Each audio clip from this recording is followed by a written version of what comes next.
We're celebrating the 100th anniversary of the Holsworth Historic Site. And you're going to hear a lot about the Holsworth Historic Site in this week's podcast episode. So stick around, give it a listen. Maybe it'll entice you to come celebrate. The Holsworth Historic Site is located about 8 miles north of Grand Lake on Highway 34 on the west side of Rocky Mountain National Park. From 10:30 a.m. to 4:30 p.m., we will celebrate the history of the Holsworth family with special displays, programs, and games for children. And we'll also be giving guided tours of the site all day.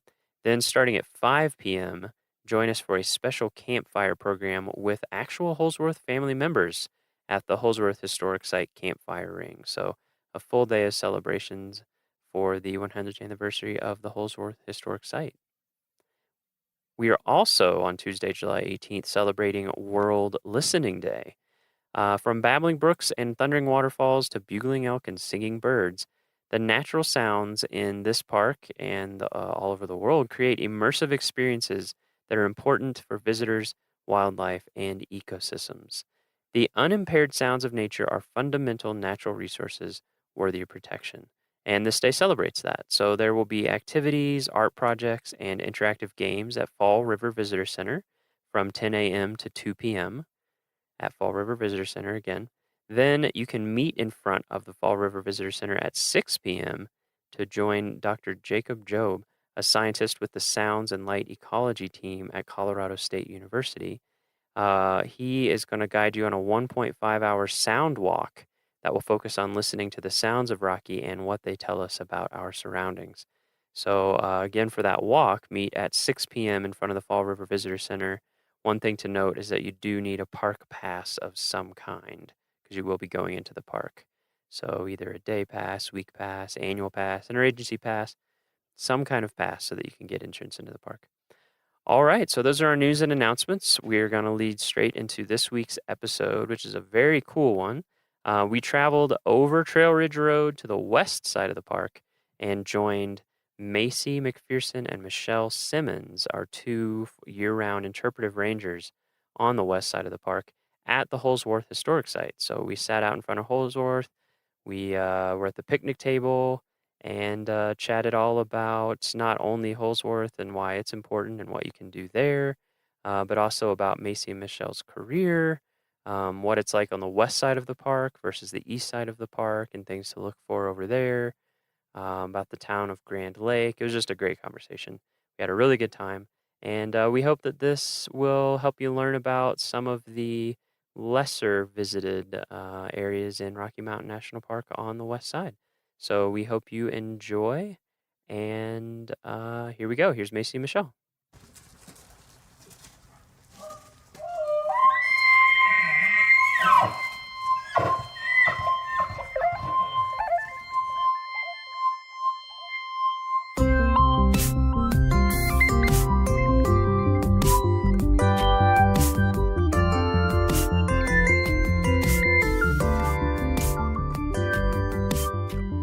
Okay, we are here at Holsworth Historic Site. Is that the full name? Mm-hmm. Yes, Holsworth Historic Site. Yeah. With, could you give us your names and your title, what you do at the park? My name is Macy McPherson, and I am one of the interpreters here on the west side of Rocky Mountain National Park. Mm-hmm. And I am Michelle Simmons. I'm the district interpreter here on the west side of the park, so I oversee the kind of the visitor communication education operation here. And Macy is selling herself short because she is actually my right-hand person, the only other permanent interpreter year-round here on the west side of the park, and she is amazing. She also is the lead out here at Holsworth Historic Site, so it's thanks to her and the volunteers she works with that we have this wonderful place open to the public. Mm-hmm. So we have two permanent interpretive rangers on this side of the park. We do. There are two of us that work There year-round. all two of you. All two of us. Yep. And a number of wonderful seasonals who help us out in the summer. And then again, some of them in the winter with our ski and snowshoe programs and education programs in the schools. But no, thank goodness Macy is here. Goodness, Michelle is here. Yeah, and for our podcast listeners who have listened to previous episodes, episode 1, we interviewed Kathy Brazelton on the other side. So, Michelle, you're like the Kathy of this side, the yeah, district. in some ways. In Kathy some is ways. the East District Right. interpreter or East District naturalist. Right. I'm the West District naturalist, and I'm told sometimes known as the Wicked Witch of the East and the Wicked Witch of the West. Wow. So, Okay. no comment there, but No comment. Okay. That's funny. All right. So today I want to talk about west side of the park versus the east side for sure. I'm sure that'll come up, and then also talk about Holsworth, where we are, and we can start with Holsworth Historic Site. So since that's where we're sitting, could you give us just a real quick overview of what Holsworth is? The Holsworth Historic Site is a homestead that was homesteaded by the Holsworth family, Mhm. and then it was turned into a dude ranch and a working ranch through 1974. Mhm. And so today it gives visitors an opportunity to come and see what life was like 100 years ago. This year, the main cabin is 100 years old. It was built in 1917. Centennial. It's a centennial of the Holsworth. Holsworth. Yeah. Yep, coming up here and homesteading. Uh-huh. And we have a lot of family heirlooms here at the site, so visitors actually get to have a one-on-one experience with real artifacts, which you don't get in a lot of places. And they get really amazing one-on-one tours with volunteers who know a lot about the history and kind of give visitors a glimpse into the past here at Rocky Mountain. Mhm.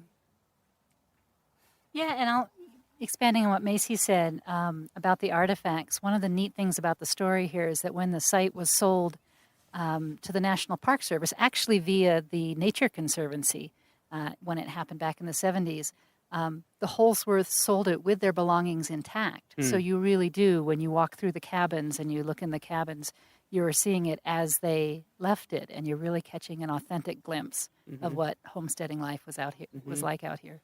Yeah, that struck me the first time I visited here, which was 3 years ago now, I think. Yeah, you just felt like you were walking in somebody's house. It was really neat. Didn't feel like you're walking into a museum or anything like that. You're just like, oh wow, okay, that's cool. I'm glad that they convinced them to leave all their stuff. We have a lot of visitors who say that same thing, or they say, wow, this looks just like my grandma's or my great-grandma's house. Like some of the same artifacts are in here that are in my relatives' home. So it really helps them connect, like, oh, wow, people actually did live here at Rocky Mountain. Yeah, and it was one thing that I enjoyed was all the taxidermy, all the various projects, just because it was like, it just kind of gave you a feel for. Tell them about how that came to be. Yeah.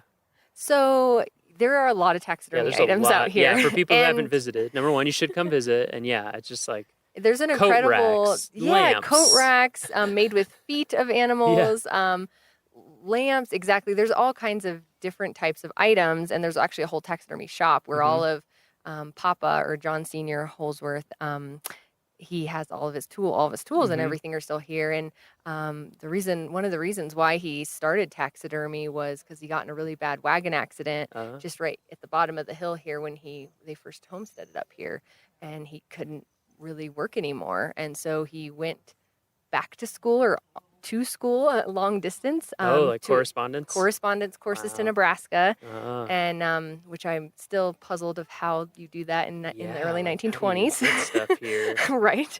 amazing. And so in 1924, he got his taxidermy license officially, and it's hanging up in the taxidermy shop for folks to see. So, yeah, they turned a pretty tough situation into something really, really interesting and a great opportunity for the family to still make a living out here. Yeah, some of the stuff in the taxidermy shop is really neat. It's Is really that a neat. deer that's in the case? There's a deer in the case. There's Like also a full-size deer, body. and it's kind of white because it's been bleached by the sun. Yeah. So that's why it's hidden in the back now. And there's also a couple birds stuffed back in there. And then in the mama cabin, there's a lot of deer and some elk, and then a literal footstool. Yeah. Yep. Which you'd have to see in person to really A appreciate. footstool made out of feet. Yes. Yeah.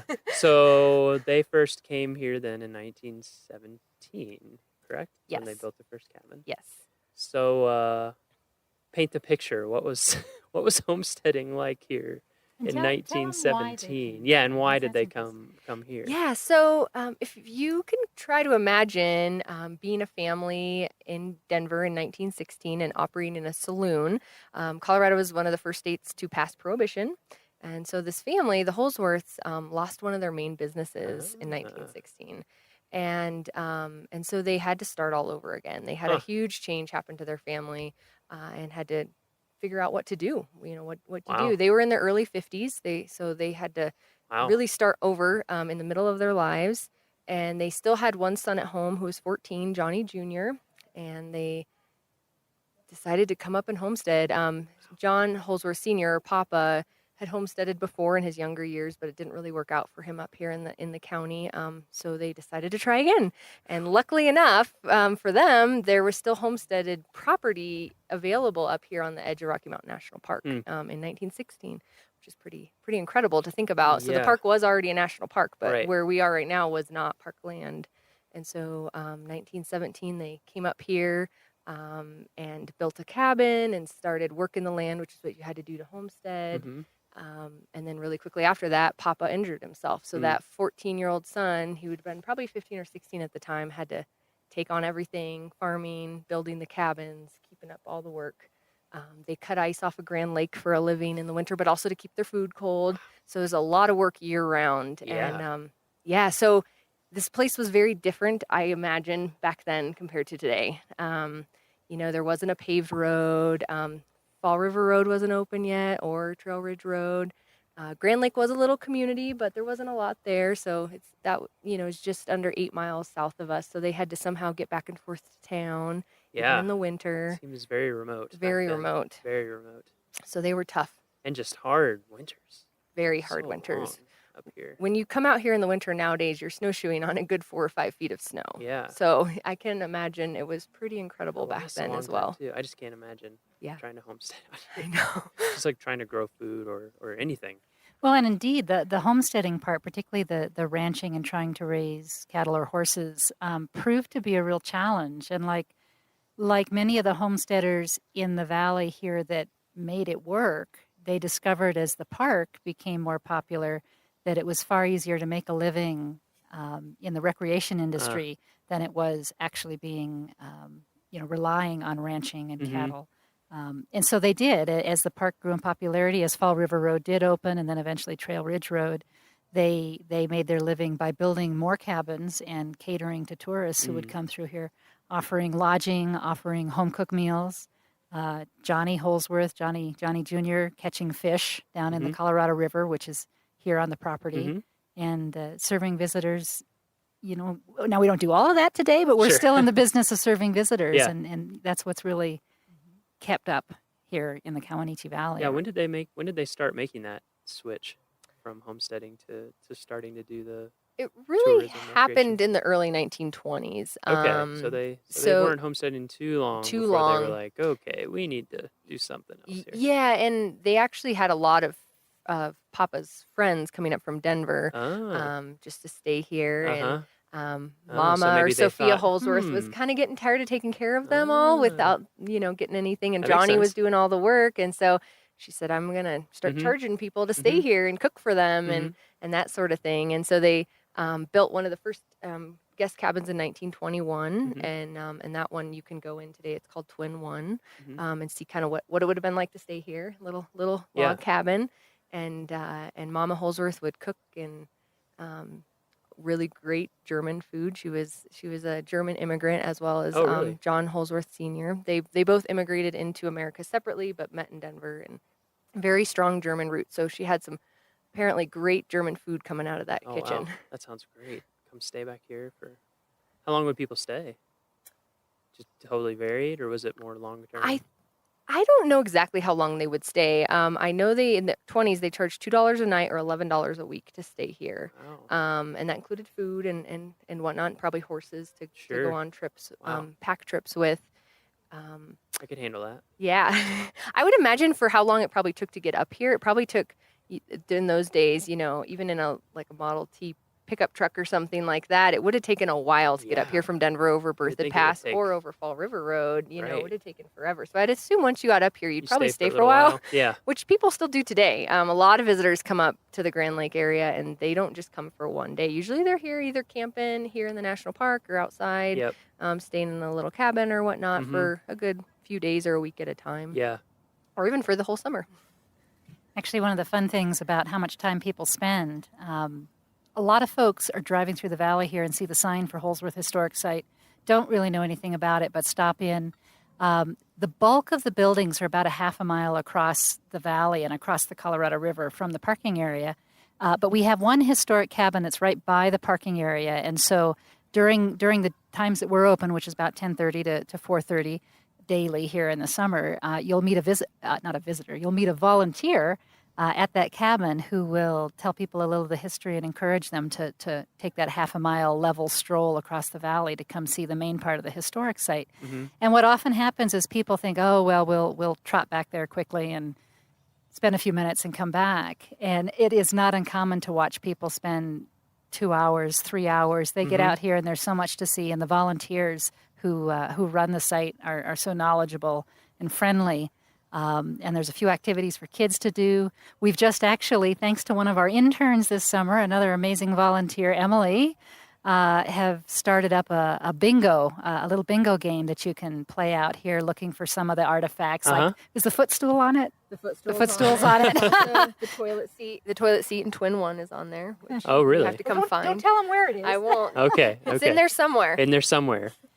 So at any rate, if you're planning on coming, give yourself plenty of time because folks really do get hooked out here. Yeah, that happens. It's a great place to stay. Yeah, the first time that I came out here with a small group of people, we were like, oh, we'll just stop in and check it. And we stayed quite a while. The buffalo coat lured us in. Yeah, so we have an incredible buffalo coat that is a remake of the original buffalo coat, but it's still really incredible. And so heavy. It's so heavy, and it's just amazing. We just had it restitched a little because we have so many people try it on. It was actually falling apart, and that's how much people love this buffalo coat. They actually come here looking for it. Oh, yeah. And it's made out of 2 buffalo hides, and it weighs 22 pounds. So you definitely need to come check out the buffalo coat and put it on. I'd love to have it on when it's cold, just to see. Because every time I've put it on, it's been warm. Yeah, and it's been like, hot. Okay, I'm hot immediately. Take it off. I'm done. Yeah, but it'd be interesting to see how it is when it's 10. I try to 10 below, 20 imagine below. wearing that heavy coat and walking around in the snow because it's down Good to the workout. ground. Yeah. So, and with how much snow there is, even if you're in skis or snowshoes, you would just be coated in snow and ice. Absolutely. Well, it's down to the ground for you, Macy. I'm not. I'm True. not sure it would have been true for Johnny Holsworth. True. Maybe he was much taller than me. So while we're setting it up, when people pull up, you're driving on 30 Trail Ridge Road, 34, whichever you want to call it. You'll see a sign, Holsworth Historic Site, one of those nice brown signs that you see in parks. And there's a parking area, and like you said, the cabin. There's someone there to talk to. Then you walk about half a mile, and it's a nice walk. It's a great walk. There's some signs that teach you about the area. You can kind of get out in the middle of the valley to get a little bit more of a feel. You walk over the Colorado River. There's often elk or moose that you see along the way. Elk or moose. And then you get over here, and how many cabins are there total? A lot. It's quite a sight. We're counting. Hang on. We're counting right now. Talk amongst yourselves. Yeah. There's a lot. There's 12 cabins out here, plus a few outhouses that are kind of scattered throughout. And then, so when you come to visit, how many of these can you look inside? You can look in the main cabin. You can look in the main cabin, the mama cabin, which we give tours of because that's where all that's where all the artifacts are. So we ask you to go in with one of the volunteers or one of the rangers out here. And that is really cool. Really we're audio great. only, so we can't show you. Yeah, but you need to come see it. It's really, really neat in there. And then there's one of the guest cabins, twin one, that you can go in that's self-guided, as well as the taxidermy shop. There's also an ice house where they kept blocks of ice that they cut off of Grand Lake in, and it has the original sod roof from the Holsworth family still growing on it. Oh, that is okay. That's actually the real grass. Yes, that's amazing. And then the little tent house that Johnny built himself because he got tired of sleeping in the one-room cabin with his parents.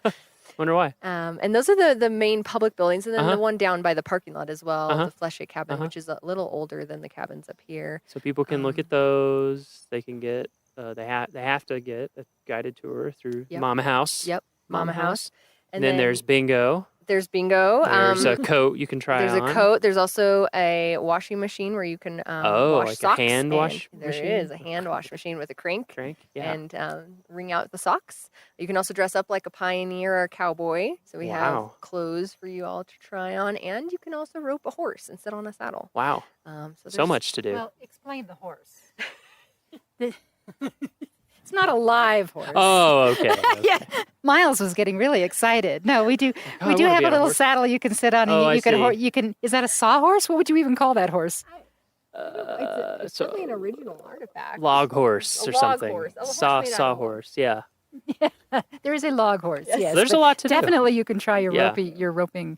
And actually, if you come during the heart of the summer, during July, and I'm trying to remember, we might even go into the first week of August this year. On Friday mornings, there is a program that we offer, a ranger-led program called a Walk Backwards, which is geared towards kids, typically kids age about 6 to 12.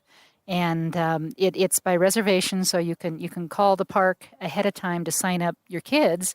970-627-3471 to make reservations for that. But they actually will dress the kids up in period costumes. That's led by one of our longtime rangers, Barb King, who's amazing with children. So they get to dress up in costume and pretend that they're part of a ranch family.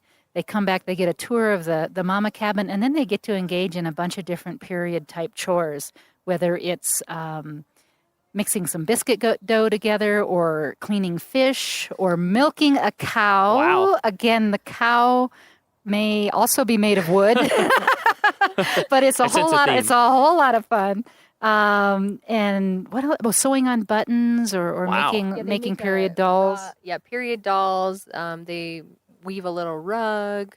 They nail horseshoes. They saw wood. They do a lot of chores. Wow, how long they is have this? They do get to do a few games like sack races, but How long is it?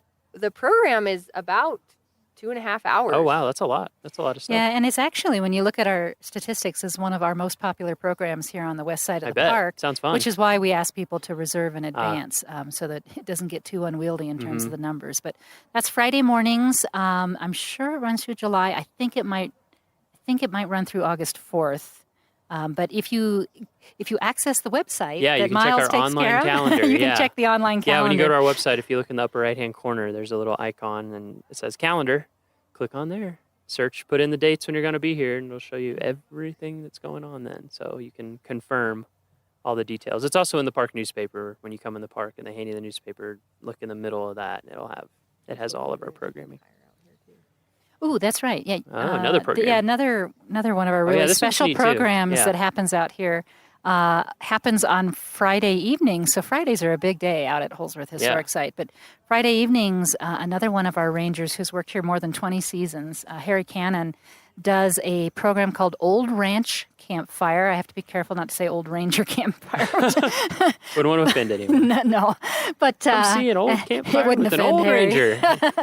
But he does that in first-person character. Oh, so cool. when you arrive down at the parking lot down at Fleshett Cabin, he greets you as if he were a ranch hand working for Johnny Holsworth at the time that this was an operating dude ranch. And so he will lead you across that path across the valley, telling you tall tales and stories, which are very much in the style of what Johnny Holsworth was famous for. When they had folks staying out here at the ranch, they would have evening campfires, and he was known for his tall tales. So Harry tells those, and they come back here to the site. We have a campfire ring here at Holsworth Historic Site. They gather around, and it's just an old-timey, old-fashioned good time. They sing a lot of songs, campfire songs. Marshmallows are roasted, and more tall tales are told. And it's a really fun, feel-good, Sounds great. family-friendly type program. And again, that goes into early August, I think, on Friday evenings. And again, look at the website for the details on that. But that is not to be missed if you can help it. Wow. A lot of stuff going on over here at Holsworth. I didn't even realize.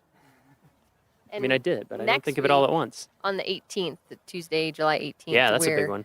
celebrating the 100 years of the Holsworth family homesteading here. So we're going to have, throughout the day, we're going to do our normal tours and have everything accessible. And then we will have some special booths set up and some kids games from Barb's Walk Backwards program.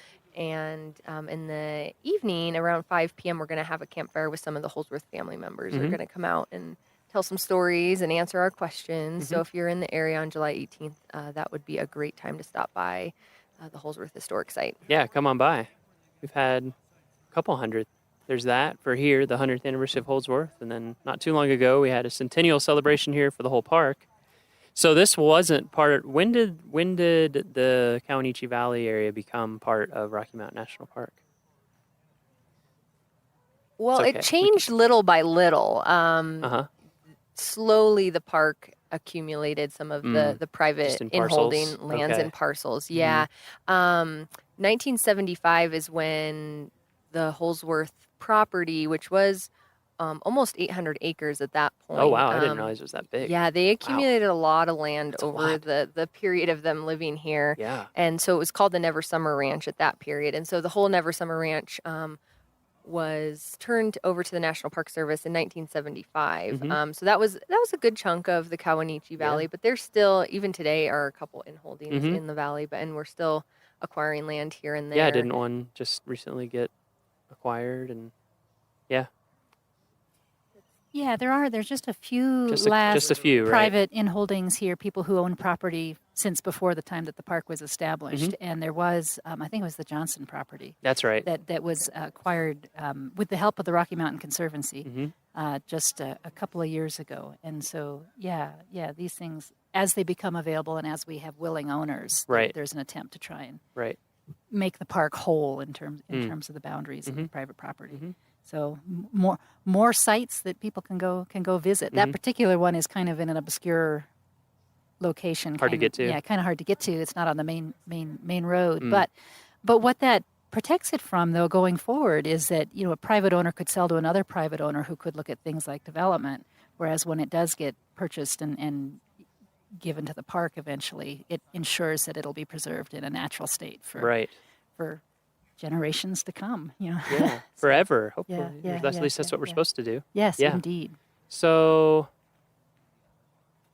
what else? We can come back to Holsworth as things come up. Are there other key things you want to make sure we hit before we talk a little bit more broadly? I'm going to give one more pitch for the volunteer program out here because this site would not exist in a way that was accessible to the public if we didn't have volunteers. We usually have a staff of about 6 volunteers a day that it takes to operate this place and do the tours and provide wonderful service for the public. So, moving forward year by year, we're always looking to recruit volunteers. Yeah. We even have a couple of cabins on site here that are used as housing for some of the volunteers who get to experience what it's like to live in a rustic area Sounds great. off the main roads. With no internet and very minimal cell phone coverage. Yeah, pretty idyllic though. But we You're do not too each far year. from We have 2 or 3 or 4 volunteers that live up here on site and help us out 4 days a week, both at Holsworth and doing a lot of other things. So we typically do recruiting over the winter and then have everybody in place for training in the summer and to get us through the summer season. But watch volunteer.gov is the website where those options are posted, and we're always looking for wonderful people who want to share this story with the public. Yeah, I'm glad you brought that up. We recently recorded a podcast with Lindsay, our volunteer coordinator, and we were just talking about all the many different ways and programs that are just would not run without our volunteers. And I think this is a great example. We're getting sometimes now 400 or 500 people a day here at Wow. Holsworth Historic Site, and I can't remember what our visitation was for last summer. It's got to be in the 30,000. And those are visitors that wouldn't have the chance to experience this if it weren't for the really amazing volunteers who dedicate so much time. Yeah. So give much back time to the national park. Yeah, I So, remember the first time I came here. Maybe she's here today. I met someone. And she'd just been volunteering like full time for I don't even remember how many summers. Yeah, It was yeah, incredible. yeah. It was like a full time job. yeah. She just loved it so much, and not just being out here and volunteering too, but how much I could tell people were really into it, like really into the story, and how much research they'd done and binders they'd made, and just so much love and care and support that they put into it, Yeah. and to talking to everyone. It's really nice. Okay, that's a good thing to cover. So I just want to talk a little bit more about the Kawanichi Valley and the west side of the park and what do we mean by the west side of the park and all that sort of stuff. So, what do we mean by the west side of the park for our visitors who may not know? Well, of course, the park is divided not exactly halfway, but Yeah. pretty close by the Continental Divide, Mhm. by the main range that runs through here with all the Mhm. high peaks, and so both geographically and logistically, it makes sense for the park to sort of have an east district or east districts and a west district. Mhm. In during the summer, to get from our visitor center and offices here on the west side of the park to where Miles is over at headquarters is an hour and a half or longer, depending on moose jams. Right. Yep. Exactly. Yep. Up over the top, and the reality is that in this high mountain elevation habitat, that road is closed most of the year. Yep. Usually from about mid-October to Memorial Day, weather dependent. Right. And so that time of the year to get from here to there is about 3.5 hours. So there is this geographic kind of separation that makes it logical to have sort of a west side of the park and an east side of the park. It's just practical for that. And so it's all one park. We a lot of things you'll find similar, in terms of staff and programming and things side to side. But there's also some differences. Certainly, the Estes Park, the east side of the park, being closer to all the Front Range cities like Denver and Boulder and Fort Collins, bears the brunt of the visitation. 80%. Yeah, Right? well, Something like that. I think in That's terms what of you how hear. people enter, Yeah. I'm not sure. I think Right. yeah, Right. that's just In terms of where, entrance that's just station. entrance. So, Yeah. but a lot of those people, not all of them, but a lot of those people who enter on the east side do come all the way across Trail Ridge Road and come down here. But it is a percentage of them. It's not all of them. And Sure. so one of the differences you'll find is that the east side of the park is busier than the west side. Now, in the past few years, the west side is getting busier and busier, and so we're finding some of the same challenges with full parking lots and busy visitor centers as the east side. But still, if you want a chance at having fewer people during your visit, the west side would be a good target to come over here and see some of that. We have this wonderful historic site, which is kind of unique in the park. Yeah, for sure. Not that there aren't historic areas over there, but there's not a place like this where you can go on tours Right. through an intact. Yeah, it's usually like something was here, or Right. here's a sign of what it looked like, or something like that. It's Right, not, right. oh, there's cabins that you can see people's stuff, see their. Another one of the attractions is the headwaters of the Colorado River. Yeah, that's a big one. Which is huge. Obviously, Yeah. one of the major rivers in the United States, and it starts from little rivulets flowing together to form stream up here at the head of the Kawanichi Valley. So it flows through the Kawanichi Valley as it heads. Yeah, that's really cool. Yeah, starts its so journey. I mean, people if they come to the park should learn about it. It's in our brochure and everything, but the Continental Divide, like Michelle was saying, runs right through the middle of the park, and so water that falls on one side of the divide ends up eventually in the Atlantic Ocean, and on the other side ends up in the Pacific. And it's interesting how it takes that big jag here, kind of a big U-turn. Oh, yeah. One of the fun That's an things to odd do one. is to have people, when they visit Holsworth Historic Site, be standing out in the valley with these amazing views of the mountains around and say, okay, point to the Continental Divide. Uh-huh. And the correct answer is to point in 3 different directions because, the Continental Divide does, following the topography, kind of head up the north side of the Kawanichi Valley, cross over at Laputer Pass, and then come south along the crest of the Never Summer Mountains.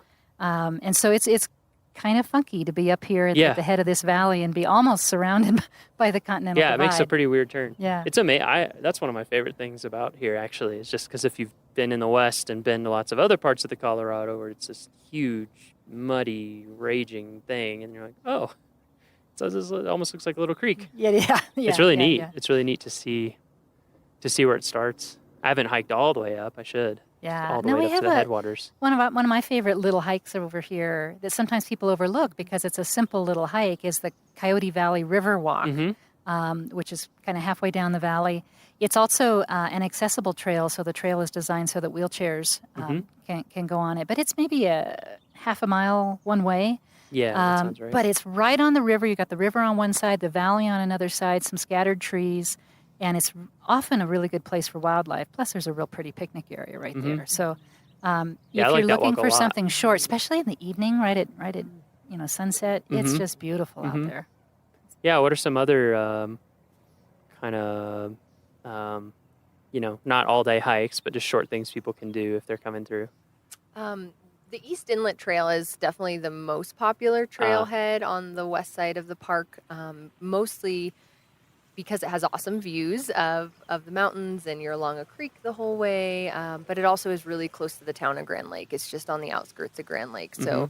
So it's if you're coming up to Grand Lake, that's a great little intro. But it definitely can be busy in the middle of the day. So that's Mhm. also a good morning or afternoon Mhm. stroll. One of definitely talking about the Colorado River, one of the great trails is the Colorado River Trail, Mhm. and you can just stroll on that one as well. It's not a very hard hike.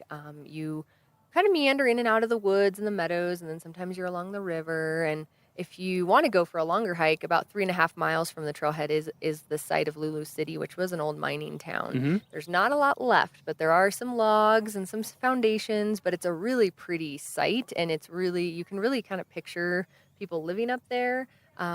But also it's really remote, so it kind of is puzzling of how they lived up there and how Yeah. they got back and forth to different places. People did some real wild things to try to mine. They did, and it didn't work out too well here in the valley because there really wasn't any gold or silver, but they did try. They tried. And that is definitely one of the beautiful trails here in the valley. It has some nice older trees on Mhm. it, and not a super steep rocky hike. It's beautiful along the river. Mhm. And then there's the visitor center, of course. Yep, the Kawanichi Visitor Center, which is right before the Grand Lake entrance, just about a mile from the town of Grand Lake. Mhm. And we're open during the summer from 8 a.m. to 6 p.m. Mhm. And we are open year-round. The hours do shorten in the fall, winter, and spring, Right. but we're open every day except for Thanksgiving and Christmas Day. Mhm. Mhm. Actually, that's a really good point. The west side of the park is a great place to visit in the winter. Even though the road over the top is not open, the road here in the Kawanichi Valley is plowed to about 12 miles from the entrance. So the valley itself, you can access the valley. Beautiful place for snowshoeing Mhm. or cross-country skiing. Yeah, I've heard the cross country skiing is really Oh good. yeah, I well, still part of haven't it is gotten because over here to do that. it's a nice valley, so you have the Right. option of having fairly level, um, options for skiing. Uh-huh. And we do in the winter, again in the heart of the winter, usually from about the very end of December through February to the very beginning of March, we've offered ski and snowshoe programs. Ski programs mostly in January, and the snowshoe programs throughout that whole time on the weekends. Mhm. Again by reservation, same phone number. But the ranger that leads those makes a point of tracking routes that don't follow summer trails. Ah. So you specifically have the opportunity to get out and Oh, that's see great. parts of the valley, see Yeah. parts of the park that are different from what you can easily access in Right. the summer. Right. Because once it's blanketed with snow, you can go just about anywhere. Right. Yeah. And the snow's pretty consistent over here through the Oh, winter too, we get lots right? of snow. Yeah, which that's something that's definitely different. Snow from, is a reality. Snow, Yeah, snow is a definitely different from the certainty. east side of the park. We Yeah, get, what's weather and conditions on we, this we side usually get compared an to the other side? average of about 150 inches of snow Okay. a winter. So And much more than us. oh yeah. With the way the storms come from the west Yeah, and bump up all against the hits on this Continental side. Divide, it drops. We're sometimes known as the better, wetter side. And so, pretty typically throughout most of the winter, you'll have 2 or 3 or more feet of snow on the ground. Mhm. Yeah, That's great. usually by the time you get to late December, early January, Yeah. the skiing and snowshoeing is really good for the next few months. Yeah, because I'm a pretty novice cross country skier in terms of like steepness skill Yeah. set, and so a Yeah. lot of times on the east side of the park, I'm kind of like, whoa, man, I don't know, this is kind of beyond me. So yeah, No, this is a good place for beginners. yeah, And it's also, again, even quieter in the winter because without the road open, we don't get the folks that are sure. coming through the park.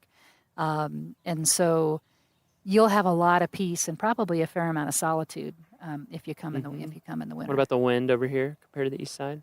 Not so much. Not so much. Not so much. No, Calmer? no. We don't get the winds the way you do. Not that you can't have a windy day Sure, here but- and there, but they're not a regular feature And of the climate. and cooler on this side as well, correct? Yes, that's true. Including in summer too, to some degree. Do be prepared in the winter for really Yeah, but the nighttime temperatures are typically below zero. Yeah. 20 below is not uncommon. Yeah. The lowest I've seen it in the 12 years I've been here was minus 44.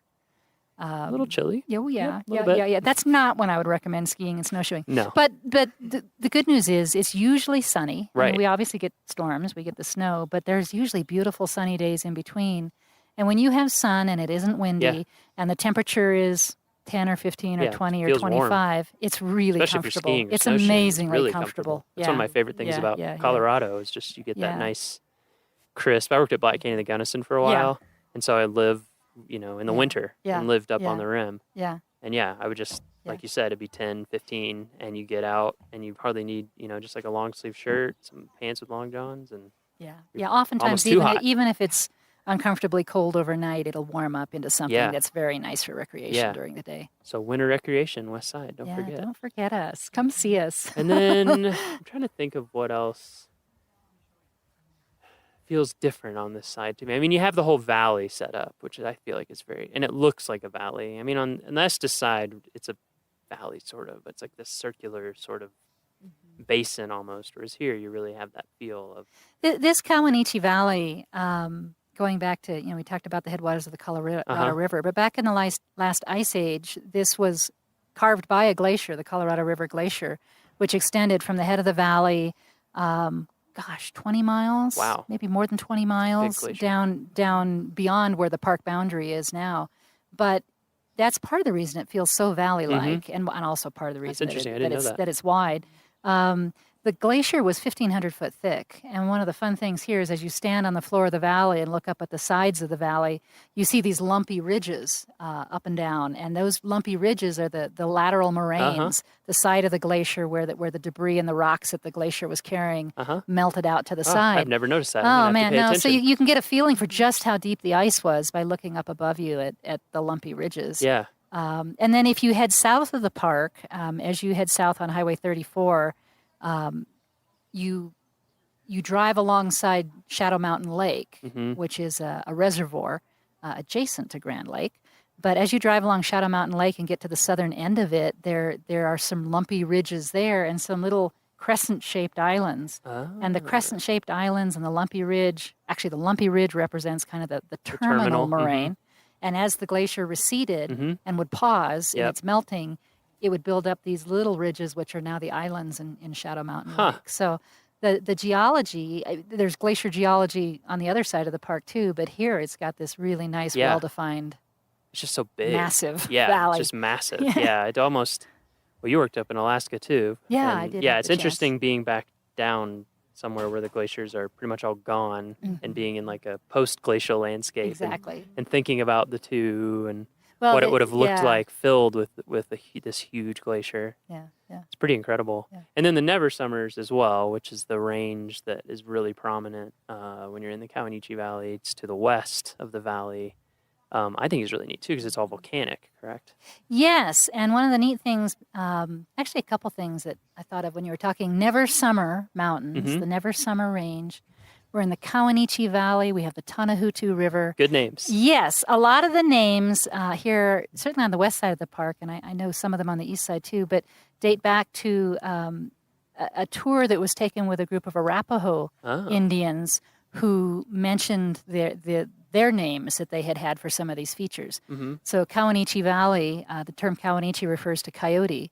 Tanahutu means big meadow, which we also call Big Meadow. Funny about that. Yeah. Tanahutu River runs through Big Meadow. There's Anahu Creek, which was named after actually a racehorse. The Native Americans would have races here in the valley, and there was a horse that would, to get warm, would back up towards the fire, and the name Anahu means warms himself. Oh, okay. But when you mentioned the Never Summer Mountains, that actually comes from an Arapaho word too, which I'm sure I won't pronounce correctly, but it's along the lines of Nichibichi, and it translates never no summer mountains. And so when whoever translated it into English, they decided to drop the double negative, and so now we have the Never Summer Mountains. But a lot of the topography over here still reflects the Native American heritage. So that's kind of neat. Yeah, that's really interesting.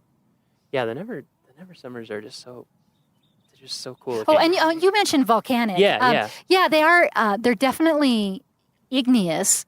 They were a range that erupted as a volcano. What is it? 24 million years ago, I think is what geologists say. So they're recent. I mean, that sounds like a long time, but in mountain for a terms, geologist, that's really quite recent. And the other really unique thing geologically about them is it was really one eruptive cycle. With a lot of volcanoes, they'll erupt, they'll erode, they'll erupt, they'll erode. You get layers and layers. This was sort of a one-time event, which gets geologists excited. Must have been a big event. But when you look at the mountains now and the beautiful, rugged, snow-capped peaks, most of the summer, never no summer, you are actually looking at the inside of the volcanoes. You're not looking at the volcanic rock that came out. You're looking at the igneous granitic rock that was part of the magma chambers on the inside that cooled and hardened. What's happened is that in the years since, particularly with things like glaciers in action, the lava that erupted and cooled has already been worn away. It's already so. I always like to tell kids when we have school groups that you're looking at the guts of these volcanoes. You're looking at the inside. There are places you can still see a little of the ash that erupted from the Never Summer Mountains at lava cliffs. Lava cliffs up on Trail Ridge Road. There's some places, if you know where to look across the valley here, you can see some outcrops. Just where stuff was Specimen ejected Mountain, way far away. Specimen Mountain. But when you look at the Never Summer Mountains themselves, you're actually looking at intrusive igneous rock rather than extrusive volcanic rock. Yeah, that's cool. It definitely, when you see them, hopefully that'll help give listeners a better understanding. Because when you see them, they do look different. If you pay a little attention, these versus the main mountains in Rocky, it's like, it looks pretty different. And when you drive over Trail Ridge Road, except for those few outcrops, you're looking at rocks that are much, much, much older. Right. Metamorphic rocks and other granites, but that are just way older than the Never Summer Mountains. And in terms of wildlife over here, pretty similar. We're starting to get some moose on the east side now. Yeah, we're sharing our moose with you. Yeah, you're sharing. They're exporting some moose. The moose are finding. The moose are doing this on their own. They're exporting themselves. Yeah, they're finding their way through and over the mountains onto the east side of the park. But we definitely have a larger population over here than on the east side of the park. So the odds of seeing a moose are higher on the west side of the park. I find that they're much easier, more commonly seen early in the summer. Right now, as we're recording this in early July, this is a pretty good time. June, they seem to be everywhere. Do you think they move up into the mountains later in the summer, or we're not really sure?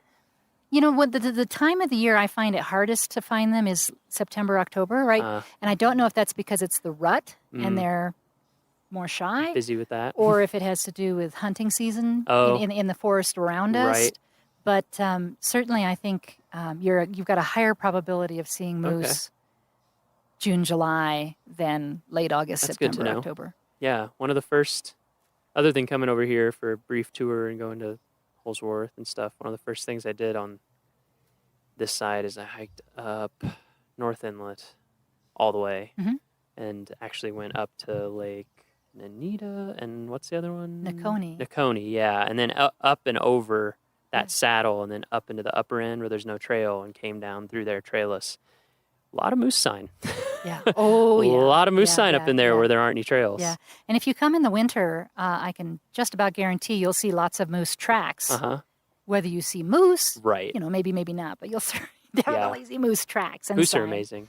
Yeah. I love moose. And of course we have elk over here. Lots of elk over here. I'm trying to think what else. Is there other things that would be unique? We see a lot of river otter signs in the winter. We don't rarely ever see the otters, but in the winter along the Colorado River, because the river is mostly frozen over, but when you're kind of standing on top of it, you can hear it bubbling underneath you. And there are a lot of river otter tracks and slides where they're sliding down hills, and you can even see holes in the ice where they've broken through into the river. That is very especially walking out from the parking lot here at Holsworth out here to the cabins in the winter. Cool. Wandering along the river, there are a lot of otter tracks. Wow. But we really actually see the otters any time of the year. Need to come check that out. I would love to see that. That'd be really fun. So, Michelle, you said you've been here 12 years Mhm, on this side of the park. mhm. And Macy, you're a newcomer, right? Yes, I'm a newcomer. I got here in May of 2016, so I've been just over a year here Okay. at And where were Rocky. you here? Where were you before here? I was at a little park in New Mexico called El Malpais National Uh-huh. Monument. Little different than A here. little different. Yeah. What other parks have you worked at? I've also worked at Grand Teton and Glacier as a seasonal. Okay. And then I was permanent at Great Basin and Grand Canyon. Oh, as Great well. Basin. Yeah. Wow. That's cool. Yeah. That's a very cool park. It's a very cool park. Yeah, I have not gotten to go. I've only gotten to work on the map. And Yeah. it made me want to go. It's really neat. There's such low visitation there. They only Right. get like 80,000 visitors a year. So Yeah. it's a real wilderness type of park, but it has some amazing features. Yeah. Bristlecone pines and really cool caves. Yeah. And yeah, it's definitely one not to be missed if you're out in the middle of nowhere, Nevada. Yeah, exactly. Yeah, that's everyone that I know who's worked there or been there. It's like, oh yeah, you definitely It's a great you park. got to go. It's Yeah. amazing. So how has the west side of Rocky compared so far to other places that you've worked? Well, I've wanted to work on the west side of Rocky for many, many years. Really? This has been a dream spot for me. What was so. the dream? Why did you want to be over here? Well, first time I came to Rocky, I was 16 with Uh-huh. my family. We were doing a cross-country road trip, and I just remember being up in the Alpine. I think we were up at the Alpine Visitor Center, maybe Farview, and I remember looking down in the valley and just thinking it was just, wow, that's a really beautiful place. And for some reason, as my career went on, I just always wanted It to was come just back in the to back Rocky. of your head, huh? Yep. And yeah, this is definitely one of the most beautiful places I've gotten to work, but also one of the most fun jobs I've ever had. Yeah? I absolutely love it here. It's definitely one of the best places. Yeah. What do you like? What do you like about the work? What makes it so fun? It's very, The supervisor. Other than your supervisor. of course. Of course. That's the Other number than one Michelle. reason. Yeah. Seriously though, like Michelle makes this such a fun place to work, and I think the diversity of the work is what makes it so fun. The seasons are awesome, so you have a really busy summer season, and then the fall and spring are really busy with school programs. Like not as many I didn't daily think about that. visitors, Yeah. but yep, we get to do a lot of school programs in the classrooms, but also they do field trips out here. Uh-huh. And then the winter is quiet, but also I feel like I was really active this winter with all of our ski and snowshoe programs and just getting ready for summer and playing in all the snow. It's just such a diverse park in that way, and the job is so diverse. So every day it's something Yeah. different, and then seasonally I do different work. And like right now in the summer I'm out here at Holsworth a lot of the time. So it's just such a neat position because of the diversity of different jobs I get to do. And how do you like living in Grand Lake? Oh, I love it. Yeah? It seems like a great place. I love it. Yeah. What's the year-round population of Grand Lake? Do we? Not many, I would say. I think at Grand Lake year round maybe 500, but of course Oh. that's a lot more in the summer. Sure. There are a lot of second homes, a lot of vacation homes, summer homes up in this area. But year-round, 500. Wow. That's even less than I realized. Yeah. And we have the local communities too of Granby and Winter Park and stuff, Right, and Kremlin. that's- So there are some communities in the county here, so you don't feel too isolated Yeah. in the winter. And plus, people come up to go downhill skiing up in the mountains too, so you run into those folks visiting the park as well. Yeah, and actually, while residents may be in the hundreds, that Grand Lake, like the park, operates on recreation, and so there are lots of visitors still in the wintertime. Oh, who okay. come. Yeah, I was wondering about that. I In wasn't- the forest around us is one of the most amazing snowmobile trail systems, and so that's one of the highlights for folks lot of who come to snowmobiling. Grand Lake. Is a lot of snowmobiling. Of course, there's the activities in the park, the skiing, the snowshoeing, but there are also 3 ski areas. No, more than that. Really? We've got 3 Nordic ski areas. Oh, There's wow. one in Grand Lake, one down in Granby, and then one outside of Fraser, plus a couple of downhill ski resorts, one in Winter Park and one in Granby. And so, yeah, a lot of winter recreation. Huh. So Yeah, so it still there are keeps it. It's businesses quiet, are but it open, still restaurants keeps it- are open. Yeah, there's still things to see and do, even though the actual Yeah. year-round live-in population drops quite a bit Right. in the winter. Yeah. Does it become a snowmobile town mostly, or is it mostly still cars? Or just a mix? They actually, in Grand Lake, don't plow the streets to where they'll melt off because they want to Yeah, it's make better. it snowmobile friendly. Yeah. So I'd say it's both. I mean, Okay. vehicles are just fine. Yeah. But you'll see snowmobiles pulled up at the Yeah. the local restaurant or Mhm. whatever. So And so you've been here for 12 years, Michelle. Where were you Yeah. before? before this, I was at Sitka National Historical Park up in Alaska. Uh-huh. and On an island? On an island off the coast of Alaska. Off the road system? Yeah, it was funny because when they interviewed me for this job here on the west side of the park, they actually flew down the 2 finalists for this position. Wow. Because in part they were worried about the people understanding the remoteness of this area. And I was going, you have a road. Yeah. I You can mean drive you can get here to Denver in 2 other hours? places? Yeah. Wow. Yeah, so it was that was kind of fun. Yeah, I never this got was this was coming to the big city. I never got to go down to Southeast Alaska. I was always up in Alaska was amazing. Central. Yeah. Yeah. How long were you there? We were there about 5 years. In interpretation as well? Yes. I worked in the park there. Actually, the last few years I was there, I was the chief of interpretation. Okay. So that's kind of fun. Yeah. To be in charge. Yeah. And then before that was Lake Mead National Recreation Area down in the desert. Lake Mead by Boulder Dam and Hoover Yeah, I've Dam. been around there. And before that was Lava Beds National Monument in northeastern California. Oh, yeah. A hidden gem, Yeah. kind of like Great Basin. Right. And then before that was I started as a volunteer intern right out of college at Death Valley National Monument, as it was back then. Yep. Yeah. So I love Death Valley. yeah. Oh, one of my all-time. Yeah, favorite I got to places. do their map. It was great. I've talked about it before on the podcast, so I won't drone on and on. You but name dropper. It was amazing. It was such a fun place to get to map. Just it's so bizarre and diverse. Yeah. Yeah, from way below sea level to like 11,000 plus foot Yeah. telescope peak, and Yeah. you're standing there in salt, and we were there in the middle of the winter. It was like 85, and you're looking up at snow. It's pretty fantastic, and just all the weird formations. Yeah. Incredible Devil's geology. Golf Course, Incredible and the geology. geology. Yeah, I remember when I got there. I'm sure.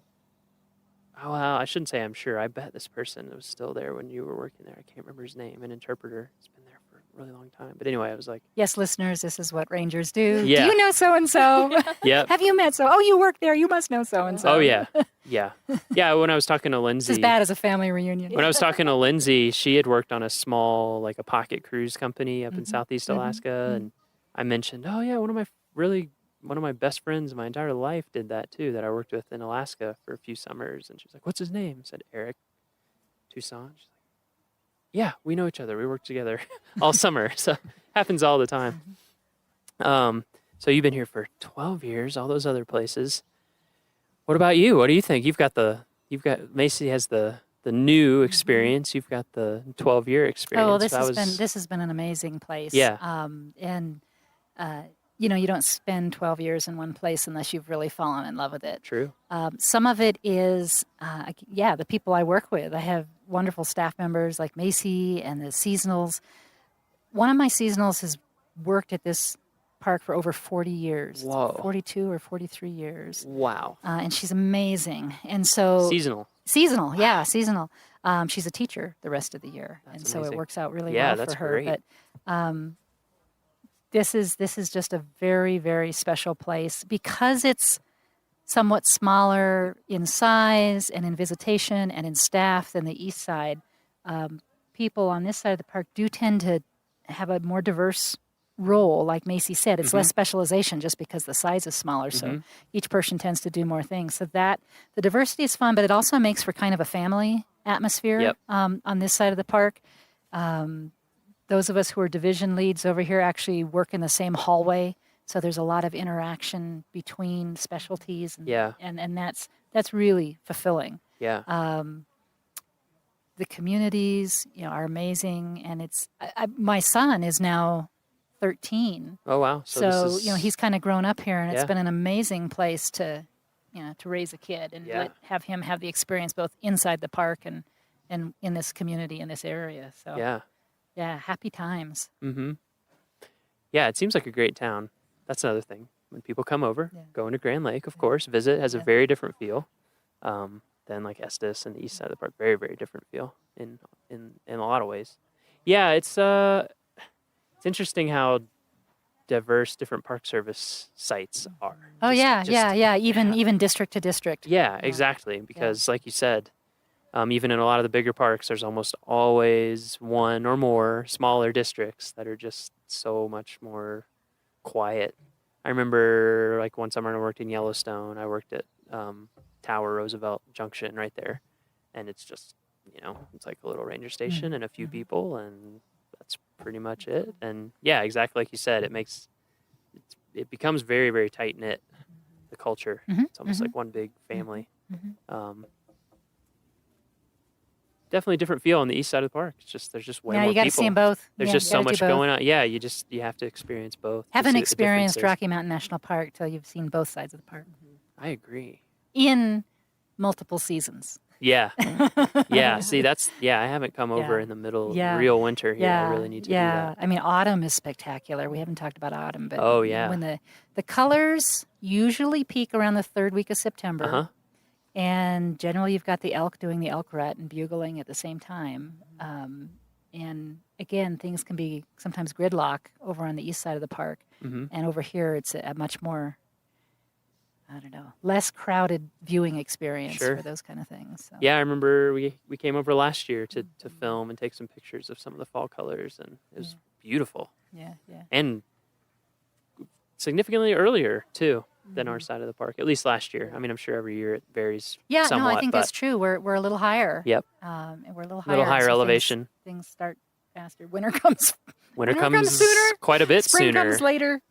Yeah, definitely. Do you get, when do you usually get your first snowfalls? Early? Usually around Halloween. It can happen earlier. I mean, it can happen any time of the year. But the first ones Somewhere of around significance, usually around Halloween. Yep.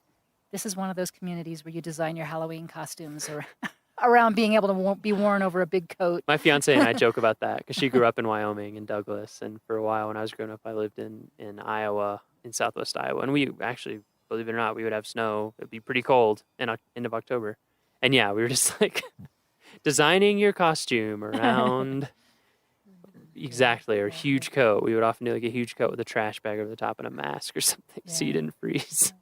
So we'll start getting snow consistently, usually around then. We don't typically have enough to be really good skiing snow until mid to late December. Yeah. But we certainly Yeah, will. kind of typical pattern around here. Takes a little bit into the winter. Get the base built up a little Sure. bit. Great. So we've covered Holsworth, talked about what you can do out here, talked about the Centennial event that you should be at, which is next week. Fridays, big days, Comanche Valley. There's also one thing we didn't mention. I mean, it kind of goes without saying in Rocky. Tons of hiking. Oh, yeah. I mean, so much hiking. It's beautiful from this side. I feel like a lot of times the approaches are longer to get up into the mountains. If you want to get to a really nice lake over here, you're probably going to have to go at least 5 miles. Yeah, you're in for a longer day for sure. But there's some waterfall. Well, the Adams Falls you talked about already is real close. But there's other things that are, in between 3.5 miles and 5 miles, there are some really nice destinations on most of the trails. So great hiking. And don't be afraid to come any time of year. Yeah. There's great stuff all year round. And it doesn't shut down in the winter. You no, can't go over Trail Ridge. It does not. You can't go over Trail Ridge. Trail Ridge does close, but park stays open, town stays open. There's tons of stuff to do. Absolutely. And if you do come in the summer, and we'd love to see you, actually tell us if you listen to the podcast. That would be fun. But if you do come in the summer, similar guidelines now as to the east side of the park. Plan to come early in the morning or later in the later afternoon or evening if you want. That's good. To be sure that you can get a parking spot. That's a good thing to cover. Yep, it's getting busy everywhere. Early or late. Okay, so our final question. Here, Macy. We've been asking everybody this. Your answer doesn't have to be profound or whatever, but we've been asking everyone. Good. It's a very general question, so you can take it wherever you want to go. What does Rocky mean to you? People have given us a gamut of answers, in terms of professionally and personally. So I would say, honestly, that Rocky means to me home. This is one of the national parks that I feel at most home in. And there's always something exciting going on, and it makes it a really fun home to have. Did you grow up around here? Or were you I did not. You came on trips? I just love the Rocky Mountains, and I came on trips, and out of all the national parks I've lived at, this one feels most like home. Oh, that's great. How about you, Michelle? I'm going to have to wipe away the tears first.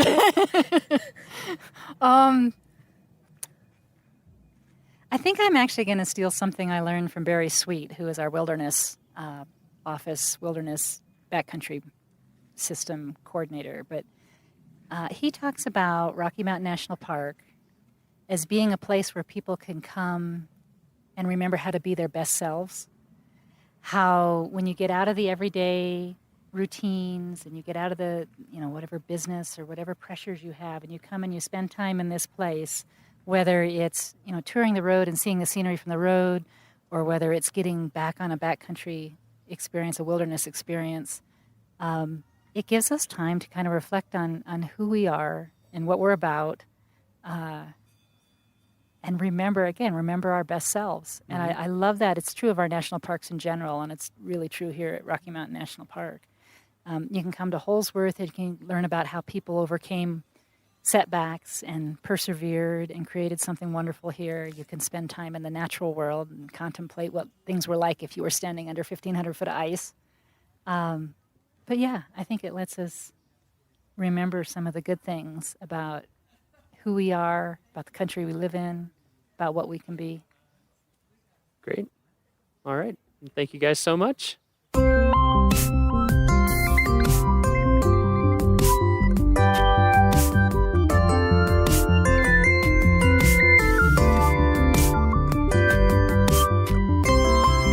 And that's our show. Thank you so much for joining us for yet another episode of the Rocky Mountain National Podcast. Our next episode is going to be released in 2 weeks on Friday, July 28th. So make sure to tune in then. We really appreciate any comments that you want to leave for us on our homepage. And we also appreciate any reviews that you may want to give us in iTunes. Those reviews help other people find us. They get us onto recommended lists. They make us easier to find when people search. And of course, the best thing you can do is spread our podcast through word of mouth. We just had an article in the Estes Park Trail Gazette that you can find online highlighting the podcast and this project. And we're just trying to get it growing and going and in more people's ears and minds. So if you enjoy it and you think you know other people who might, please let them know to subscribe and hear all our episodes. For show notes, transcriptions, and to learn more about our show, visit our homepage at go.nps.gov/RMNpod. That is go.nps.gov/RMNpod. Each episode gets its own post on that page, and you can actually leave comments for each episode. The Rocky Mountain National Podcast is a product of Rocky Mountain National Park, one of 417 units of the National Park Service that preserve America's heritage for all, forever. Thank you so much for joining us again. We hope your next 2 weeks are awesome. We hope ours will be too. And we will see you next time. Bye for now.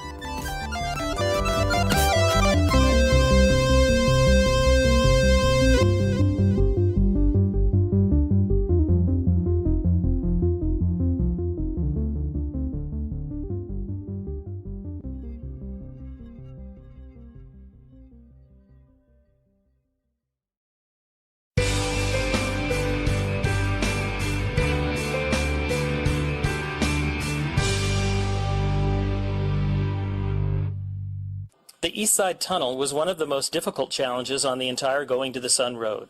Built in 1931, the 408-foot tunnel appears to come directly out of Pegan Mountain, with waterfalls cascading down the portal. Before work could begin, a 3.5-mile trail was constructed 200 feet above the road from Logan Pass to a point above the site of the tunnel. A platform on which to work was excavated by moving 6,250 cubic yards of dirt and rock. The materials and equipment were hauled to the platform above the tunnel site and then were packed by laborers down ladders and switchbacks totaling 200 vertical feet. Crews worked 24 hours a day on the tunnel, boring around 5 foot each 24 hours. Both portals of the tunnel frame impressive mountain views. In November of 2006, severe rain and flooding washed out multiple sections of both lanes on the Going to the Sun Road near the tunnel. The largest washout was over 100 feet long. Within days, heavy snows prevented access, and repairs had to wait until spring road crews could plow their way to the damaged sites. Several strategies were explored for repairs, and eventually it was decided that a mechanically stabilized earthen wall 350 feet long would solve one problem, and a temporary bridge would be required to provide two-way traffic over another spot. Work will continue on some of the damaged locations throughout the summer, as well as the ongoing rehabilitation of the Going to the Sun Road that was previously scheduled. This incident is another reminder of the power of nature and reiterates the need to rehabilitate the Going to the Sun Road so future generations can enjoy its majesty.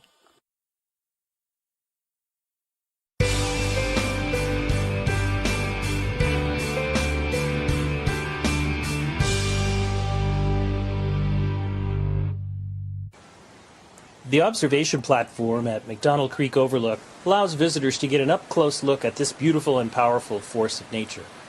In summer, the blue-green waters run clear and inviting, but in early spring, melting snows send a torrent of water cascading down the valley as it funnels through these narrow rock walls where it literally vibrates the viewing platform. It's easy to see the erosional power of streams from a vantage point this close. Streams also hide a more sinister side as well. In Glacier, the leading cause of fatalities is from drownings in creeks and streams. Even though the streams present a cool and refreshing appearance, please remember to use extra caution around water anywhere in the park. Stay on the paths and don't step over railings and barriers. As powerful as McDonald Creek can seem during spring runoff, it's nothing compared to the flood that came through this valley in November of 2006. Fed by huge amounts of warm rain, early mountain snows melted quickly and soon overwhelmed riverbanks throughout the park. This viewing platform survived, but just barely. Water pounded the railings and washed out the damaged bridges and roads in several areas of the park. Across the creek, huge trees left stranded as driftwood high above the creek provide vivid clues to the force of water. Glacier is a land of contrasts. Throughout the park, you will discover awesome examples of the power of nature, all set against the backdrop of some of the most beautiful scenery in the Rockies. McDonald Creek is an excellent example of massive power and delicate beauty combined.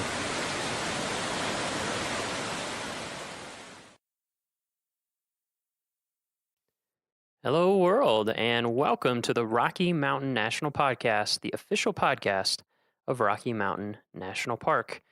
This podcast is something totally new for us. We're just getting started. This is episode 1. We're going to be running in a seasonal format, so we'll have a whole season, and this season we're going to do 10 episodes.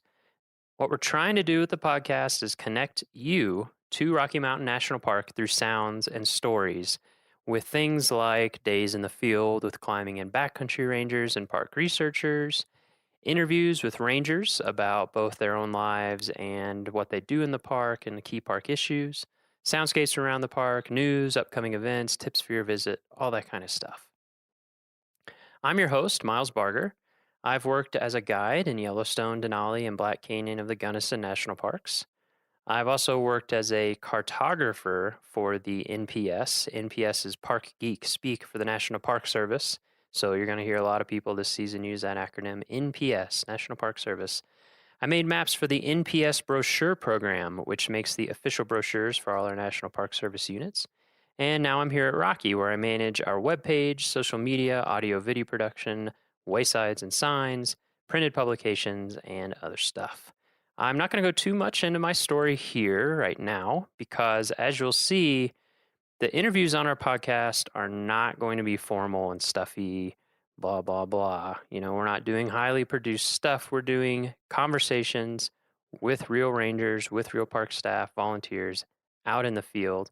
And we want it to be like you're sitting at a picnic table with us, you're sitting around a campfire, we're just having an interesting conversation. So I'm sure that in those conversations, details about me will naturally emerge. So for today's episode, I spoke with Kathy Brazelton, the East District Naturalist. The East District of Rocky Mountain National Park is the Estes Park side of the park. Kathy has been a longtime resident of Estes Park, and as you'll hear in our interview, has been in love with Rocky and the surrounding area for a long time. We chatted in Upper Beaver Meadows, a beautiful meadow backdropped by jaw-dropping mountain views, where we looked for signs of spring and learned about Kathy's lifelong passion for sharing with the world Rocky's unique beauty. We hope you enjoy.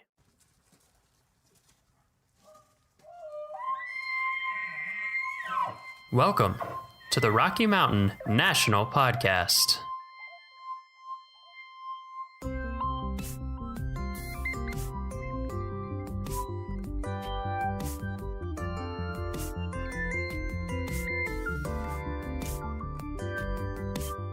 Hi, Kathy.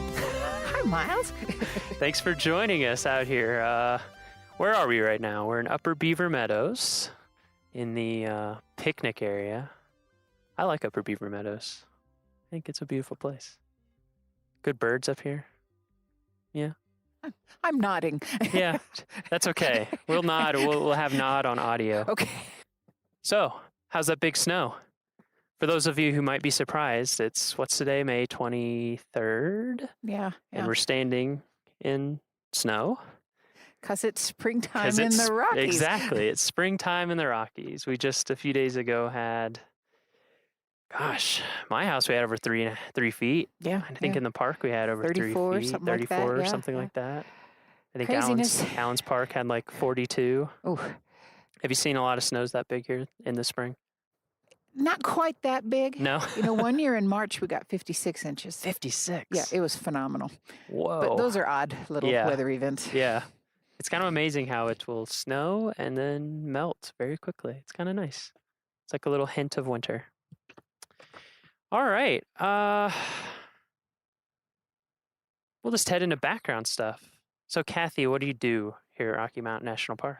I am the East District Naturalist, which East means District I Naturalist. supervise all of the interpretive stuff on the east side of the park from the Continental yeah. Divide down. And what is, I don't know, our listeners might not know, we use the terms interpretation. What's Yes. an interpreter in the Park Yes. Service? We Yeah, don't translate stuff, right? Well, we sort of do. I look at it. My grandmother, to her dying day, asked me what language I spoke. So, Really? and I think it is kind of being an interpreter. I take my knowledge and love of this place and put it into language that the visitor can understand because it's new to them. So interpreters, we do stuff like ranger programs that people go on. What other kind of things? Walks, talks, hikes, and then there's the non-personal stuff that you'll see around the park, the brochures and the wayside signs and things that help you understand where you are. Yeah, I know a little bit about that. Imagine you do. So let's see. Where are you from, Kathy? Originally born in Memphis, Tennessee. Memphis, Tennessee, but no accent. Amazing. I lost it on purpose when You I did? moved out here Yeah. to go to college. Yeah. But I was a child of the South. Yeah, I grew up in the South too, actually. Yeah. And I was kind of the same way. I didn't lose it on purpose, but I had a thick accent and Kentucky plus Mississippi plus Tennessee. So that was kind of That's a doozy. That's a good mix. And then I moved to Iowa when I was like 11 or 12, and it kind of went away. Memphis, Tennessee. How long did you live there?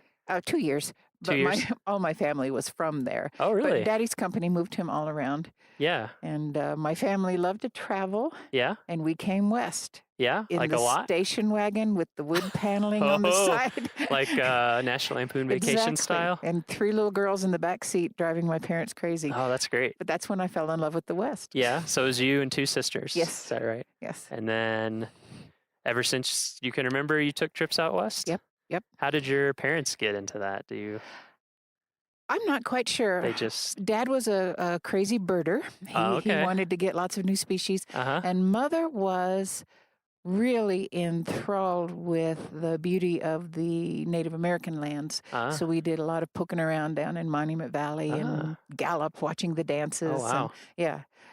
I That's had awesome. a blessed childhood, but Yeah. it turned me on to my love for the national parks. Yeah, that sounds great. What's the first national park you remember visiting? Rocky. Rocky? Really? How Yes. old are you? I was 11 years old. 11. Yep, Wow. and I fell in love with these mountains. That was a family trip? It was. Huh. It How long were was. you here? Did you camp? No, we didn't camp. We hiked in the snow.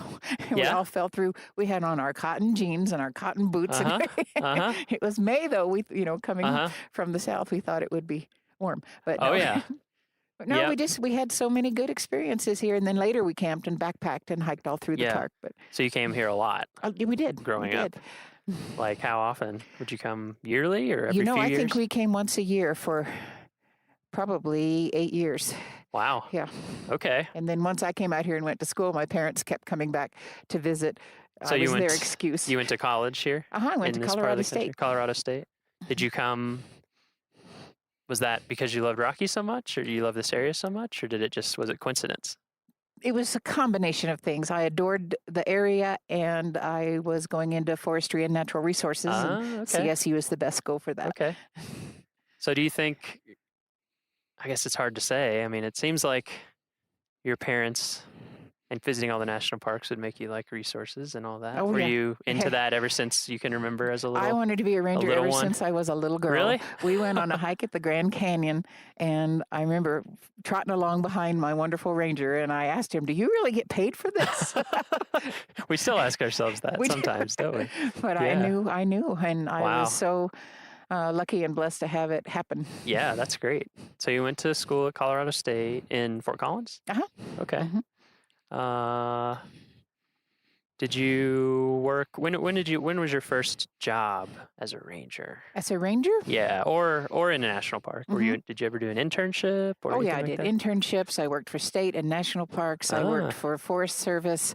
I worked anywhere I could find Yeah. a job in the biz. What was your first thing in the biz? When I was, parents don't let your children listen to this. When I was halfway through college, I took a semester off, and I worked at Lowry State Park, our wonderful state park just down the hill. I worked for the Young Adult Conservation Corps. So it was a break from school, but it was also doing something that was, My goal was always, no matter what job I had, was to put some kind of a spin on it that would benefit the environment and benefit my career. Yeah, sure. What kind of stuff did you do in that internship That was or job? So Yeah, I made some maps and I worked on some trails. Oh, that's interesting. Got to make maps. Yeah. I like to make. I know like you'd doing like that. Yeah, I've made some maps in my time. I mean, it's interesting. I think because that question comes up a lot. I feel like from visitors is like, how did you do this, or how did you become a ranger, or what was involved? And I feel like those types of summer jobs and internships are so My first key. internship, you will love this. I went to Southern California, and it was the Louis Rubidoux Nature Center with Riverside County Parks. I was madly in love with a California boy at the time, so I did my internship down there. And the day that I got there, maybe within 2 or 3 days, my poor boss, who ended up being a wonderful friend of mine, was in a terrible accident and handed me the keys to the center and said, "Have a nice summer." Wow. So I learned You learned a lot. from the kitchen sink on up, Yeah. but it was the best experience ever. I learned everything. Yeah. Yeah, that sounds great. Sometimes I've had a few internships like that. Yeah, let's see. So when's the first time that you worked at Rocky Mountain National Park specifically? I came here in the year 2000. Year 2000. And what were you doing then? Oh, it's a crazy story. I was chief ranger in several parks, chief of interpretation, and I wanted to move up here. And my husband got a job, and I didn't have a job yet. So I handed in my badge and moved up here on a leap of faith. Yep. But I wanted to raise my children up here. It's the scariest thing I've ever done. Yeah. But again, It worked out? well, yeah. It was wonderful. And Yeah. I had actually a summer off, which I haven't had since I was 16.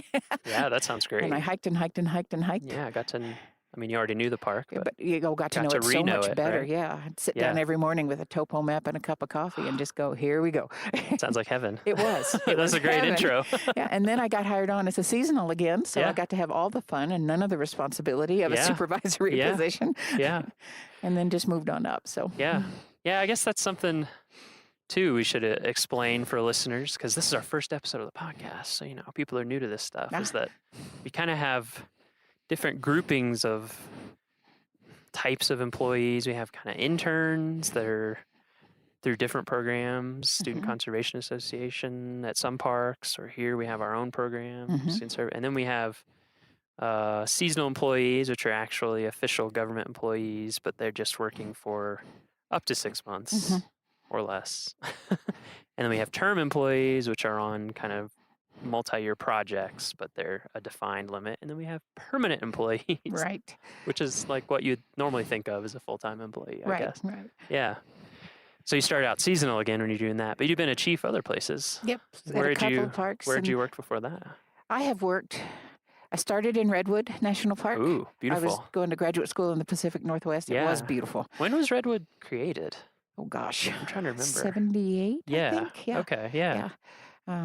That seems like it's always an evolving place. Yeah, So it you're is. at Redwood. I was at Redwood, and then I went great. from living redwoods to petrified ones. I went to fluorescent fossil beds. That's kind of an interesting It was wonderful. transition. I'm looking at the fossils going, I know this ecosystem. Wow, that's really interesting. It was. Huge petrified stumps. It's And so fluorescence is fascinating. in Oregon, right? No, it's down that's in right. That's the one in central Colorado. Uh-huh. I'm Just thinking of a outside different Colorado fossil Springs. ones in Oregon. You're thinking of John Day. Yes. Yeah. Thinking of John Day. Yep. Yeah, So fluorescent. for that, it was a wonderful thing. And then I went from there to Curated National Recreation Area, which is different yet. That's in Colorado also, right? Down by between Gunnison and Montrose. Montrose. Yep. Yeah, I worked at Black Canyon, the Gunnison for for a winter. I was your neighbor. Yeah. Yeah, I love that part of Isn't it gorgeous? the state. Yes. Oh, I love it. Curated is beautiful. It is. Yeah, I think a lot of people don't realize that the National Park Service manages a lot of national recreation areas. Yeah. So not all National Park Service units are called national parks. That's right. Yeah, we have tons. I don't even know how many types of units. Oh gosh, like the 15, National Historic 16. Site, National Monuments, National Battlefields, National Exactly. Seashores. Yes. Exactly. Yeah, and for people, if you're listening and you're curious about that, go to, if you search the terms Find Your Park, you can actually find a big map that has, we have 400 and, what's the count now? 400 and something units. And I think a lot of people don't even realize that we manage all that stuff. Anyway, Curated. From there, I went to a little bitty place in Utah, Timpanogos Cave. Oh, I've heard of that. Gorgeous What's that little, like? Oh, it's a little jewel box of a cave. Is it a dry cave, wet cave? It's a wet cave. It's Wet still cave? alive, with doors in it to help maintain the Whoa. moisture ratio. Wow. It is way up high on a cliff, so people show up and expect it to be like Carlsbad, where they take an elevator or stairs down to the cave. Instead, they have to hike a mile and a half up. Really? Yeah. That's It's in the fascinating. limestone face What part of there. Utah is that in? Just south of Salt Lake City. Oh, okay. Yeah, in the I had no Wasatch idea. Range there. It's Yeah. beautiful. I love that part of the country. Where And after then from that? there, I went to Great Sand Dunes. Now it's National Park and Preserve. Yeah. And then up At here, that time, was it it was just a national park. At the National time. Park, and then they added the preserve later? Yeah. That's also a fascinating place. If anybody's coming to Rocky and you have a longer trip, you should visit some of these places around us. I mean, Great Sand Dunes is bizarre. It's phenomenal. It's just these, phenomenal.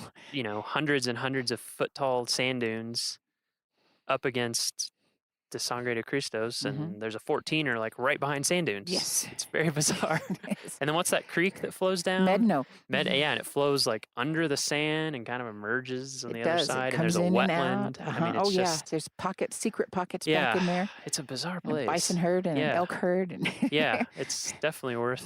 I mean, all parks. Yeah. I've literally every park I've been to. Same even here. when I'm like, I don't know about this place. It's always Yep, interesting. every park has Everyone. had some Yeah. beauty. Yeah. Yeah, it's really fascinating. And so then after that, you came here Came to up here. Rocky. Huh. That's great. You got to be in And some I'm nice a happy places. ending. Oh, I have been in wonderful Yeah. places. You like it here, okay? Yeah, I do. Yeah. So how did you get into interpretation specifically? Is that what you'd always wanted to do, or Yeah, were you I've done lots of jobs in the national parks, resource management, law enforcement, cleaned my share of toilets. But my passion was to get people excited about these beautiful places. And to me, interpretation was the key to that. Just to share my love for and knowledge of and watch that glow spread across their face. That's the best thing in the world. Yeah, I have to agree. Yeah. I love that too. So you talked about taking trips with your family. Was there anyone specifically, like a specific ranger that you remember, or someone in your family specifically that really inspired that desire to my mom communicate was and inspire a professional Girl Scout, outdoor education. And I was a scout myself, and that offered me many wonderful opportunities. Yeah. And then my dad being a birder, that's what we would do together. We'd go out on Saturdays and go birding when we could. So he taught me a lot about the different, birds and why they were there and the ecosystem idea. And I just loved science in school. I was a little science nerd. I just adored it. Yeah. But that's great. I had a hard time deciding whether I wanted to go into research and because I just love immersing myself in resource knowledge. But I really wanted the other piece too, the communication of the sharing of. That's important to me. Yeah. Yeah, I feel like that happens a lot for people in the Park Service. They kind of have a lot of interests. It takes a little bit to figure out Do you like being out in the field collecting data all the time, kind of on your own, or do you like interacting with people Yes, and all of both. that? Yeah, exactly. I kind of feel And the same the way. old time ranger, when I started, Yeah, was more of a general ranger, a generalist, and we got to do a lot of the different things. And right. we've gone a little more pegged now into Yep. different categories. Yeah, I've But heard a lot of people mention that.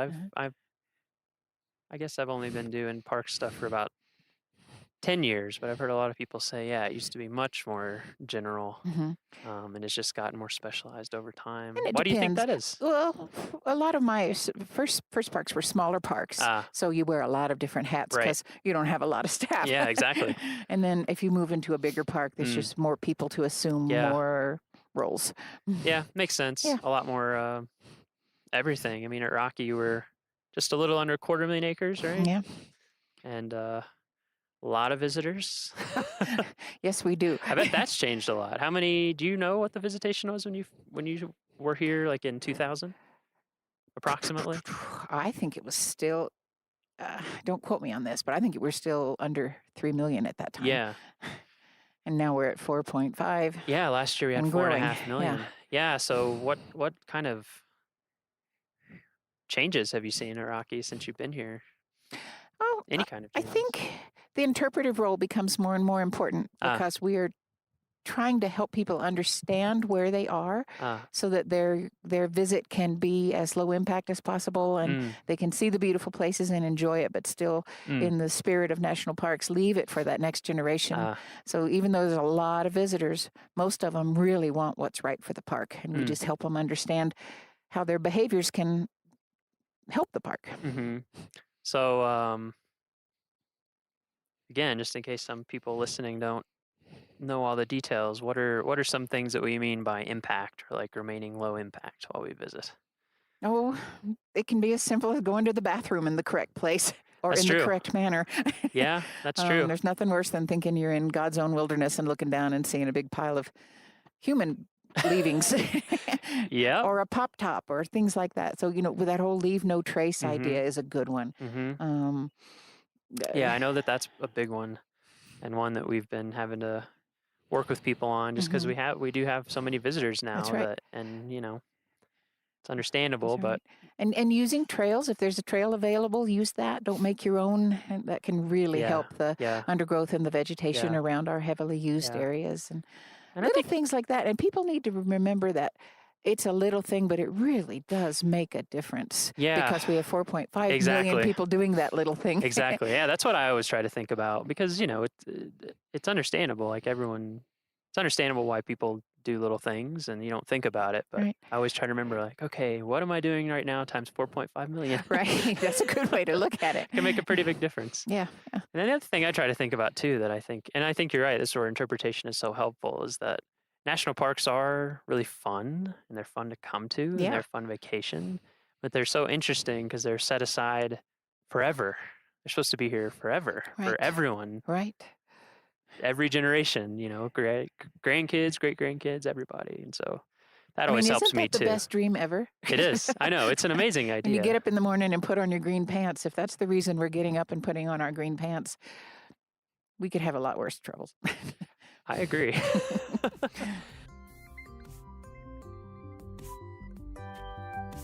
Okay, time for a little break while we give you quick news and announcements about things going on in Rocky Mountain National Park.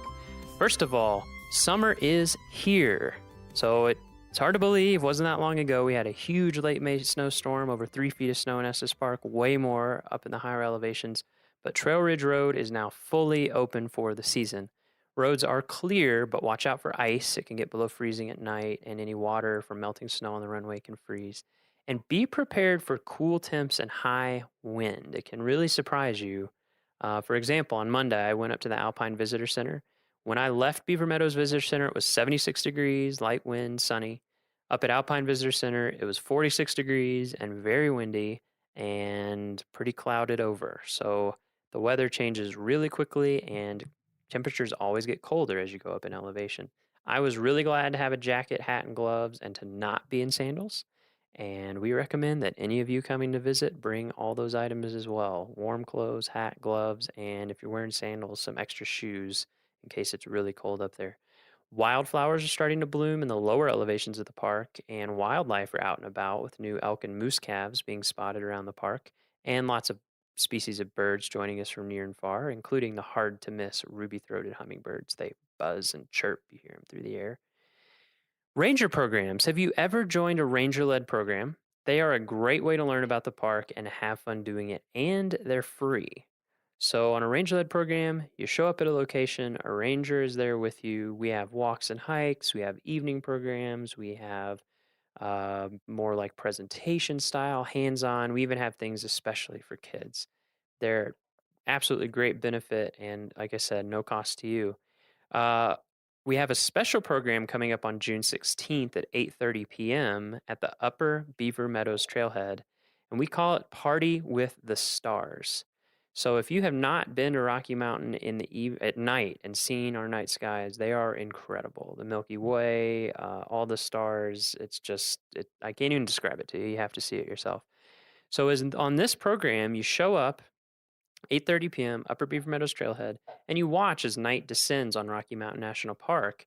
And then when it's dark, there's actually going to be volunteers available with big telescopes that will help you experience the magic of the night sky. They can point things out to you, or you can just look through the telescopes and get some great views. So highly recommend you check that out, June 16th, 8:30 p.m. We also have all of our summer programs beginning this Sunday, June 18th. There are way too many for me to talk about here, but you can find them online.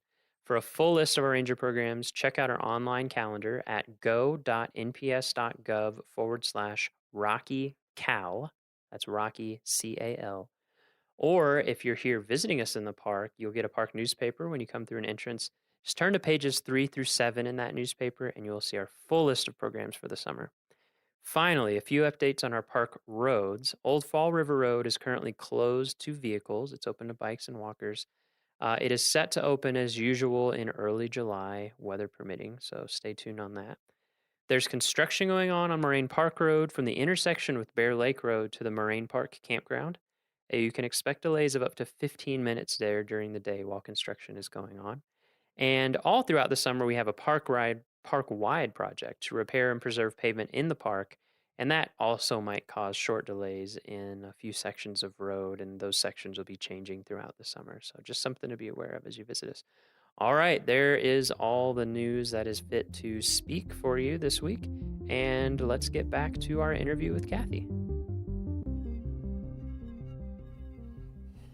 Since it's spring, thought we could talk a little bit about spring in Rocky. You know? Spring in Rocky? Yeah. So when you be think, ready. Be ready. Yeah. When you think about spring in Rocky Mountain National Park, what do you think of? You think of be ready. The first thing I think of is change. Change. Yeah, because it's going to be changing either by the minute or by the day, or you can have a 50-degree day one day and be sitting and getting sunburned on a rock, and the next day you are in 3 feet of snow. So be ready. Folks who come visit us, they have their shorts and sandals on and they're ready to climb longs, and we're saying, that's still a winter climb. They forget how far north we are and how high we are in elevation. It really makes a difference. Yeah, it makes sense to me. I totally get it. I remember the first time I came out west, because being from Kentucky, it snows a little bit. Yeah. May is summer. Usually warm. It's summer, basically.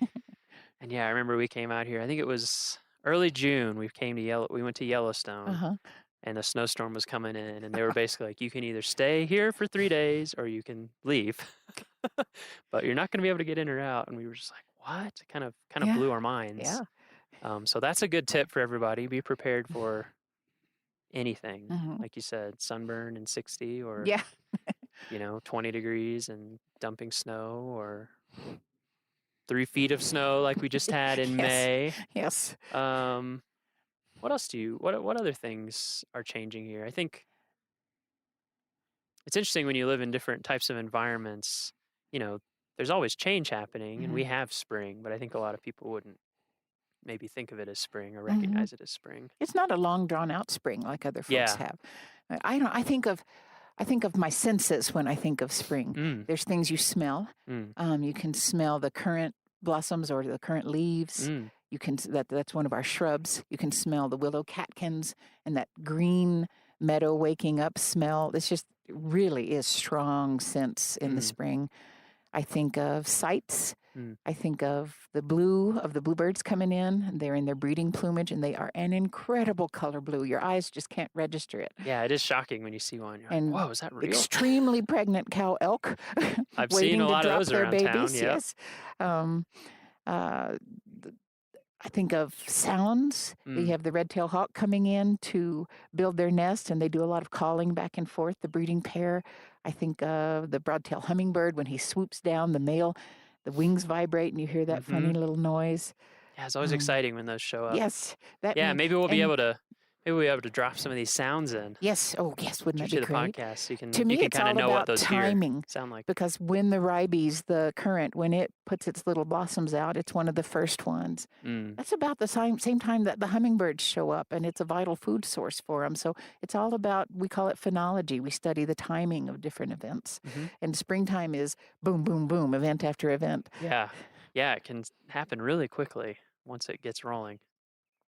Yeah, we're feeling the sun right now. This is kind of exactly what we're talking about on a short term.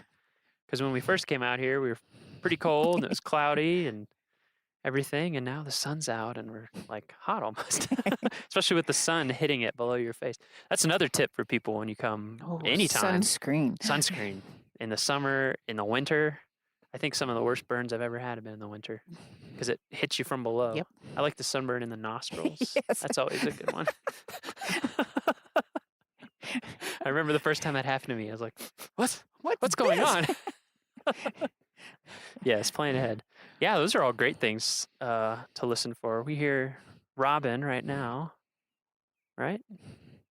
So the hummingbirds, red tails. The robins are our noisy little neighbors. They call loudly. Yeah.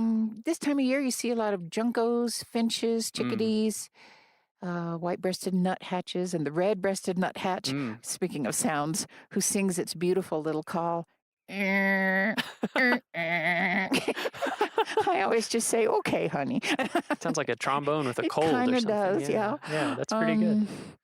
And who else is here? Green-tailed towhees are doing their little dance. The magpies are nesting.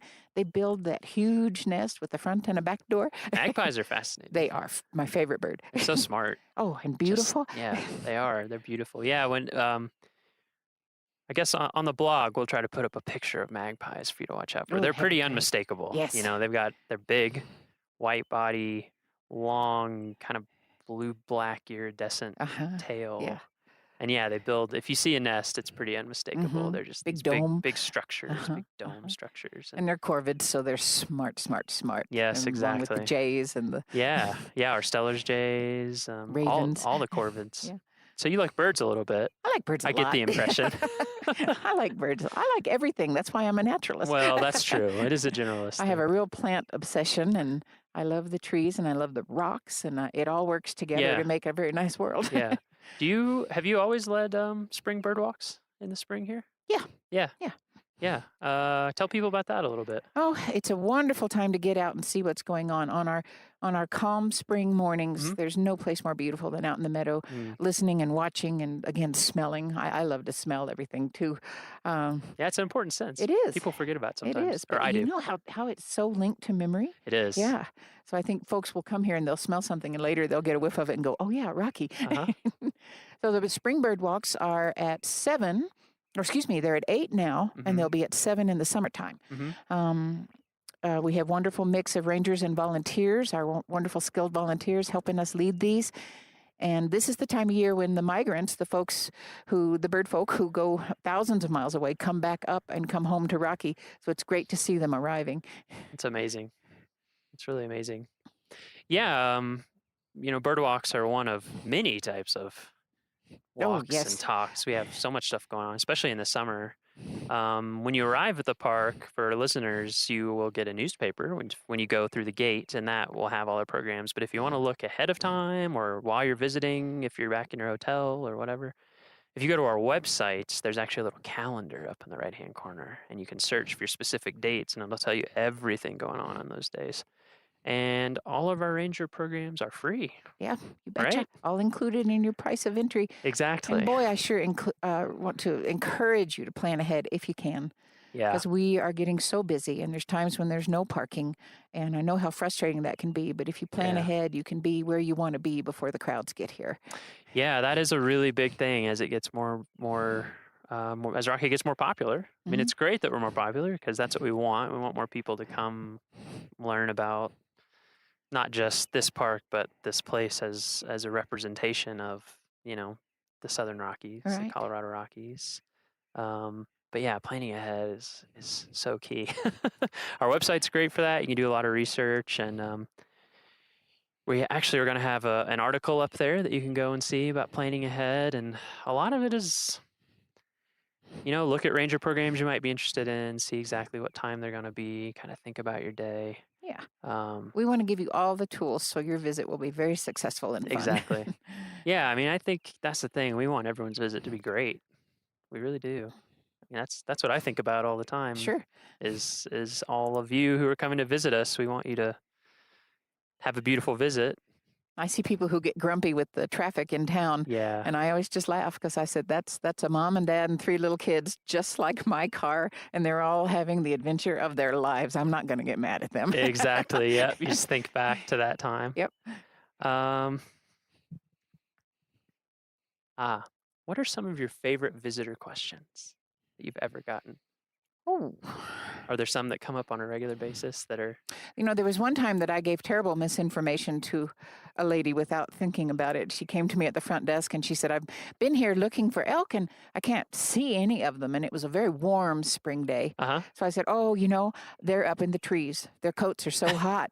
And she said, I didn't know they could climb trees. So I misspoke. By being up in the trees, I meant taking shelter under the forest canopy. But I said it poorly. Yeah, she was very surprised. Yeah. It's there's so many animals and things here that a lot of people aren't familiar with. So maybe elks do climb trees. Elk. That's pretty funny. It was.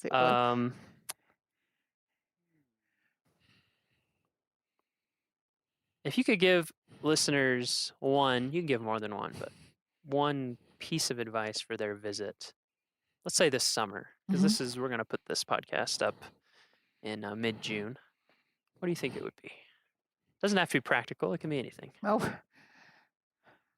probably my biggest piece of advice is just come with an open heart and open eyes and look around and absorb this place. It's yours and it is magical.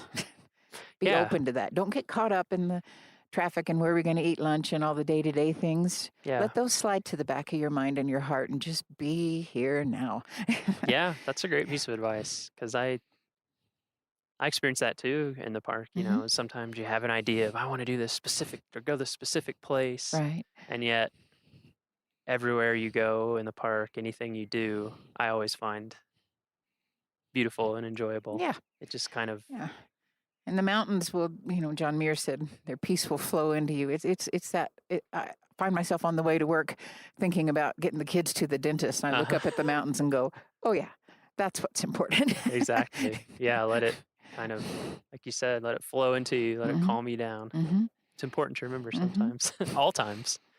We already talked about bird walks. What are some other events this summer that listeners might want to know about?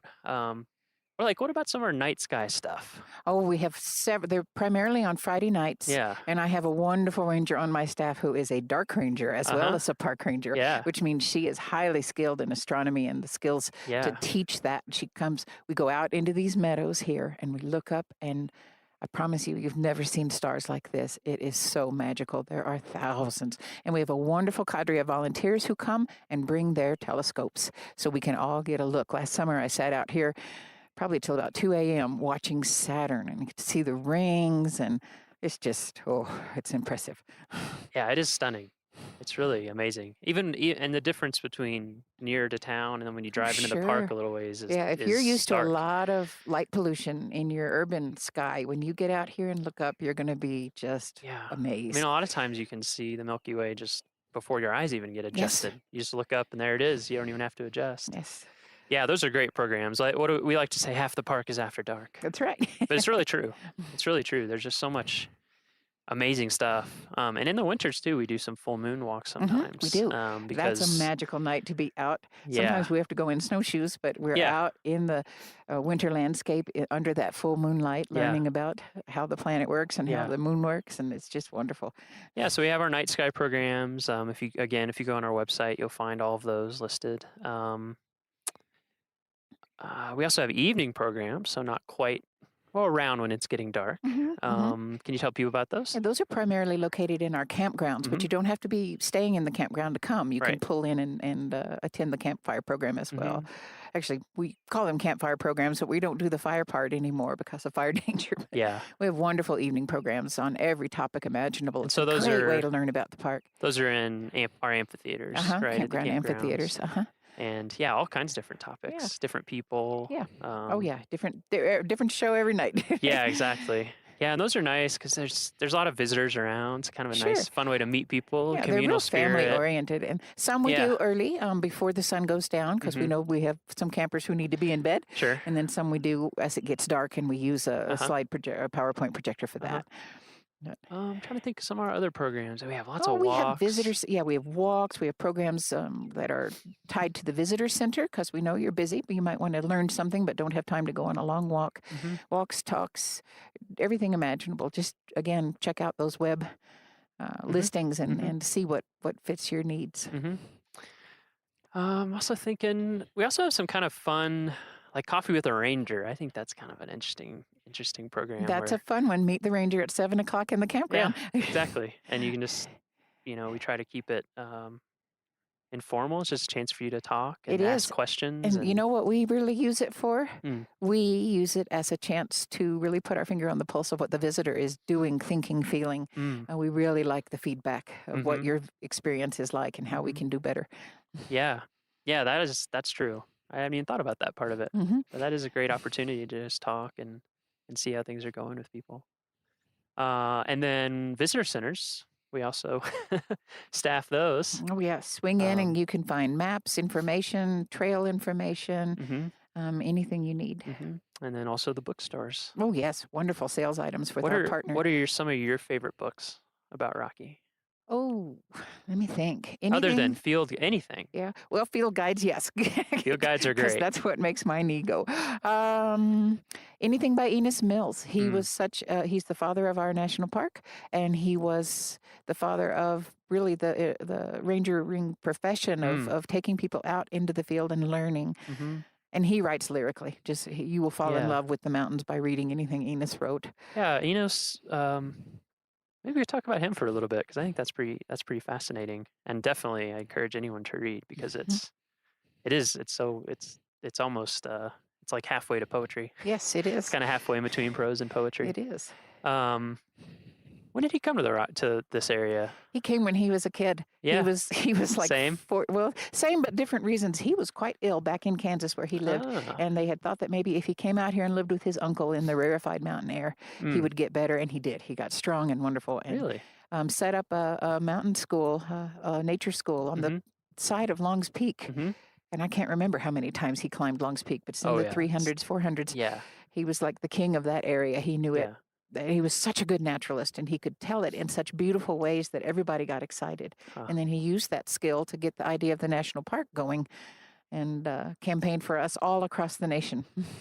Yeah, it's amazing to me how many national parks have that sort of story. They have, a person or a small group of people that recognize the beauty of the place, and they really work hard to have it protected.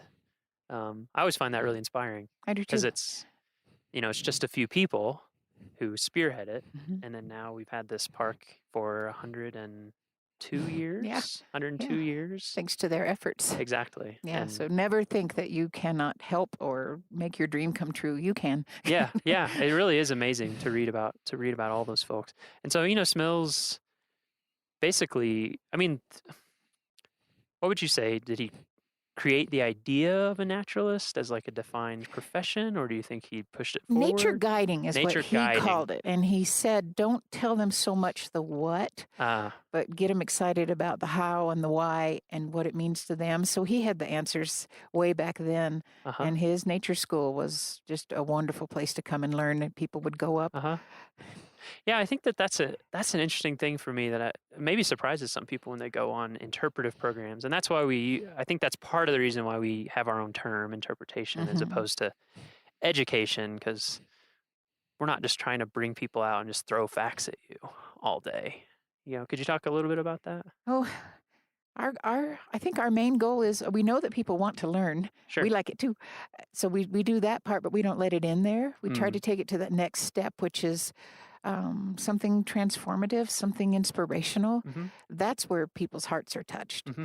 And our goal is to touch you in your brain with the intellectual and in your heart with the emotional. And we want you to leave this place a steward. We want you to leave this place a champion for national parks and for Rocky, and to do everything you can to help protect us. Yeah, I think, not to get too much into technical verbiage, but we're also, I feel like that's a growing thing in the Park Service, these more interactive programs with rangers where, again, we're not just talking at you, but we actually want to have a conversation, not just between the ranger and the person, but between everybody that's in the group. And I've been on some of those programs, and it is amazing what comes out, Oh, we learn so much from our visitors. Yeah. We look at it as being more of a dialogue than just I'm going to stand up here and tell you everything I know now. Yeah. And through that dialogue, everybody is enriched. Everybody learns, and everybody has a chance to be heard. Yeah, I feel, on so many ranger programs, not just guiding them, but also being on them. It's amazing how you can have more energy and excitement when you're done. Yes. Than when you start. So it's very different than a class almost, because you're like, okay, I'm taking it all in. So by the end, you're like, oh, excited. Yes. I've had that experience at a lot of parks where you go on a ranger program and it opens your eyes up to things you hadn't even noticed maybe, or... And it's the same thing for the rangers. The visitors keep our pilot lights lit. They keep us excited and enthused and in love with this place. Absolutely. Seeing it through their eyes is just wonderful. And I love kids too. Oh, yeah. All of our programs are all ages. Is that correct? Sure. Yeah. Sure. Yeah. So any kids are welcome. And I think a lot of times they have some of the most insightful comments and questions. They do. I'll never forget they'll the ask time a question. Yeah, I had an environmental education contact with a kid, and we were doing these great programs, and he goes, "That was great." Then he looked at me, he goes, "Hey, you were teaching us stuff." He saw you, huh? And I thought, okay, my job here is done. He had a good time, but he learned, yes. Yeah. Yes. And our Junior Ranger program is one of our most popular programs in the park. We have I'm wonderful glad you brought books. That up. And then we have programs up at our Hidden Valley area where we have Junior Ranger headquarters. And kids, that's just for you. Yeah, so Junior Ranger, can you explain it a little bit, like the details of it? We do 4 programs a day, and it's just a way to kid-level learning, the fun stuff, a way to learn about the national park and what's here. And then the kids can fill out their books. There's all sorts of fun activities and things to color and match and draw lines to, and then they get their badge. And kids, your badge is bigger than my badge, so it's pretty cool. They are cool. Yeah. Yeah, you go to a visitor center or to a Junior Ranger headquarters. Or Junior Ranger program, Yep, and it's great. I mean, the books are I love the books here. Oh, they're at beautiful. Rocky. Yeah, our partner helped design those. They're all Rocky Mountain Conservancy. hand illustrated. They're gorgeous. Yes. Yeah, they really are. And kids are really excited when they open it. It's not, it's summer oftentimes when the kids are here and they don't want to do homework, but it doesn't look like homework. It looks like fun. It's There's games, searches and puzzles, beautiful colors, and it's just a great way. I mean, the kids learn about it, but the parents learn about it too because they're helping the kids, and then you get a badge, and it's just a great program, and it's free. Yeah. So and we have some kids who hit our desk. They are showing up with little vests on with over 100 Junior Ranger badges, and they just inspire me. They give me hope for the future. Yeah, it's incredible.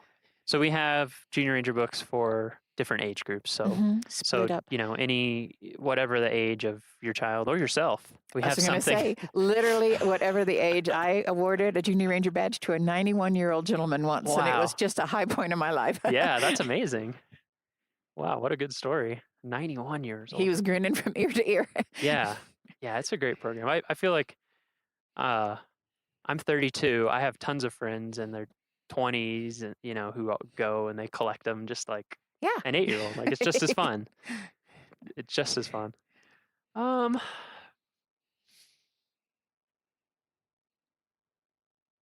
This is going to be a complicated answer, maybe, but that's okay. We can muse on it until we're done. Okay. If you've been coming to Rocky for a long time, what does Rocky mean to you? I know it's an impossible question, but so many. Rocky is part of the fiber of my being. Something, this is going to sound all woo-woo, but something physically, literally happened to me the first time I saw these mountains. Really? I just fell in love. I said, they are the most beautiful. And everywhere I've worked with the National Park Service, like I said, every park has been a gift in some way, but I always thought these mountains here in Rocky, the Never Summer Range, the tundra, it touched me in such a way. My mom and I spent so many happy days with our noses to the ground and our butts in the air up on the tundra, learning about the botany up there. And it's just such a special place. It's inspiring to me. It gives me strength. It grounds me. I have a real mountain fetish, and I love to visit any mountains I can find, but these are the home range. And our poet laureate, Thomas, you'll have to dub this in. I can't think of his last name right now. But he said, you can say that I loved a range of mountains so much that I could hardly breathe. And that's what this is. And to have the honor and the glorious experience of sharing this with the park visitors, that's the best thing I could ever do with my life, because they're going to help me protect it, and it'll be just as special to them. It's not mine. I just happen to love it. Exactly. I think that's such an important point for everybody, is that this park belongs to everyone. It's all of ours. Connect with it however it connects to you. Find the place that speaks to you. I had a similar experience the first time I went to Yellowstone. I mean, I'd never been in the mountains from the East Coast. I think I was 16 or 17. And I just was like, this is it. Yep. This is what I want to do. And I've been working in national parks at least seasonally ever since then. Yay. There's just something about it, And that's one of the biggest things I want to tell people. Their jobs are hard right now. But please don't let anyone tell you that you can't be a park ranger. If you want to be a park ranger, you can. And it's my job and the rest of the rangers to help you get there. People helped me every step along my career, and I'm so grateful. So if you have a real itch to do this, if it's really in your heart, get in touch with a ranger somewhere, whether it's out here or in the park that's closest to your home, and just say, what can I do? And you can start as a volunteer. I did. When I was a master's student, I was volunteering at Redwood. Just get your foot in the door, and this can be yours if you want it. I think that's a great message, and I totally agree. Every person that I've ever asked my whole career or as a visitor has always been so warm and welcoming and excited to have someone interested in it. So definitely, if it's something that you're interested in, for some people it ends up being a career. For some people it ends up being a few summers that they never forget, or winters if you work in southern parks, Everglades, and or something. just because you come out here doesn't mean you have to grow up to be a ranger. You can grow up to be a dentist, but you're going to be a dentist who loves national parks and will help protect them. Yeah, that's great. I think this has been great.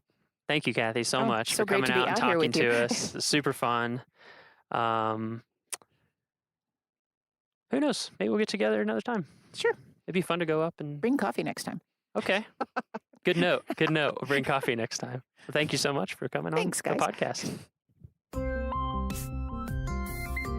And that's our show. Thank you for joining us for our very first episode of our very first official podcast. We hope that you will join us for the rest of the season. We have so much stuff lined up for you. It's going to be really fun and interesting and varied.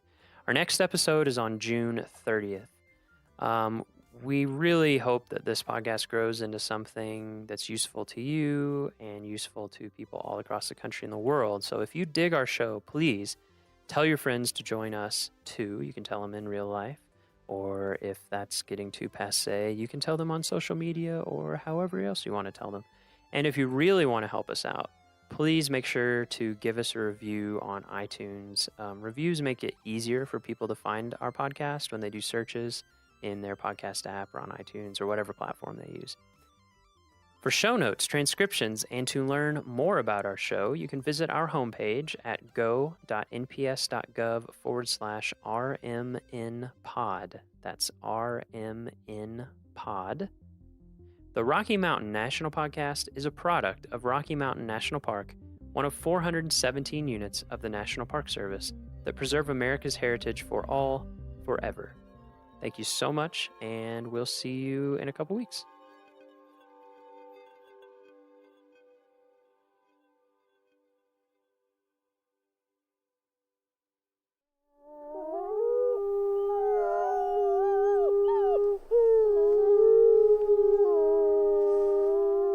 From Yellowstone National Park, this is what we do.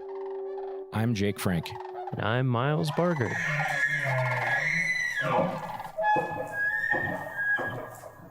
Miles, how's it going? Going great. Yeah? How are you? Good. How's your drive to work today?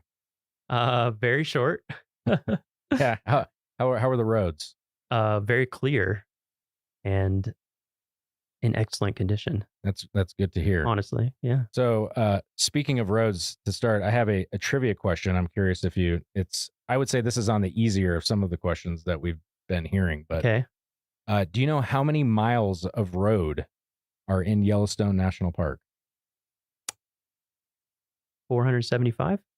That is very close. 452, I think, is the number that I've been given from facilities in some of the reports that I've read. But yeah, 450 plus. And that's roughly the distance between like DC and South Carolina, Charleston, as the crow flies. So it's like multiple states. So it's a lot of roads that are in the park that we maintain In harsh conditions. in harsh conditions. On a volcano. No big deal. Yeah. Yeah. So yeah, it's either burning the road away or it's frozen and under snow, Or both. Or both. Yeah, for many.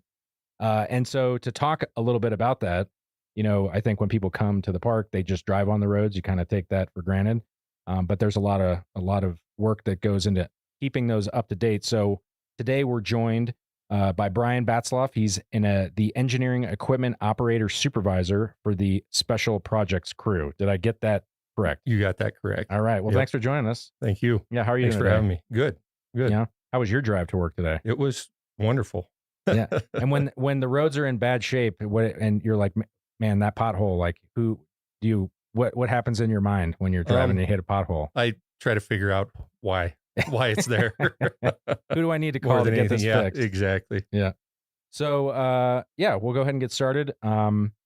When and where did you get your start in the National Park Service? Here in Yellowstone, actually, I started, got my first job here in 1998. I was a carpenter's helper in the carpenter shop here in Mammoth. And then that was my last year of college.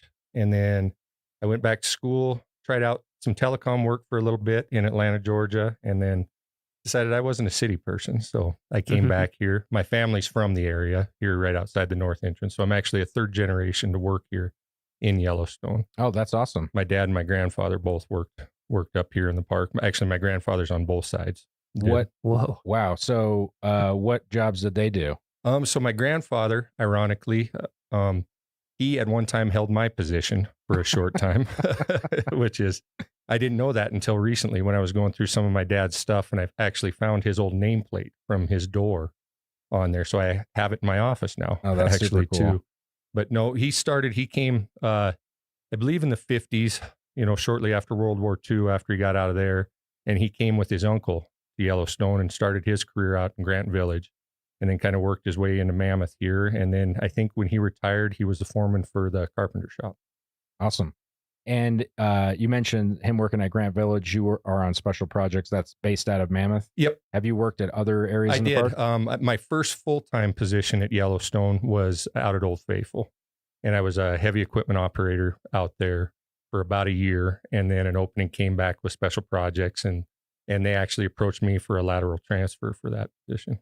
So between the job that you currently have and that first job, you mentioned that you had some movement in there to get where you currently are. Can you walk us through all the variety of jobs that you've had? So, like I said, my first year I was in the carpenter shop as a carpenter's helper, and then had that year where I was down trying to do the telecom stuff in Georgia. You're Rumspringa. Yeah. And then when I came back, I actually applied for a labor position with special projects. And when I got that job, I enjoyed the work. And so I just tried to take in as much as I could with the job and everything, and saw what I could do. And then my next position with them was a seasonal truck driver, motor vehicle operator for them. And then eventually when I was able to get on at Old Faithful as a heavy equipment operator, and then transferred into Mammoth, then worked my way up to be the work lead for special projects. And then here probably 3 years ago, I was hired as a supervisor for special projects. Awesome. Yeah, it's really cool. Like a lot of the jobs in the Park Service, this is like a theme that we've noticed, I think, is that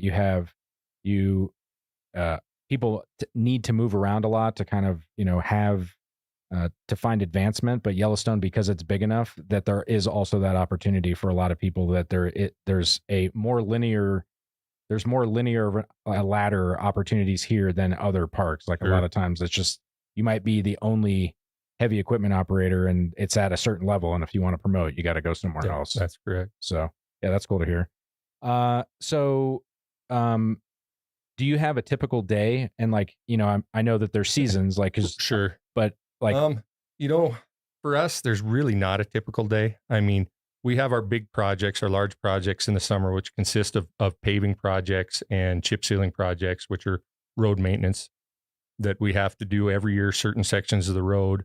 But, there's always the stuff that comes up, and that seems to be a daily occurrence, especially with the higher visitation and use and everything. We see more and more stuff that actually wouldn't normally, be there as far as that goes.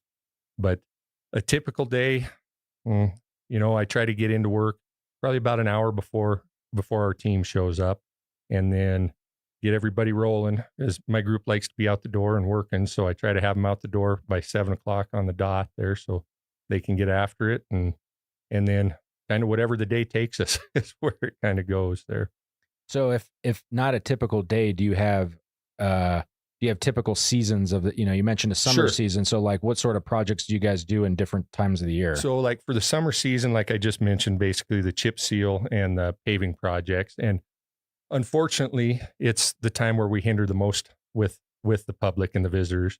But with the way our work is, it's depends on the weather. I mean, we can't work in the real cold temperatures. We can't do this work if there's a lot of moisture, so unfortunately, July, August is when we're the busiest, and we do create a lot of traffic problems out there in the park, but it is for the betterment so that they can have nice surfaces to see the park on. And then in the fall, we start winding down a little bit, and we actually start gearing up for spring opening, for opening the park in the spring, because that is it takes us about 3 months to do all of our plowing. We start to open the park after snowmobiles in March, the first week of March. And we typically don't get done until usually it's Memorial Day weekend is what we shoot for, but the first week of June, a lot of years. Wow. And that's because we have to cover also the Beartooth Highway, which is outside the park, but it's 11,000, about 11,000 feet, I think, is the elevation up there. So there'll be snow 30, 40 feet deep up there in early June. So for somebody who's interested in, getting into this line of work, is there a skill set or something that that is the most important to have for like a lot of it's just you got to be willing to work hard, and put in the time, because our groups put in a lot of time. We use a lot of project money. So in the summertime, we have the ability to have overtime, and it takes the overtime to get these jobs done. But it'll be typical when we're on our projects. We'll work 12, 13, sometimes 14-hour days, 5 to 6 days a week if we need to, for 2 or 3 weeks at a time. And then, as we jump to the next project. So you've got to be willing to, put the time in and everything. But it pays off in the long run. So speaking of overtime, I know that your crew was responsible for when we had the flood in June 13th, 2022, you guys were basically the first responders, more or less to the road that is now paved. Like, it was an old dirt road. What, like, your crews did that? Like, how much time and effort did you guys, like, I mean, oh man, that Seems was like you worked around the clock. just is my memory. Just about. We were, Because we for started. people who don't remember, for people who don't remember the flood, the one developed road between headquarters and the rest of the world basically just got wiped out. So I remember you guys were on it. Seemed like instantly. Yeah, they gave us the okay. I can't remember the exact date. I believe it was 2 days after. And we needed to get the old wagon road from Mammoth to the north entrance in Gardner shaped up to where we could get access, because basically Mammoth was cut off, to everything. And at one point, both Gardner and Mammoth were cut off to everywhere because Highway 89 was also flooded out at Yankee Jim Canyon. And so, we started on and, talking with Cam and everything. It's like, do what you got to do to get it done. So we started on 14 hours a day, 7 days a week. And we just hammered it out until they kind of got things in place to have a contractor come in and kind of take it the rest of the way to final completion. But yeah, you guys crushed that. Thank you again for all of that. No problem. Us that live in Mammoth, I think we can't thank you guys and your team enough. That was really awesome. I couldn't believe how fast it was. Yeah. I mean, just if anyone had been on the OGR before that, it was basically like, if it rained a little bit, you couldn't ride a bike. It's ice. Yeah. I mean, it wasn't ice, but it was just the way the dirt is around here. It was just so slippery. And so to see it go from that to passable in a passenger car, you definitely wouldn't recognize it now. If, you wouldn't realize what was under there before. It's amazing. For sure. Yeah. So, what's your favorite part of the job? That's kind of a tough question. I mean, there's a lot of things. Of course, when you've worked here as long as I have, there's so many different things you could jump into. But I just like,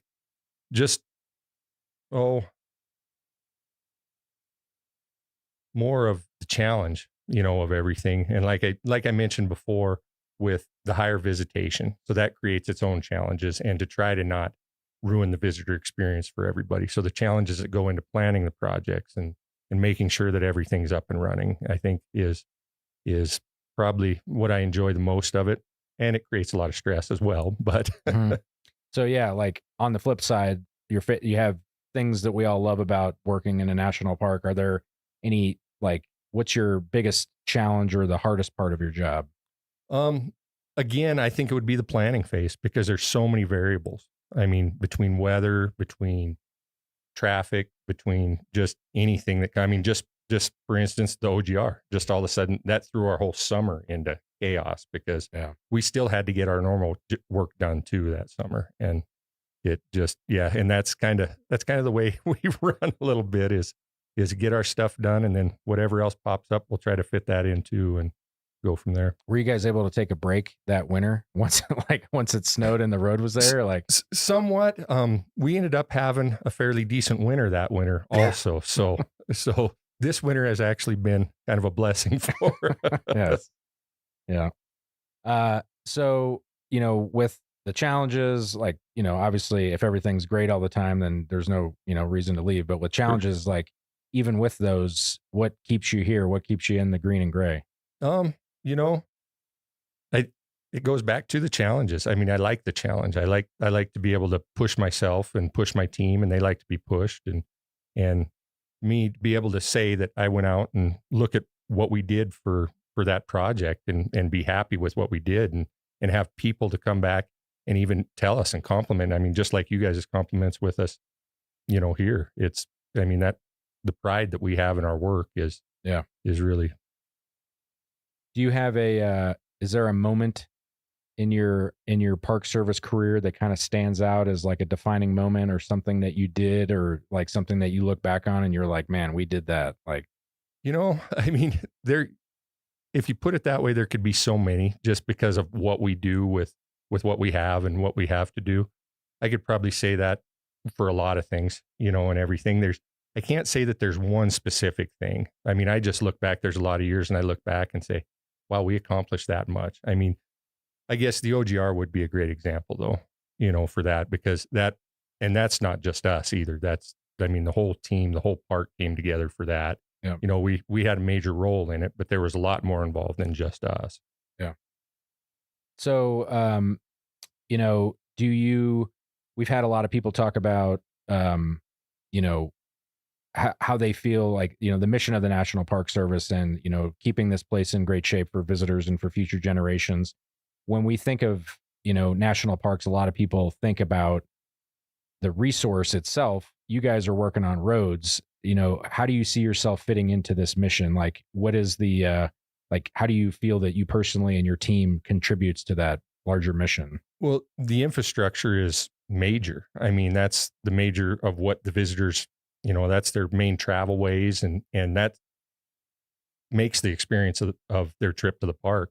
If the infrastructure is poor, they might have the most beautiful scenery, but if they have to drive over terrible roads and, to get there and are miserable doing it, then, they're not going to have a good time and enjoy themselves. So it's important what we do and what we have to do here.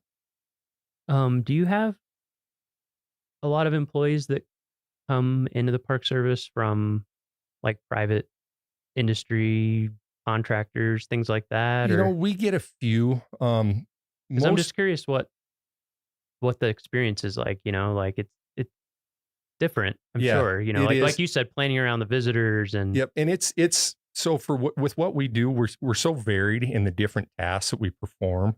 So we'll get a few private, people that come from private professional settings and everything. But a lot of people, for us, for a lot of years, it's been a lot of development. We've had to develop a lot of people and everything, because a lot of private sector stuff is more centralized on, I do this. They don't have maybe as wide a range of what their skill sets and what they're needed to be. And it doesn't seem like we get as many applicants from the private sector. And I don't know if that is pay gap difference or where that comes from, but we do a lot of interdevelopment for us. And so is there like formal training or, for somebody who is wanting to get into this, like how does one get into your line of work? So there is formal trainings out there. There's a lot of like tech schools and things like that will do the trainings, heavy equipment trainings, truck driving trainings for commercial driver's license and things like that. We don't require necessarily any formal training. We do have obviously the trainings that we do through the Park Service and that we do through our department, and everything to keep everything up. And the in-house trainings we do to develop our people is kind of the direction we go. But in order to get these jobs, obviously, you do have to have some experience, with the heavy equipment. You probably need a driver's license. And a driver's license, yes, obviously. And so we require all of our heavy equipment operators have to have a commercial driver's license, Class A Type 1. And so they have to be able to maintain one of those licenses to perform the duties. But other than that, for the most part, no formal training is necessarily required for it. Gotcha. So this is, for the people that are listening that are interested in this type of career, and if they were to go on USA Jobs and look for this, what is the series of your job like? And the people that work for you, do you have that? I believe you actually. Yeah. I wrote it down because I don't remember it off the top of my head. Well, and we're laughing with ourselves because it's like this. It's so in the weeds. You apply for it and then you're like, I forget what my job was. Yeah. So the series is actually for the equipment operators is 5716. We actually do have a couple of other series that are for our seasonals, and I think 3502 is one, and that would be kind of our entry level positions there, and those are seasonal positions. And then I think 5703 is for our seasonal motor vehicle operators that drive our dump trucks and things like that. And what grade are those entry level positions? So the entry level for the labor positions are WG5s, and then our seasonal truck drivers would be WG8s. Gotcha. Cool.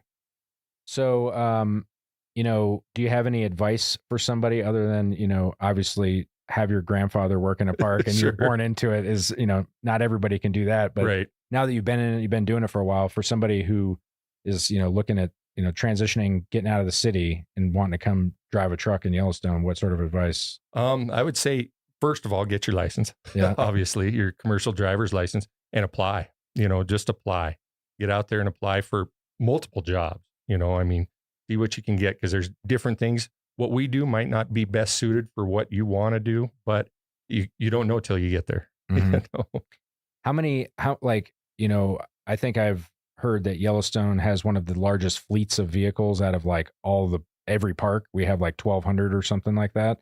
How many heavy equipment machines do we have that you guys run? That's actually a really good question. We have probably just of heavy equipment. This isn't counting our dump trucks, our tractor trailers, our pickups, and our utility trailers and things like that. We have over 70 pieces of equipment just for special projects. Wow.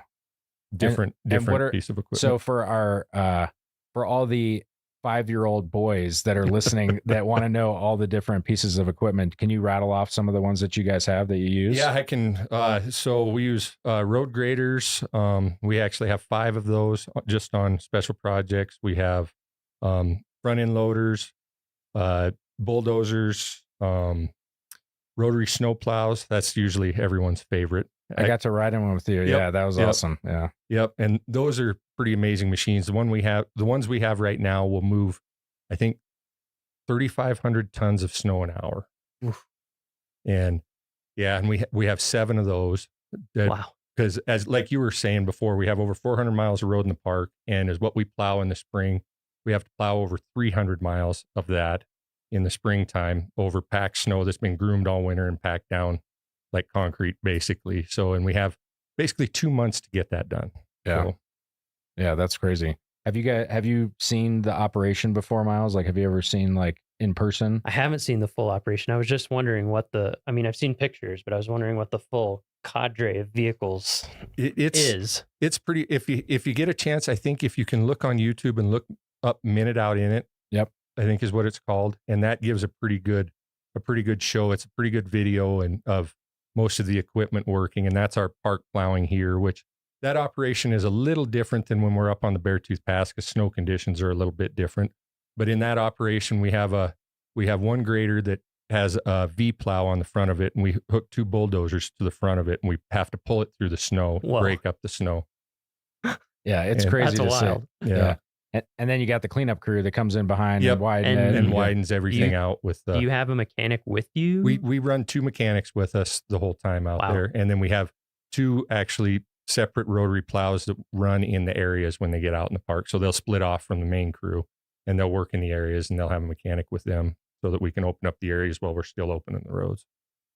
Yeah. I've had amazing. When my first year here, I came after winter and it was the spring plowing, and I had the opportunity to go out. I think we were at Lake, right? Yep, it's we like were in that between Lake and Grant. Yep. Yeah, and Brian was running the rotary plow, and just like it like hucks snow forever. It's really cool to see that. And then I think 2 winters ago, I went up to the Beartooths, and it was like a lower snow year, but it still was like a 35-foot wall of snow. What's the name of that big famous curve? They call it the bar drift there. Yeah, and I don't know the full history on it, but it has to do with years ago, back when the state of Montana and the state of Wyoming would meet, because the state of Montana plows the Montana side, and then we take care of the Wyoming side. They would meet up there, and then they would cut a bar into the snow out there in June or whatever, and then the town of Red Lodge would come up and they'd have a big party. And I believe, I'd have to look this up to get verification, but I believe there's some pictures out there. At one time, they even had an elephant up there. Which is so random. Yeah, it's really like just unbelievable to see that operation. And again, that happens in closed areas. Like it's just another thing that happens behind the scenes. You drive through construction in the summer, but you're not driving through the plow operations. Right. And so yeah, that's like a huge thing and the schedule that you keep. I used to work in Glacier, and they also have a road that requires crazy plowing, the Going to the Sun road, but they don't really put a time limit on it. It's kind of like it's open when we're done. Yep. You guys are like cutthroat, like we got to hit these dates. These are when the things open. And we're pretty proud of that. We haven't missed for the park. We haven't missed an opening date since I've been plowing out here. And I think I've been plowing since 2007 or 2008. Yeah. Yeah. Knock on wood. Yeah. There we go.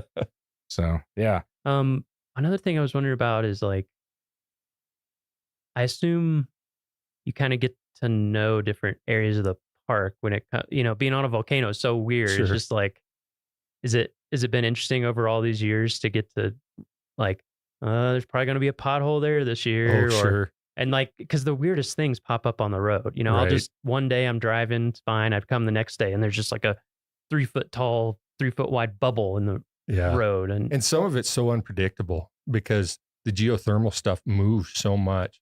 I mean, there could be an area that you've never had problems with before, and all of a sudden an issue pops up. Hmm. You know, and it's, I mean, we've, like I think Jake was kind of saying before, we've built roads on a volcano. What's not a volcano, we're on high mountain slopes Mhm. or over swamps. So we don't have the most ideal areas that our roads corridors are built on. Yeah, and I hadn't thought too about the increased visitation, and also like vehicles just keep getting bigger. Right. Yeah, You like know, like- RVs are bigger And than then when, and then a lot of electric vehicles are really heavy. yeah. Like, it's amazing sometimes when I read the weights on these things. I'm like, whoa, 7,000 pounds for a normal sized pickup or something. I hadn't thought about that, but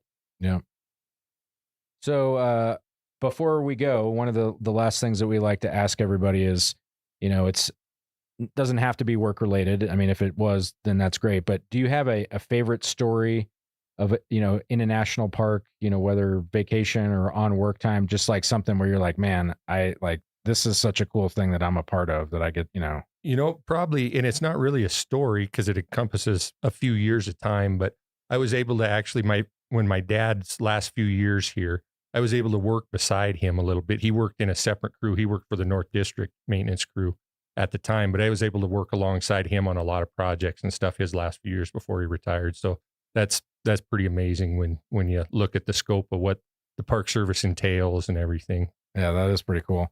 Did you guys have a father-son friendly competition going on whose work was the best? Oh, there's always that. Yeah. I mean, whether it's even now. Yeah. So, that was awesome. Thanks for joining us today. I don't know, Miles, do you have any other things you'd like to ask? no, I don't think so. Yeah. Well, thank you guys for having me. Yeah, thank you so much. And we appreciate, again, all the work that you guys do, and especially all the work that, hopefully you guys can relax this winter a little bit from the winter 2 winters ago and all that OGR stuff. So. Yeah. Well, thanks again. I appreciate the time and getting the word out there on what we do. Because we are kind of one of the behind the scenes type of people. They might see us out there and everything, but a lot of people don't know actually what we really do. So, yeah. Well, that's it for this week's episode of What We Do. Thanks again to our guest, Brian Batzloff. If you like what we do, rate and review the show wherever you listen, because every positive review helps new listeners find the show. If you have questions or you want to learn more about a particular job, contact us using the form at go.nps.gov/whatwedopodcast. Thanks for listening. Headwaters is supported by the Glacier National Park Conservancy. Note: this episode deals with an intense accident in Glacier.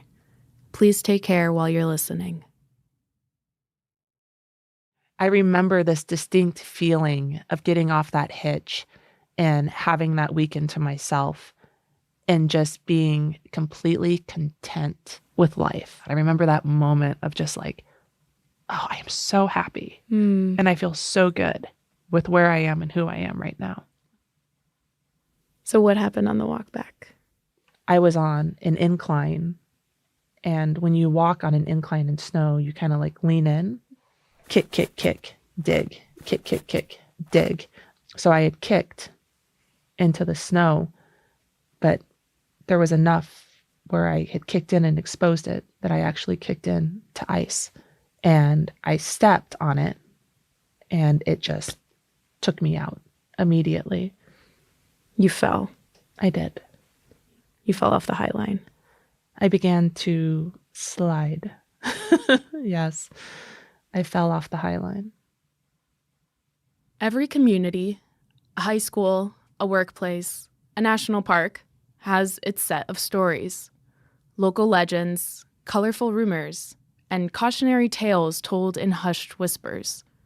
They come and go, as people do, but I think some of these stories are etched into the fabric of these places. When I moved to Glacier last year, I started to learn the stories and characters of my new community. From the stories we've told on Headwaters to the old, locally famous characters I see referenced everywhere, like Joe Cosley, the notorious park ranger and poacher, or Josephine Duty, the moonshine mogul. One of these stories is that a trail crew employee once fell from the Highline Trail onto Going to the Sun Road and lived. It's almost beyond belief. And it felt a little taboo to know this about one of my neighbors. To know what happened, but not know them. To know what felt like their secret, but not their telling of it. This year, I became friends with that person. And I quickly realized that they don't see it as a secret. This story that I saw as a dark piece of their past was something that they brought light to, and in doing so, brought light to so much more. You're listening to Headwaters. I'm Gabby. This is a show about how Glacier National Park is connected to everything else. In this episode, we talk about how one event can change a life. This is the story of Morgan Bell's relationship with Glacier, a career on trail crew, and how a single day, a single step, changed everything.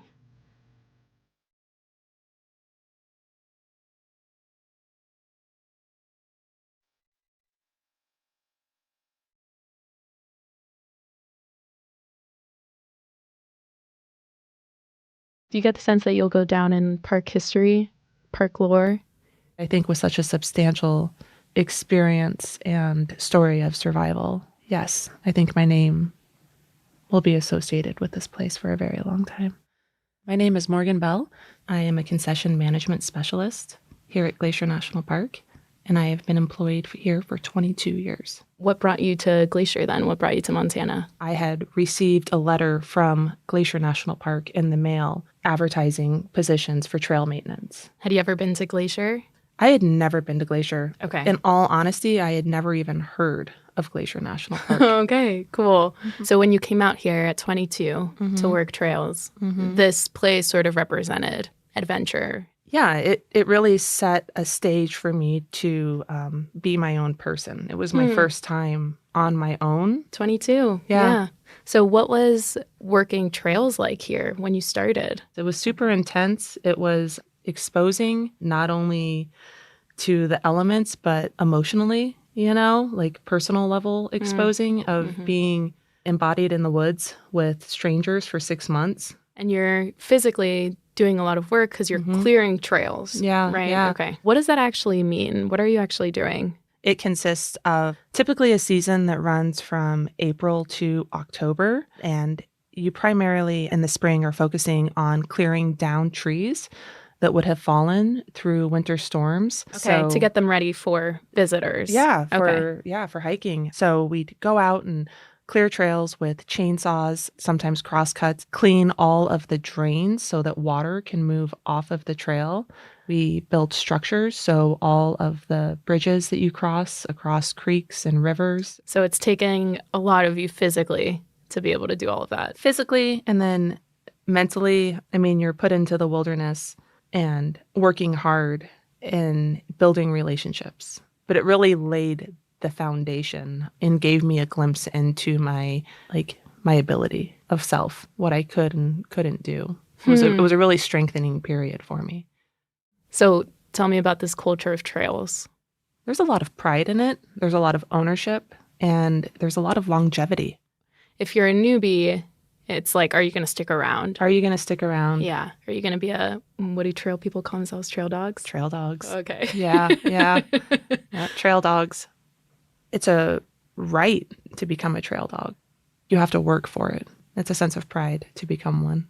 Yeah, to become part of the pack. There was an authenticity to the relationships that you could build with individuals in such extreme environments. It was a community that provided instantaneous support. It was a wave of experiences with each other. We have 10 days where it just pours rain on us. Everyone's unhappy. Everyone's unhappy. Yeah. But that somehow connected us, and we still got the job done. We still had fun. We still made our meals together. Yeah. So moved here when you were 22, started trails. At some point, you became crew lead. Yeah. So typically each crew, depending on the district, is made up of anywhere from 4 to 6 individuals. My crew that year was myself, the crew lead, and then I had a maintenance worker, and I had 2 laborers. I was very excited and had a lot of pride to be a trail lead. How old were you when that happened? 32. I really started to see how Glacier had shaped me into the individual that I was becoming. I can hike a trail. Like in my mind, I can envision a trail without being on it because I've been on it so many times. That makes me think of knowing our homes in such an intimate way. Mm-hmm. And so these trails are sort of, like a home where It is home. You know, I have a favorite tree. I have a favorite rock. And I have and I have memories built in certain areas, right? There's like those keynote moments that are kind of ingrained in my being. I became very integrated with Glacier. I identified with it. And there's an intimacy of how I connected with Glacier. My literal blood, sweat, and tears were put into the ground. From working trails. Trails exposed me to the deepest parts of myself. It built a level of strength and identity within me to understand myself. It was like a level of intimacy. Who would I be as an individual if I wasn't shaped by trails?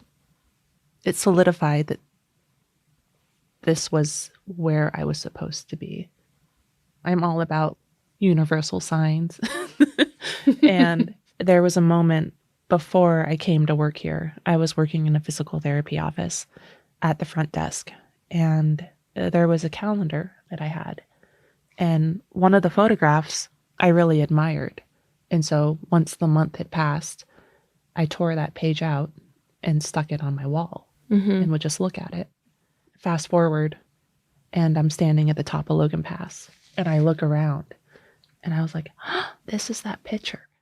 And so that was a pivotal moment for me where I was just like, this is where I'm supposed to be. Logan Pass is the highest place you can drive to in Glacier, home to the Highline Trail. The Highline is cut steeply into the mountainside and parallels going to the Sun Road for several miles. When I hiked the trail, I was surrounded by bear grass and other colorful wildflowers in bloom, and I was sweating as the warm summer breeze hugged me.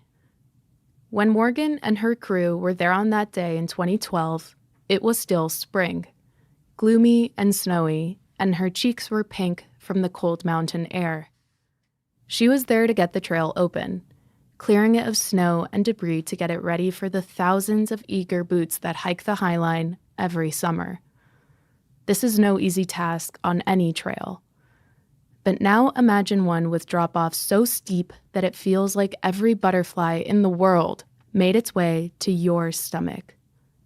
As if that weren't enough, add snow and ice to the mix. The morning had started July 3rd, 2012, but it was raining and it was like a low cloud cover. Definitely still spring, summer in the high country. Historically, trail crew is responsible for blasting snowfields on trails of high use. So we walked out, got to our destination, the last snowfield we needed to assess, and then we geared up and began our walk back to the trailhead. One of my trail members was in front of me. I was second in line in the group of 5, and him and I were just chatting up a storm. We were just like having really good conversation, and we had crossed a number of snowfields by this point, and we had approached our last one that we needed to cross. I got pretty far across it, and I could see there's seasonal water. This section of the trail, seasonal water flows. What had happened is that water had froze and created like an ice layer. I was on an incline, and when you walk on an incline in snow, you kind of like lean in, kick, kick, kick, dig, kick, kick, kick, dig. So I had kicked into the snow, but there was enough where I had kicked in and exposed it, that I actually kicked in to ice. And I stepped on it, and it just took me out immediately. It was fast.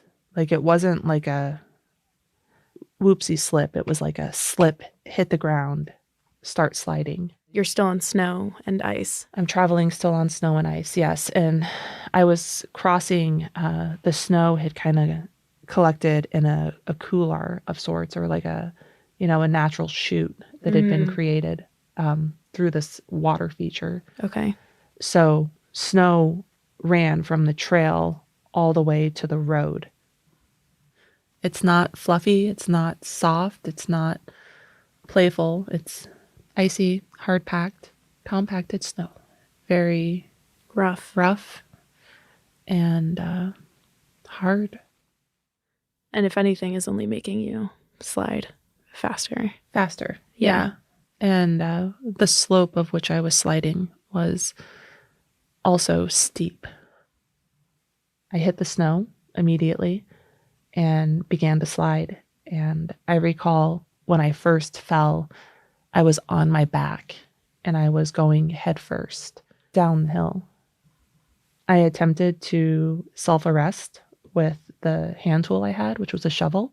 So it's a method of putting it across your body and trying to dig it in and use it as a brake. I didn't have crampons or an ice axe.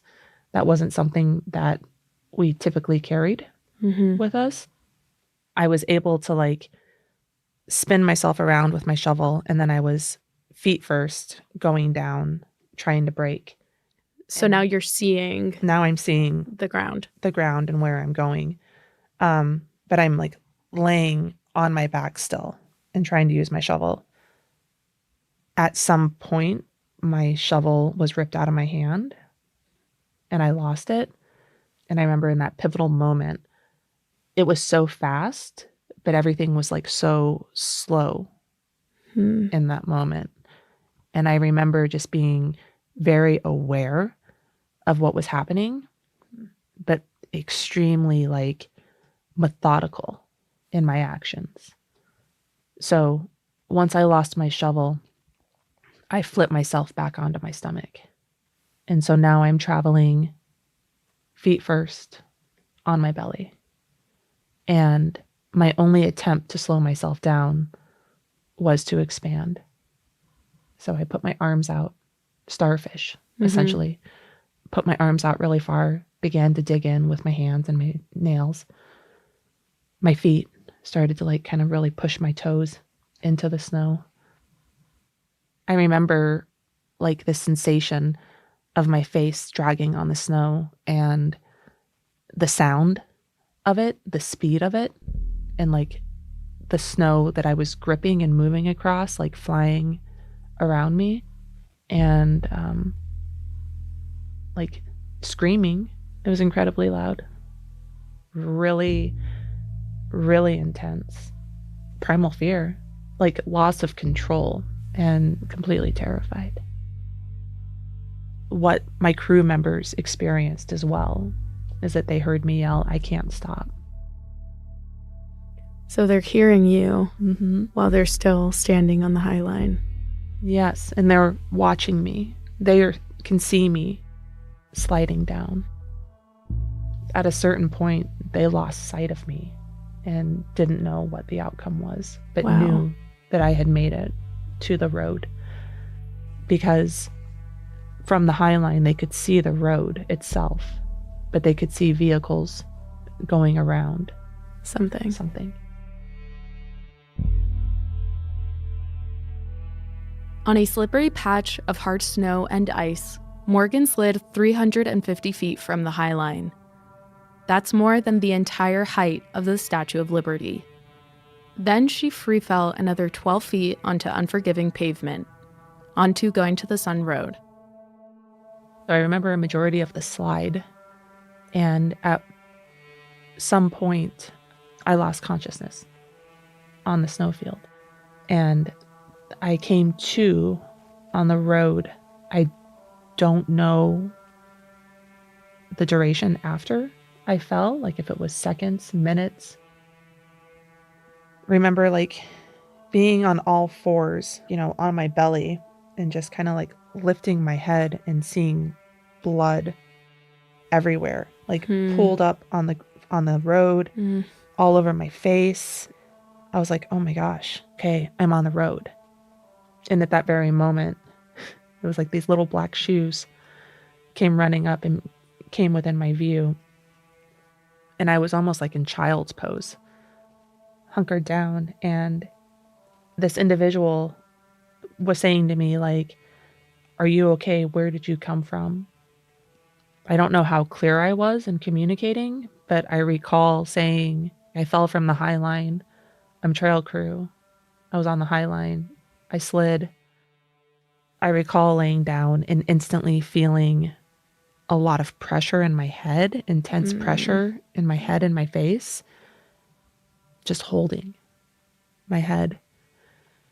And I recall people coming in, so visitor service assistants from Logan Pass came down to assist. They started performing an assessment on me of my injuries and stabilizing me, my C-spine and everything like that. The individual who had come upon me on the road was actually a registered nurse from Billings. From what I understand, rangers got on site and alert, which is an emergency helicopter, was called and took off immediately to come life flight me to the hospital. And so I was put on a board and put in the back of the shuttle bus and transported to Big Bend.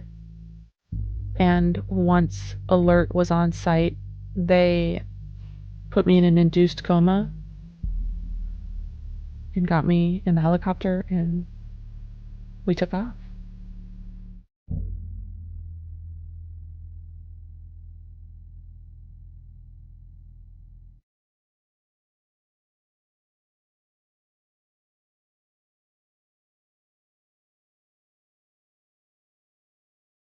I would never be who I was again. Even with complete healing, I would always be different. It would never be the same. That trails would never be the same. That my life and my activities and my existence as I knew it would never be the same. Do you remember waking up in the hospital? Mm-hmm. Were you confused or? No, I was incredibly ashamed.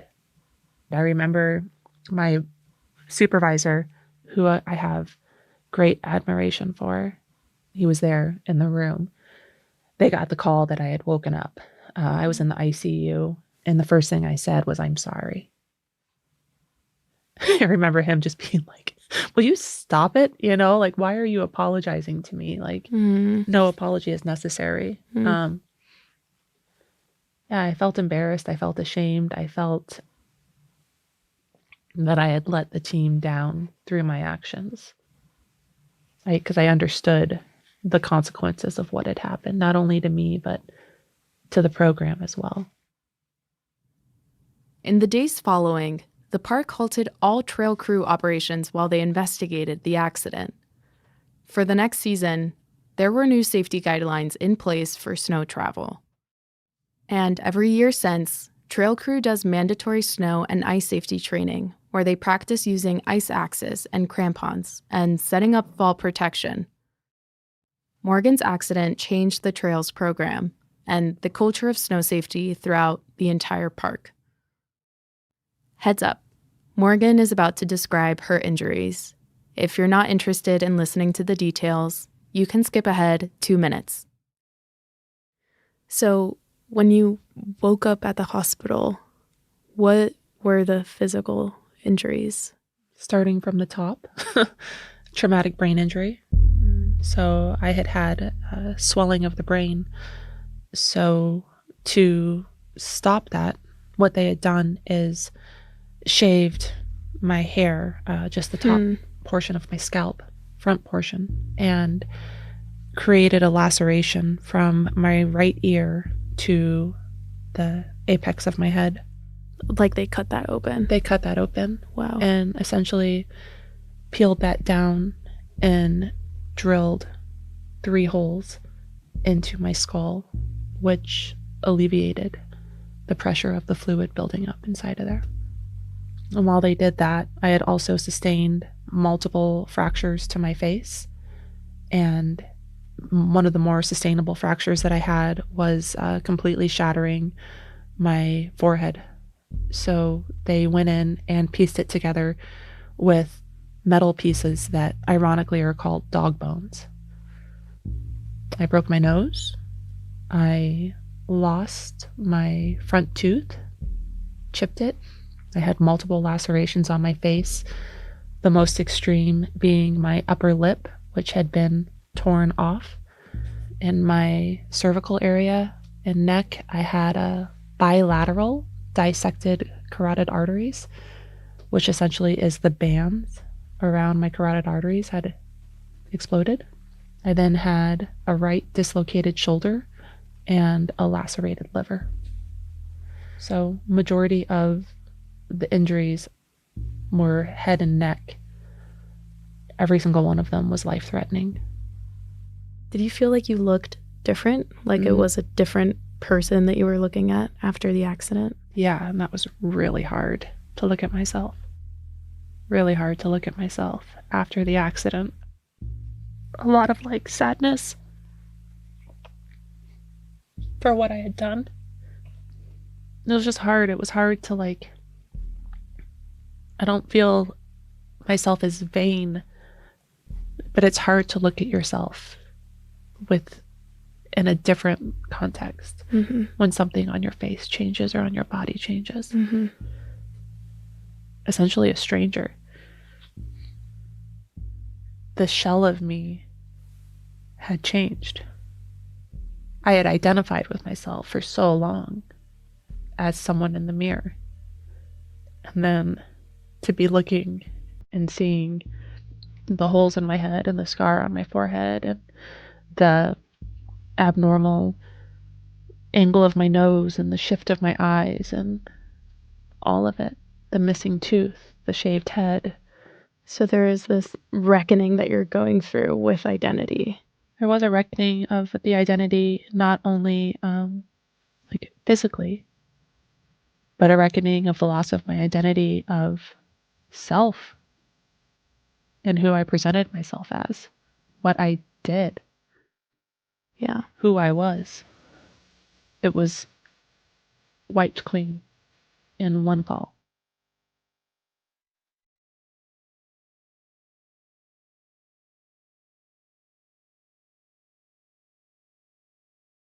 This loss of self and identity and my former relationship with Glacier for a very long time challenged me and put me in very dark places.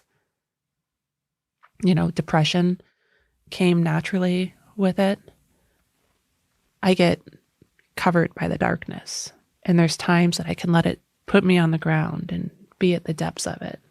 Ultimately, there's an essence of my being that shines brighter. Did the fall at any point feel like it defined Glacier for you? Like you were sort of avoidant of this place because it was too intense to go to Logan Pass or too intense to go through the entrance station? Never. Never. No. I'd be remiss to say that it wasn't moments of anxiety driving up the road and approaching the chute. I know that none of this occurred out of vengeance, that I did something wrong to deserve this. I was eager to come back and connect. Such an integral part of my being, it was a loss. I was grieving. I was grieving Glacier. I was grieving that I wasn't able to immerse myself in it and that I had to be home. There was nothing I wanted more than to be here. This place means a lot to me, and I care immensely for every square inch of it. And so I have apologized to Glacier. we've come to an understanding together that that wasn't intentional. I have a direct line of sight of the garden wall from the foot of Lake McDonald. And while you can't see the exact location that I fell, it's still the general area. And I have allowed the wind to carry my words up valley, and I have allowed the wall's words to carry down to me. I honor it. Dubbed the chute, like, oh shoot. Oh shoot. Yeah, That's oh, what you call it when you shoot. go by it. Yeah. Hmm. You know, yesterday I drove the road and I said hi to it as I passed it. I spotted it. I was like, oh, well, there it is. Oh shoot. The oh shoot. And I don't pass it and associate it with the memories of falling. It's just like, wow, there is that pivotal point. The memories of the fall aren't associated with it anymore. I don't think anyone would have blamed Morgan if she decided to leave this place after experiencing what she did. For all its beauty, Glacier has seen some truly horrible things, Morgan's accident, and so many others. This place has stories that I will never really know, or for that matter, understand. Maybe all places and communities do. But I think Morgan is right, that to really know a place, a community, means honoring that darkness. There's not a conversation where it's like me without Glacier. It has been such an integral part of my life for 2 decades on so many levels. It's where I have worked. It's where I've experienced loss. It's where I fell in love. It's where I've raised my daughters. It's where I have some of my closest relationships and life memories embodied. It is here. The epitome of a trail dog is like strength and tenacity, you know? And I was exemplifying that like tenfold by surviving. It was just the circumstances, right? It was ice. It was ice. It was an accident. It was an accident. Yeah. I sometimes ponder with the idea of like, was it intentional? Did it have to be me? And did I get to survive for the purpose of what I am now? It was supposed to be me. Yeah. So it's really curious. Like, where would I be? Yeah. Where would I be without this experience? Where would I be without this place? So I appreciate you guys. Thank you very much for letting me share my story. Well, we love you. I love you guys too. Thank you. Thank you so much.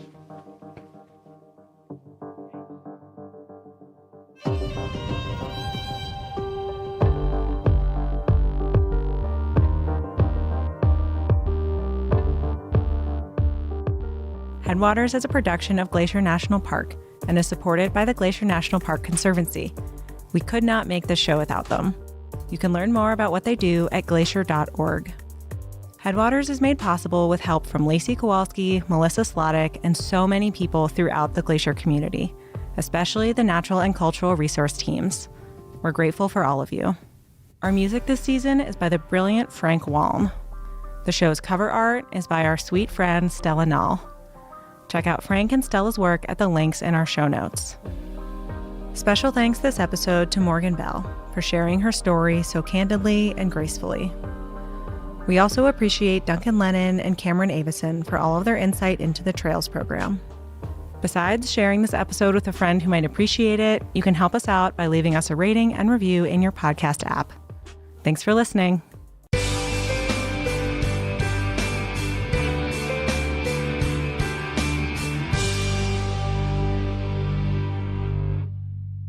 At Sunrift Gorge Shuttle Stop, a short 200-foot trail leads to an overlook where Bering Creek makes a sharp 90-degree turn after exiting a magnificent 800-foot-long, 80-foot-deep, narrow gorge. This shady, moist gorge creates a microclimate that supports a variety of different plants and animals than those found in the drier forests surrounding Sunrift Gorge. Watch for the dipper, or water ouzel, in the stream below. This stocky gray bird is the largest member of the sparrow family and gets its name from the unusual bobbing and dipping motion it makes as it hunts for insects in the stream. Watch for a while and you will eventually see it plunge right into the swift-moving water and literally fly underwater using its wings to maneuver through the rapid currents. When it comes back up, look closely and you might notice a large insect in its beak that it plucked from the rocks in the streambed. Sunrift Gorge is also the trailhead for the Sai Pass area.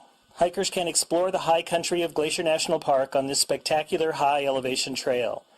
The preferred route for this 10.3-mile hike is to start at the Sai Bend shuttle stop and end here at Sunrift Gorge, since starting the trail here involves much more elevation gain. Hikers may also wish to venture up this portion of the trail for views of Bering Creek, abundant wildflowers, and later in summer, some great huckleberry patches. Just remember that grizzly bears love huckleberries too, so be cautious and always make plenty of noise on the trails. An impressive architectural feature of the Going to the Sun Road, the Bering Creek Bridge, spans Bering Creek here. The bridge was constructed in 1931, and many people consider this the most beautiful of all the structures built on the Going to the Sun Road. It was designed to blend into the landscape using the same red and green argillite that adds color to the mountains and color to the streams throughout the park. The bridge was also designed at a time when horses were the dominant mode of travel in the park. It is high enough and long enough to allow riders on horseback to travel comfortably underneath on their way from Sai Pass to the chalets that were located at Sun Point. Part of the old horse trail is now the Sun Point Nature Trail, and a short quarter-mile walk down the trail leads to Bering Falls.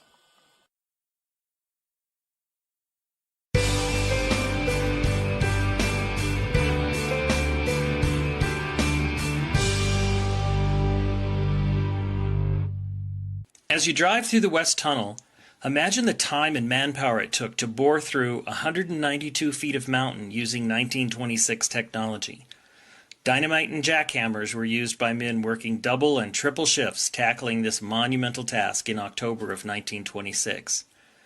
Finally, winter temperatures of 32 degrees below zero forced workers to stop working and come back in April of 1927 to finish the job. Two interesting and impressive features of the tunnel are the observation windows that were created to offer spectacular views of Heaven's Peak and the upper McDonald Creek Valley. A sidewalk lines the tunnel and allows access to the window ports within. Please use extra caution as you walk inside the tunnel, as drivers passing in vehicles may not be able to see well in the reduced light inside the tunnel. As originally constructed, the tunnel was unlined, and over time seeping water started to weaken the roof, and bits of rock would occasionally fall onto the roadbed and passing vehicles. Its current smooth inner lining was installed to prevent damage to passing vehicles and help stabilize the roof.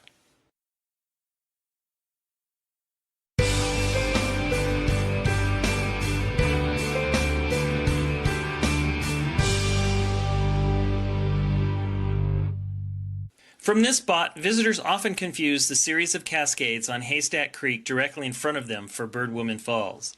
But Birdwoman Falls is actually the 492-foot drop across the valley between Mount Oberlin on the left and Mount Cannon on the right. Notice the broad U-shaped bowl above the waterfall, and then look down to the valley to the right and notice the same broad U shape. Both features are the results of glaciers. Ice Age glaciers that flowed down the valleys here ground and carved the landscape. The Lake McDonald Valley shows the familiar rounded bottom of a valley that was created by a glacier. Ice up to 3,000 feet thick filled this area as recently as 12,000 years ago. Smaller glaciers tucked high into the mountains ground away and created bowl-like depressions called cirques and hanging valleys like you see immediately above Birdwoman Falls. A hanging valley is created when one of the smaller glaciers meets one of the larger valley glaciers. It can't carve as quickly as its massive cousin, and so creates a smaller hanging valley up on the mountain. Look for these features throughout the park. Often, since they generally end in a cliff, hanging valleys have impressive waterfalls pouring out of them. Birdwoman Falls was once fed by an active glacier in the cirque above, but today there is merely a snowfield to feed the waterfall. In especially dry years, Birdwoman Falls dries up by fall. Headwaters is supported by the Glacier National Park Conservancy. My name is Elise Bowman, Sergeant, Troop K, 9th Cavalry. Today the sun come up, and it come up strong, burning through the treetops, and it lit up the world around me. And I saw the trail ahead of me, and I'm riding like we always do. And there was just the wind, just the sound of the wind in the sky, and the sound of my horse, and me breathing as we moved along the trail. And I started thinking that this is what freedom must feel like. Never felt freedom when I was a sharecropper growing up in South Carolina. Never knew about freedom when my mother and my daddy had been enslaved. Freedom was this wind. Freedom was this rain. Freedom was being pushed up into the sky by these mountains beneath my feet and the rain coming down. That was freedom. I couldn't find it in South Carolina. I couldn't find it where I enlisted in Nebraska, but now I got it, and I don't know if I could ever let it go. How do you let go of freedom when you hold it for the first time? Welcome to Headwaters, a show about how Glacier National Park is connected to everything else.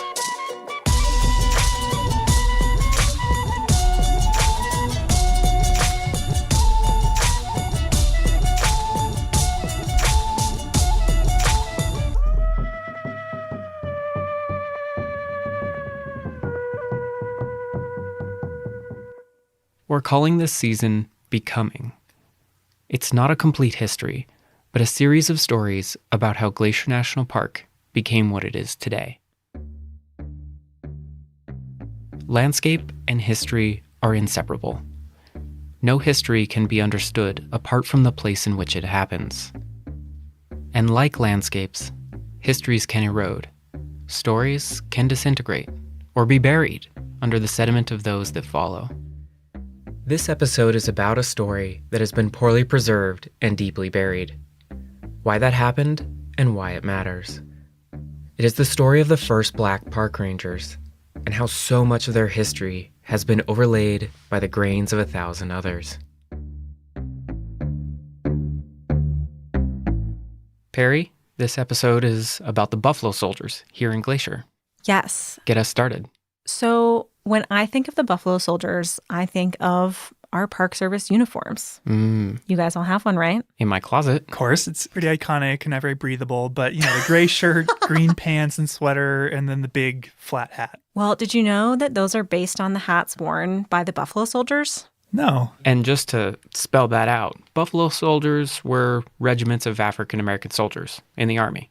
Right, and they were essentially the first park rangers in the years before the Park Service was formed. And we still wear their hats. Huh, I didn't know that. So, give us the background. How did these Black regiments of Army soldiers come about? Well, basically, segregation. After the Civil War, the Army created regiments for Black soldiers to serve in, and they had to be separate from the ones that white soldiers served in. But still, I suppose they were led by white officers, right? Yeah, although there is a famous exception, Charles B. Young. He was a West Point grad who was acting superintendent of Sequoia National Park in 1903, and he's the first Black superintendent of a park. So they're soldiers in the Army, but they're working in the national parks because the National Park Service, it doesn't exist yet. Right. And so there are national parks, Yellowstone, Sequoia, Yosemite, Glacier. But there are no park rangers yet. And that doesn't happen until 1916 when the NPS is formed. So, what were they doing in parks at the time? Well, they were doing a lot of similar things to what park rangers do now. They built roads and trails. They did firefighting work. They kept out vandals and poachers, all that kind of stuff. But outside of those park ranger duties, I'm sure they had other missions, right? Right. But back in those early days, this is post-Civil War, the racial climate back east isn't great. So for the most part, they were sent on assignments out west. Okay, so the thought was less people, less prejudice. guess, right? Yeah, for the most part. But that doesn't mean it wasn't complicated. And so in addition to being proto-park rangers, a lot of their assignments were in the Indian Wars in the late 1800s. So they're fighting against indigenous people who are resisting being confined to reservations. So, I mean, there's just a lot more to this story than meets the eye. Right. They also did peacetime and exploratory missions too, including spending some time here in Glacier. Really? Yeah, they were here in 1910 fighting fires during the Big Burn, and they were also part of a couple early expeditions before this was even a park, including the Ahern expedition. One of the best surviving accounts of this expedition is from G.E. Culver, the geologist they brought along, who starts his report by describing the group. The party consisted of 2 mountaineers, 2 prospectors, 2 Indian guides, a squad of soldiers black as ebony, and the rider. All were mounted and well armed. 30 days' rations were carried. So, Culver, this guy is your main source for this story. He was the team's scientist, and he kept a record of the trip that you're looking at. Yeah, he recorded kind of the broad strokes of the adventure, but it's like 2 pages of adventure and 15 pages of geology. But through his writing and his sketches of the mountains, you can start to reconstruct where they went and why. I had an actor read some excerpts from the report. The object of the expedition was to find, if possible, a pass over the main range, farther north than any then known, to map the course of the streams and the principal Indian trails. So roughly, they went up the east side trying to find a pass over the mountains. They tried many glacier with no luck and then kept trying further north. I'm not surprised they had trouble finding a pass. The mountains here, they're glacially carved, they're famously steep. Yeah. So this expedition of about 15 people travels several hundred miles across the park and in a big loop around northwest Montana over 57 days. Yeah, I don't think I've ever backpacked more than maybe a couple nights at a time. Yeah, me neither. So while it would have been quite an adventure to retrace their whole journey, I decided to just follow their footsteps where they crossed the Continental Divide, probably the most challenging day of their trip. And today, it's called Ahern Pass.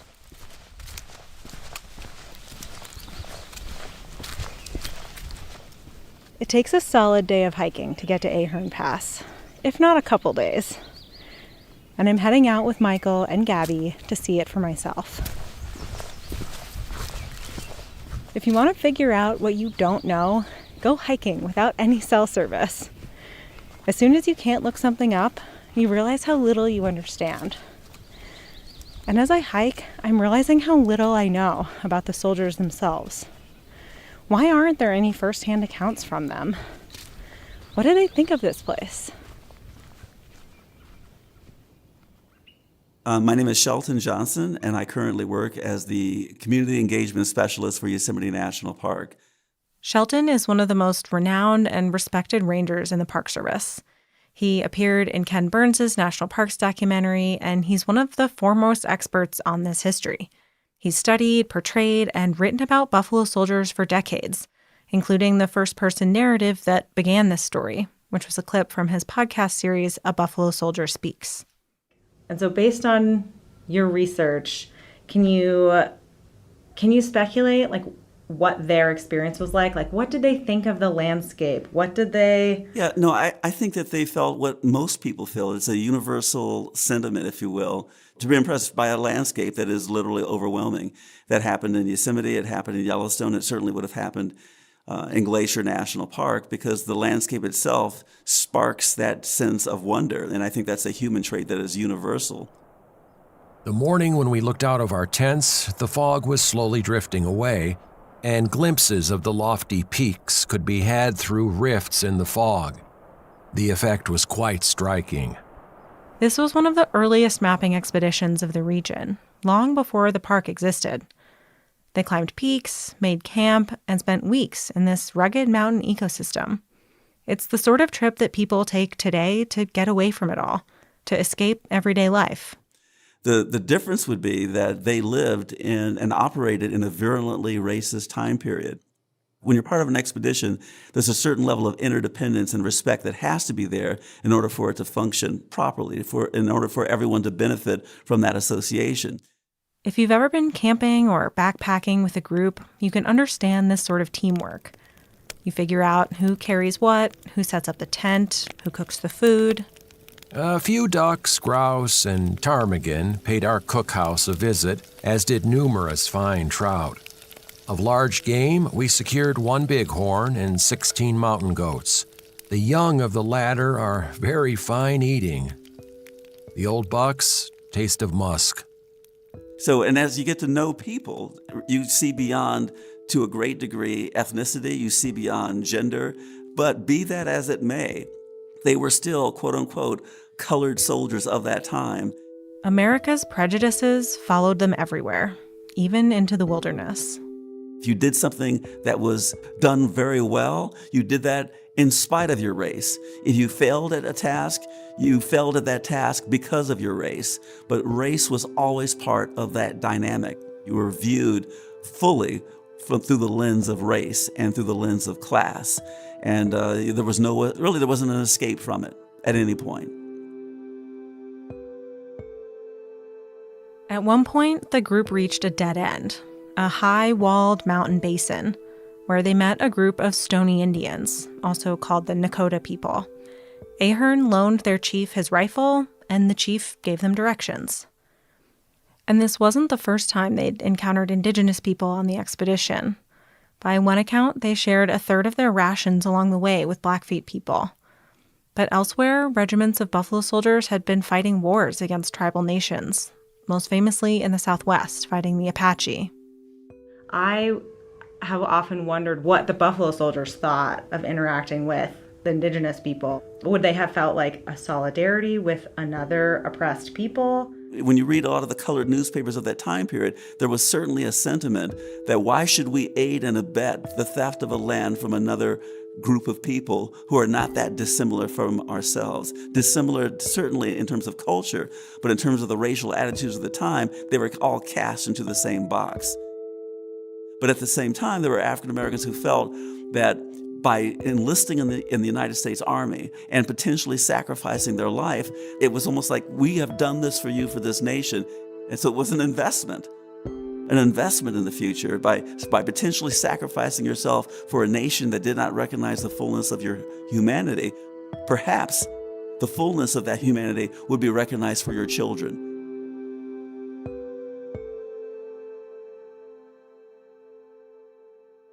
While this expedition was a peaceful one, it was still dangerous. Following the advice of the Stoney Indians, the party set out to climb the Rocky Mountain Pass ahead of them, Ahern Pass. Here's Lieutenant Ahern's report from that day. August 22nd. As I led the pack train out this morning, I felt extremely anxious as there were several places on the trail where a misstep meant certain death. At one place, we climbed a narrow and very steep rock 15 feet high in which we had to cut steps. We led our most troublesome animals over this. My feelings were indescribable when I started up this rock, not knowing what the horse would do. The ledge was about 18 inches wide. On the lower side was a fall of 1,900 feet.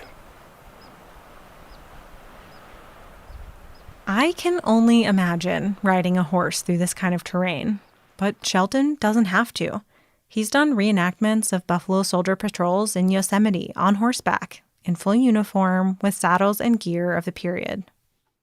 Why did you choose to wear the uniform, to ride on horseback? Why was that important to you, and what did you learn from it? I chose that pathway because I wanted to not just see the history from the outside looking in, the way that you look through a window at a world that there's a partition between you and that world. I wanted to put myself into the history. And the best way to do that would be to do what they did and to wear the uniform that they wore, to ride a saddle that they might have ridden. And when you're on a horse and you look straight down, all you see is the horse. The horse is blocking the view of the ground beneath your feet. And when you're 12 feet above the ground and you look over, you just see an abyss if you're going on the trail along a canyon wall. You can talk about it, but it's better if you live it. And if you live it, then you really feel it. And if you feel it, then it's you. You've become the past that you're interpreting. And that's what I wanted. That's why I did that.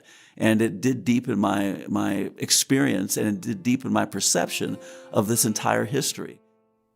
To deepen my experience and perception of this history, I have to live it. I wanted to go to Ahern Pass. The Indians called us Buffalo Boy. Buffalo Boy. Buffalo Boy.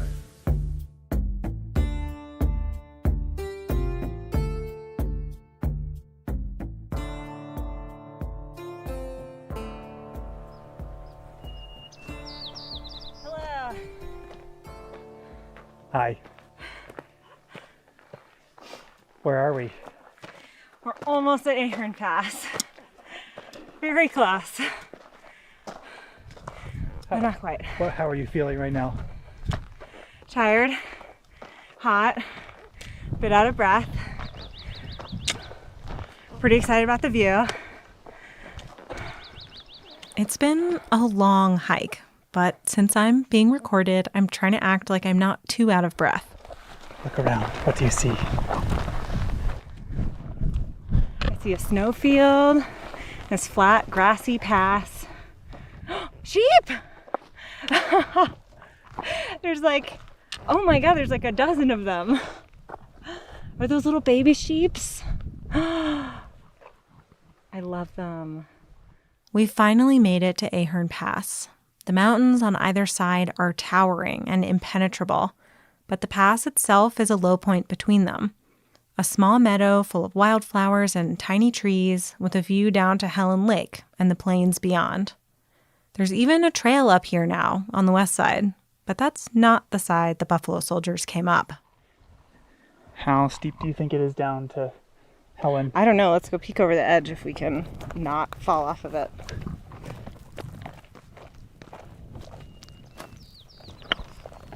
Their route, basically a cliff. Ooh, this is very steep. Ah! Michael! Don't go so close to the edge. Oh my God. Oh! I know. No way. I'm flabbergasted at trying to take horses up here. This is absurd. That's a lot steeper than I expected. Yes. I thought there would be these sort of grassy green slopes with bare grass, and that can be tough to traverse. And there was maybe one rock ledge that they had to climb over or something, and that's what they cut steps into. But this is just a vertical cliff. Glaciers carved this valley, leaving behind a steep rock wall below the pass. It's perfect for cliff-dwelling bighorn sheep, but a terrifying place to take a horse. The slope rises sharply from the lake, turning into a network of ledges covered in crumbling rock that clatters loose at the slightest nudge. Ahern Glacier looms to the north, and the landscape feels alive, the geology an active force. We're looking down at Helen Lake, and I see Elizabeth Lake in the distance. And I mean, Ahern Pass is 2,000 feet above the lake at its foot, and the summit wall on either side of the pass was estimated to be at least 1,500 feet more. The entire force had worked 2 days in making a trail from the foot of the talus slope to the summit of the pass. The ascent is very steep and was made with difficulty. I did not imagine it would look like this. Well, knowing that they had horses and stuff, I definitely imagined it to be a bit more gradual. Yeah. Like if I looked at this, like could I get down this or up this? I'd be like, I don't know if I really want to do that. I would definitely need a helmet. I don't know that this is the most hopeful way to get across. No, I'd be like, maybe let's try Canada instead. How about Logan Pass? It definitely gives me a newfound respect for what they were doing here and their skill to navigate in a place like this.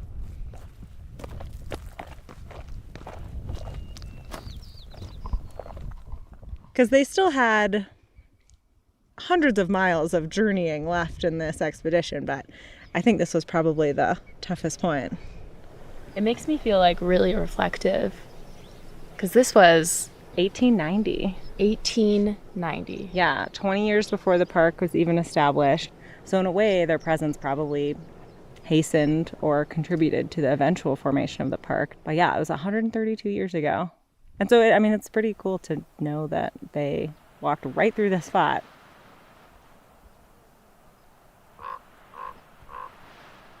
Visiting Ahern Pass was the first time I felt close to this story that so far I'd only read about.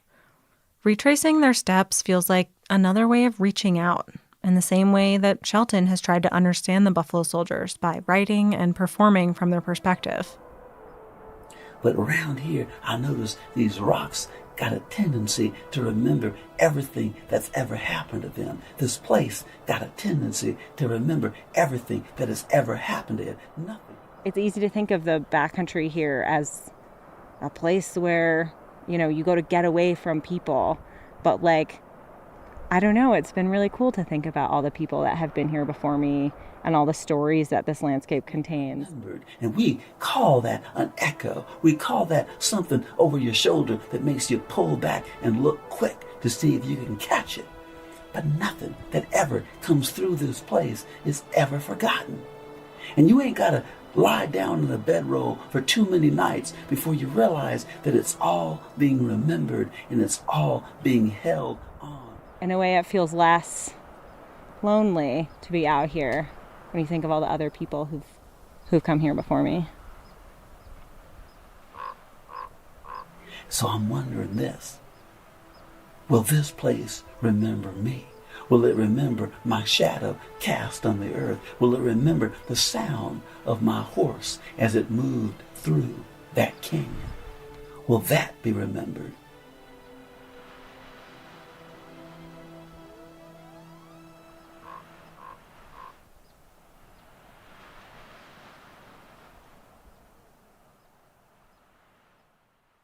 Every place has a history, and history has a place too.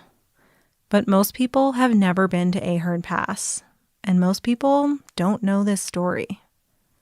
If history can be eroded, some rocks are harder than others, more resistant to wearing away. Some layers of history become bedrock, common knowledge that we all share. Or they crystallize into something easily found, like when a place is named for a person.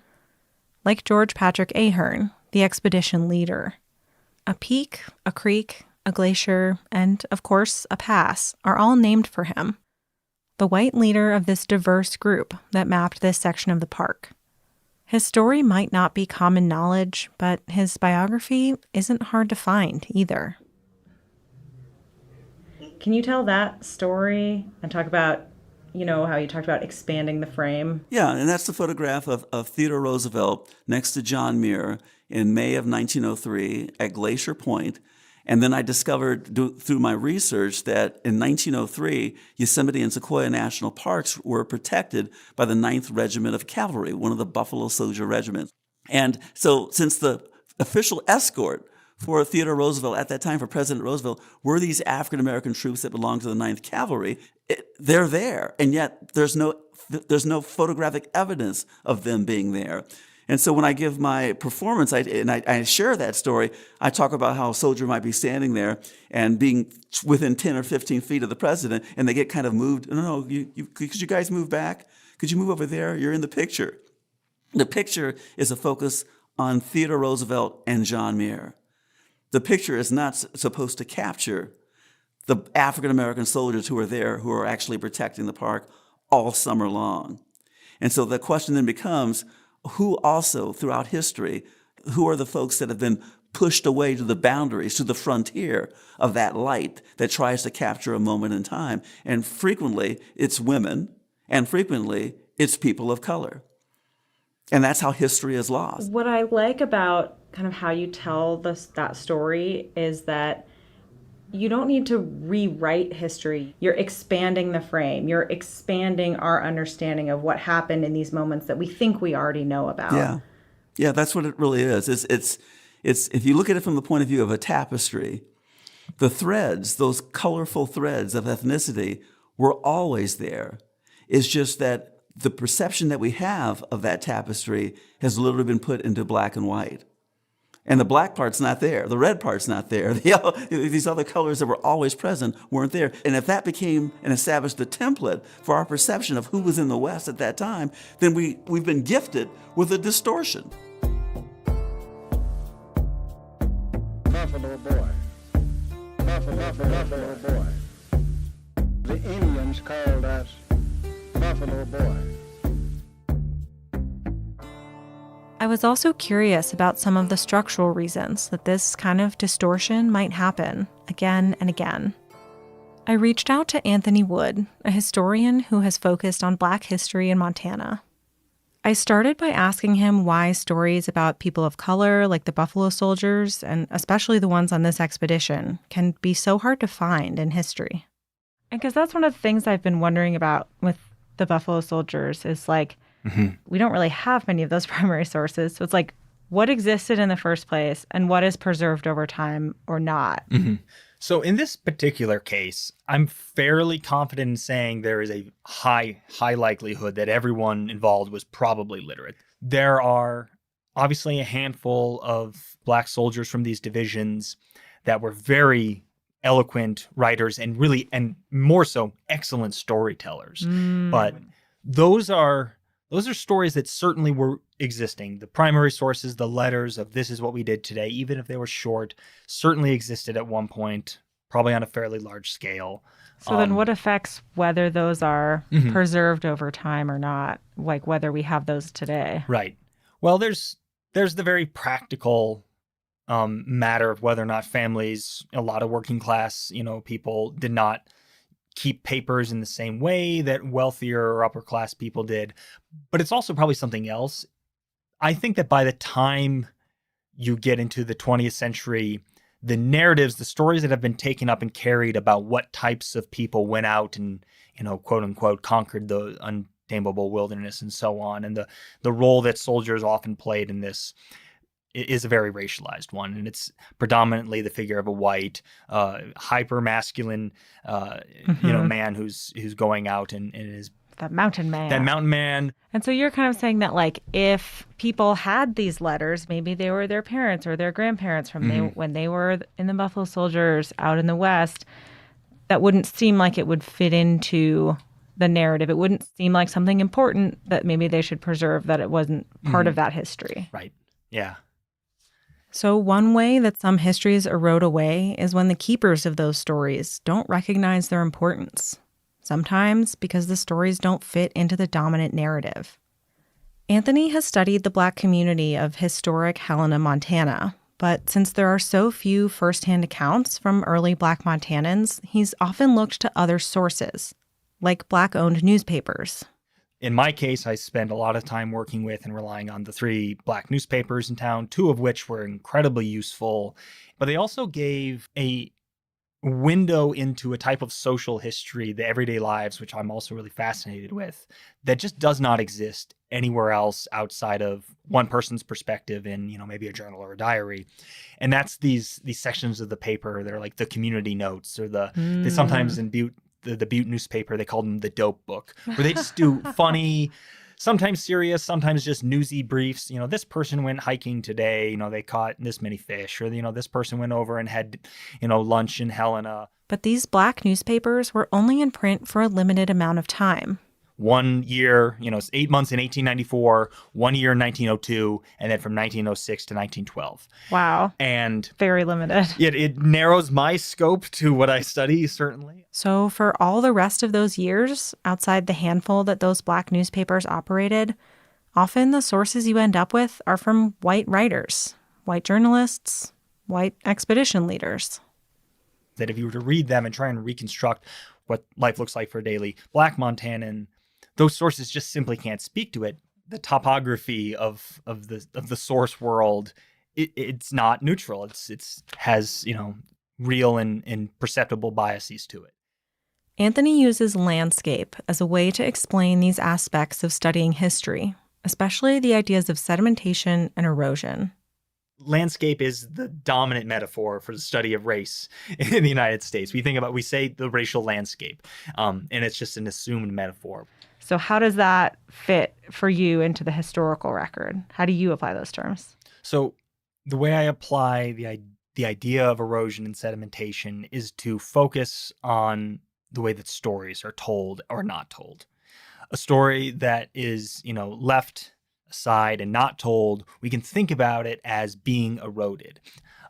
It sets us into certain ways of thinking about the past and about thinking about what really matters, who really belongs, who's really at home in this place. Is this something that exists because it fits the pattern or it fits the channel where the water is flowing most easily? Every time we tell our national story, some things are being added, while others are being forgotten. Covered over by stories fresher in our memories, ones we choose to tell instead. Erosion can take place in multiple speeds and durations. It can be fast and enormous, like a flood that just rips everything out, and you get, the scablands of eastern Washington. Or it can be slow and glacial, and it can just take a very long time, and you can have just an imperceptible change over such a generation or more. Like a story that's not told, that's not passed on and slowly forgotten. Yeah. And the way I'm experiencing this landscape right now is both as something that is in the past and changing in the present. And the way that it is changing in the present is because of the past. When I looked out from Ahern Pass, I saw U-shaped valleys carved by glaciers during the last ice age. But the glaciers followed those paths because rivers and streams already flowed there. Today, the glaciers are gone, but Ahern Creek flows down the valley those glaciers left behind. Everything in geology, and I'd argue in history, is shaped by what came before. It's happening in the moment that you're studying it. It's happening, in the 1890s. Then it happens again. It's like the sands are always shifting. Yeah, and so how do you study that? I'm a geologist, so yes. I love it. I'm glad that, I wonder if that was why. And I love thinking about geology this way too, as like people think about geology as something that happened in the past, but it's still happening all the time. Exactly.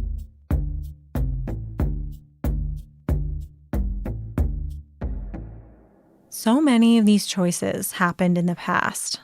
What sources or places that people and institutions choose to preserve, which stories are told or not told. So, what are the consequences of forgetting them?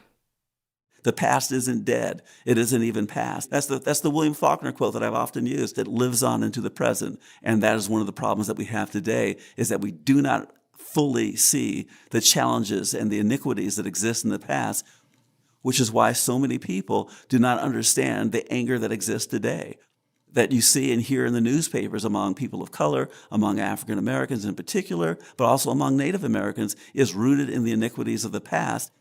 But the past it's still here. It's still happening today. Otherwise, there wouldn't be a modern day Black Lives Matter movement. It's rooted in the perception that what happened in the past is continuing into the present. And these choices about how we represent history not only affect how we view the past and understand the present, but they're still being made every day. You've spent probably the better part of your career telling these stories, specifically the Buffalo Soldier story, these stories that we don't otherwise get to hear. Yes. Why is that? Why have you devoted your career to that? Well, because of the cultural perception that is literally held by African Americans today. African Americans in general feel that, national parks, that's not something that we do. That's something white folks do. We don't do that. And they have that perception because of what we just talked about, because they've not read in a history book about the role of African Americans in the Trans-Mississippi West, going all the way back to Lewis and Clark. I mean, that is our Odyssey. That's our Homer and that's our Virgil. It starts out with Lewis and Clark in 1803. The fact that there was a person of color that was part of that expedition, specifically an enslaved person, Clark's manservant, who became invaluable to the success of that expedition. That's something that should be shared in every classroom in every school in the United States, because then all children would grow up with this vision that is inclusive rather than a vision that is exclusive. It matters who tells the story. This is the question of representation, but it's also a question of history. This is Dr. Carolyn Finney. I call myself a storyteller, in part because I stand at the intersection of the arts, education, and lived experience to talk about issues of race, place, belonging, the environment, justice, all the good stuff, and a few things that are hard. I wanted to talk to one more person to bring this story into the present day. For 8 years, Carolyn served on the National Park System Advisory Board, and she's the author of the book Black Faces, White Spaces. There's a quote in her book that says, "The power of representation lies in its ability to shape today's reality through the reality of the past."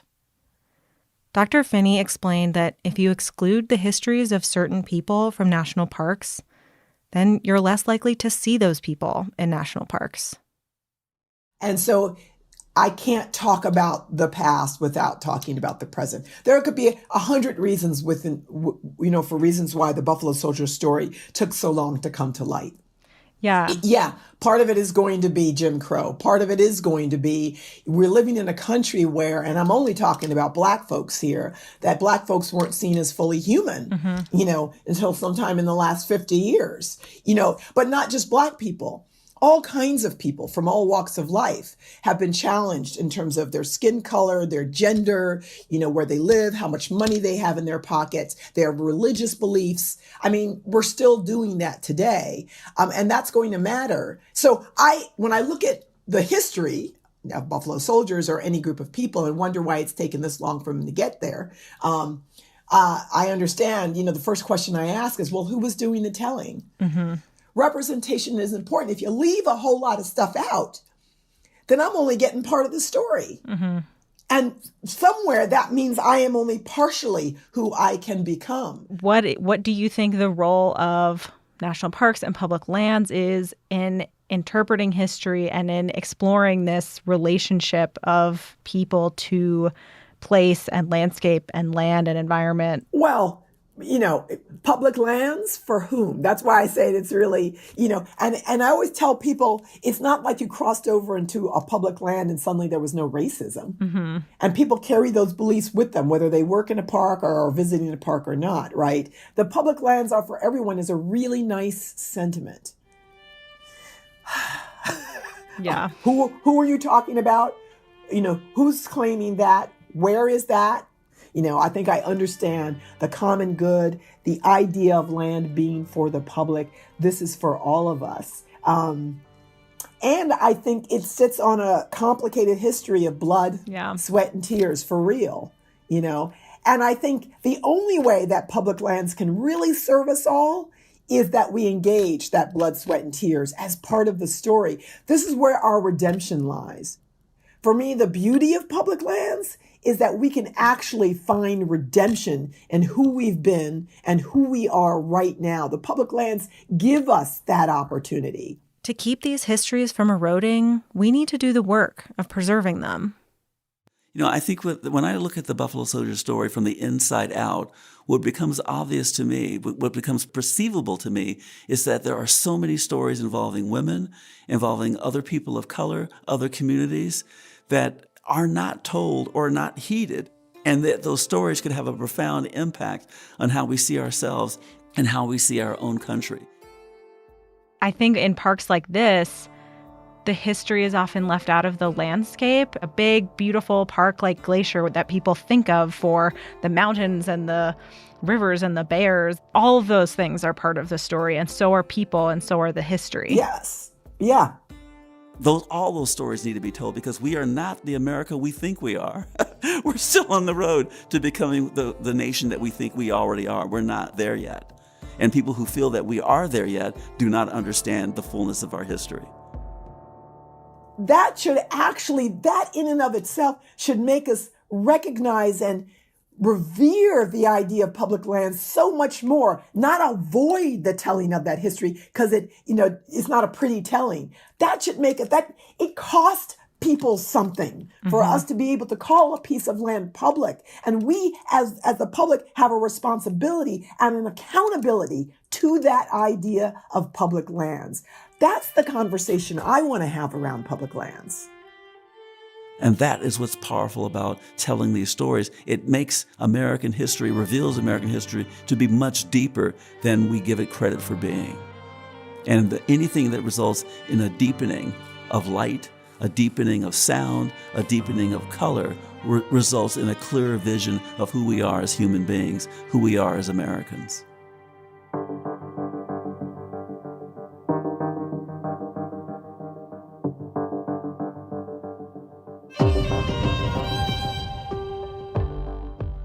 Headwaters is a production of Glacier National Park with support from our partner, the Glacier National Park Conservancy. This season of Headwaters was made by Daniel Lombardi, Perry Sassnett, Michael Feist, and Gabby Esavari. Frank Wallen wrote and performed our music, and Eric Carlson created this season's cover art. Extra special thanks this episode to Shelton Johnson, Carolyn Finney, Anthony Wood, Daniel Brewster, and the Black Park Ranger Experience. Also, thank you to Ed Whittle, Tim Stevenson, and Frank Gerard.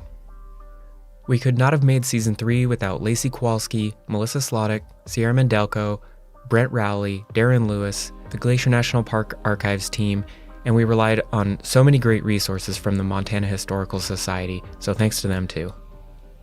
Thanks for listening. Next time on Headwaters. The history of homesteading and allotment in northwest Montana. Everybody thinks it's so simple, but it gets so complicated. There were strong personalities, and they disagreed about a lot of stuff, but in the winter, you get along. To William Howard Taft, June 1910. There is 1,353 flathead that don't want to be open. That's next time on Headwaters. So, Andrew. Yes. Headwaters couldn't happen without the support of the Glacier Conservancy. But you guys also help with so many other projects in the park. Yeah. One I wanted to talk about today is the project to build an accessible trail around Swift Current Lake. Swift Current Lake is right in front of the Many Glacier Hotel. It's probably one of the most popular trails in the Many Glacier Valley. Hiked it many times. Yeah, it's really beautiful. And we're working on a long-term partnership over the next few years with the MCC, the Montana Conservation Corps, to make a wheelchair accessible trail all the way around so that people with mobility impairments can enjoy that lake and that beautiful area just like the rest of us. That sounds like a great project. Yeah, we think the national park should be available to everyone, so we're really excited to make it happen. And if people want to learn more, how can they do that? They should visit our website, and they can find us at glacier.org.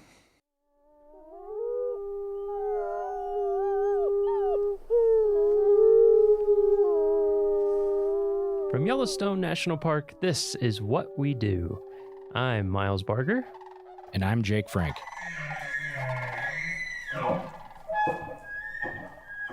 Hey, Jake, how's it going? Miles, mustache is looking super good today. Yeah, our podcast listeners can't see my new magnificent mustache, but... Guys, it is spectacular. Got to use mustache wax. That's the tip. Yeah. Today we're going to be talking to Heather Basak. She's an administrative support assistant for Yellowstone's Division of Resource Education and Youth Programs. We call it RUIP for short. Before we get started, though, a little trivia question for you, Jake. Bring it. I don't know how you would know this, but you can make a good guess. How many seasonal employees does REYP employ in the busy summer season, rounded to the nearest 10? What do you think? 100. Pretty close, a little lower. 90. One more. 70. 80. I did that on purpose. Nice. I think the full positions would be 83, but somewhere around 80. That's a lot. It is a lot. There's a lot that goes into that, including hiring all those people and doing paperwork and doing budgeting and all sorts of fun things. Gotta pay the people. We got to pay them. We like to.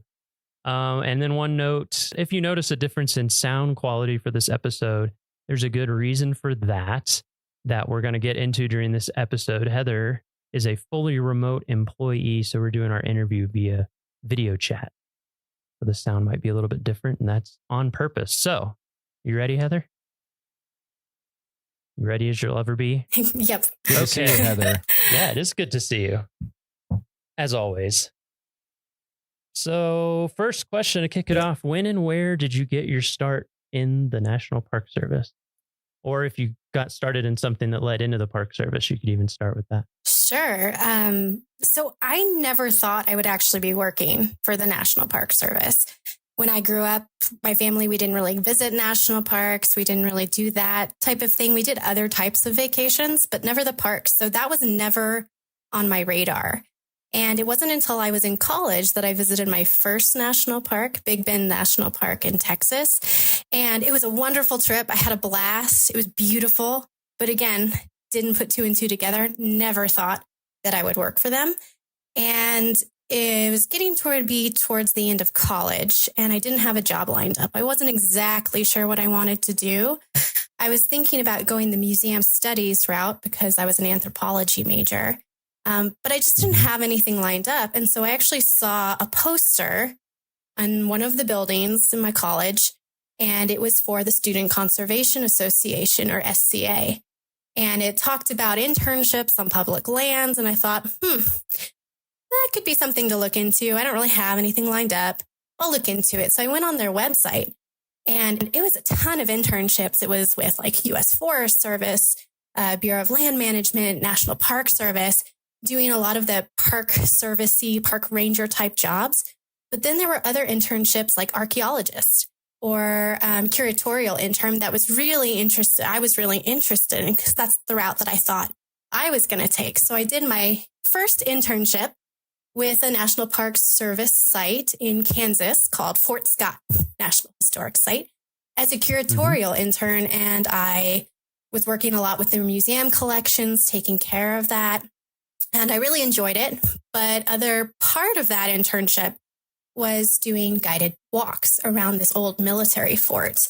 And I got to do a little bit of living history. And I thought, this is pretty cool. This is pretty fun. Maybe this is something I want to look into more. So then I decided to do a second internship after that through the SCA, this time with Denali National Park and Preserve in Alaska, actually where I met Jake. We worked together, and it was really there that I thought, okay, this is something I might want to do for the rest of my life. There were amazing people to work with. There were just beautiful things to see and do. It was, I never would have experienced that. I never would have probably visited Denali without first going to Fort Scott and doing some other internships. And I thought, this is something I really, really want to do. And so then, just to be sure, I did one more internship with SCA, this time at Big Bend National Park. Nice. Back to where you started. Yeah, exactly. So it kind of feels like I came full circle. Like it was the first national park I visited. And then it was the national park that kind of really was like, yep, this is definitely what I want to do. It was such a unique experience. I got to do it visit as a visitor and then also be an employee or an intern there. And so I thought, this is it. This is what I want to do. And then from there, I made the jump to actually Fish and Wildlife Service and then National Park Service. Worked a couple seasonal positions at different national parks, and then eventually made the slide into a permanent position in Yellowstone, and now as an administrative support assistant. So I have a few. That was a varied background. So a couple things. You mentioned living history. Did you get to wear like period appropriate? Like, I don't know, is it costumes is the right word, or clothes? Yeah, it was a while ago, so I'm trying to remember everything that happened, but it was this very special service. It was called Fort Scott by Candlelight, and it was close to Christmas time. And they had like different vignettes in all these different military buildings where we would act out scenes of what would have happened in these different buildings. And I got to be a military laundress. And so I got to wear kind of more or 19th century garb and pretend to be doing the soldiers' laundry. So that was pretty fun and unique. It was really great. Yeah. And then the other thing, she mentioned that the people she worked with in Denali were really great. I just want to concur that I am very great to work with. That is true. Get that on the record. I think, when were you guys there? I was there 2008, 9, 10. 2012 was when you were there, right, Heather? Yes, it was my 2012. second summer there, yeah. Okay, so I missed you. I was a little earlier than Yeah, there is like all the best people for in our Denali. listeners. There is like a legit. If you've worked in Alaska, you have like a camaraderie with the people in Alaska because it gets into your bone. Like such a cool place. Like, yeah, you can tell from Heather. She's like, I went to Alaska and then I realized this is what I wanted to do. Like, it's really cool. Yeah. Yep. So, I resemble that remark. So out of all those jobs that you did to get you to Yellowstone, all the seasonal jobs, did you have any repeat jobs or did you move like every season? Was it a different job? So good question. I worked for Fish and Wildlife, had a very similar job. I was a park ranger, interpretive park ranger for them. And I worked with preschool kids and did a preschool program for them, and then kind of translated that into the National Park Service. I did interpretive park ranger jobs. So a lot of the guided hikes, the guided, talks and walks, that type of thing, working in the visitor center, helping plan people's programs. But then I worked also as a campground ranger in Great Smoky Mountains National Park. Got to help people check into their campsites, go over campground rules, walk around, talk to them, educate them about the park. And then I went to Yellowstone and worked as a remitter. So I worked in what's called the cash room and counted all the money that comes in from the entrance stations and the visitor centers, reconciled all that money, and then got it ready for deposit. And then also worked in the visitor services office in Yellowstone, helping people plan their trips and then work on some special use permits. So I did move around a little bit, but I might have been in a little bit different boat seasonally because I was with my husband who had a permanent job at some of these places. Yeah. So I stuck around in some of these parks probably a little bit longer than other seasonals do. They might tend to move around a little bit and follow their job while I was more in one area for a longer period of time. Yeah. I was asking because until I got my first permanent job, I moved 12 times in 6 years. So it was every 6 months I was on to something else. So like that is part of the lifestyle until you're permanent. Okay. So where are you joining us from right now? So I work fully remotely from Boise, Idaho. Mm-hmm. And how long have you been working fully remote? Has it been 2 years? Oh, that's a great question. It's been probably about 1.5 years. Okay. So what do you have a typical day? What does your typical day look like? You have a typical day? So I don't think there ever really is a typical day for an administrative support assistant because so many things get thrown at us and there's so many things that pop up last minute that we have to take care of that I don't think any one day is completely the same. But we do have a lot of like reoccurring tasks that happen every 2 weeks. And so we'll do a lot of the same stuff. It may every 2 weeks, but it may not just be every day. Like we have to get payroll done.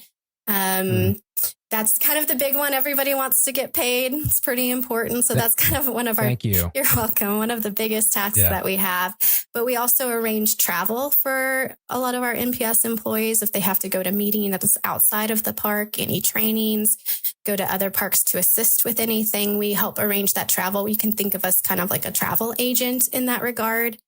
We deal a lot with HR. So we're kind of an HR liaison.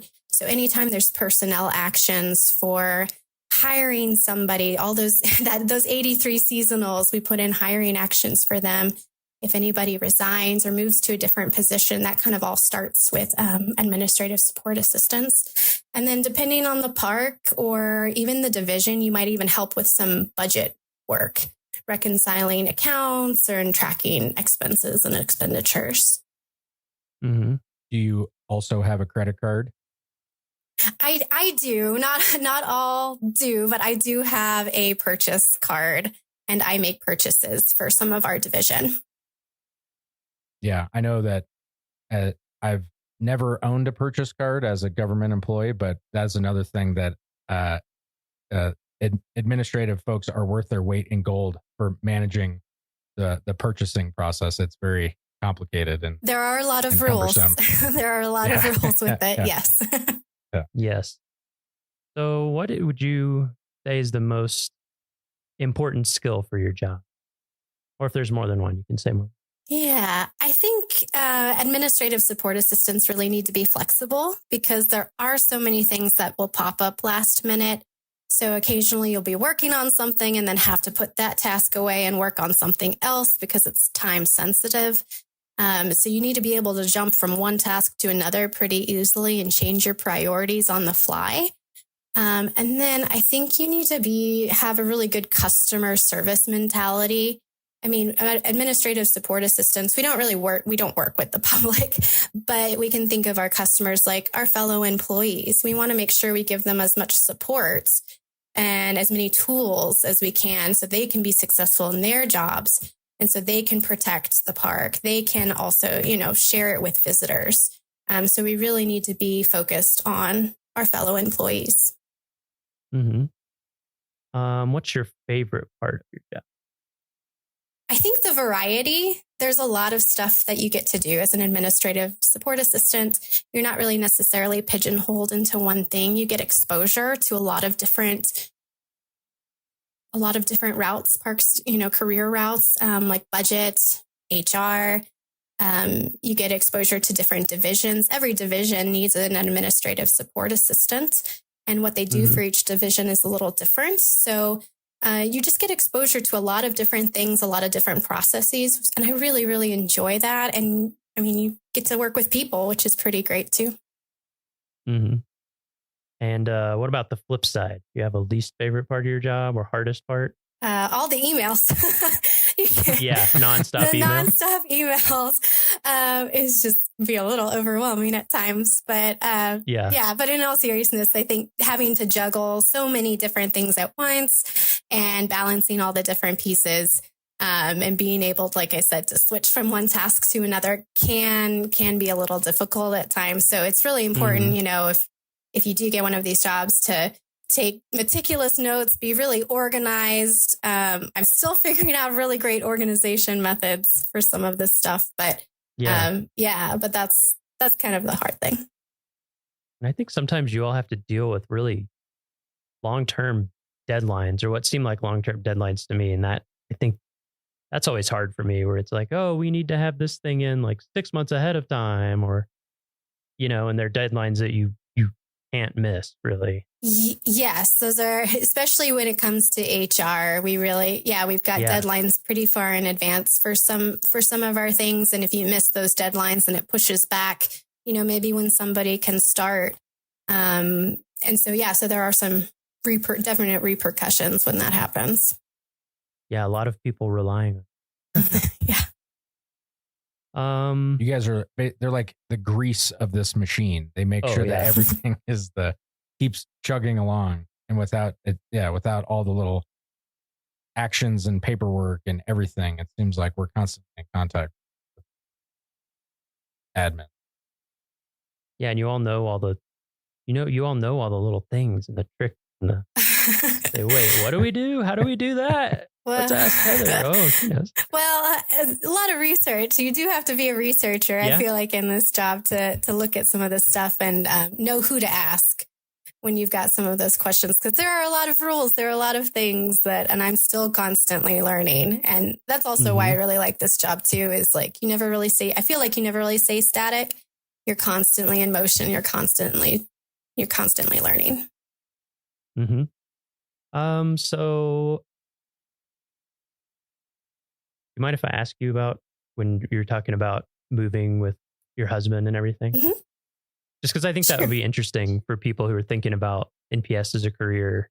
It can be challenging, I think, for, long-term partners to work in the service. Like I've known people who are married and live apart for a long time, sometimes like a really long time, or they date and are long distance for years before finally and things like that. So I don't know, just like how did that play into your career and your husband's career and how life has gone for you guys so far? I mean, it seems like that's probably part of the remote position or some of the flexibility. But I don't know, just anything you would want people to know about your experience with that who might be thinking about the Park Service. Yeah, that is a great question because there are different routes that people can take. Because I have also known, couples who have had to be apart for a little while, each working separate parks,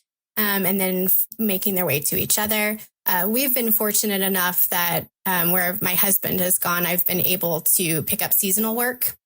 I know that's not necessarily in the cards for everybody, but thankfully I was able to. And that's kind of also the reason why, I didn't just stay in one career path. Like I've done a couple different things, and that was to really, I kind of took a job where I could. But I really liked that. I think that's made me a little bit more well-rounded. Really appreciated that. And then thankfully, when my husband moved to a different position away from Yellowstone, I was able to go remote, especially with some administrative work kind of leans more towards that. You can't do that with every job in the Park Service. There's so many that have to be in park.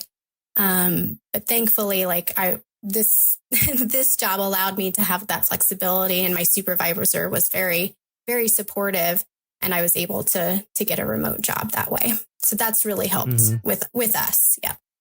Yeah. Yeah.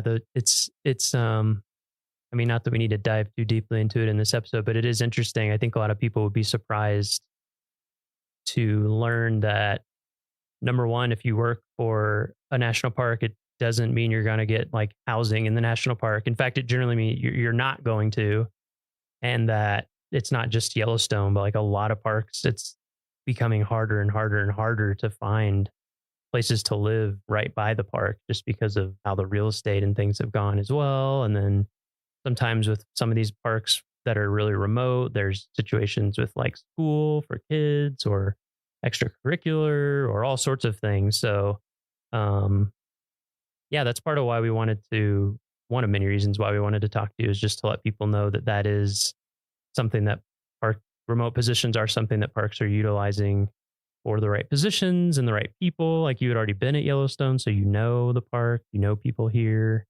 I just think it's cool that that's been able to work out well for you, and it has worked out well for us as well. Well, kind of I'm not a very big fan that Heather is remote, but other than my personal opinion that we don't get to see her in person. Yes, I agree with that. Tease her in person. So, even with the, I'll say, difficulties or challenges of, managing relationship and career and all different parks and the tough things about jobs and the good things about jobs, what has kept you working for the National Park Service? Like, what has kept you knowing that your decision, this is what you're going to do, is the right one for you? I think that's a good question. I think, it really goes back to when I did that internship or a couple of internships, and I just, you just see it and you just feel it. And it's just, I just believe in what the Park Service stands for. And I've just met so many great people along the way, both, fellow employees, peers, as well as visitors, that it just makes it, it just makes it worthwhile. I actually have in my office here, I worked with a school group when I was in Yellowstone from Lowell, Massachusetts. They came all the way out to Yellowstone, and I actually have a picture of those kids. The teacher gave it to me. I have this picture of those kids on my desk, and that kind of just reminds me, I'm part of something bigger, and it's really awesome to feel like I make a difference. And so I just believe in the Park Service mission quite a bit. Yeah. Same. I think I kind of had a similar experience. I think a lot of us do, where it's like, I think my first summer in a park was here in Yellowstone making beds at Canyon. But then, I did a couple SDA internships, and at some point you're like, can I go back to a normal lifestyle? I don't know if I can.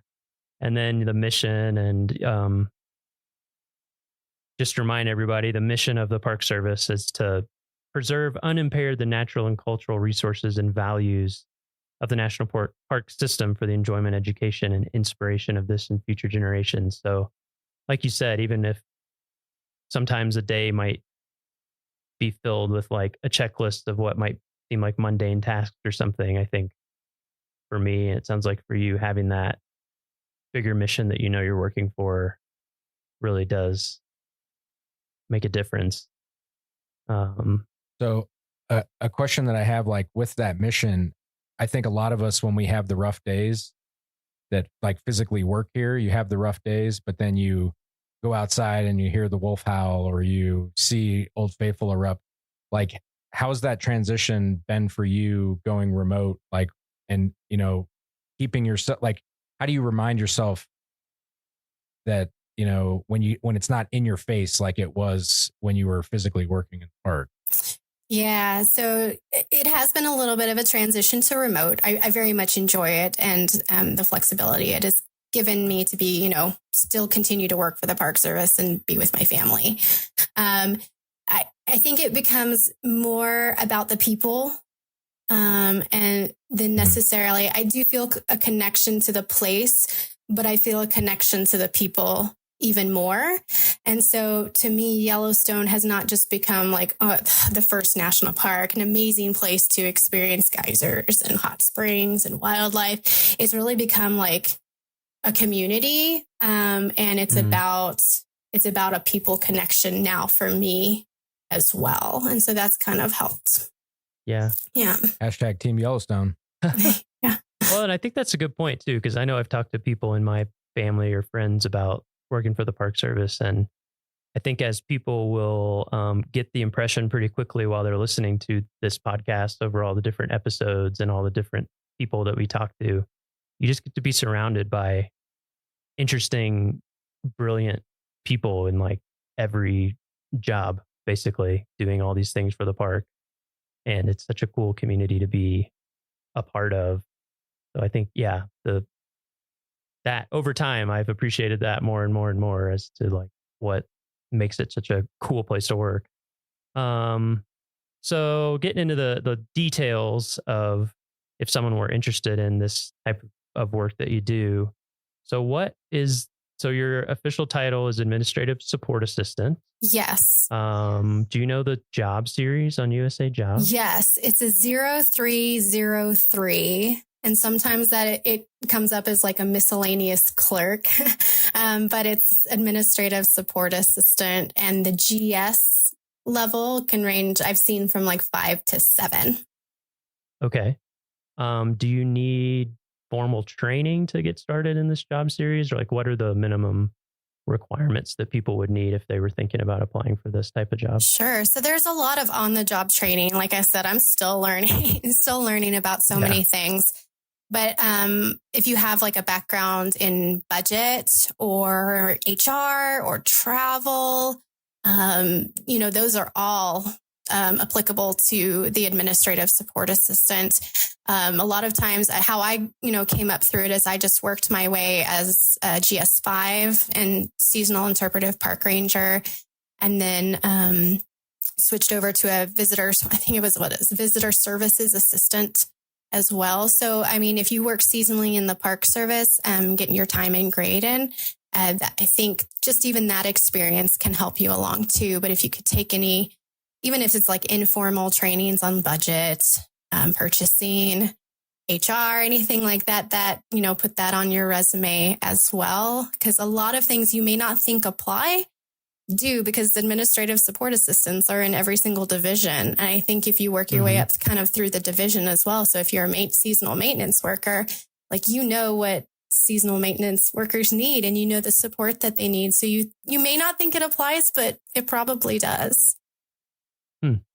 It also seems like a lot of the systems that we use in the government are like proprietary. They've like were built for the government. So if you haven't worked in the government, you could have, like, say you're an accountant, like you have budget experience, but you still have to learn new things in a job. So like, to your point, it's like, you know, if you're in an entry level position, it just seems like having a base level, you know, being organized, and, you know, it's like, you're not necessarily going to know how to do FBMS or insert any other acronym right here because, there's so many of them. Right. And different federal agencies too, some will use different systems as well. Like I learned from an HR specialist who moved over from the Forest Service that they don't use FPPS for their HR actions. So there's different things that you'll learn on the job in the park that are even different from other agencies.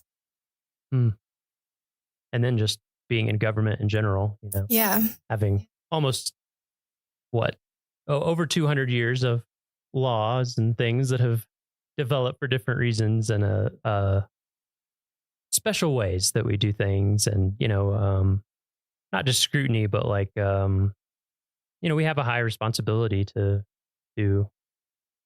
everybody in the United States, basically. Yeah, it's like taxpayer dollars. We need to make sure that we're not. Yeah, there's no waste, and there's a good accountability. There's all those checks and balances. Exactly.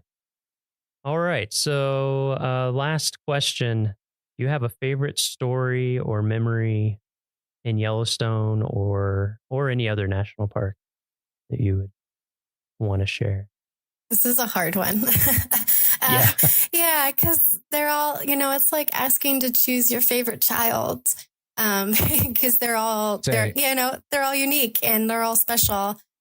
But I think my favorite one that sticks out the most happened in Yellowstone. And I was driving down into the interior.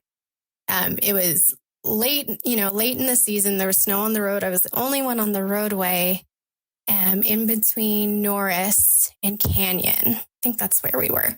My son, who's like 1, was in the back seat. And we went around, I think, a curve, and all of a sudden there were wolves all over the road. I had never seen so many wolves in my life. And I've got a video because I slowed down, pulled over, and I whipped out my phone and I took a video because I was like, this will never, ever happen to me again. And the wolves, I remember it was a black wolf walked within 3 feet of my car door, and it looked at me and I could see its eyes, and it just kind of continued walking off. And I was like, oh my God, I get to experience this with my son in the backseat. Of course, he's 1. He's not going to remember this. He has no idea what's going on. But I was like, oh my God, we got to do that together. And I know he won't remember it. I mean, of course he won't remember it. He was 1. But to think that he got to be there and I got to share this special moment with him that will never, ever happen to me again in my life. And to be able to experience Yellowstone in that type of way and feeling that wild with him was really neat. And it's something I'll be able to show him the video of and tell him about when he's older. And then hopefully, when we go back to visit Yellowstone, he could have a similar experience. So I still can't believe it actually happened. It was just absolutely incredible. Very cool. Okay, well, I think that's it for this week's episode. Yeah, thanks for joining us, Heather. Thanks so much for joining us. Thank you for having me. When are you coming back for a visit? When are we going to see you in person again? Not soon enough. I don't know when, but hopefully soon. Righty. Well, we'll keep in touch virtually until then. Sounds good. Thank you. All right, Andrew. My first season working for Glacier, I was a receptionist at park headquarters. Okay. Lowest paid position in the park, mind you, answering questions people had via phone, email, and letter. Gotcha. Occasionally, we had people in person come to the front desk with a question. And one of the most challenging questions we ever got was, where is your World Heritage Site plaque? Or what? We are a World Heritage Site, recognized by the United Nations for protecting natural and cultural resources that are important to the whole world. And every World Heritage Site gets a plaque to commemorate this designation. Okay, I don't think I've ever noticed this before. Where was it? Well, that's the thing. Nobody knew. I told them I'd never heard of it, and neither had my coworker. So they described to us a 2 foot by 3 foot bronze plaque, and we started asking around. We asked our boss, who coordinates exhibits around the park. He didn't know. We asked facilities management. They didn't know. We asked the superintendent. Nope. We asked everyone in headquarters and started calling all over the park to see if anyone had any idea where it might be. And then it turned out it was in Canada. Oh, that explains it. Glacier National Park's northern boundary is the 49th parallel, also known as our border with Canada, and right across the border in Alberta is Waterton Lakes National Park. And the World Heritage Site plaque was displayed at a pavilion in Waterton. So I wanted to call up somebody who works there. You know, that's a great question, and I don't know that I fully know the answer to that. We've recently redone the pavilion in Waterton, so I don't know if that plaque is actually still visible there or not. That's something I'll have to go and look for now. Exactly. That's Natalie Hodge. My name is Natalie. Who works for Parks Canada, the Canadian counterpart to the NPS. I am the interpretation coordinator in Waterton Lakes National Park. Waterton, a literal stone's throw away, has been Glacier's neighbor since the very beginning. Yeah, Waterton was actually created in 1895, and it was originally titled the Forest Park Reserve. 2 years before Glacier was established as a forest preserve in 1897. Wow, that's really early. Not to mention that Parks Canada, the Canadian counterpart to the NPS, also beat us to the punch. Parks Canada was actually founded in 1911, and it actually became the world's first national park service. Predating the National Park Service by 5 years. The two parks, administered separately in their respective nations, oversee a contiguous landscape that doesn't recognize the political boundary that separates them. There's many jokes about animals not needing a passport in order to go back and forth between the two nations. We've seen black bears go back and forth across the border with no issue. Sometimes same with moose as well. Now, that elusive plaque that I mentioned. Yeah. If you manage to find it, wherever it is, it wouldn't say Glacier National Park on it. So we refer to our park, each of our parks, in kind of abbreviated names. Glacier National Park, Waterton Lakes National Park. But what is the full name of our parks together? The full name of our parks together would be Waterton Glacier International Peace Park. Our two parks share more than an international border. Waterton and Glacier National Parks agreed that this incredible landscape deserves our cooperation, setting aside political divisions to cooperate in the management of everything from invasive or endangered species to wildland fires. For example, if there's a fire in Waterton Lakes National Park, often fire crews from Glacier will come down and help, and then vice versa. And while there are over 100 international or transboundary parks and protected areas today, back in 1932, we were the first ever international peace park. Which, on top of signaling management cooperation, was a symbol of goodwill between nations, a statement of unity that in 1932, in between two world wars, must have been refreshing. With a passport, Waterton is just a few hours away from most places in Glacier, and there are a lot of ways to experience it. Yeah, there's some remarkable hiking opportunities in Waterton that range from short trips to all-day outings. And a personal favorite of mine is to visit some of the phenomenal restaurants in Waterton town site. Yeah, we don't have quite the same variety down here. But Natalie leads what I think is the coolest way to see the place, a way to really experience the international part of our title, the International Peace Park hike. I have definitely been fortunate over the years and have been able to lead that Peace Park hike, and it's probably one of the coolest elements of my job working for Parks Canada. The hike is unique really in the sense that participants start out hiking in Canada, get to cross an international border by foot, and finish the hike in the United States. And our audience members are generally quite excited about the opportunity to be able to hike in two countries in one day. It's so cool. They even hold a little hands across the border ceremony. And this is where participants line up on either side of the international border, and they shake hands as a sign of peace and goodwill with those across from them. And this is a long-standing tradition of the hike, and it's been ongoing since the creation of the hike in 1978. The International Peace Park hike, or IPP, is 14 kilometers long, or just over 8.5 miles.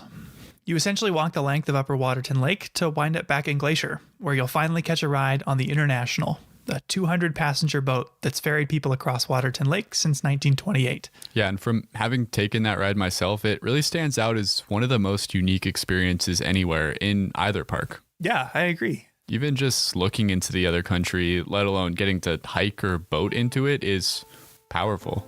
Now, again, you do need a passport to visit Waterton, and you need a reservation to ride the International or to join the IPP. But no matter what you do on your visit, seeing both sides of the border will only enrich your experience. So the next time you come to visit, make sure you visit our sister park. Keep that spirit of goodwill alive, and maybe, if you're lucky, you could even find that plaque.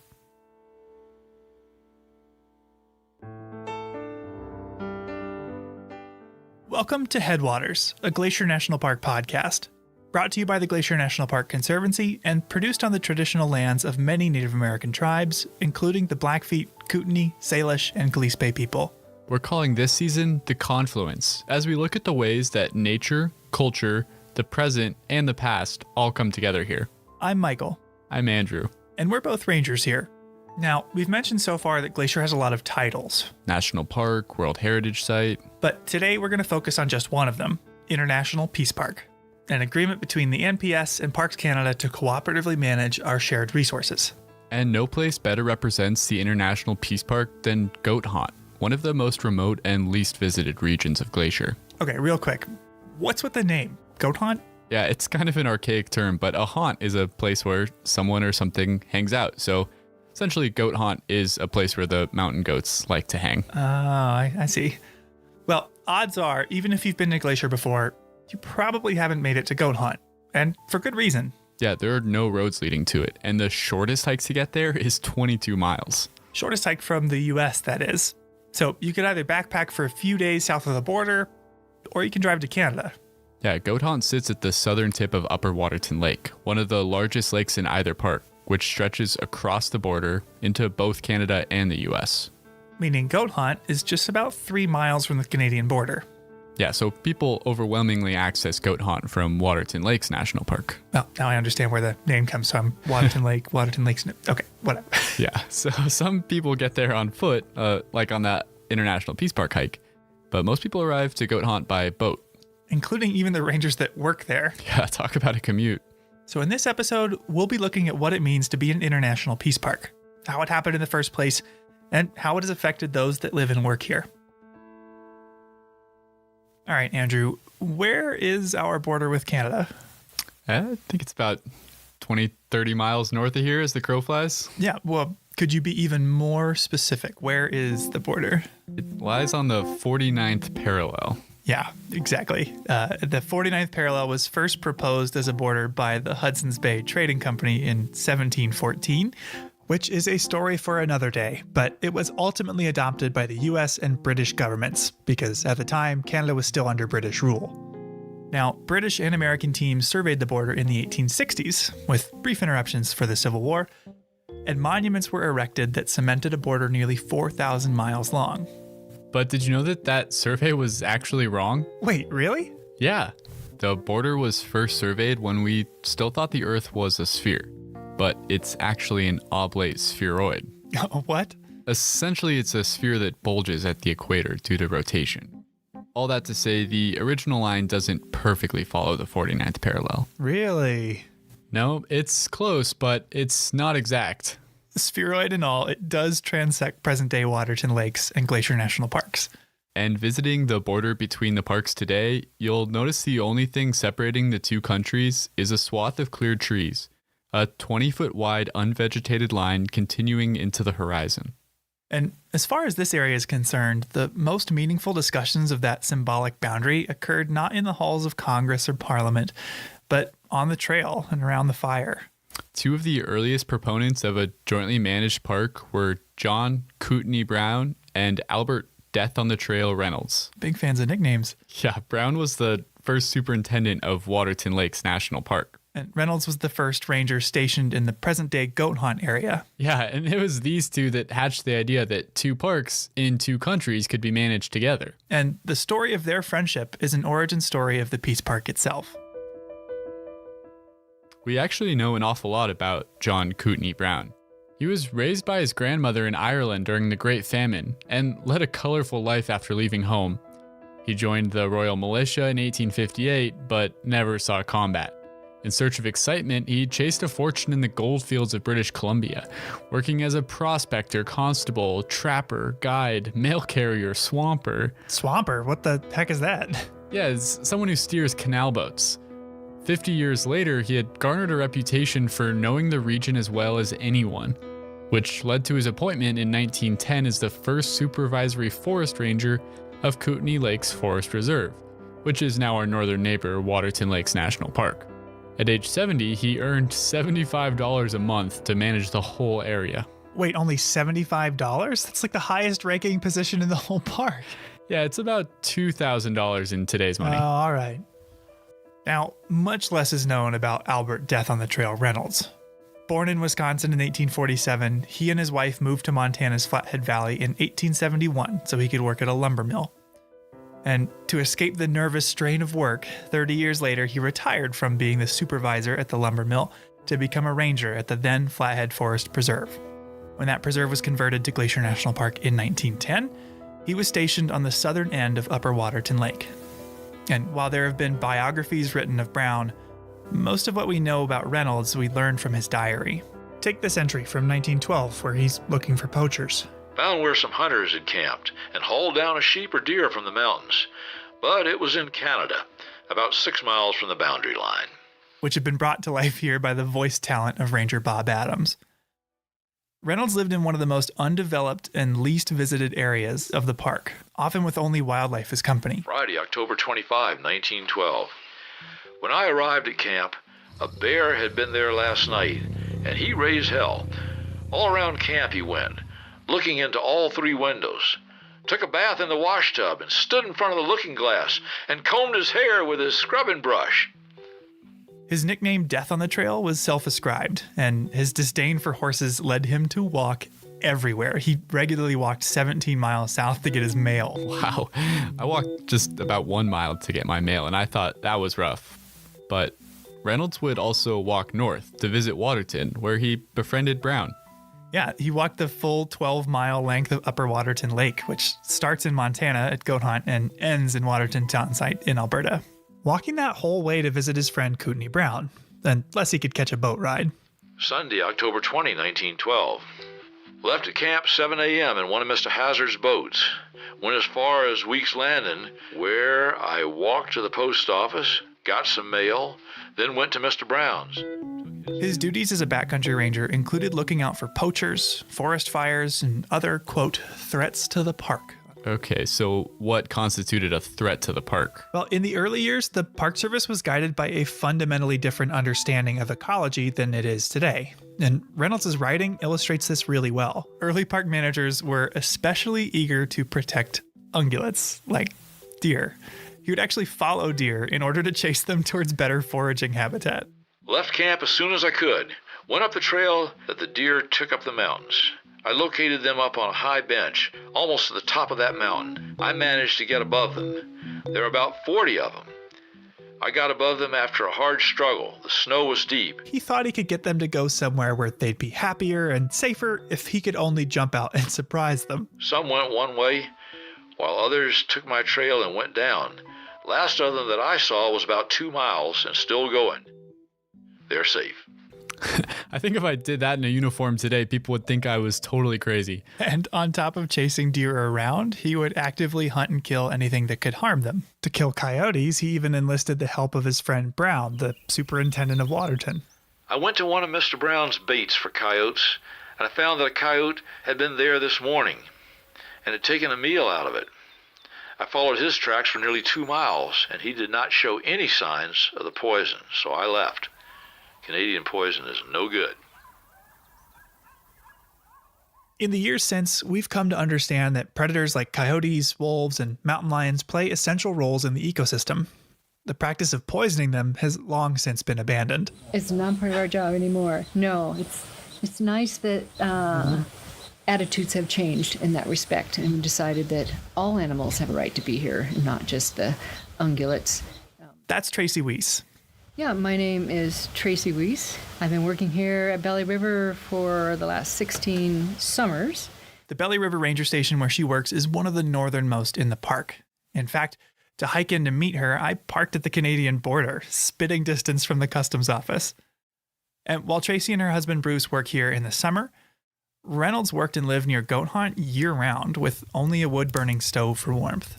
It was 12 below freezing this morning, and now 6:30, it's 10 below. Even on holidays. I made a bread pudding for dinner and took a cup of cold water. That was my Christmas. I honestly cannot imagine the rangers that spent winters out here in that kind of cold and that kind of wind. Yeah. It must have just been phenomenal. But rain or shine, Reynolds would travel north to visit Brown. December 27, 1912. The snow was deep and soft. The wind was awful. Took till 4 p.m. to make Mr. Brown's.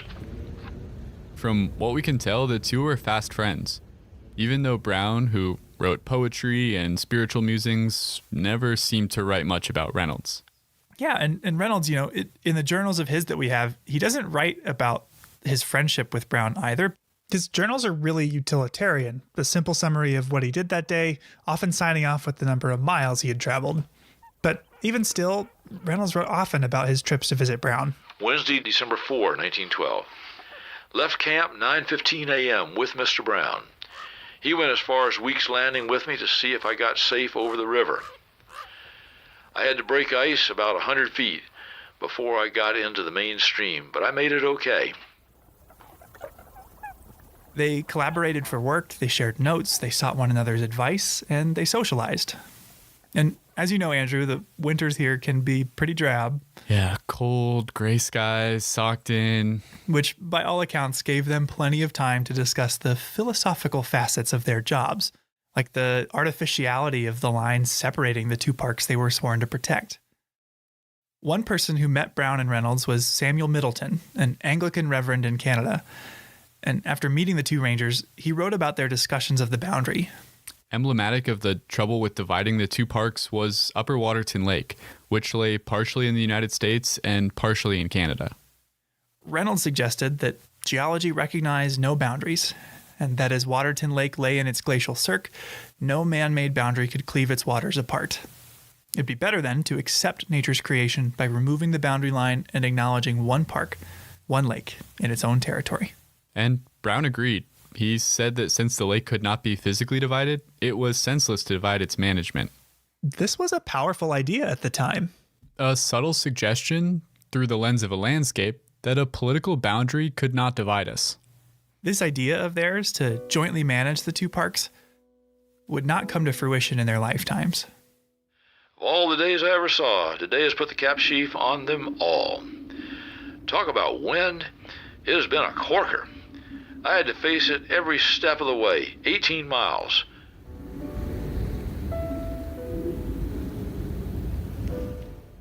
"9 p.m., fearful storm raging. Don't know where from and can't open the door to look out. Snow drifts all through the house."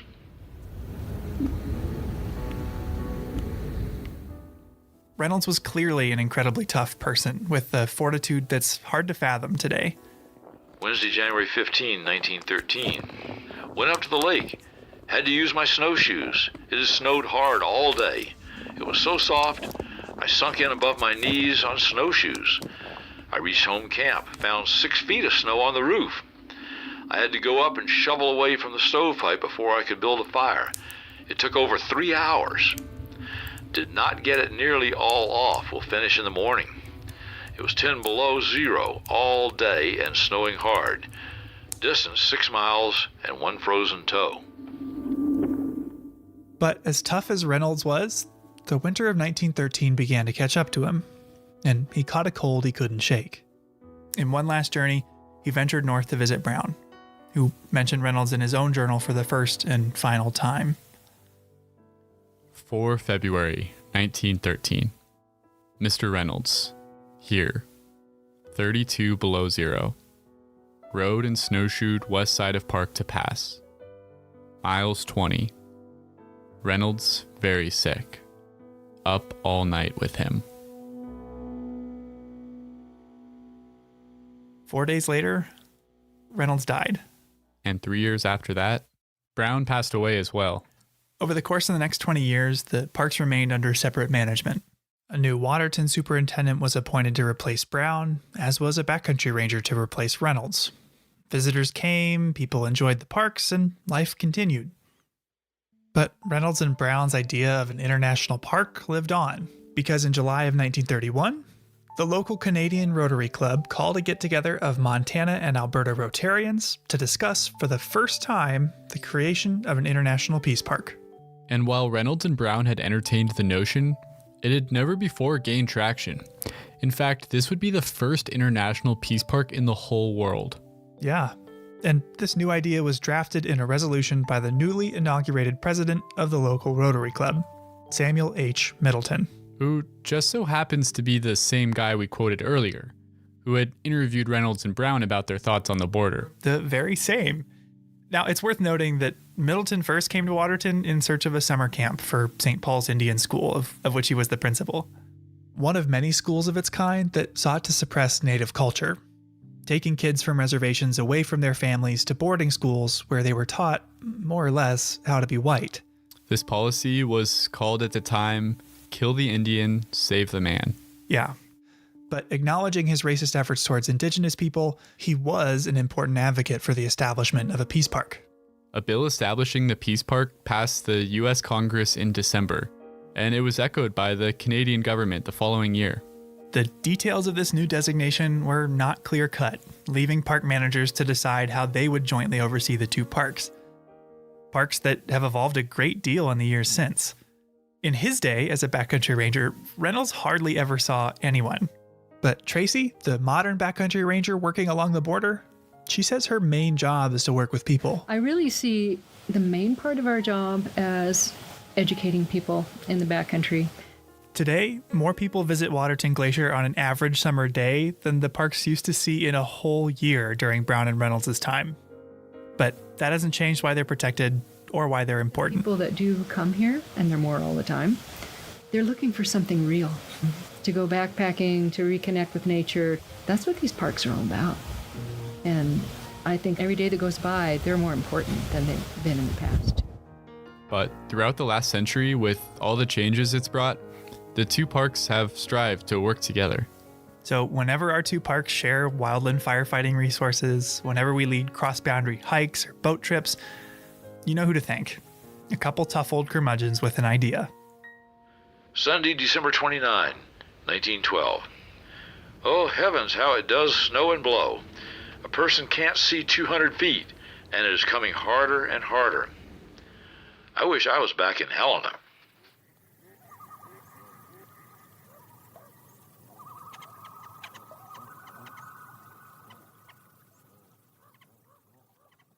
So, Michael, we've been talking about the International Peace Park today. What does Waterton Glacier International Peace Park mean to you? Selfishly, it makes for a pretty awesome place to work. You know, I've got to hang out with a lot more Canadians than I ever did. And the coolest visitor center around here is the Alberta Visitor Center. I feel like Wilson from Home Improvement, like peering over the fence at my neighbors, because from a lot of trails in the park, you could actually see Canada. So I think it's pretty unique to be part of that symbol of cooperation as an employee and as a visitor. I totally agree. It's pretty cool when you think about, you know, the ecosystem here, the plants, the animals, you know, even the rivers and lakes. They don't know where the border is. They don't care where the border is. They're just interacting with each other in the way they always have. And to think that we can overcome the challenges of the border to manage this place jointly and to take care of this ecosystem as a whole instead of as two separate parts that are divided, you know, just by a line on a map is a pretty special thing, I think. Yeah, two countries, two parks kind of choosing to work around or to work through a political boundary for the joint management of a place like this is neat. Yeah. And on that note, I think we should move into our next story about how scientists from two different countries came together across the border to study some important animals that spend time on both sides of the international boundary. Yeah, but always look back Look in back there. in there. Yeah. And you're good at recognizing ducks. So It's 7 a.m. and Lisa Bate is thinking about ducks. And every year, the weather channelizes things differently. But usually this is really deep on me, the path, like go through. Are they talking about walking through that water? Yeah, duck science, as it turns out, involves a lot of water. So I don't think you're going to be able to do that for safety reasons. So then you just exit and come out.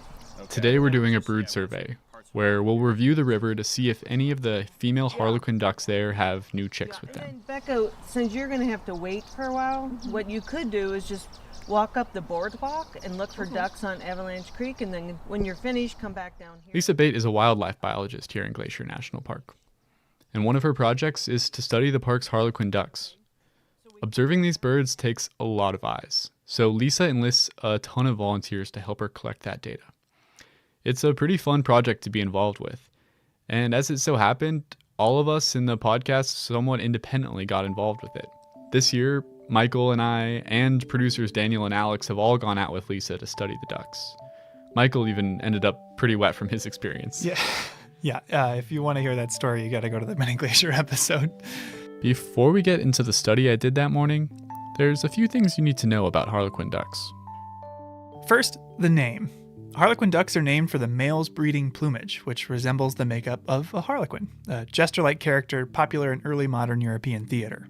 And harlequin ducks are migratory birds, but unlike most migratory birds, They don't migrate north-south when the breeding season arrives. Instead, because they're sea ducks, they actually migrate east-west. but just because these birds migrate east-west doesn't mean they're not international. How so? I know a bird that migrates north-south, like a robin, will spend time in Canada, the US, and Mexico, but if you migrate straight west of here, you'll just hit ocean, not Canada. Yeah, it turns out the migration path isn't quite straight west. Check out this map of one duck Lisa tracked. Oh, wow. Spent part of the year in Washington, part in British Columbia, part in Glacier, and part in Waterton Lakes National Park. The next thing you need to know is that these birds love whitewater. They feel right at home in crashing surf and fast-running creeks, and that's part of the reason why they're so hard to study. And the last thing you need to know is that harlequin ducks are very loyal. Extremely loyal. As far as we know, the females only nest on the streams where they were born, their natal streams. Though we've banded nearly 300 harlequins in Montana thus far, we have yet to document a breeding female dispersing to a stream other than her natal stream to reproduce. Well, what if something happens to the natal stream? Yeah, that's kind of what makes them such a sensitive species. They seem to not be able to just find a new home.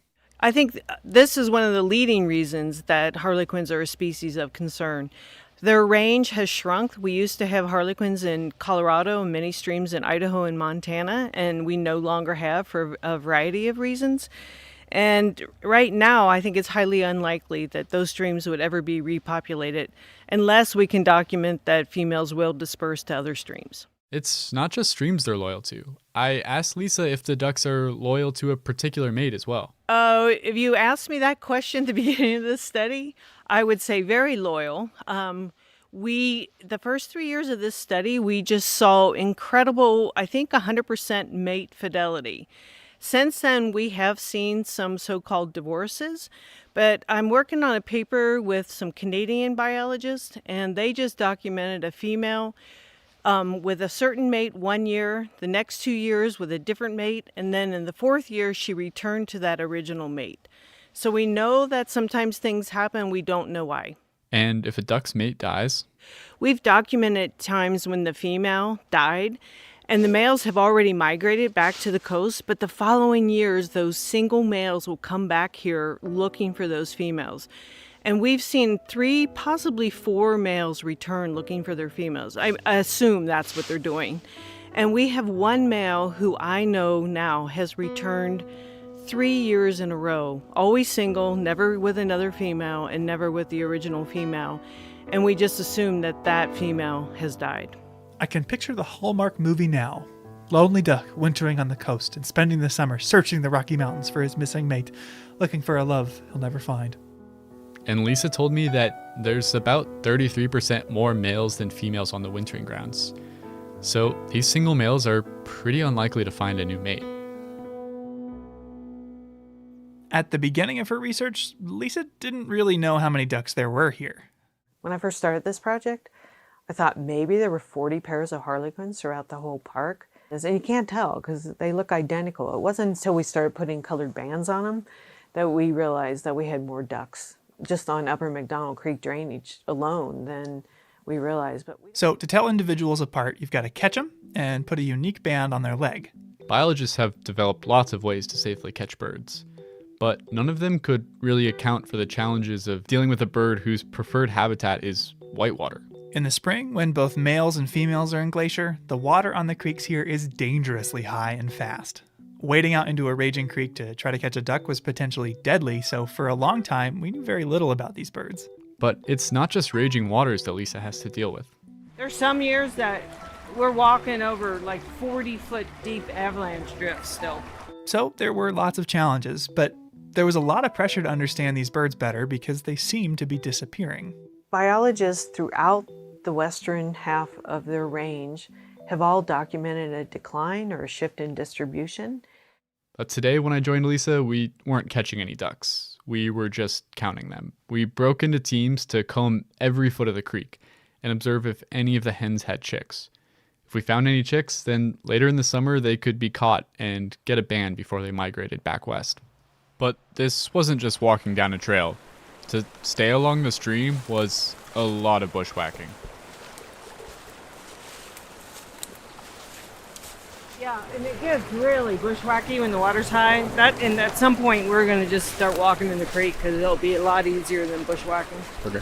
Because the bushwhack is like through hawthorn and real fun stuff like that. And eventually we just went right into the water. We walked in the creek through water that was above my knees. Well, did you find any ducks? We did. Lisa and I saw 7 harlequin ducks that day. And we were able to collect data on other birds as well. We saw some American dippers and spotted sandpipers. The sandpipers had just had little babies, and they were about the size of a piece of popcorn. They were so tiny and fuzzy. Popped popcorn, though. Popped yes? popcorn, Okay. yeah. So we actually ended up seeing a lot more pipers and dippers than harlequins.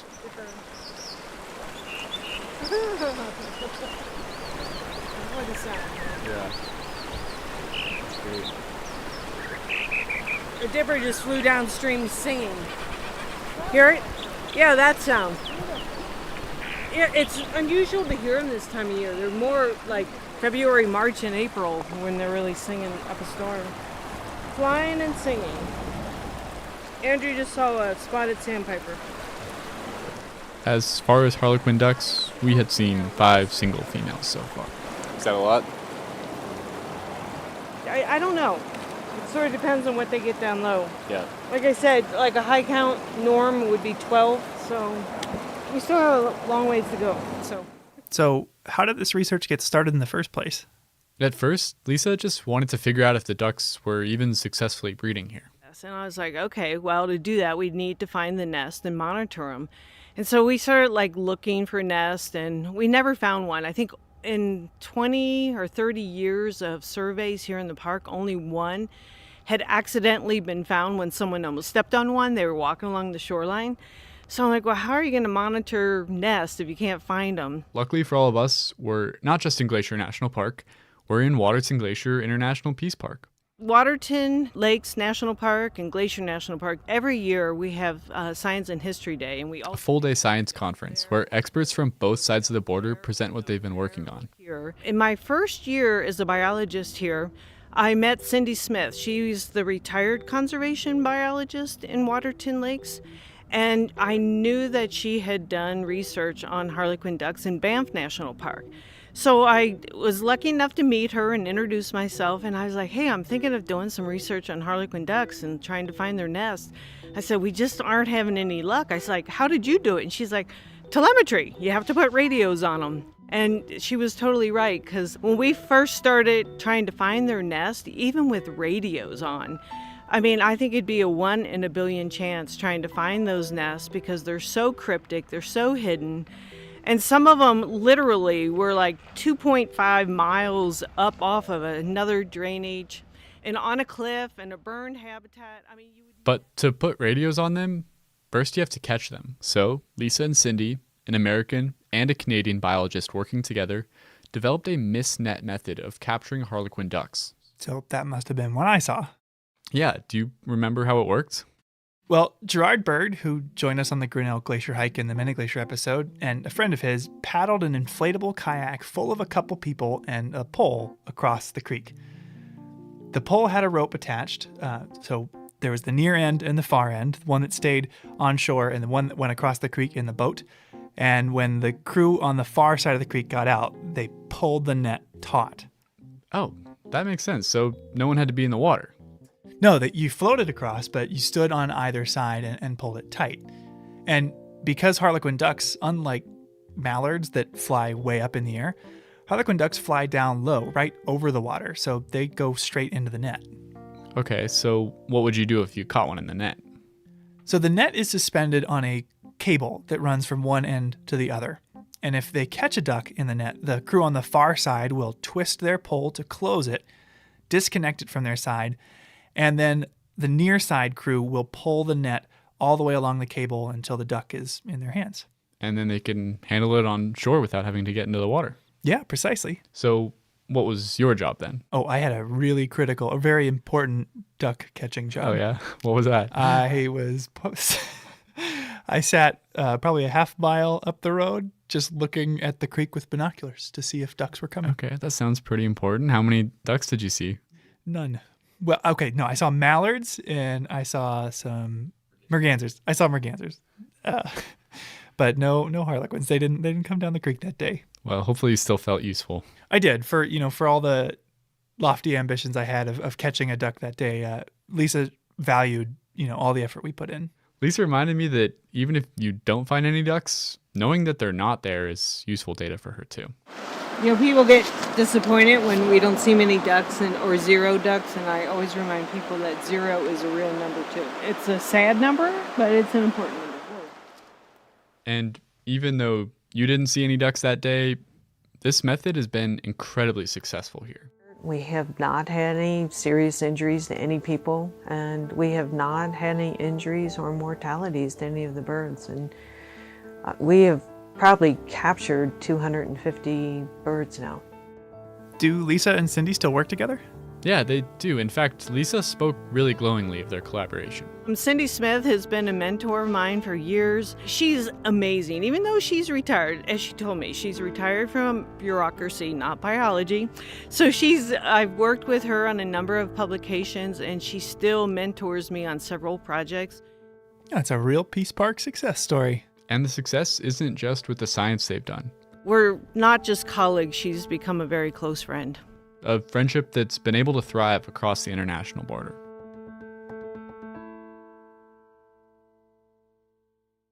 Each episode, we seem to cover at least one thing that, like this podcast, wouldn't be possible without the support of the Glacier National Park Conservancy. With the help of some friends over there, we got the number of Executive Director Doug Mitchell and decided to call him up out of the blue to ask about these projects. For this episode, we wanted to ask him about a very special bird.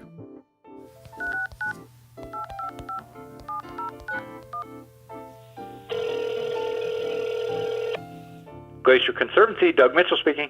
Hey, Doug, it's Michael and Andrew. Hey, fellas, how we doing today? We are doing great, but we have a question for you. Are you much of a birder? I am not much of a birder, but I am anxious to learn. Okay, well, we've got a great little bit of audio trivia for you. We're going to play a bird call and want to see if you can guess who that call might belong to. Okay, I'm up for it. I'm ready. All right, here we go.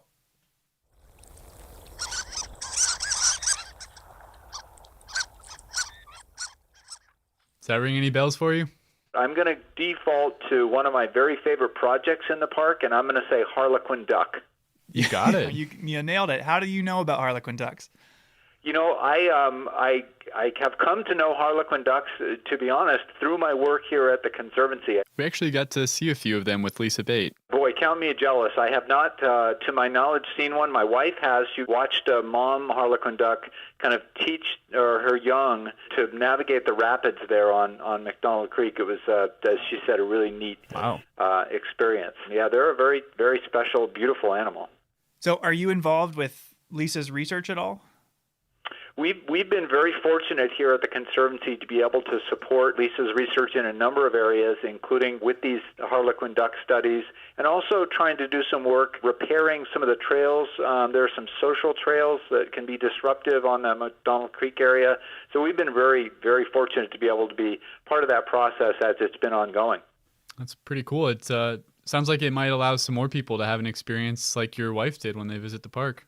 Yeah, I think that would be great, right? That's what we're all about at the Conservancy, is preserving the park for future generations to enjoy, and to be able to think about being able to protect this species and have people later on be able to enjoy that is really a special thing to be able to think about, right? That's work worth doing. Absolutely. Awesome. Well, thank you for taking some time out of your day, Doug. We'll talk to you later. All right. Thanks, guys. Take care.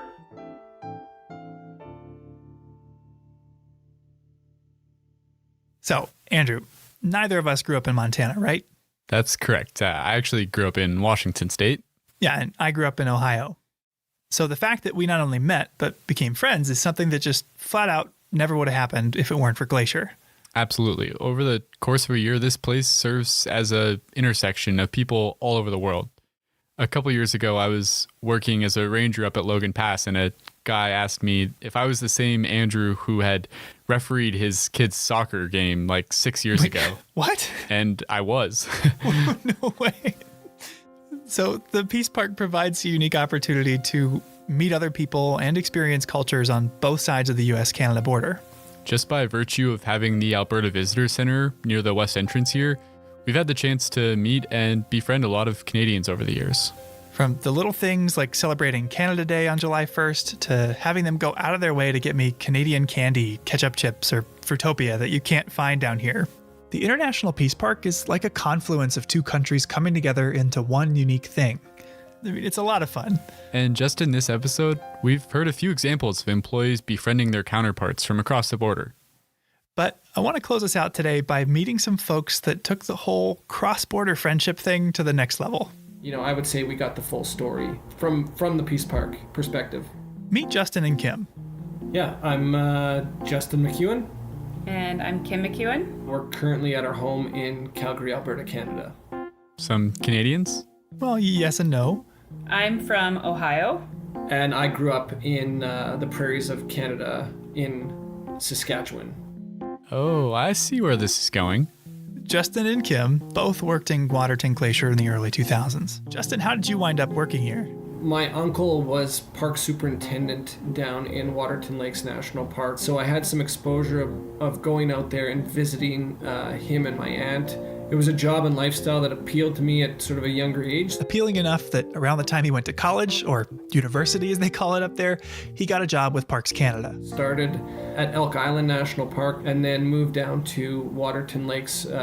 What did he do at Waterton? He was an interpretive ranger, just like we were, leading guided hikes, campground programs. You know, I can probably look back on it and say it was like the best job I ever had.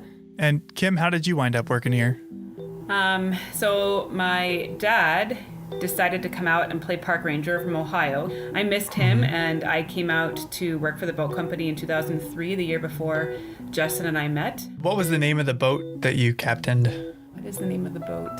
The Morning Eagle is on Lake Josephine, and on Swift Current Lake is Chief Two Guns. Oh, so she worked at Many Glacier. What is memorable specifically about the job of being a boat captain? If I think back now, like, it seems like it should have been a more difficult job than it was. It didn't feel difficult to drive these boats, and I really enjoyed like giving the talk on the boat, and I liked making people laugh. You're getting sometimes to show people bears for the first time, and the hotel there employed a lot of young people, and so you're just around a lot of other basically university-aged people. It's like summer camp for adults. I think they call it college down in the United States, dear. And Canadianized. And they actually met at work. We actually met on the boat dock at Many Glacier. It was one of the other boat captains that was like, he's cute, you should go for a hike with him. Justin, a Parks Canada interpreter, was milling about in Many Glacier in the first place for his job. Yeah, so this would be part of a long-standing exchange within the Peace Park whereby a Parks Canada interpreter would go down to Glacier National Park and deliver a program every Friday evening, and then a counterpart, an interpretive ranger from Glacier National Park, would come up to Waterton to the Falls Theater to provide exposure to each other's parks within the International Peace Park. But work wasn't the only reason he wanted to go to Glacier. Pretty soon after, I think I invited myself to come for a hike with Justin in Waterton. And yeah, after that first hike, it was basically like, it was a thing. It was the start of a relationship. Well, that's adorable. And not your typical workplace romance. The two parks brought them together, but they're from two different countries. Long distance is hard enough without a border in between you. How did that even work? Well, as you can imagine, it did make it tough, but they were able to find a way. So how long did you do the distance thing? We dated cross-border for 7 years. Kim worked as a teacher on the Blackfeet Reservation living in East Glacier, and Justin could find year-round, off-and-on work in Waterton. Okay, that's only a few hours apart. So relatively close, but they still crossed the border a lot, to the point where Customs and Border Patrol got to know them by name. I'm wondering, when you started seeing each other, how normal in your brain was the idea of dating somebody from another country? It became quite normal. I mean, it definitely took a while, like figuring out the differences between the two countries in the early stages of dating. I remember at one point making Justin a little paper dictionary, translating Canada speak into America speak. And then Justin made me like his edition. So I think I had put things on there like, it's a beanie, but you call it a toque for a winter hat. And I don't remember that, to be honest, but I know yeah, you've so mentioned there were this like before. lots of things like that. And eventually it just kind of melded into like, this is normal. Like my Ohio accent kind of became a Canadian accent, although in Canada for a long time, they still thought I talked like an American, but my American family would like make fun of me when I came home because I was speaking like a Canadian. Yeah. So they made it work for years.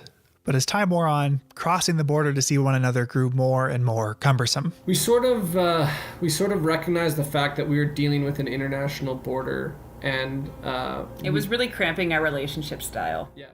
And one way to remedy that would be to put a ring on it. And plans were afoot. You know, I realized like I wanted to ask this girl to marry me. Somebody was kind of getting impatient at some point in time. They're not thinking it was actually going to happen. So we went out on a hike some evening, sort of on the shoulder of Galway Mountain in Waterton. So it's up the Red Rock Road, and sort of found this little offshoot. It had a great view of the valley. You know, asked Kim to marry me, and obviously she said yes. So they found a local justice of the peace that liked hiking, and they hiked up Avian Ridge in Waterton with a few friends and got married. We have that date. That's our proper wedding anniversary, and we have that date stamped on the inside of our rings. And yeah. The following year, they had a full-blown ceremony in Waterton with family coming from all over. Although it was September in Alberta, so the weather was a bit of an adjustment for some. My grandmother actually came from Florida, and the wedding was in the fall, and she like moved to Florida because she does not like the cold, and my uncle as well, so he kind of had brought her. And I know that he had to go to the drugstore in Pincher Creek that morning and buy her long johns that she could wear under her dress clothes because she was too cold in Canada. It was like 50 or 60 degrees. It was a nice day as far as we're concerned, right? And I, for one, learned a thing or two about Canadian weddings. Yeah? Like what? So they ask a family member or close friend to preside over the event instead of a DJ or MC. And they have something called midnight lunch, essentially a full-blown late-night snack. People eat at the reception, then they get up for dancing and drinks, and then a little while later, bam, poutine. Okay, that sounds really good. Yeah, but what Kim and Justin did the best, I think, was the dessert. We didn't have cake at our wedding. We had pie. We had like a variety of pies, but our wedding pie that we cut into was apple, Saskatoon, huckleberry, and it was apples to signify Ohio, and Saskatoon berries to signify Saskatchewan, and huckleberries to signify the Peace Park. And so that was the kind of pie that we cut into as like our ceremonial cake cutting. Oh, that's something else.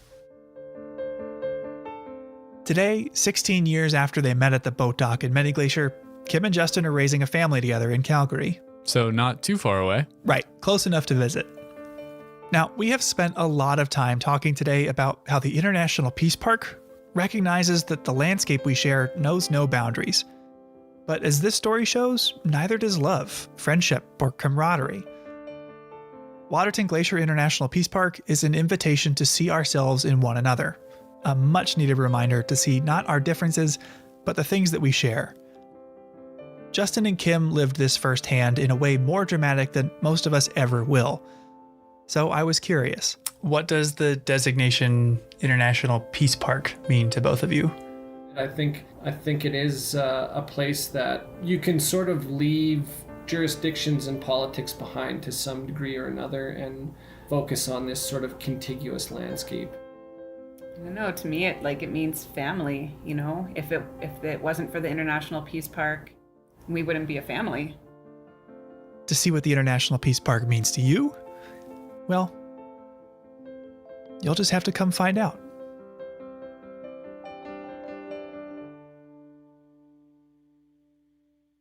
That's our show. For more information on the International Peace Park, on Waterton or Harlequin ducks, check out the links in our show notes. Thanks for listening. Headwaters is a production of Glacier National Park, with support from the Glacier National Park Conservancy. The show was written and recorded on traditional native lands. Andrew Smith and Michael Feist produced, edited, and hosted the show.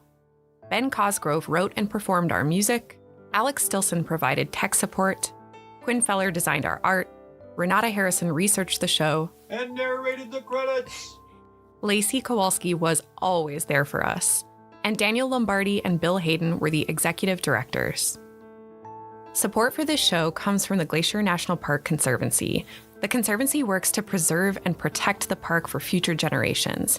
We couldn't do it without them, and they couldn't do it without support from thousands of generous donors. If you want to learn more about how to support this podcast or other awesome Conservancy projects, please go to their website at glacier.org. Of course, you can always help support the show by sharing it with everyone you know, your friends, your family, your dog, and also leave us a review online. Special thanks this episode to Natalie Hodge and our friends at Waterton Lakes National Park, Tracy Weiss, Bob Adams, Lisa Bate, Diane Sine, and Kim and Justin McEwen.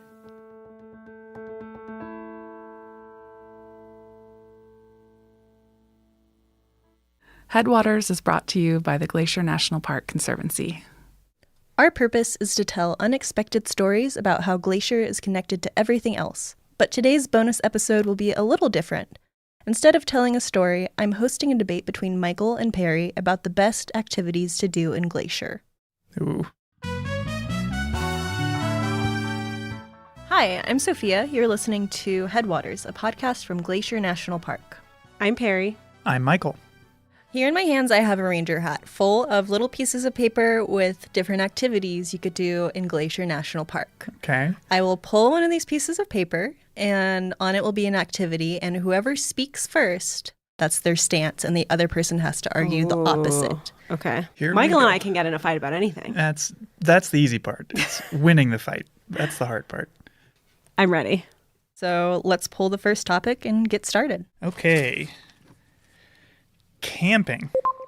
Well, I love camping. That's my stance. If you come to a national park, odds are you're here to kind of disconnect from normal life, unplug, so to speak. Sounds corny, but how often do you get to wake up with the sunrise, go to sleep with the sunset, show off your ability or lack thereof to build a campfire, have s'mores? It's just the perfect national park experience. Well, I hate camping. There are way too many bugs. Glacier can be very mosquito-y at certain times of year. Also, you say, great, you get to see the sunsets and wake up with the sunrise. In Glacier in the summer, that is too late and too early. You're not getting enough sleep. And fundamentally, you're paying someone to sleep on the ground. Hard pass. I would give that one to Michael. I feel like bug spray's a thing. If I'm in my tent, I'm relatively safe from the bugs. I'm going to enjoy the great outdoors occasionally. I don't have to do it all the time. Okay. All right. Floating/tubing. Love it. Floating the stretch of Lower McDonald Creek from Apgar to West Glacier is right outside my house and really easy to do after work. And I love that I get to see a part of the park that's right by my house, but from a totally different perspective than I would see it otherwise. Also, great birds. I hate floating and tubing because it requires you to have two different vehicles. You've got to put one in where you start, and you have to park one where you get out, and you have to spend all that time, waste all that time, I would say, shuttling back and forth. Whereas hiking, you can start and end at the same place. No problem. There are loop hikes. There are not loop rivers. Anti-floating. You're just baking in the sun the whole time. Personally, I didn't grow up near rivers, so I am loving them here. So I'm sorry, Michael. I have to side with Perry. Floating and tubing. It's pretty fun. Too bad. All right. What's next? Stargazing. Well, I love stargazing, and here's why. I don't know the names of almost any constellations, and that doesn't matter. I can pick out the Big Dipper, the Little Dipper. Beyond that, it's just like Earth's screensaver. You can stare at it. It's mesmerizing. It's special to look for comets. What's better than staring up at the night sky? Okay, night skies, thumbs up. Stargazing, thumbs down. You have to stay up way too late. Here in Glacier in the summer, it's not even fully dark till well after midnight.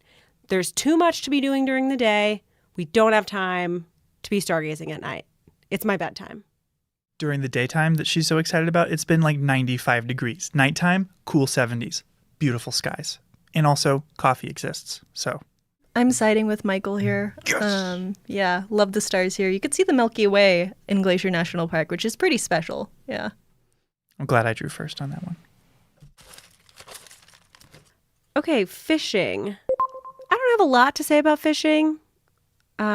Those who've listened to season 2 will recall that the last time I went fishing, I was 6 and an alligator ate my bobber. So it's just adding work to another activity I'd rather be doing.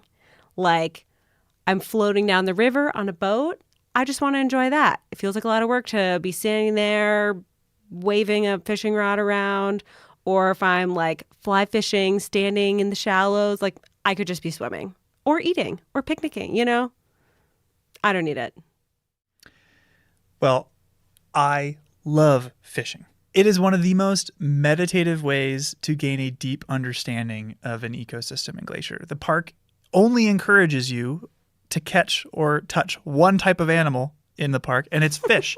You're allowed to catch them. There are some that you aren't, but it's just such a unique experience in the park to be able to get to know the aquatic wildlife and have an excuse to just go stand in a river for 2 hours. Michael, how many times have you been fishing in Glacier? Twice.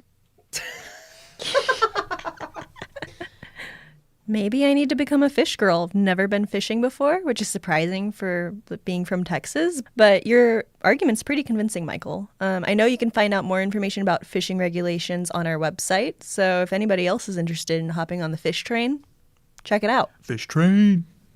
No.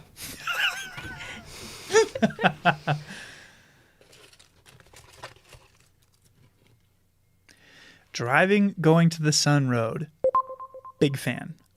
Love it. I mean, it's like the ultimate experience here. It's the experience that put Glacier on the map for people to come visit. It's where I would say 90% of the pictures of the park come from. Is from driving, going to the Sun, maybe 75. And that is because you get to witness 3 different distinct ecosystems in one 2-hour drive.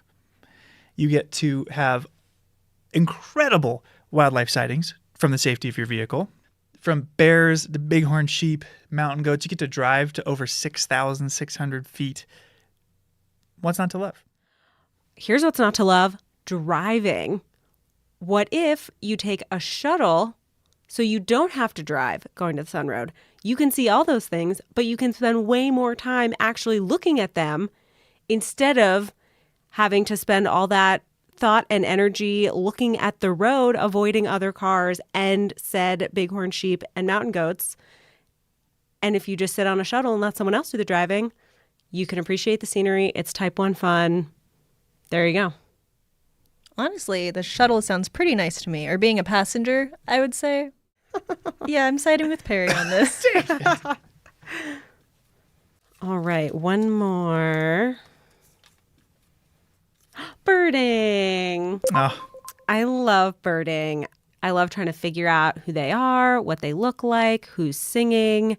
And you may not get to see a grizzly bear when you come here. I'm sure you won't see a mountain lion. A few of you might, but I never have. But almost everywhere you go in Glacier, you'll find birds. You can come at any time of year and see birds. And especially if you come in the spring, they're constantly singing and calling and just making this place richer and more beautiful. Well, here's my hot take on birding. I love birds. I mean, they are the soundtrack to our mental image of nature itself. But as you said, they are everywhere.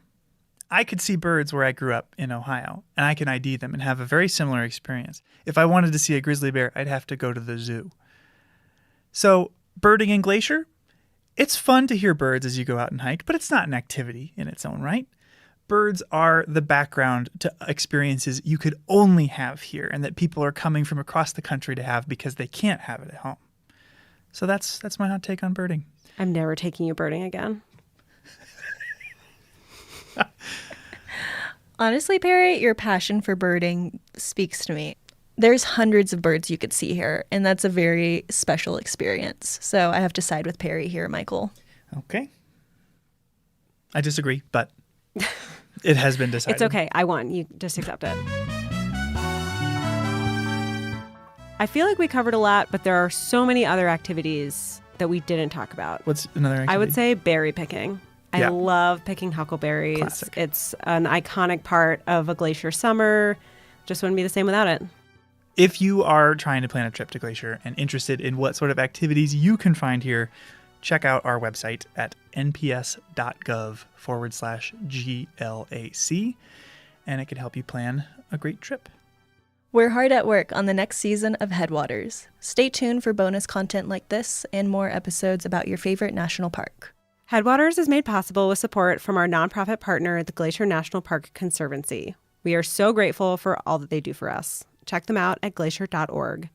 And if you have a moment to leave us a review in your podcast app, that helps us so much. Thanks for listening. You know what activity we missed? Podcasting. I mean, there are more activities here than we could cut up and put in a ranger hat. I like them all. Me too. Despite everything.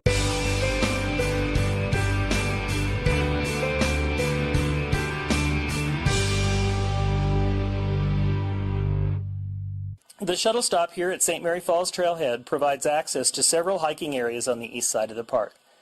Visitors are encouraged to pick up a free copy of the Day Hikes in Glacier newspaper.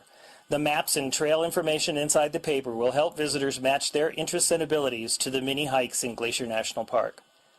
Here, the St. Mary Falls Trail, one of the more popular hikes in the park, is a 2.4-mile round trip which can be extended to 3.6 miles by continuing on to Virginia Falls.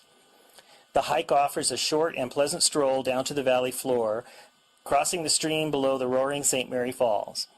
After St. Mary Falls, the forest opens up a bit, and those continuing on to Virginia Falls will be treated with views of Little Chief and Dusty Star Mountains, as well as one of the best waterfalls Glacier has to offer. Please remember water-related accidents are the #1 cause of fatalities in the park. Use extreme caution near water and remain on the trail. Moss-covered rocks and wet logs can be extremely slippery, and falls into swift, cold streams, rivers, and lakes have been tragic.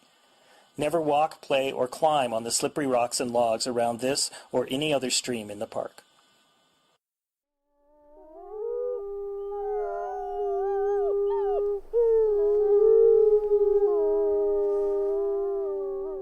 From Yellowstone National Park, this is What We Do. I'm Ashton Hooker. And I'm Brett Rayburn.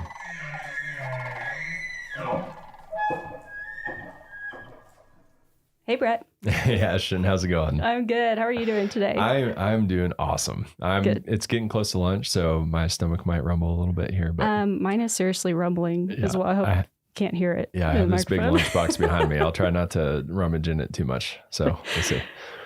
Well, today we have Addie Falgu, who is a park guide here in Yellowstone. We're going to talk to her a little bit more about her job and what it's like. And so as a park guide, you know, if you're a visitor to Yellowstone, you might see them out and about either in the visitor center, roaming park trails, park guided walks and talks, things like that. And so along those same lines, we have the Junior Ranger program, and it's pretty popular. Yes, you I've can heard get of it it. in a bunch of different parks, Yellowstone as well. So my question for you, do you happen to know how many Junior Ranger badges are awarded here in Yellowstone every year? Every year? Every year. Number of Junior Ranger badges. So not just people who like get the books and don't go through to graduate. I'm going to say, I'm trying to see if Miles will give me any hints here because he orders the badges. I think it's like, I'm going to say 160,000. Ooh, wow. That's more than I thought you were going to guess. But really, you're not too far off. So in the past couple of years, you know, we've had a few weird years with COVID and the flood and stuff. So it's been a little lower the past few years, but it's been about 50,000. Okay. I'm like, so come on, Junior Rangers, step up. Yeah. But on this year is going to be the year where we give out 160,000. Like 50 to 100,000. So you're not too far off. That is a lot of Junior Rangers being sworn in. It's a lot more than I thought. That's a lot of oath takers. Yeah. We're in good hands. Yes, we are. All the Junior Rangers out there. So anyway, we're going to talk with Addie more about what she does in the park. So Addie, thanks for joining us. Yeah, thanks for having me. Yeah, how are you doing? I'm doing well. Good. So ready to dive in? Absolutely. Okay. So how did you get your start with the National Park Service? So I got my start in 2017 as an intern in Glacier Bay National Park. And that's in Alaska. That's correct. Yeah. Okay. It often gets mistaken for Glacier in Montana. So often I do specify Glacier Bay in Alaska. I heard the emphasis on Bay. Yeah. Cool. And so what drew you to that? Did you always know you wanted to be a park ranger? So growing up, my family traveled to national parks. I think a lot of people in this career.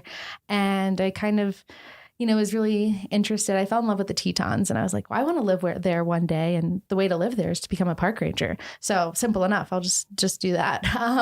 And it got a little bit more complicated than that.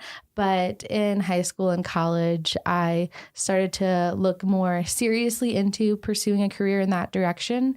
I actually visited Yellowstone in college and spoke to some rangers on that trip and asked them, hey, how do I get into this field if I'm interested? And they gave me some good information on internship programs like the SCA and also how to find jobs on USA Jobs.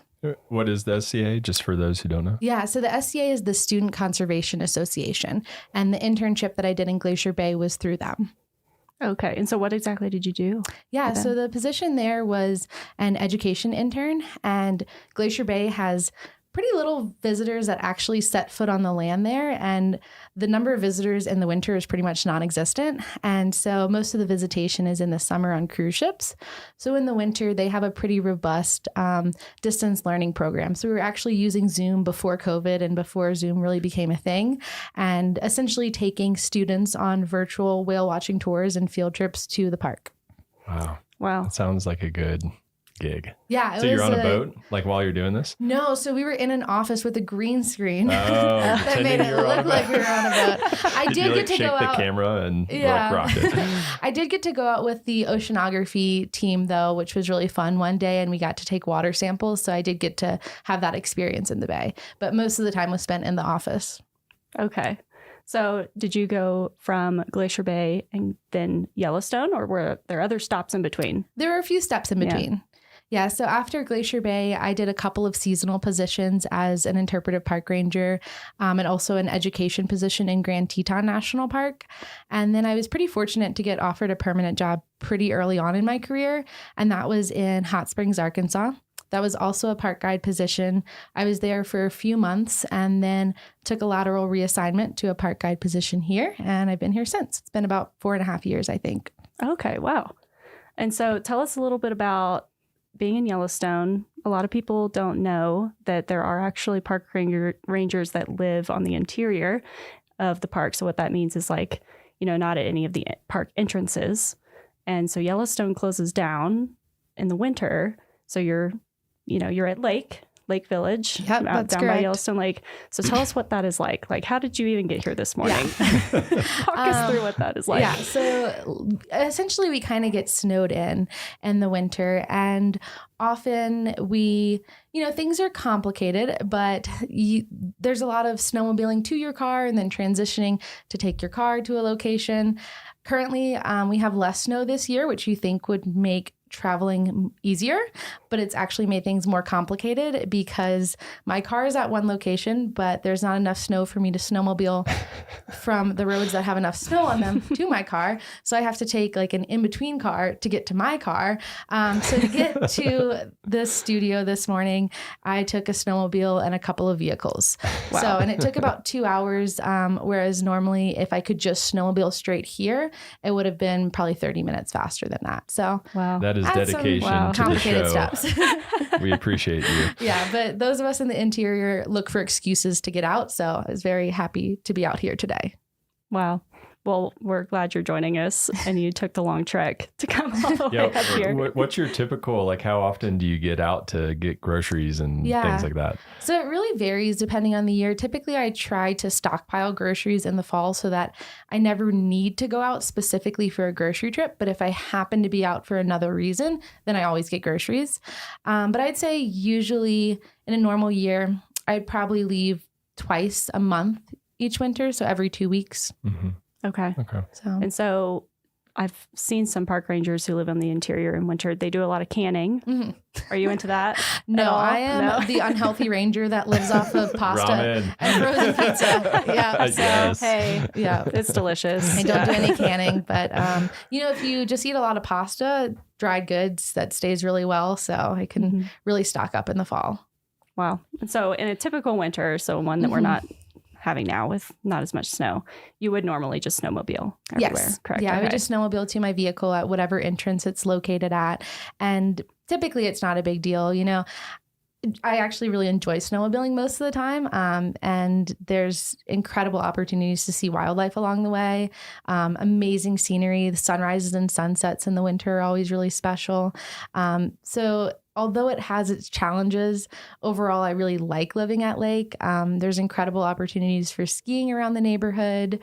But it's not to say it doesn't come without its challenges. For sure. So in your current position as park guide, do you have a typical day? Can you tell us a little bit what that's like? I know it probably varies from day to day, but yeah, I'd say I have a typical summer day and a typical winter day. Okay. Would you like to know about both of those or just one of the seasons? Okay.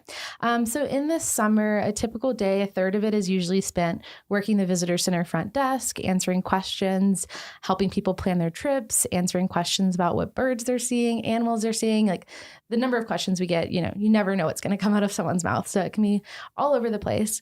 Another third of the day is typically spent leading a ranger guided program. So that can be a talk, a campfire program, a walk. And the remaining third of the day is typically spent out in the field roving.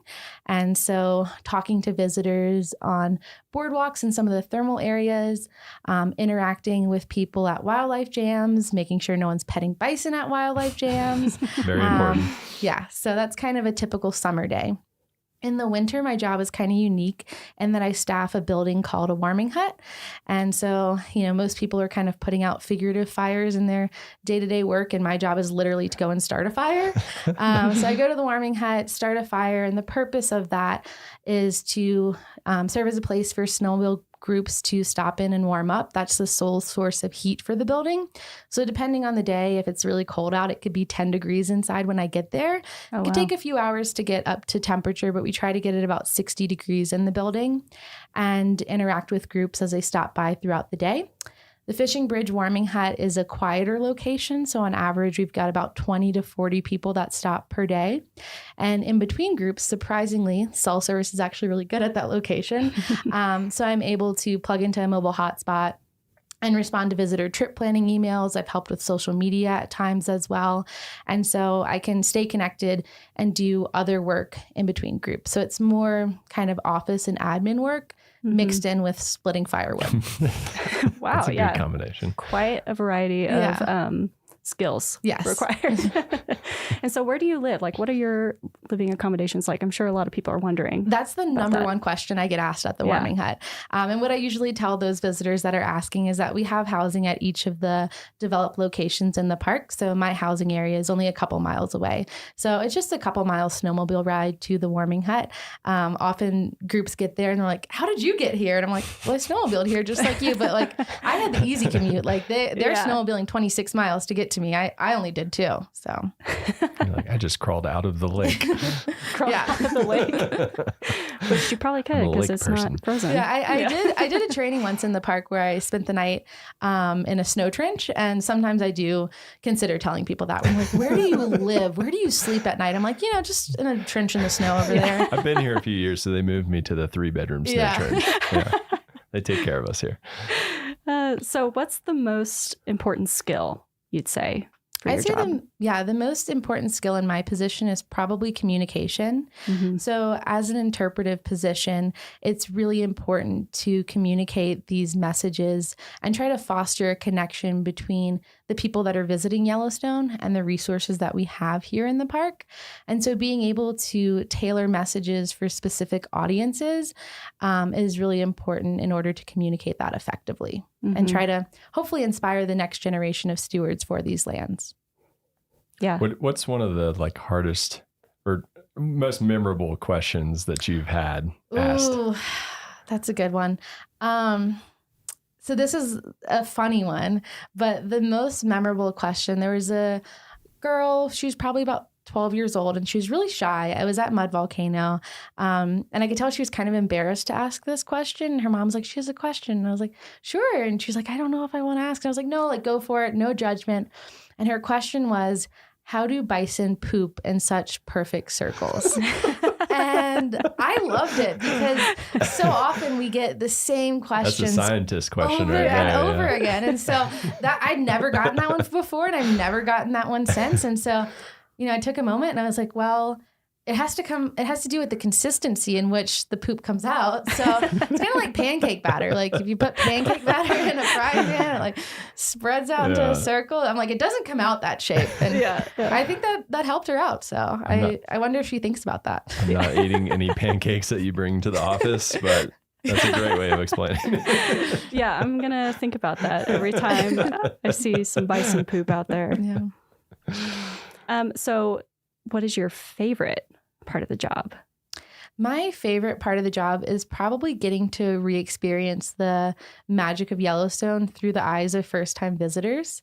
I've literally had kids jumping up and down for joy when they saw a grizzly bear for the first time. Oh. And I've seen adults cower when they hear a bison grunt during the rut. And those moments just remind me of how special this place is. They allow me to remember why I fell in love with this place and why it's worth protecting. That's great. Yeah. Yeah. And so on the other side of the coin of that, there's great parts of the job, maybe some that are not so great or just a little tough. What's the toughest part of your job, you'd say? I think the toughest part of my job is probably dealing with angry and frustrated visitors. People are coming here on vacation and everything's supposed to go right for them. And when it doesn't go right and they're on vacation, they really want someone to blame and someone to give them answers for that. And being a frontline staff member, we're kind of the face for the park. So we're often the person that receives the brunt of that anger and aggression. And especially in the middle of the summer, if you're receiving that day after day, multiple times a day, and often these complaints are about things that we have little to no control over. Sometimes they're because of natural disasters like floods. It can be really hard to deal with that. Yeah. Yeah. It takes lots of patience. Yes. Lots of patience. So even with those kind of tougher parts of the job, why do you still want to, work as a park guide or work for the Park Service? What is it that keeps bringing you back? Yeah. Although there can be tough days and those negative people, I think the good days and the good people really outweigh it. You might have someone who's mad at you one moment and then you have a really special connection with a junior ranger the next. And it just reminds you kind of why we're doing this. also just having an opportunity to live here is something that I try not to take for granted. There's incredible recreational opportunities that I have right in my backyard. And I've also had incredible wildlife sightings literally from my couch. Like I've seen bears and coyotes. I think the only thing I haven't seen out of my back window is a wolf. But there's not a lot of places in the world where you have opportunities for recreation like you do in a national park, and opportunities for these really incredible wildlife sightings. And so I think those moments remind me of why I'm here, why I'm doing this. They're incredibly rewarding personally, but they also remind me of the importance of protecting that so that other people can experience that too. Oh my gosh, like being at a lake in the winter when it's slower has got to be so quiet and peaceful. Like, in those moments. I mean, the other morning, actually, Sunday, I went to the warming hut and there were 4 wolves in the road.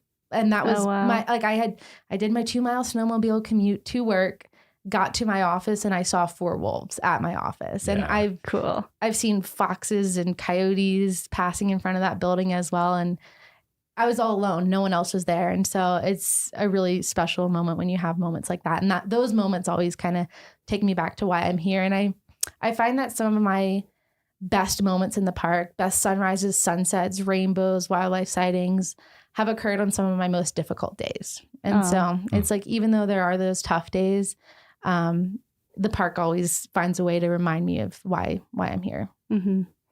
Yeah, I think that reminds me of a time a few years ago. I was driving home. It was a Friday. It was the end of the workday. I was trying to get back to the office, and I got stuck in this bison jam for 2 hours.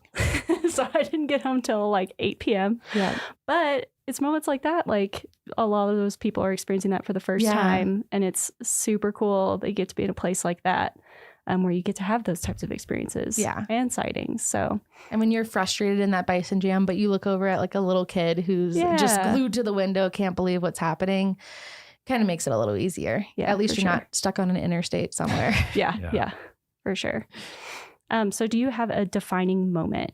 You've talked about some cool sightings and things that you get to experience living in the interior in winter. Is there like one moment that really stands out to you as like a career defining moment? Yeah. I don't know if this is a defining moment, but when I thought about this, a moment that made me feel like I was really in the right place and doing a good job and something that I was really proud of happened a couple of summers ago. I had a father and daughter asking questions, and the father was the main one asking the questions, and the daughter was really curious and she started chiming in. And so she'd ask a question, I'd give her an answer. She'd ask another question. And so this really natural flow of conversation began. I even went and got a bear skull and brought it out to show her. And so I was sitting on the porch with this bear skull talking to her about it. And I remember she looked up at me and said, "Ranger Addie, I love learning with you." And it really just melted my heart because it felt like all of this was worth it. And I really was having an impact and inspiring the next generation of stewards for these lands. And after that, her father pulled me aside and was like, "I just want to tell you, like, I really appreciate that you took the time to speak with her and answer all her questions." He was like, "I know she had a lot of questions." And he's like, "I don't know if you know that the impact that had on her."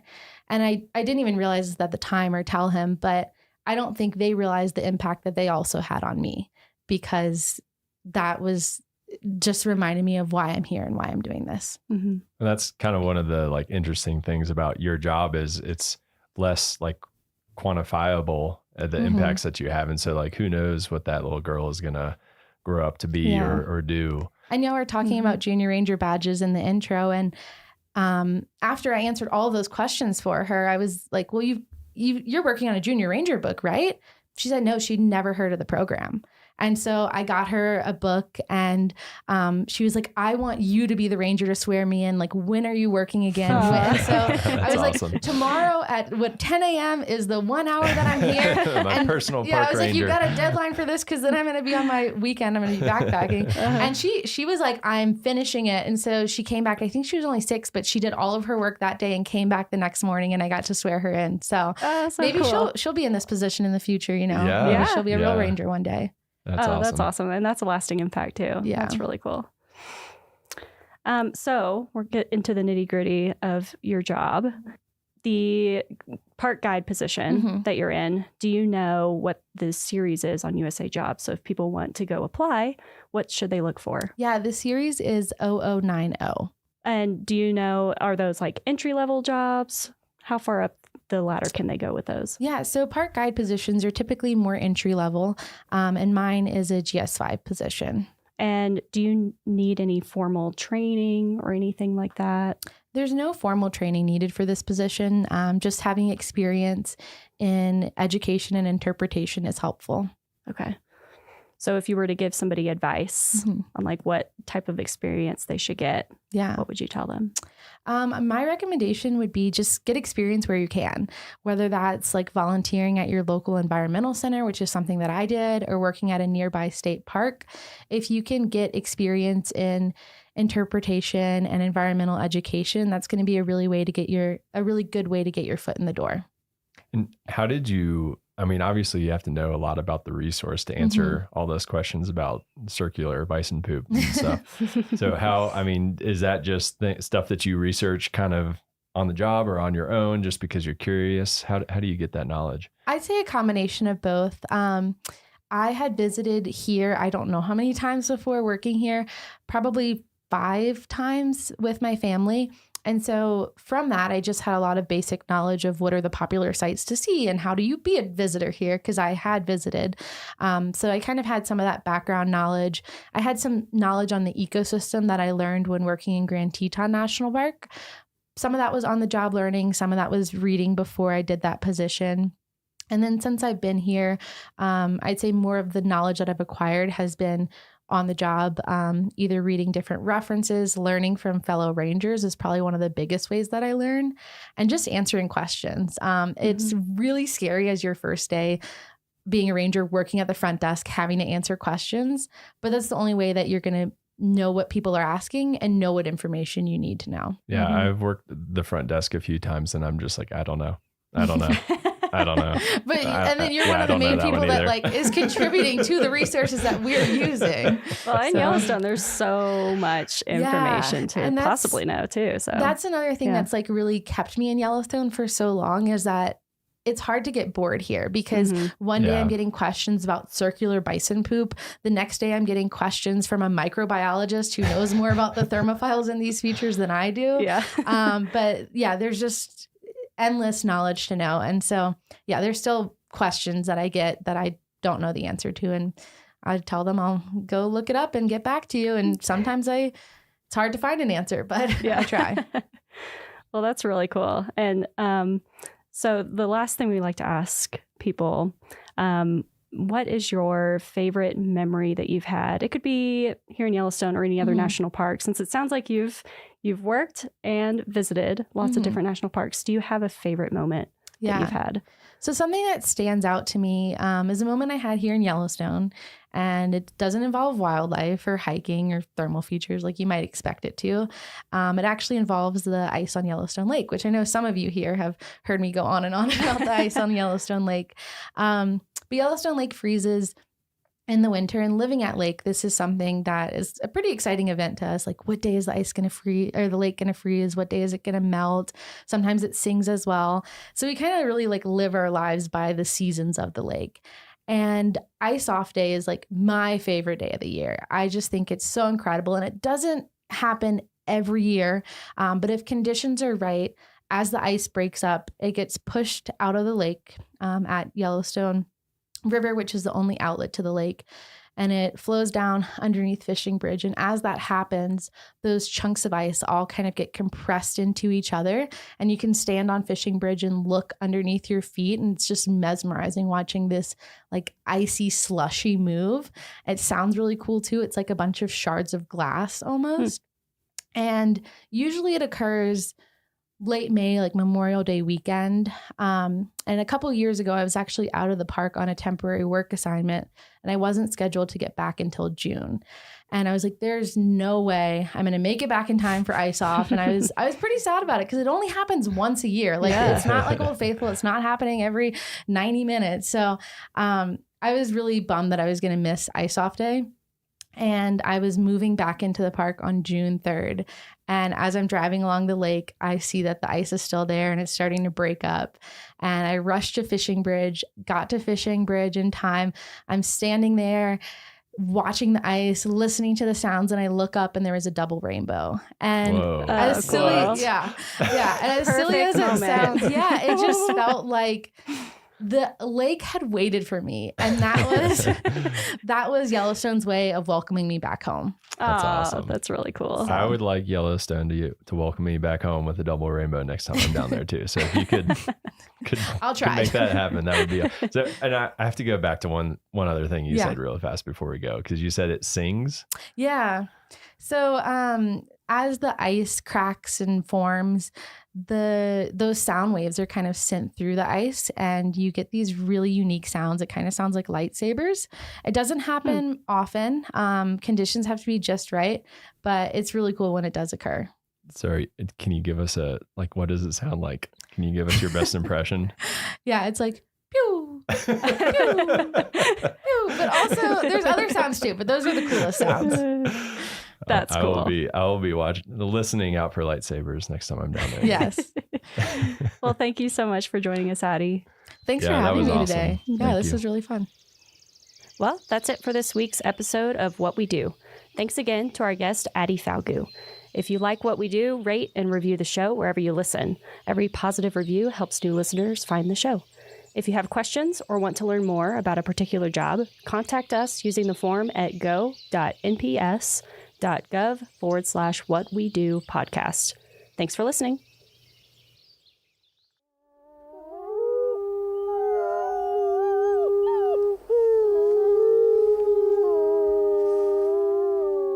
From Yellowstone National Park, this is What We Do. I'm Brett Rayburn. And I'm Miles Barger. So I have a quick question for you before we get started on this week's episode. Have you ever hiked with a llama before?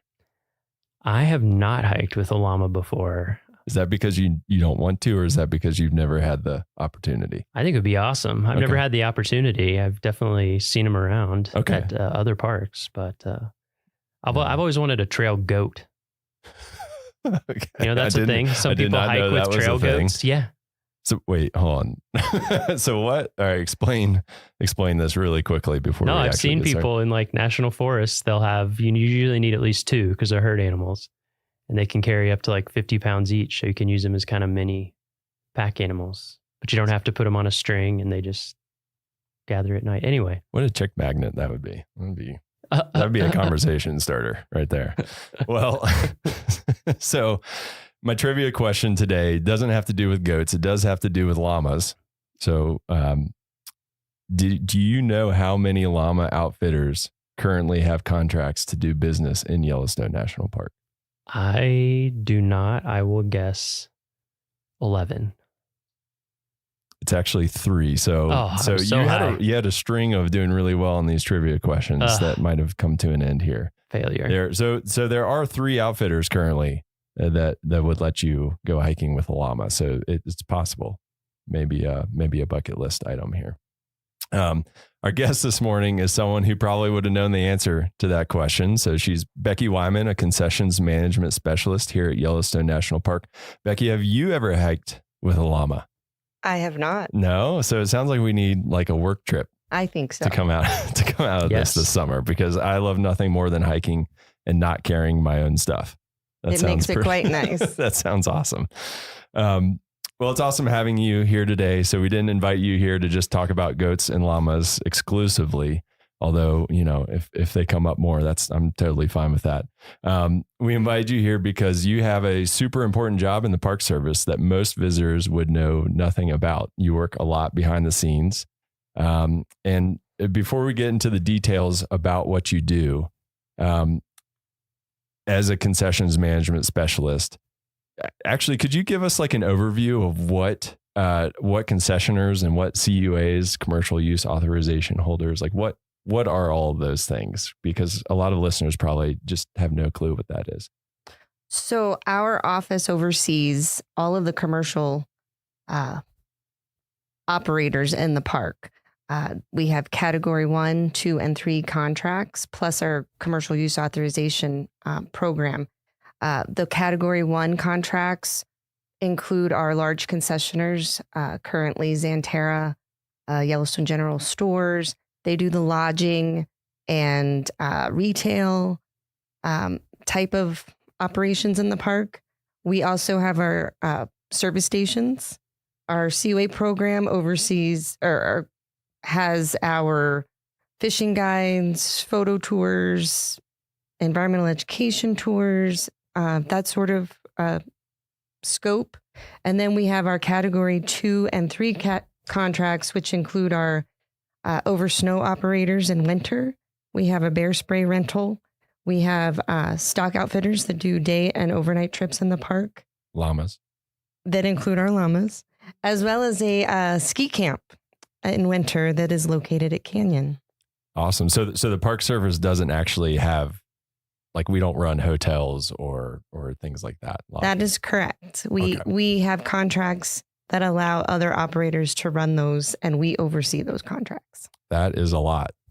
How many are there? Just like a rough ballpark. It's always changing, right? The number. Well, all of our contracts pretty much stay the same. We have the 3 large category 1 contracts.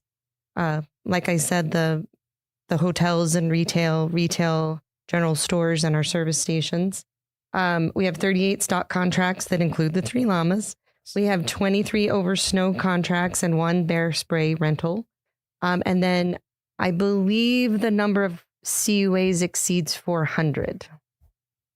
Yeah, that's a lot. So yes. That's a lot that you're overseeing out of the concessions office. It is. Okay. Well, thank you. Yeah, I just thought that would be a good overview of like what your job entails before we kind of dive into the background, and then we'll kind of come back to a typical day of what it's like working as a concessions management specialist.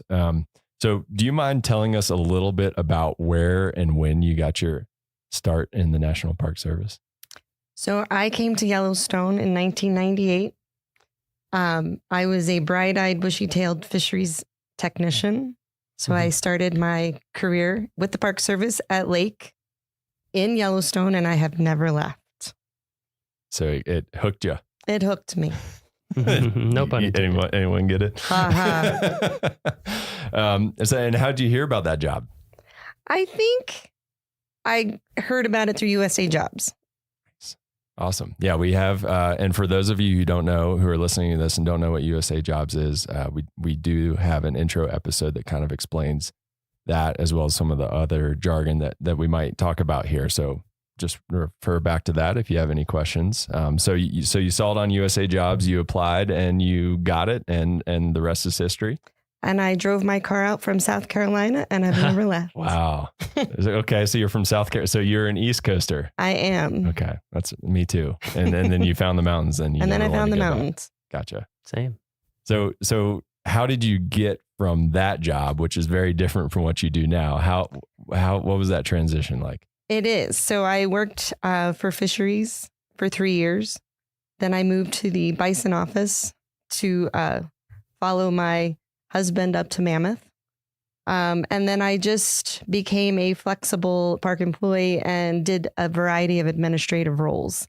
I was the natural resource admin assistant for the Center of Resources, which led me to a detail with at the time, it was the planning, compliance, and landscape architecture division. So I was their admin assistant, where I made connections with people in that office that eventually would lead to my transitioning over to the commercial services division in an administrative role.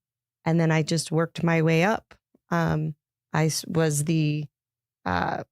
oversaw the commercial use authorization program for several years before I got my current job overseeing the category 2 and 3 contracts. Wow. So you've done a little bit of it. I'm a jack of all trades. Yeah, that's awesome. That's really cool. I feel like that's a theme across these episodes. We've either had like people who decide this park is for me, and then you make it work within that park, or some people say this is my job path I want to follow and go wherever they need to go to make that happen. Yeah. Or I guess the third type, which is they just want to work in as many parks as possible. Yeah. Yeah. But yeah, there's a lot of different ways you can spin an NPS career, I think. Yeah. Yeah. So you've been here and you've been at Yellowstone. I don't want to do the quick math. What did you say? 98? 25 years. Okay. And, you know, and I am in a dual career family. Mm-hmm. So the fact that my husband also works for Yellowstone National Park has contributed to me being here as long as I have. Yeah. So how many like dinner table conversations are just focused on Yellowstone? All the or time. are you guys just like, no, too All the much time. Yellowstone. We got to talk about something else. I live vicariously through his job. He's got a much more interesting job than mine. Well, so what does he do? He's bear management. Okay. So, well, I think there's lots of interesting things in both of those. Yes. In both of those jobs. So what does a typical day in your job look like? Is there a typical day? Yeah, typically I'm in the office on the computer, answering phone calls and emails. It's a lot of paper pushing, I guess you could call it. But part of that is just communicating with our concessioners. We review annual financial reports, preparing annual overall ratings, which I kind of liken that to a report card on how they're doing with their contracts. Do you use a red pen? I do not. Oh. I have one in my hand, but that's what I was. You look like you're good at writing like F. Yes. No, and we have very good concessioners. So A++. We review insurance, risk management plans, all things that are outlined in their contracts. Part of my job requires periodic valuations of the concessioners, and this lets us get out into the park to monitor how they're doing, making sure they're meeting service standards as outlined in their operating plans, making sure they're providing a quality visitor service, making sure the facilities are well maintained, and just ensuring the safety of the visitor and their employees.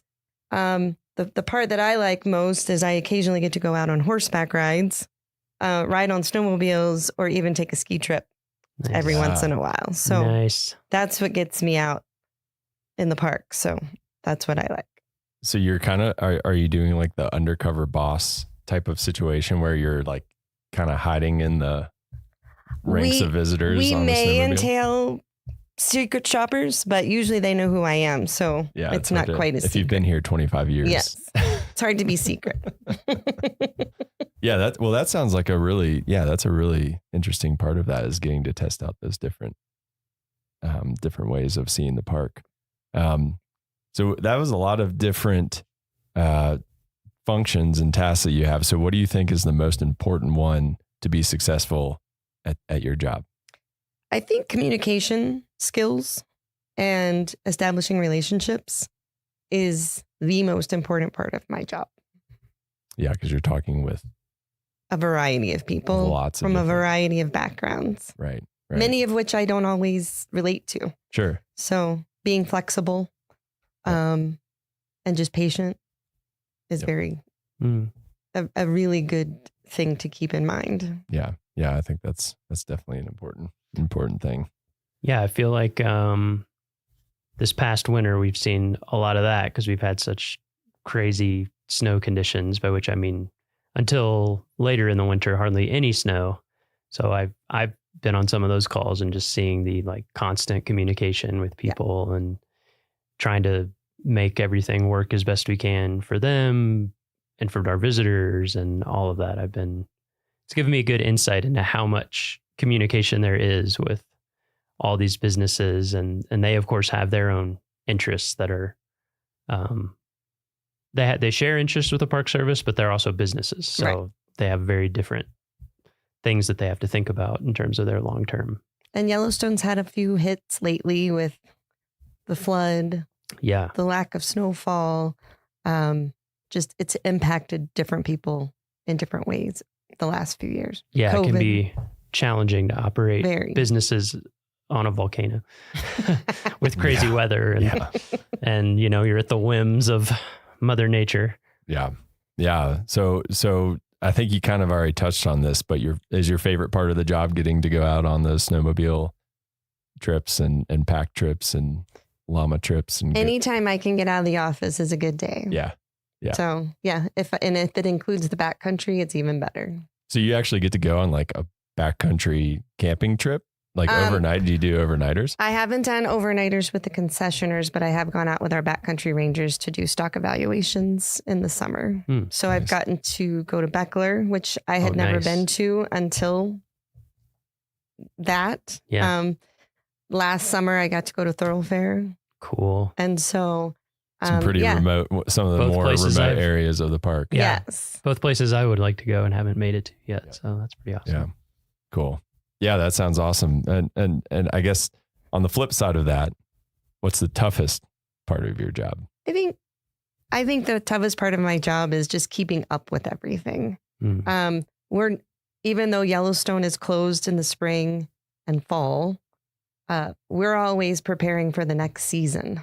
And so we never get to take a break. And if you fall behind in the management of these contracts, the paperwork, it's hard to catch up. So just staying organized and on top of things is the hard part. Yeah, I want someone to invent like this pause button. Yeah, you can just hit, and no emails will come in, and like you can just like catch up, and then you can hit play again, and then you'll be. But I haven't found that yet. So some of our jobs have sort of a pause button.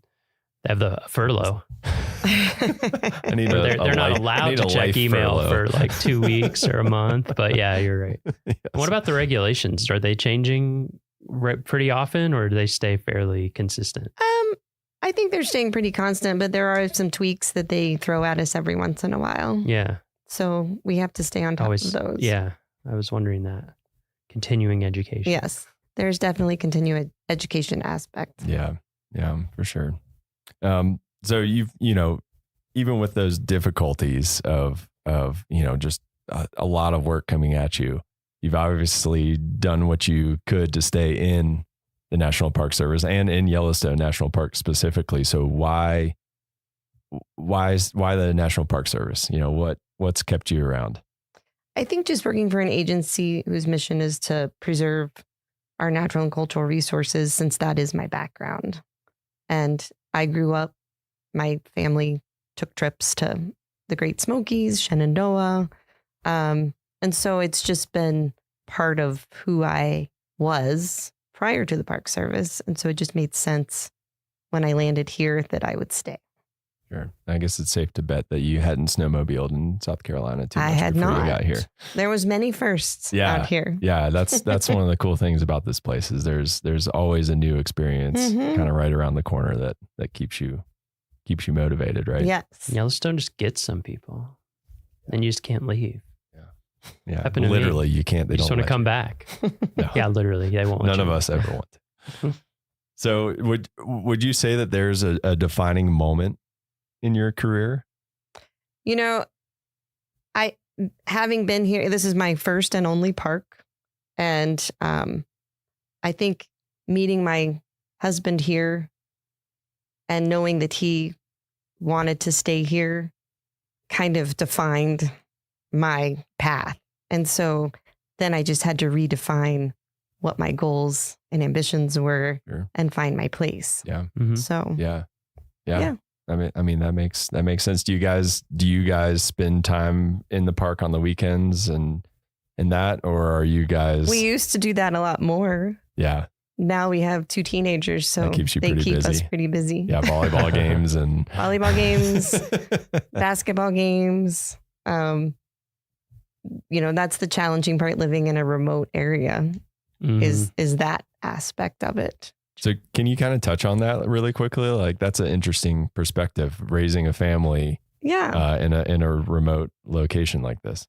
Yellowstone has been a fabulous place to raise kids, especially if you like the outdoors. But with that comes some sacrifices. We're an hour away from the nearest town, like big town for some recreational activities. But you just kind of have to roll with the punches. And if that's what you want to be involved with, you do it. We used to have them in ski school at Bridger Bowl every weekend, and we drive the hour and a half up there every Sunday. Soccer was in Livingston, which is an hour away. We had basketball tournaments and all of that, but we also threw in family trips, hiking, backpacking, fishing, rafting. I mean, you've got it all here. It's just you have to. I mean, we're an hour away from the closest vet for your pets. Mm-hmm. So it takes a special person to live here. But if you love the outdoors, I think this is a great place to be. Yeah. Yeah. That was the biggest.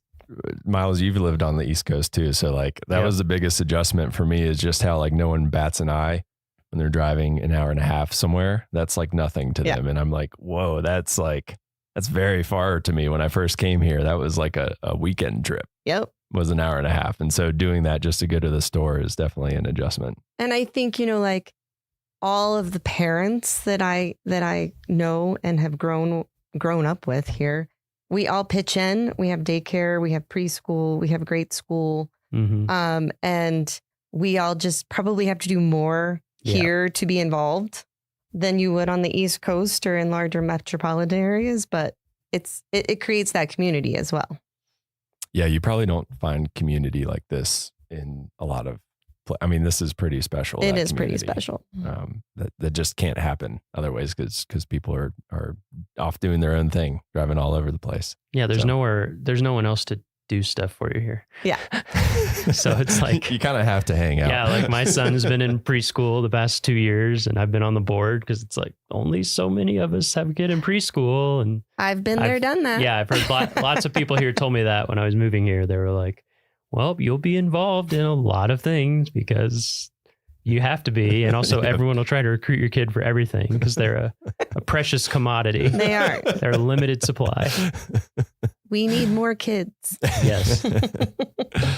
Yeah. No. So getting back to your job. So the Park Service mission is to, like you alluded to, preserve the natural and cultural resources for the enjoyment, education, and inspiration for this and future generations, those kids we were talking about. So with that in mind, how does your job contribute to that mission? Well, I keep going back to when I was first interviewed for my administrative assistant position in the commercial services office, and Mary Murphy, who was a longtime employee of the park, made a comment that stuck with me. And she said, our division touches everybody's vacation. It impacts their experience. And so coming in, that's kind of motivated me to make sure that what I'm doing with our partners are contributing to that experience. Yeah, for sure. I mean, if someone has a bad experience, that they associate that with Yellowstone National Park and the National Park Service potentially. And then also we work with our interpretive division to help educate our guides to be better educators for their clients that they take through the park. So it's a group effort. Yeah. Yeah. I mean, something I've thought about a lot. I don't know how to quantify it, but I would guess that all of our concessioners spend more, certainly like longer term hours with visitors than any National Park Service employee. Absolutely. Because I feel like most people, if they interact with a National Park Service employee, it's going to be as a visitor at a visitor center desk, maybe for like a few minutes because we are busy and there's lines and people have questions. Or maybe they get to go on a ranger-led walk or talk. I mean, that's a small percentage, but even those maybe are going to be 30 minutes, 45 minutes, whereas concessioners, it can be all day or multiple days. It can be a really close relationship that people form. So I think about that a lot. I think in every park that I've worked at, that's been the case, that those really quality hours are often with a concessioner. So they're like a huge... not just an extension of what we do, but they contribute big time to that mission. Yeah, for sure. So for someone who's listening to this and is like, man, that sounds like a cool job. I like a challenge. I like to go snowmobiling every once in a while. What's the series? Do you know your series in USA Jobs? It's an 1101. Okay. Okay, so that's what people can look at if they're interested in those, and that's concessions. It's a concessions management specialist. Okay. And I believe they start at a GS7 and go all the way up to supervisory positions. There are, I don't know what the series number, but there is a concessions management assistant that might be like a 6-7. But yes, we're all over the Park Service in every park. Okay. Yeah. And that's the other great thing is that every park has those types of jobs. So if you want to move around the country, you can do that pretty easily. Absolutely. That's another great part of that job. And every park is different in the contracts and commercial use authorizations and activities that they offer. So pick your park, pick your activity, and there's probably something out there for you. Yeah, for sure. Mm-hmm. And do you need formal training to qualify for those positions? Obviously not. Just lots of experience. I come from a wildlife biology background. I think a business, accounting, finance experience would be beneficial. I've kind of had to learn on the job.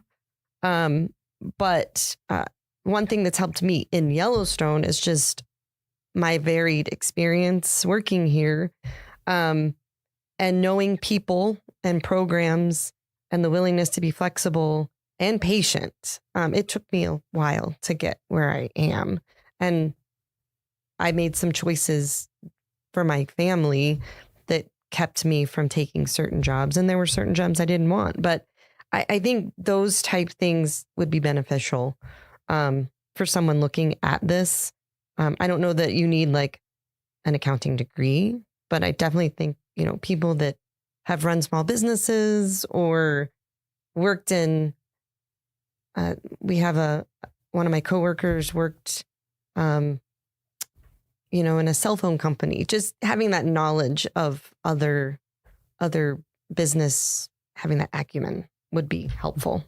That's where I've been lacking. So it's taken me a few years to train myself. Sure. And so is your advice would that be your advice for someone wanting that position? Just kind of be opportunistic and take what you can and kind of it'll work its way. Yeah. And there's been several details that come across that I would encourage people to take advantage of to gain experience.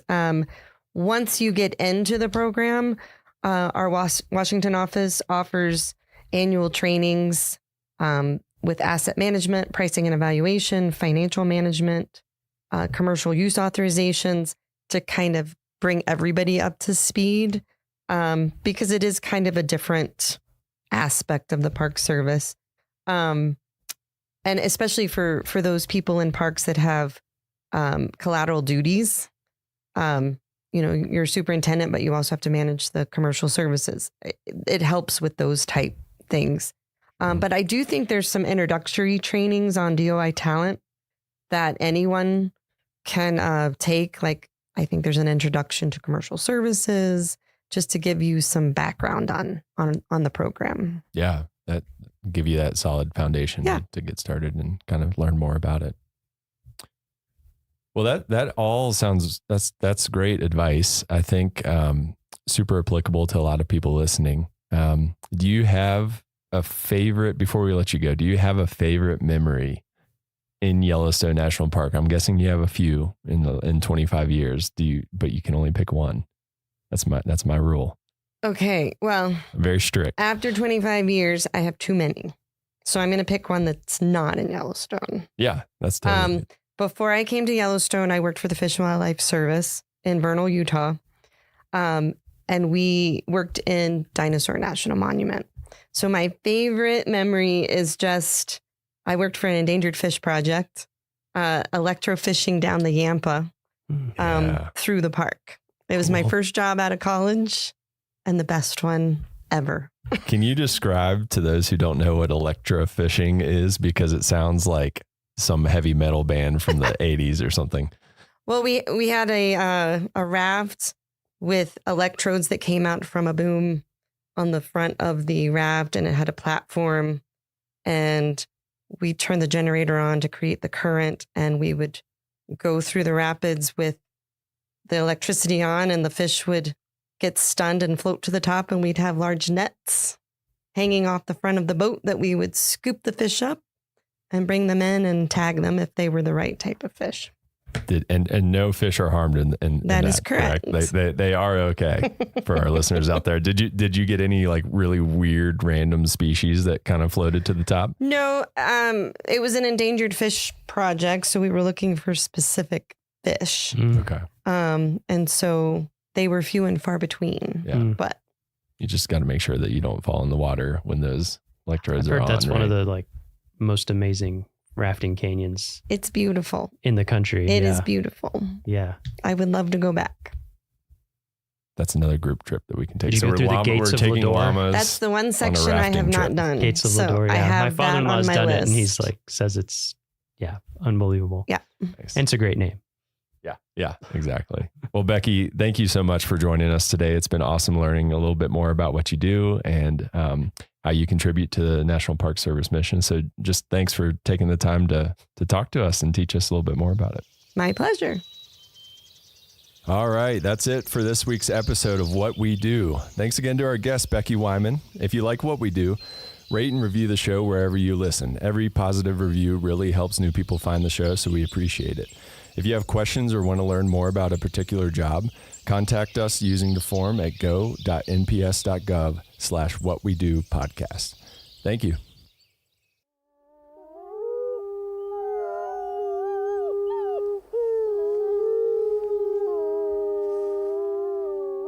From Yellowstone National Park, this is What We Do.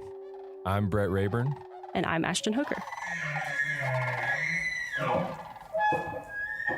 All right, Ashton. First of all, it's great to see you. How's it going? Good to see you too, Brett. I'm good. How are you? Good. I'm awesome. So I have a question for you. Okay. Have you ever hitchhiked before? You know what? I don't think I have. Honestly. The way your face went, I thought you were about to tell me an epic hitchhiking story. No, I'm actually surprised I haven't done that though. Well, I did some research in the superintendent's compendium. And hitchhiking is legal within Yellowstone National Park as long as you follow some certain rules. So one of those rules, which is in Section 5, Part 4.31, which I'm sure you read by heart, all the time, says that you can hitchhike as long as a sign isn't bigger than certain dimensions. Oh, wow. Do you know what the max dimensions for your hitchhiking sign would be? Wow, this is a very niche question. I honestly have no idea, but I'm just going to take a random guess. I'm going to say it can't be bigger than like 5 by 5 feet. So 5 feet. That's a really big sign.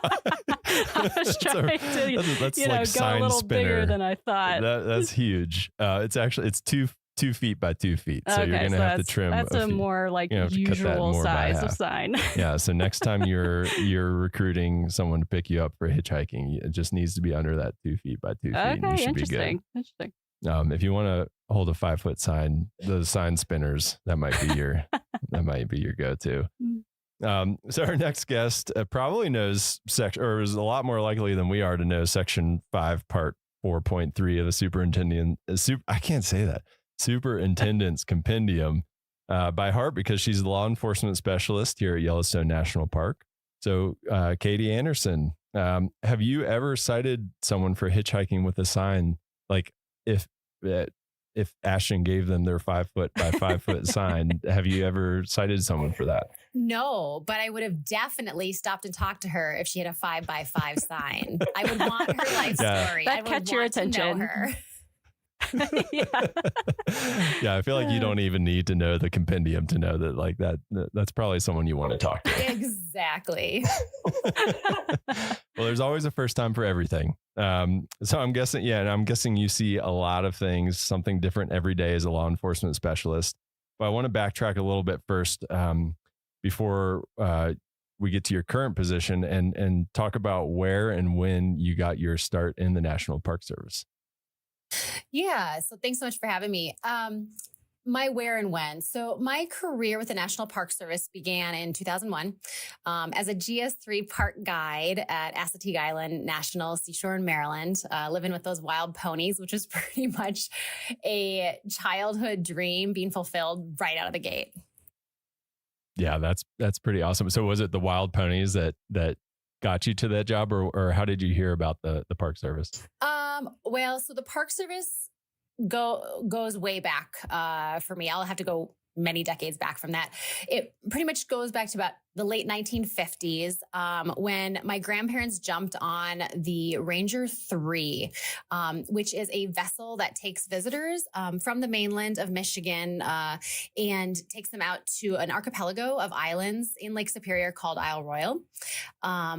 And the island, as it's sort of lovingly called by all of us who sort of grew up there or grew up going there, along with my family, were super instrumental in my formative years in instilling a strong conservation ethic and just in turn inherently me knowing that my life work was going to end up being working on preserving wild and public lands like Isle Royale.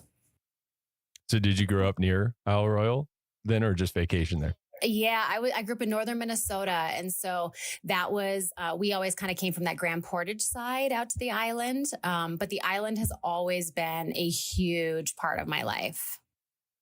That's a big bucket list park for me. I've never been there. It's incredible.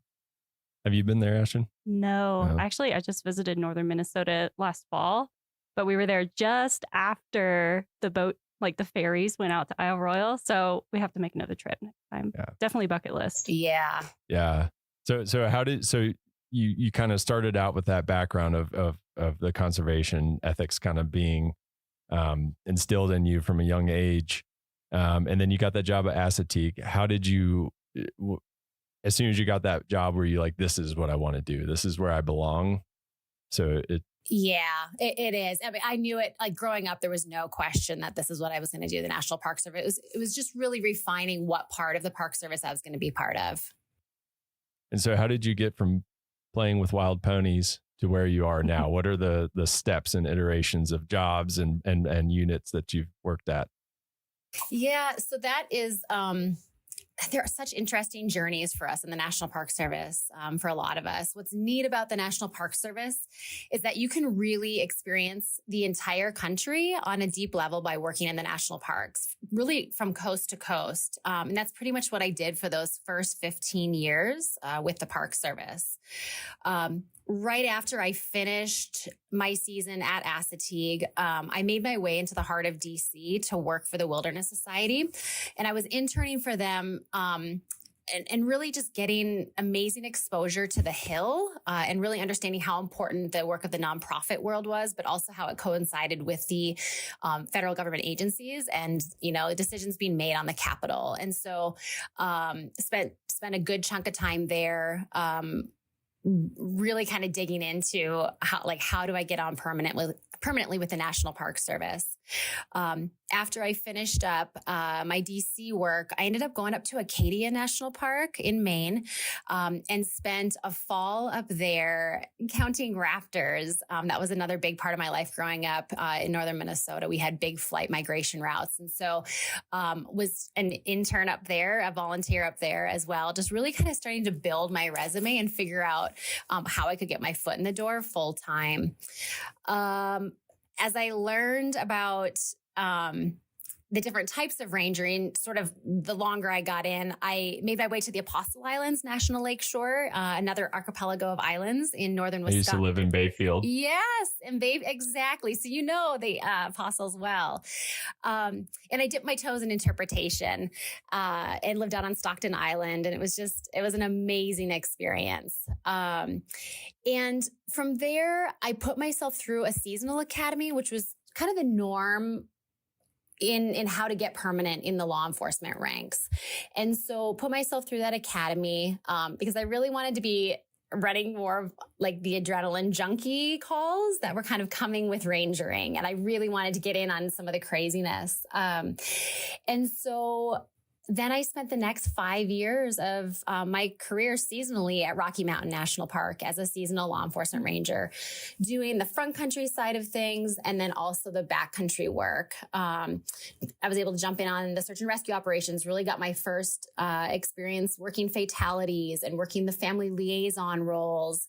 And then also starting and really integrating the other side of my life that had always been so strong for me. And that was having a horse component in my career, and started my mounted patrols at Rocky Mountain National Park. Oh, cool. Wow. Yeah. So you've done like a lot of things. I have, and that was the seasonal days. And I'll make it brief on the permanents, but the permanents were really neat because that Rocky experience, in my off season, I had been doing ski patrol work full time and had some avalanche background. And so Yellowstone picked me up permanently to be working on Sylvan Pass and be doing avalanche control up there as well. So I sort of could bring a skill set of the rangering skills as well as sort of my other life loves into one job. And then ran down to Grand Canyon for 5 years and got some crazy experience down there. And that experience on the South Rim, being a South Rim ranger for about 5 years, really built the core of who I am as a person and ranger and supervisor at this point in time. And then returned to Yellowstone to the justice operation and the law enforcement office as the court liaison, and which I can say is now definitely one of the best jobs I've ever had. And into the role that I have now full time as a law enforcement specialist for Yellowstone National Park. That's awesome. And I guess we should mention to folks that you're joining us remotely from Glacier National Park. So you're on a detail currently at Glacier as well, right? I am. Yeah. Within the National Park Service and just federal agencies in general, we're able to do either temporary promotions or details, kind of where a park unit will borrow you for a period of time and let you get some really good experience. So right now I'm the acting chief ranger in Glacier and filling in a period from when the old chief ranger retired and when they get their new chief ranger in. Yeah, that's an awesome opportunity to have some of those. Mm-hmm. So do you have a typical day in your position at Yellowstone? I'm guessing not, but what is a normal, if you had to, I'm doing air quotes for people listening, what's a normal day for you look like? Completely not normal. So, it's really interesting. The Yellowstone Law Enforcement Office is super unique in the National Park Service. We've got a full-time federal magistrate, so a judge right there. We've got a United States attorney right in the building. We've got a United States marshal who works on all of our arrests with us and our warrants. And Yellowstone cases are all prosecuted in-house. And our sole purpose in my operation is in support of the field staff. So the field rangers who are doing all the patrols and the response to emergency stuff, and really our office provides subject matter expertise. We assist with, search warrants and blood draw warrants on DUIs and filling out criminal complaints and really just supporting our partnerships in and out of the house. Yeah, that's a lot of different things going on. And I'm guessing it's that like variety that you're seeking. I mean, you talked about being an adrenaline junkie. Obviously, you don't seem like you're the type of person that just sits down often. Yeah. You're always out doing stuff is the vibe I'm getting from you. Yeah, the operation is a dream for me because it's super dynamic. There's a ton going on. It's slightly out of control. There's a lot of stuff happening. And there's always just like kind of big balls or big issues floating up in the air that need to be tackled. And I like that. That's definitely the energy that I like dealing with stuff at. Yeah, for sure. And that's something, not every person is going to thrive in that type of environment. Like, what are some things that you do that helps you, juggle all those things that you say is up in the air? Like, what qualities do you need to have to enjoy a job like that? I think there has to be sort of a natural comfort level with multitasking things. And I'm not sure if that's an ADD portion of my universe or something else, but being able to ride the waves of chaos a little bit and be okay with that and and take a left-hand turn when you were supposed to take a right-hand turn that day. Like that is absolutely critical. I think it's also super cliche, but communication, like literally being able to communicate with everyone from defendants who are sitting in your jail, prisoners, to the chief magistrate judge and beyond is it's completely mission critical in our operation. I'm sure 90+% of my day and my job as a law enforcement specialist is just building trust and bridges with the field and all of our partners through just so much. Like you cannot over communicate in this job. Sure. Yeah. Yeah. Yeah. That makes a lot. I mean, and like communication can make the difference between like de-escalating somebody and escalating somebody. I mean, that can make a huge difference in what your day ends up being like. Absolutely. So is that your favorite part of the job, that variety, that, you know, you just never know what's going to happen doing a lot of different things, or is there something else? That is a huge part of what makes me love my job. I think if I was really going to be pinned down on having to say what my favorite part of my job is sort of in the last decade of my career here, I would say whether we like it or not, the National Park Service is like a giant family and it needs tending to very similarly. My favorite part of the job, I think, is probably having really meaningful connections with my team and my peers, and those many levels above me. And being at a point in my career right now that I'm given some creative liberty to create the type of work environment that fosters those connections. I think it's so interesting because I think that adrenaline junkie is like your younger years, you know, and the older you get, it's just, life is short, and the relationships that you have at work, which is where we spend most of our time, and at home are just so critically important. Yeah. Yeah. And that's been that's come up a few times in our conversations with people, especially those that have like lived in the interior of the park or like remote areas. It's like that community is so important because that's who you have. Yes. And so you do a lot with those people. You work with them, and you have them over to dinner and all those things. And I think that's part of what is so special about the National Park Service experience that you just don't get in other jobs. Yeah, it's not a lot of work environments where you work with your coworkers and then you also go live in the same neighborhood as them. Yeah. Like they're literally your neighbors. Yeah. So that's a big difference. I know when Jake takes his recycling, Right. I can see what he's been eating for lunch if I wanted to. Perfect. That is a perfect example of how this works.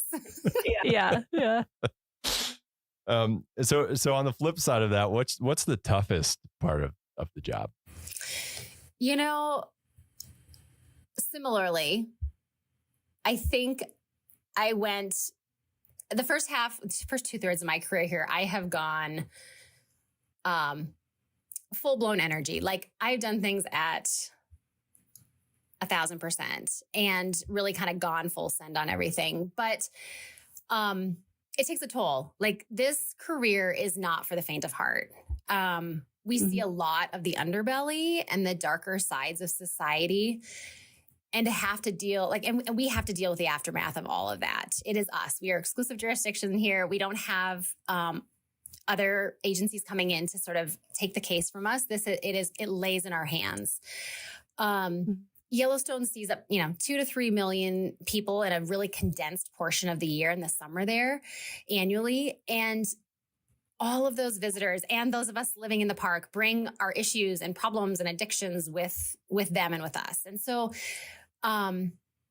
it's really critical at this stage in my career, and we've seen the aftermath of not sort of dealing with some of that stuff and talking about it, that we actively process the cumulative work stress and the trauma. And thankfully, Yellowstone National Park is at the forefront of supporting their team with the Yellowstone Resiliency Project. And the National Park Service is building out some exceptional peer support, mind-body wellness type programs to support us proactively for a fulfilling career, but more importantly for our well-being the day we retire and beyond. And so we're still coming out whole. And that has been a huge culture shift that has accelerated, I would say, in the last 3 years. And so the toughest part of my job is like the loss that we see through trauma and, undealt with issues. But also just the light in that is that I've got the opportunity right now with my own career to, like hyper focus on those things and be part of shifting a culture nationwide, really. Yeah, that's awesome to hear. I mean, especially, we all take our jobs home with us somewhat, but in your position, especially, I'd imagine that that's like one of those things that's really hard to not take home. And, I mean, that could really eat away at you if you don't take care of yourself when you're home with your family. Mm-hmm. Yeah, absolutely. Yeah, and you mentioned the Yellowstone Resiliency Project.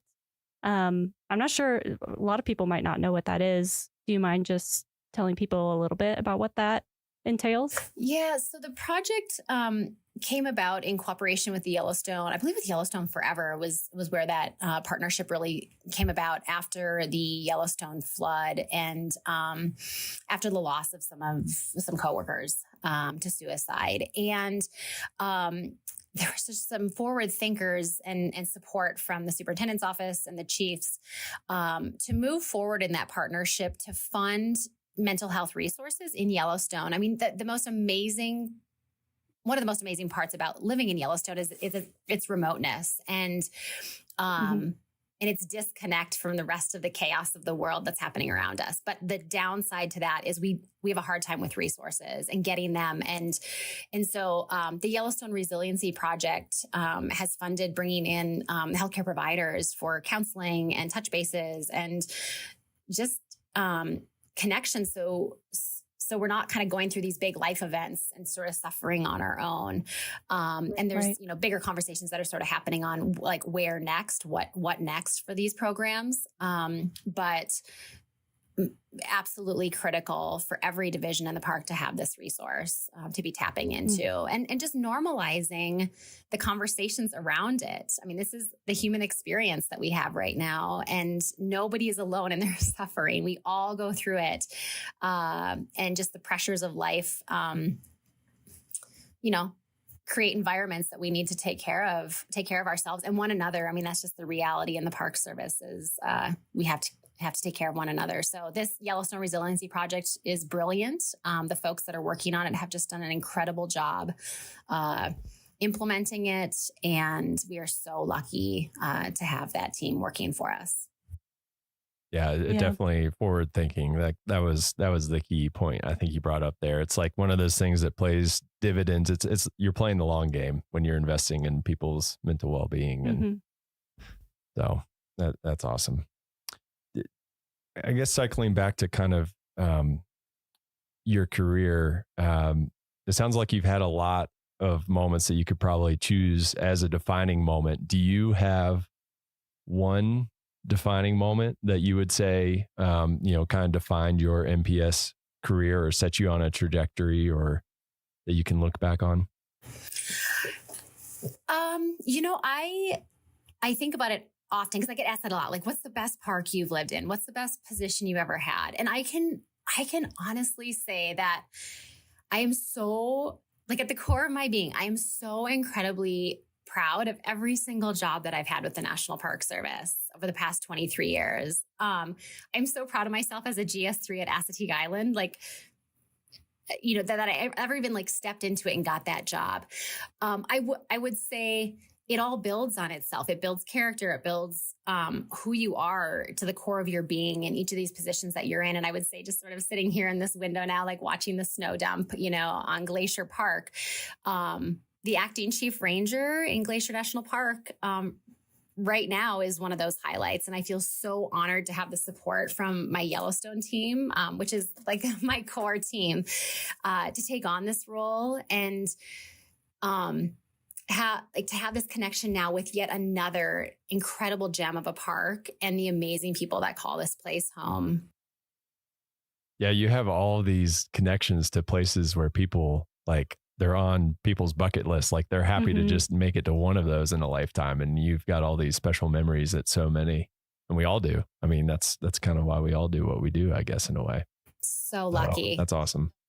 Yeah. Since it was such a good answer, I'll let you get away with, I technically said you had to have one defining moment, but I'll let you get away with it because it was a really good answer. But if you know me, there's never one. I always juggle at least 3 things. So I'm the same way. Yeah.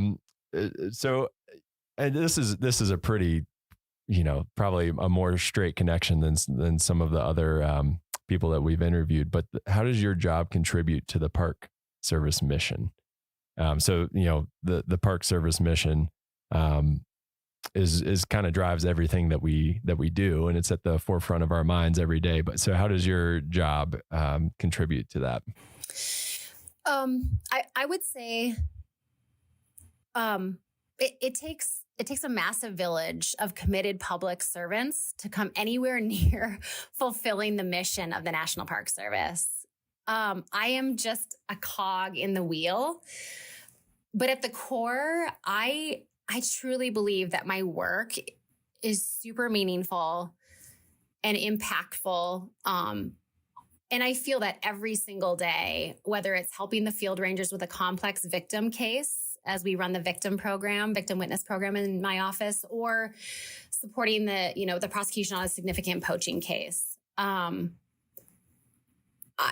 I love my job. And, I've heard people say that like, you shouldn't love your job because it'll never love you back. And I just am unconvinced of that.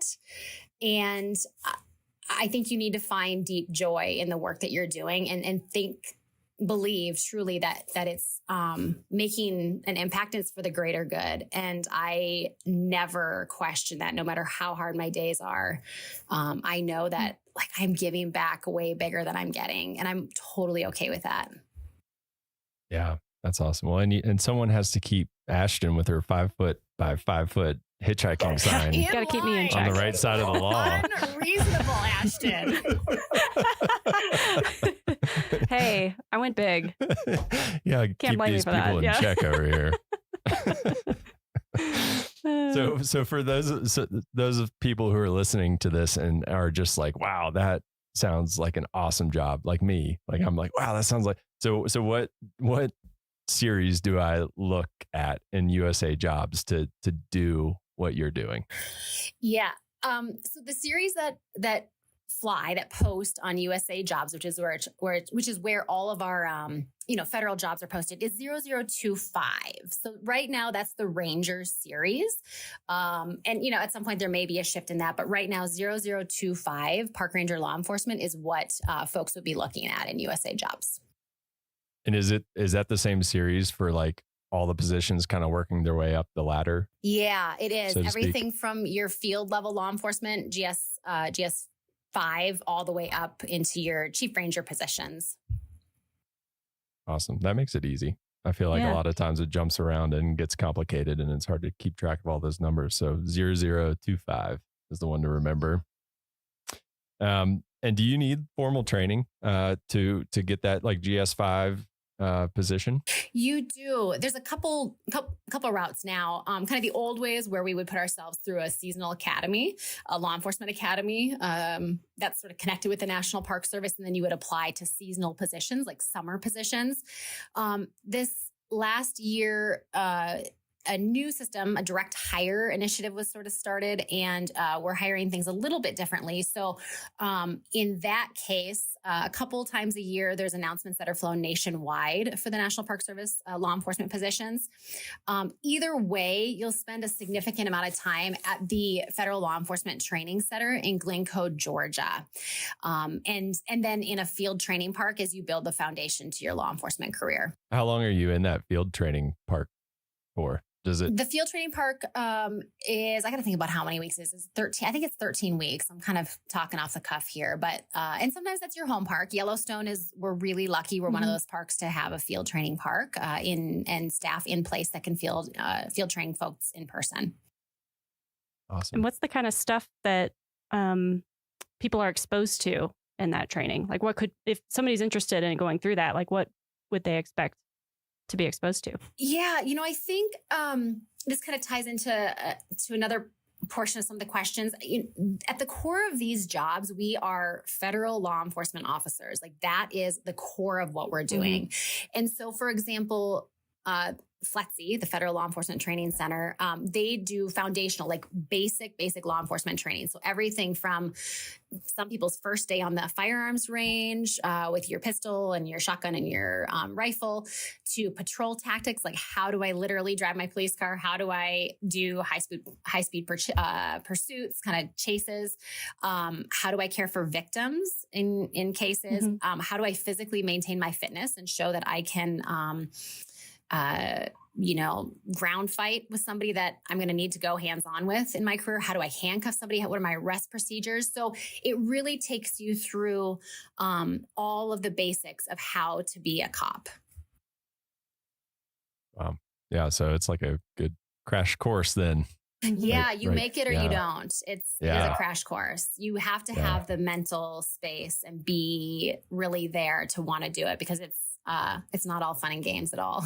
Sure, for sure. I bet you build some really strong connections with the people that you go through that with, kind of like, boot camp or something. Absolutely. Well, before we let you go, Katie, do you have, we like to ask this of everybody because it's just fun for us, and I come up with more things that I want to do in my summer vacations, but do you have a favorite story or memory? It doesn't have to be from Yellowstone, any national park service unit that you visited or worked at. Do you have a favorite story? It's going to come from Yellowstone. And I don't know if it's a specific story. I think what I would say is this kind of speaks to the specialness of living in these places. Living in Yellowstone is like being in a National Geographic episode every day. And I would say it's amplified when you live in the interior, which I've lived in several times, and I don't now. But what I would say is you can almost gauge the rhythms of the year, like the seasons of the year, by the flow of the wildlife and the thoroughfares and the tracks that they are walking. And, just this season right now, as I'm not in Yellowstone, I'm in Glacier and I don't have the bison out my window. I'm starting to wonder if the cow bison right now with their big swollen bellies, if they're starting to make their way towards Mammoth Hot Springs and down to their calving grounds. And that always is like my sure sign that spring is coming. And I just think that's just one of the most incredible parts about living in Yellowstone, is that you can just, it feels very prehistoric to be living there with them and just watching these old rhythms just float by. Like we are truly just there in somebody else's world. And we're just guests. It's amazing.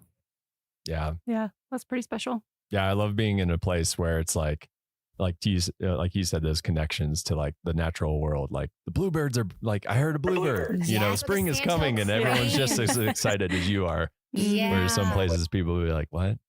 The what? So that's awesome. Well, thank you so much for joining us and taking the time. I know I speak for all of us, but we thank you all for your service and thank you for keeping us safe. I know I live like literally all of my neighbors are law enforcement rangers, so I just feel like the safest person whenever I'm out and about my home. So thank you all for what you and your team do day in and day out. Yeah. Thanks so much for having me. Thank you. All right, that's it for this week's episode of What We Do. Thanks again to our guest, Katie Anderson. If you like what we do, rate and review the show wherever you listen. Every positive review really helps new listeners find the show, so thanks for doing that. If you have a question or want to learn more about a particular job, contact us using the form at go.nps.gov/whatwedopodcast.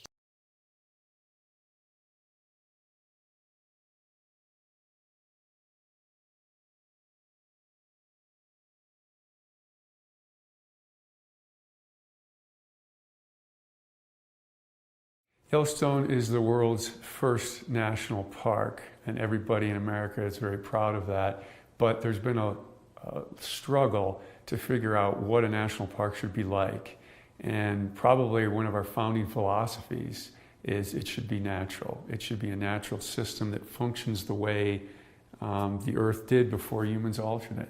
And so it was written into our policy that we're going to restore and protect natural systems. And the early managers of Yellowstone didn't really know what natural looked like. So we've been struggling towards natural our entire history, and that definition has evolved. And that definition, the modern one, now includes you need to have natural predators. And so we tried to eradicate them: wolves, cougars, coyotes, bobcat, lynx. We did that in the early part of the 20th century because we thought that was the ideal. We didn't have a complex mindset about policy in terms of natural. And so we restored wolves because the Park Service policy changed towards what is a natural system that includes large carnivores like wolves. We also had the Endangered Species Act come about as law in 1973 that says we cannot wipe some species off the face of the planet. And wolves are very much under that umbrella too. So the best answer as to why wolves were restored to Yellowstone is it makes it a natural system. It was the law, but finally people wanted it. The public's view of nature has changed and evolved. So creatures that were previously considered bad, scapegoats, have now had image alteration, and a lot of the public demanded that we bring some of these animals back.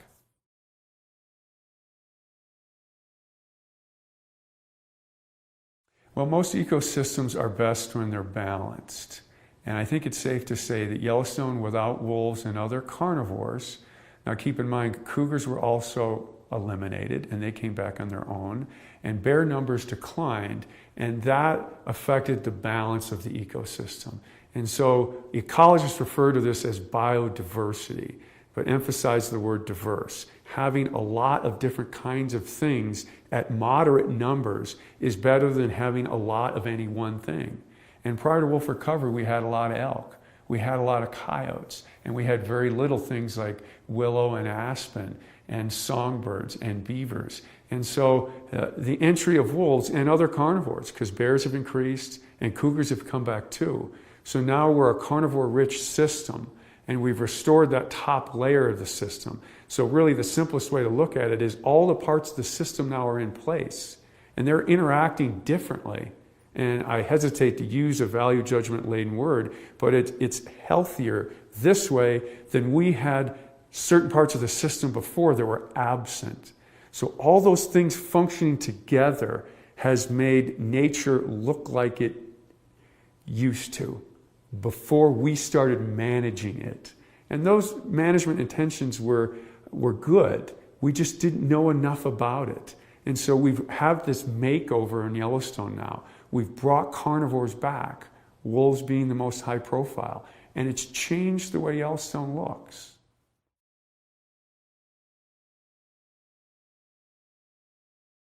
Elk are perhaps the most controversial and talked about aspect of wolf recovery. And that's odd because elk are a species unto themselves, but many people equate Yellowstone with elk. That's arguably our most famous species. They've been debated and studied since the late 1800s. Elk are iconic in the West as a huntable species. And so elk are very important, and wolves eat elk. So do cougars, so do bears, so do coyotes. A lot of things eat elk. People eat elk. And so the system in many ways hinges on elk. So what wolves and other carnivores do to elk is very important. And very simply, prior to wolf recovery, predation pressure by natural carnivores was very low. No wolves, no cougars, few bears. Bears were here, but their numbers were lower. And that caused the elk population to grow to very large numbers. In fact, a lot of ecologists and scientists criticize Yellowstone for having too many elk. The effect of elk was so dominant on the ecosystem that they suppressed other things. To the point where managers outside the park were hunting elk at high rates to try and depress this burgeoning elk herd. With our wolf recovery in the mid-90s, with natural cougar recolonization, with growth in the bear population after decades at low numbers, predation pressure has increased, accompanied by the management practices outside the park where people were hunting elk. All of these things together have caused the elk population to decline. And the Park Service considers that a success story. And that's hard to describe to a lot of people, especially some people who can't understand how less is more. We live in a culture where more is always better, but fewer elk brings about that ecosystem balance, that biodiversity that the Park Service seeks as natural. And that's a very important goal for the Park Service. And so having these large carnivores, and Yellowstone may be the place in the world that's got, in North America, that's got the best mix of diversity and density of large carnivores, that will affect the elk population to lower.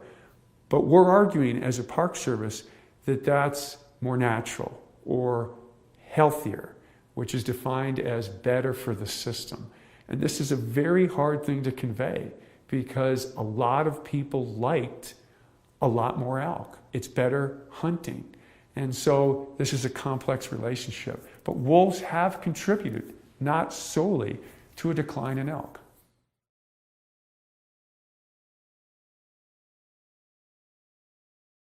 Perhaps the most commonly asked question about wolf recovery is that, did we reintroduce the wrong wolf? And this is a long answer, so I'll try and make it as short as possible. Our naming of nature is an artificial system developed by Carl Linnaeus, a Swedish monk in the 1700s. And I don't want to criticize Linnaeus, and he did a great job. But essentially, it's an artificial system putting names in parts of nature that might not be actually different things. But there are different things in nature. You have plants and animals, and they're different, and we can call them that, and it works. And his system really works very well until you get down to the very finest levels of naming, of distinction. That's the subspecies level. You have species, and then below species you have subspecies. And wolves are the worst example of the subspecies concept. The leading wolf biologist in the world does not believe that subspecies even apply to wolves. And why is that? You get different subspecies, and originally there were 24 different subspecies of wolves. Now there are 5. It's constantly being reduced. And of course, this prominent wolf biologist thinks there should be none. But how do you get different kinds of things in nature? Different populations become isolated so they no longer interbreed. When they don't interbreed anymore, the genetics become different. When the genetics become different enough, they become different things. First subspecies and then species. Wolves always get around, and it's very hard to isolate 2 populations of wolves. Very hard. Nothing stops a wolf. Not a mountain range, not a river, sometimes not even oceans. The wolves here immigrated to Asia and back. They're very good at getting around, so you don't get much isolation. The best genetics show that wolves in Mexico to wolves in the Arctic are on a continuum of change from south to north. So there's no place we can go in and say, this group of wolves is different from that group. That's a genetic analysis. And the Mexican wolf can interbreed with the Arctic wolf very capably. So did we reintroduce the wrong thing? No. Were the wolves that we put here slightly different from the wolves that existed here 100 years ago? Probably. Nature's always changing. We looked at the weights of the handful of wolves, 31 from Canada, which is a very small number, and they were slightly larger than the wolves that existed here 100 years previously, 6 to 8% larger. That is well within the natural variation of wolf size across the continent. So despite this frequently asked question, these Canadian wolves are unnaturally large and they're therefore at a very big advantage to killing these elk because these elk aren't used to such a large predator. Of all the arguments not to have wolves, and there are some good ones, they're tougher to live with. That's an absolutely good argument. The idea that we put something in here that's exotic or different is perhaps one of the weakest.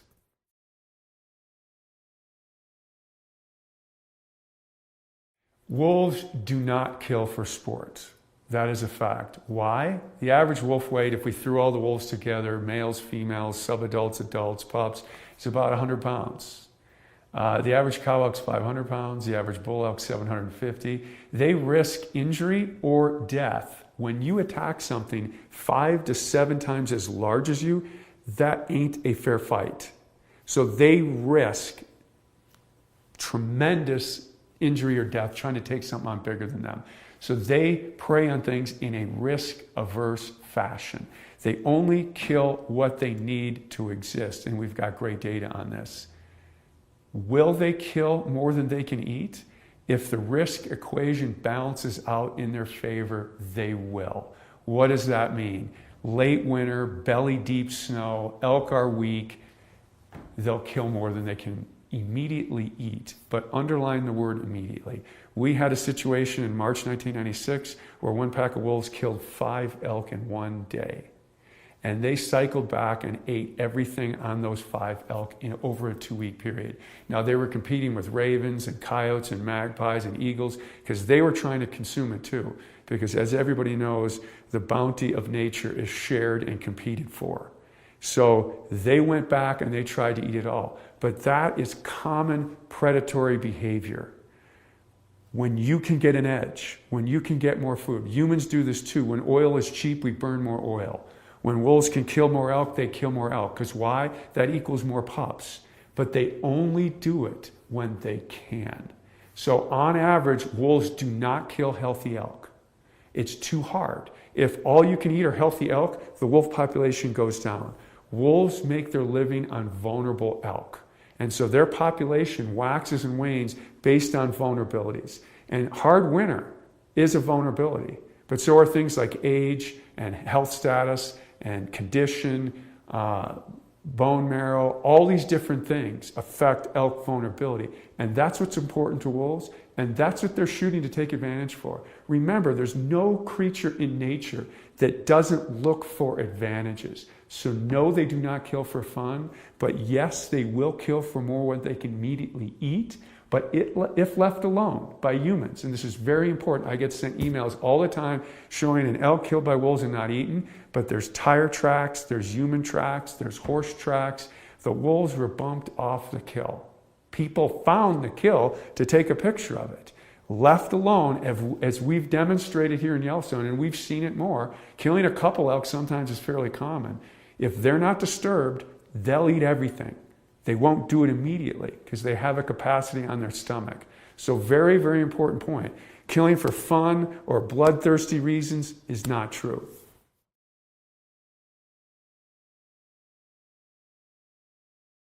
People should not be afraid of wolves. There are 3 primary reasons that people are against having wolves on a shared human landscape. One is they compete with us for wild prey. That's valid. That's true. 2, they occasionally kill livestock. It's rare, but it does happen, and then that's valid too. The 3rd reason is there's a human safety threat, and that is largely overblown. During the entire 20th century in North America, there were about, and I'll be off by 1 or 2, 20 attacks on humans. None of them were fatal. All of them dealt with habituated animals, usually fed food. And we're very concerned about that in the park. When you feed an animal food, it loses its natural fear of people and it can become dangerous. But very different for wolves compared to bears or cougars. They never attack a person on their first encounter with a human. So the first time a bear encounters a person, a sow with a cub, or a cougar encounters a person, they might attack. And bear fatalities and cougar fatalities are much greater than wolves. Wolves always have to overcome their natural fear. I don't know where it comes from, but they have a natural fear of humans. They've got to overcome that. That's usually through habituation. Typically food conditioning, but not always. Of those 20 attacks that were recorded, some were habituation just through exposure, from being around people in a non-threatening way. So wolves have to overcome this natural fear, and then they may attack. 6 of those attacks were bites from Alaskan pipeline workers feeding them part of their lunch. So 6 of those 20 attacks were from that. Since that paper was published, there have been 2 fatalities, and both of those wolves probably were food conditioned. Some were dump wolves, and others lived around a logging camp. And so those animals, those are examples of wolf fatalities. So it can happen, but it's extremely rare and less likely for other carnivores.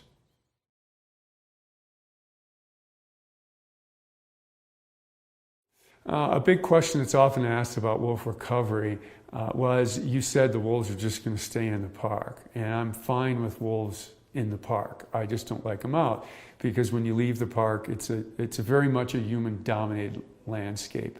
That's another misconception of wolf recovery. The plan written to restore wolves to this region never said the wolves would stay in the park. And it's different outside the park because wolves are managed by the states, and so they have different policies and objectives than the park does. The park generally stated management philosophy is preservation, which means no use. That's not a pure definition, because we do manage other species. The state's objectives are largely conservation. That means wise use. Both of those objectives are fine, and they're determined by people, and neither one is better than the other. They're just different. And so naturally they clash a little bit, because there's no wolf hunting inside Yellowstone, and there is wolf hunting outside of it. Wolves have to live with people outside of Yellowstone, and that does create conflict. It is true to say that life is easier without wolves than with them, for the reasons I stated previously. They can compete with us for elk and deer, and they do occasionally kill dogs and livestock. And so they need to be managed outside the park, and that's okay. That's part of it. And there's some data, although other researchers are questioning this, that if species are hunted, or if species that cause a problem can be immediately dealt with, social tolerance increases. So inside Yellowstone, we don't have to deal with those issues. We don't have to deal with issues of predation on pets or livestock, or taking elk inappropriately because I wanted to get that elk. So we have a different approach, but both approaches are okay and occur in different areas. So this is a very common situation for wildlife management across North America. Animals go over political boundaries, and they're subjected to different management regimes, and that's the way it is, and that's okay for wolves too.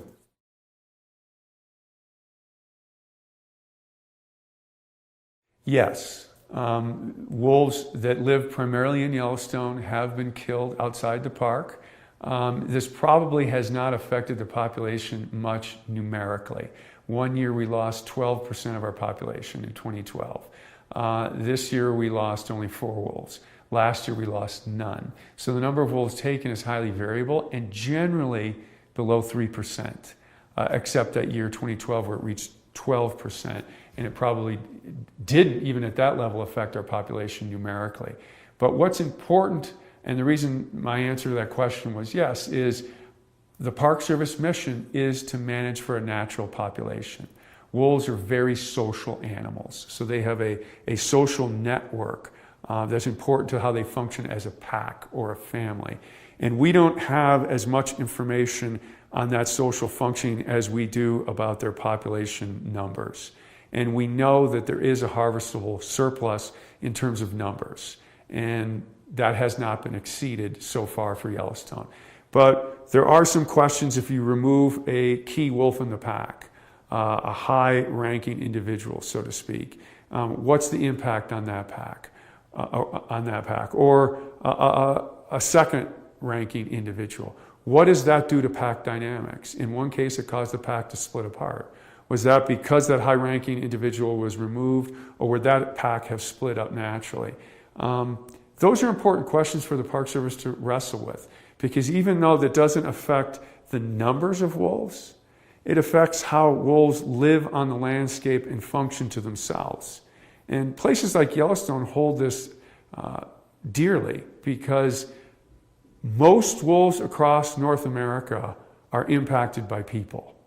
And most biologists would argue at a sustainable level.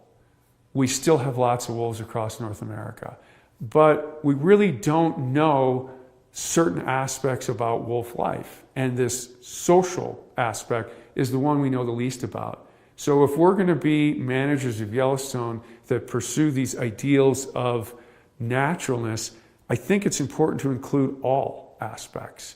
And so which wolves get removed and how that impacts the pack and the population, and importantly, the pack's relationship to each other, because they're always competing against each other.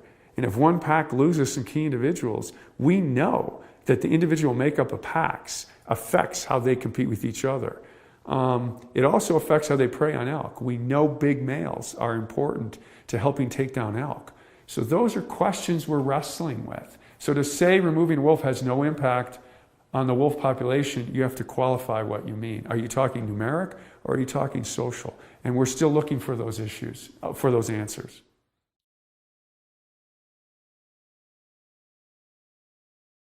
Wolves are one of the most studied species in the world. Beginning in the late 1950s, they weren't. And because of the problems that are associated living with wolves, a lot of studies were kicked off in the 50s and 60s. And now they're one of the most studied animals on the planet. And so it's hard to advance your knowledge in that kind of arena. But Yellowstone has. There was a book published in 2003, which was a review of all the science done on wolves up to that point. And in the introduction of that book, the authors said, we've tried to include as much knowledge as Yellowstone has learned in the first few years, but Yellowstone holds the most promise to unlocking some of the wolves' secrets that are so far unknown. And I think Yellowstone has done that. And that's because, and this is somewhat controversial, we've had a good radio collaring record, so we're able to follow individuals and packs. The park is big, but it's more accessible than, say, northern Canada or Alaska. And about half our population is viewed daily from the road. And this is an odd feature of recovery that I didn't think would occur. I thought wolves would be more secretive and shy, but we're getting information about pack dynamics, about individuals, about predation, about interactions with other species on a daily basis. And there's no other study in the world that's doing that. And then we do the traditional things, radio tracking, airplanes, genetics, drawing blood, looking at disease exposure, that all the other studies do. So you combine the traditional scientific methods with citizen science and daily observation and a public that loves to come here and see wild nature. And again, I can't overemphasize how important wolf recovery has been just to public enjoyment. Yellowstone is the best place in the world to view wolves, and people come here to do it, and that's immeasurably important to the park's goals and policies, that people see intact nature. So yeah, Yellowstone has changed the world's view of wolves. And we're in the news all the time.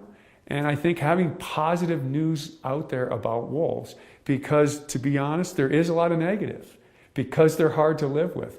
But having Yellowstone there, providing this positive, good news, has been very important, not only for Yellowstone, but what we know about wolves and the image of wolves worldwide.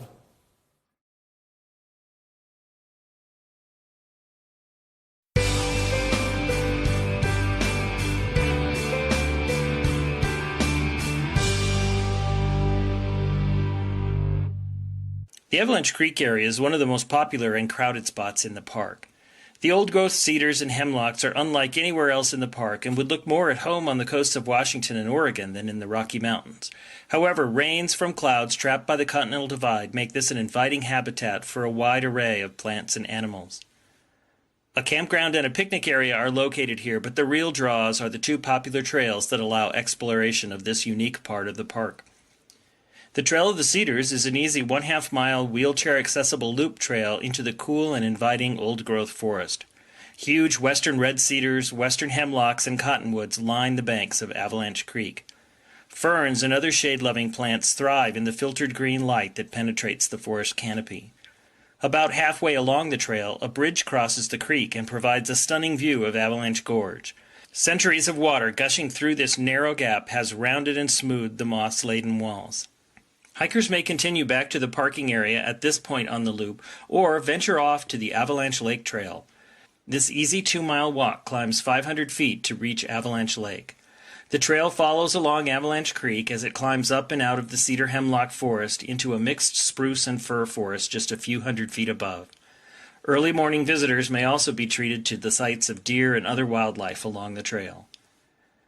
Before long, the forest opens up and the dramatic cliffs at the head of Avalanche Lake loom on the horizon. Fed by melting snows and the Sperry Glacier, huge waterfalls cascade down the back wall of the Avalanche Cirque all summer long. It's easy to see why this is one of the most popular hikes in the park. It's not for those seeking solitude, but the rewards of this trip are worth every step. Parking is limited at Avalanche Creek, so consider leaving your car at your campground or at the Apgar Transit Center and taking the new free shuttle system to explore this area of the park. Please help prevent resource damage by remaining on the trails, and for your safety, please stay clear of the creek and the slippery rocks along the bank. Drownings have occurred here in the past.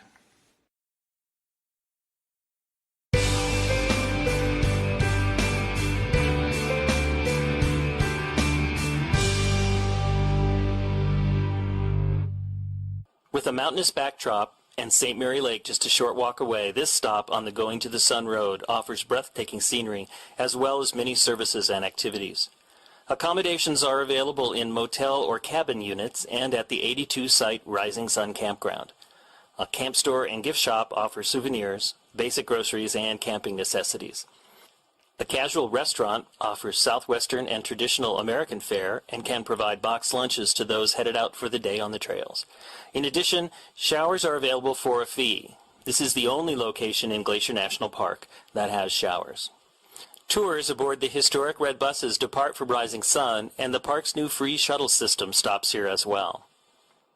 The trailhead to Otokomi Lake is located near the camp store, and this interesting 10-mile round trip starts in the wooded St. Mary Valley, climbs past small waterfalls, creeks, and wildflowers before opening to the Rose Basin and Otokomi Lake, surrounded by impressive mountain scenery. Please remember that anywhere in Glacier National Park is bear country.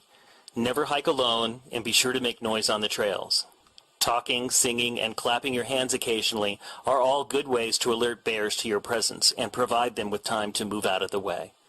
Be sure to read all the information on bears you were provided at the park entrances before you attempt any trail in the park. Across the Going to the Sun Road, a short walk leads to the shore of St. Mary Lake, where majestic peaks surround the cold, clear water. Glacier Park Boat Company offers tours of St. Mary Lake several times daily and provides a view that most visitors miss.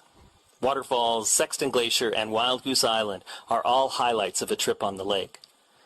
Rangers lead hikes to St. Mary Falls in conjunction with some tours, or you can combine a boat tour up the lake with a hike to Bering, St. Mary, and Virginia Falls and catch the free shuttle from the St. Mary Falls or Sunrift Gorge shuttle stops back to Rising Sun.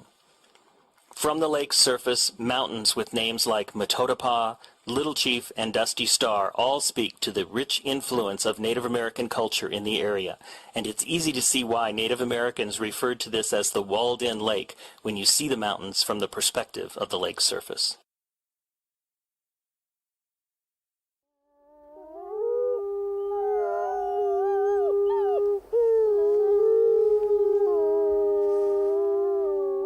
From Yellowstone National Park, this is what we do.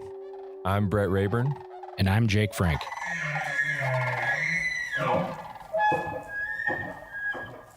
So I have a question for you to kick this off. Okay. What's the biggest fish that you've ever caught? The biggest fish I've ever caught, I used to live in Alaska, and I went halibut fishing, and I caught like a 40-pound halibut. Okay. That's the biggest I've ever caught. That's way bigger than I thought you were going to say. I was expecting, and that's like a much less impressive size. Well, that's a fairly unimpressive halibut. Okay. So for that species, anyway. All right. Well, you've got me beat. Are you big into fishing? No. About the only fishing I do is when I'm fishing through the freezer for frozen cod that I get from the store. So that's about as much as I do. Before you cook it, do you like hold it out way in front of you and have someone take a picture so it looks bigger?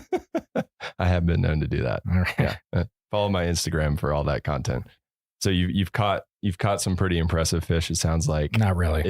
If you turn over that paper in front of you, there's something on there that I would like you to try to pronounce. You have not seen this before, so this is. Joe, right. Let's see. Can I sound it out? So, Encore Heinkus Clarkey Lewisy. Was that how? I was way off. I actually don't know. This is like one of those trivia questions I don't even know the right answer to. So sure, you did well. All right, that's better than I would have done. This scene, but my guess is that this is the binomial name for the Yellowstone cutthroat trout? Yes, that is the scientific name for the West Slope cutthroat trout. The West Slope, not the Yellowstone. Yep. Okay. All right. And so today we're going to talk to somebody who probably can pronounce it better than you just did. Although I still think that was a pretty good guess. Our guest today is Pat Bigelow, a fisheries biologist who spends a lot of her time on the waters of Yellowstone National Park. So welcome, Pat. How's it going? Hey, Brett. And hey, Jake. It's going great. It's a beautiful day today. Yeah, it is. And you did pretty good. Oncorhynchus. Oncorhynchus. All right. So I was in the wheelhouse. Yeah. I loved the Lewis E. Clarkey. Is that how you say it? Or is it a long I? That works. Lewis E. Clarkey. Yep. That's awesome. All right. I wonder where that came from. I don't speak a lot of Latin. So I guess we'll just jump right into it. How long have you been working as a fisheries biologist? Well, as any job, how long have you been at Yellowstone National Park? I've been here in this job for 23 years. Wow. I've been working in fisheries for 36 years, probably. So fresh out of middle school. Yeah. Exactly. Yeah. I was really fortunate that I got some great opportunities early in life. Very cool. And so how did you get your start here 23 years ago? Actually, my first fish job was here in 1979. Wow. Okay. I was in Bozeman working a summer job, and I went down to the unemployment office to see, if I could just get something better. And there was a poster up on the wall for Young Adult Conservation Corps in Yellowstone National Park. And I jumped at it. It sounded interesting. I came down here. We had I don't know if you guys are familiar with the Yak Camp, but when we were actual Corps members, we had a girls' dorm, boys' dorm, and a dining hall. And 6 Corps members to a room. You each had a bunk bed, a foot locker, and half of a clothes locker, and no dividers or anything like that. You definitely felt like you had just been recruited into some kind of institution. Some ways it is that, maybe. Yeah. But it was great because we had 100 Corps members who all worked for different offices in the park. And I was very fortunate, a friend of mine and I that started at the same time to work with Fish and Wildlife Service. And back then, Fish and Wildlife Service did the fisheries work in Yellowstone. When did that change? That went from fisheries to Park Service? Yeah, to Park Service. I think it was in 96. Okay. So Fish and Wildlife Service started here even before the Park Service because of the unique fisheries opportunities and the Yellowstone cutthroat in particular. Mm-hmm. And then they established a research station in the 50s. They had a hatchery here early on, early 20s, 30s, into the 50s. And then after that, they kind of went more to a research station. And then they had a management office, which is who I worked for, that advised the Park Service, kind of like a fish and game agency, advises the state on how to set their regulations. Fish and Wildlife Service kind of kept the Park Service up to date on their. And my history is not great, but if I remember reading, it's even before the National Park Service, there was like the predecessor to the Fish and Wildlife Services who stocked the lakes and did a lot of the fishery stuff in Yellowstone. Correct. U.S. Fish Commission back even as early as 1889. Yeah. We're doing some stocking in Yellowstone National Park. Wow. Yeah. A lot of history. Yeah. Yeah. Fisheries history in the park is really kind of a reflection of fisheries management history for the country. Really. Mm-hmm. Wow. Yeah. That's awesome. So when you started, did you know, it sounds like you kind of just saw a poster and got a little lucky in that way. Did you know that there were jobs where people worked with fish in national parks? I hate to say, I probably shouldn't even tell you this, but when we can edit it out if we need to. When I first moved to Bozeman, one of my coworkers said, "Well, have you been to Yellowstone Park yet?" Because I was trying to figure out what to do for the weekend. And I said, "What do you mean a park? Is it, like Ferris wheel?" Yeah, does it have slides? I have had visitors ask me where the zip lines are. So yeah, I think that's a. Well, to be fair, they're in West Yellowstone, so well, that's true. And I want to say I was very young then, so sure, lots to learn. Yeah. So you were pleasantly surprised that there were actually jobs where you could do that. It was awesome. Cool. And one of my first full weeks working for the Fish and Wildlife Service, they were doing their annual survey on Yellowstone Lake of the cutthroat trout. And so it meant spending a week on a boat gill netting on the lake. And we spent a night in the Park Service cabin on Peel Island because we were doing work in that area and we wanted to stay close to it. And unlike typical weather on Yellowstone Lake, it was bluebird days and flat, calm water the whole full week. And then the cutthroat that we were catching, if you haven't ever seen a cutthroat trout, they are a beautiful fish. Can you describe them for those of us who haven't seen one? So they're called cutthroat because they have a red slash on either side under their jaw. And they, kind of a typical trout. They have the same, body form, and then black spots more on the tail, and you get less as you move forward toward the head. But they can get really brightly colored. They tend to be olive, yellowy, brown, and they can, especially during spawning season, they can get these brilliant red sides and opercular plates and stuff. They're just beautiful. That's cool. When we came out on the boat this summer, when you guys were doing your research, you were pulling out some hogs. They were huge. Yeah. Yeah. So you've caught a fish bigger than Jake's 40 pound. Not a cutthroat. It's all about competition here. So describe to us like a typical day. So obviously there's going to be a lot of variance, but if someone asked you what your typical day like is as a fisheries biologist, what was it like? What would you tell them? Well, so it does really vary a lot. Obviously in the winter, we're not doing a lot of field work. We are in the office kind of processing everything that happened last year and trying to plan ahead for next year, which includes hiring, which can be a lot of work. Doing a lot of presentations to let people know what we know and where we think we need to go next and all that kind of thing. But the field work in the summer, all my work is on Yellowstone Lake, and it's a beautiful lake. I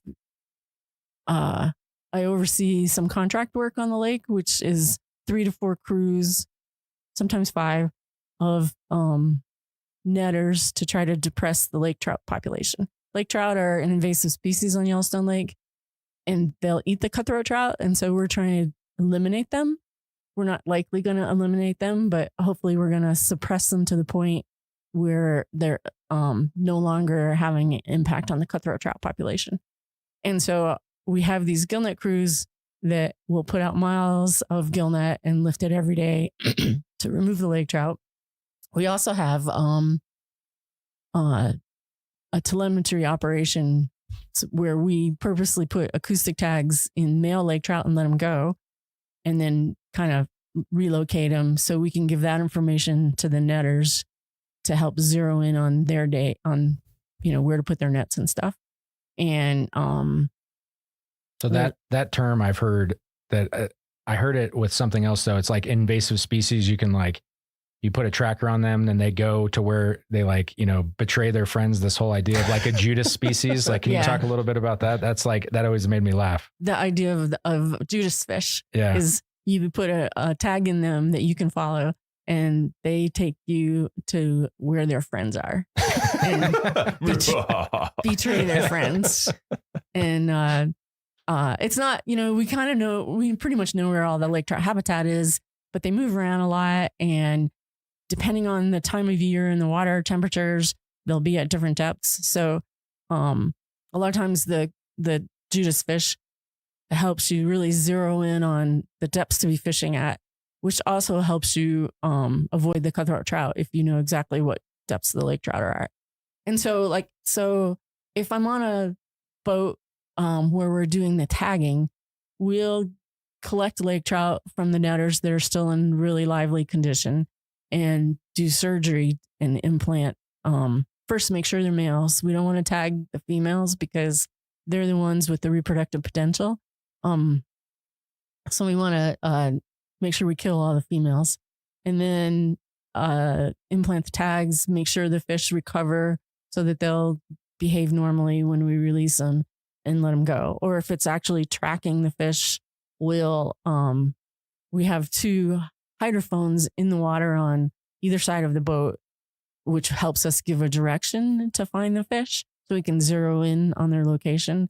And so then you're basically on the lake driving predetermined transects all day until you pick up a fish, and then you zero on that fish, and then you continue on your way. And for like the listeners who haven't seen Yellowstone Lake or been to it, it's a huge lake, so that's not an easy task. Yeah, it takes us about 4 days to cover the whole lake. Yeah, wow. And we don't actually even cover the whole lake because we avoid the really deep habitat because we aren't expecting to see any lake trout out there, and we're not going to set nets there anyway.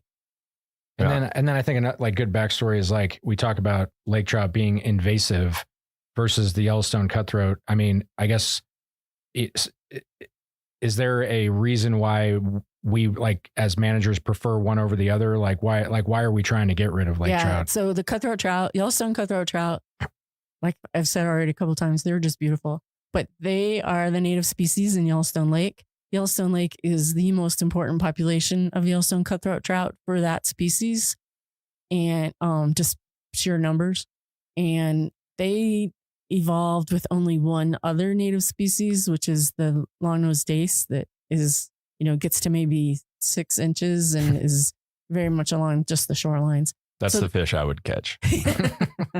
So they're just, the cutthroat trout are naive when it comes to larger fish predator, piscivore. And the lake trout are native to the Great Lakes area, and they're also a beautiful fish, but they are a voracious predator.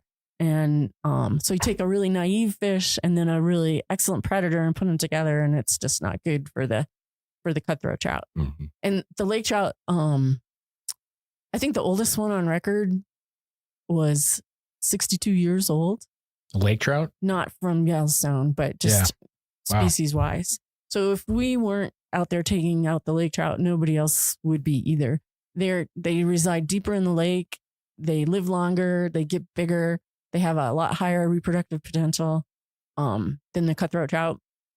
And if left unchecked, they would decimate the cutthroat trout population. And when you say like no one else would get them, you mean like other predators, right? Like bears and fish or bears and birds and otters and all that kind of stuff. Right. Like birds and otters, most predators tend to target the fish when they're shallow, and the lake trout don't spend much time being shallow.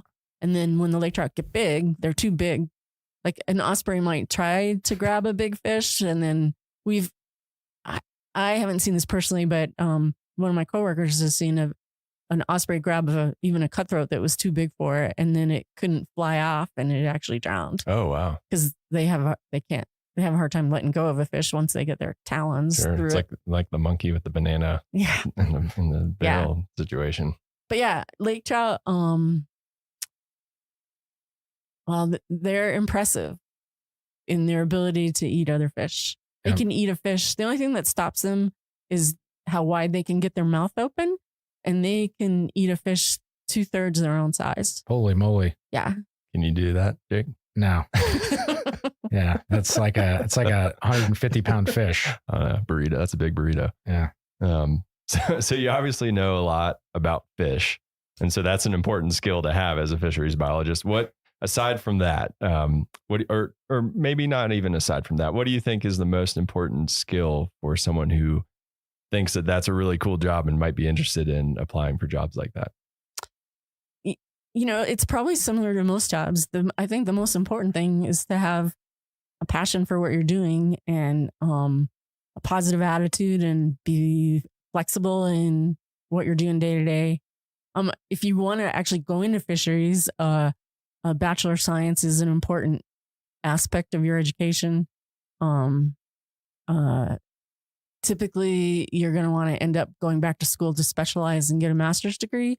I would highly recommend for anybody thinking that way to get a lot of experience, or as much as you can between your masters, before your masters, and after your bachelor's. It helps you get a better idea of what's available, what kind of work you can be working in, and gives you really good skills. So then when you do go back to get your master's degree, you are a better candidate because you're not learning everything all at once. Oh, that's great advice. And you probably want to like go out on a boat and make sure you don't get seasick, right? Because I mean, do people get seasick on the lake? They have, yeah. Yeah, I'd imagine it gets choppy. Yeah, and That'd be tough. We have had a few volunteers come out from different places, even other fisheries biologists that come out, and they're really excited to give you a hand and be helpful. And then they're looking for the horizon. Yeah, then they're a liability. I've been there before. Well, and a quick follow up with the masters.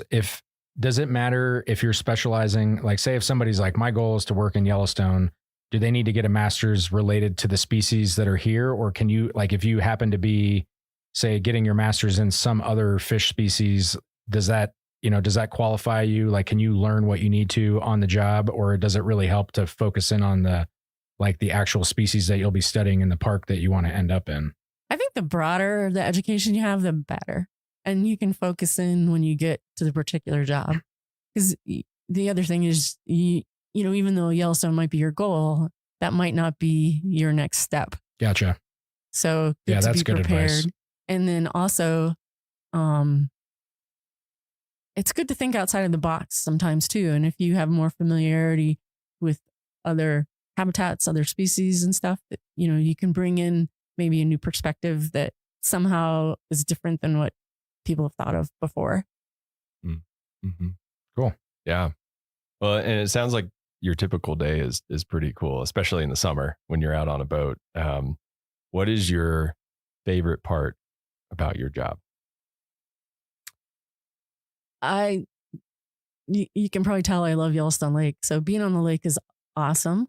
But I think the most rewarding, well, two things are most rewarding, but one is I work with amazing people, and being able to sit down with a coworker and talk about strategies and, how things are going, what happened over here, how we can pull that together, how we can best use our crews, and to just keep making things move forward is super rewarding.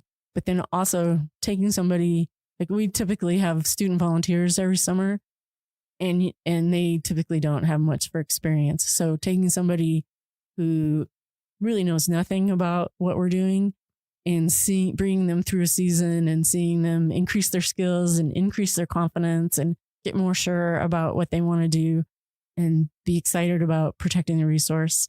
That's pretty awesome. But then the other part is actually seeing the work that we're doing make a definite impact on protecting Yellowstone Park's resources. That's really rewarding as well. Yeah. Well, and we'll let you slide, even though you gave us 3 favorites. Yeah, we said one, but we got 3. It's okay. That's your one mulligan for this podcast. Okay. Oops. So with that, this is the hard question. What is the toughest part about your job? That's a really good question too. You can get frustrated with the inability to do things as quick as you want because you have to go through proper procedures to make sure, just because I think something's really good to do doesn't mean it is.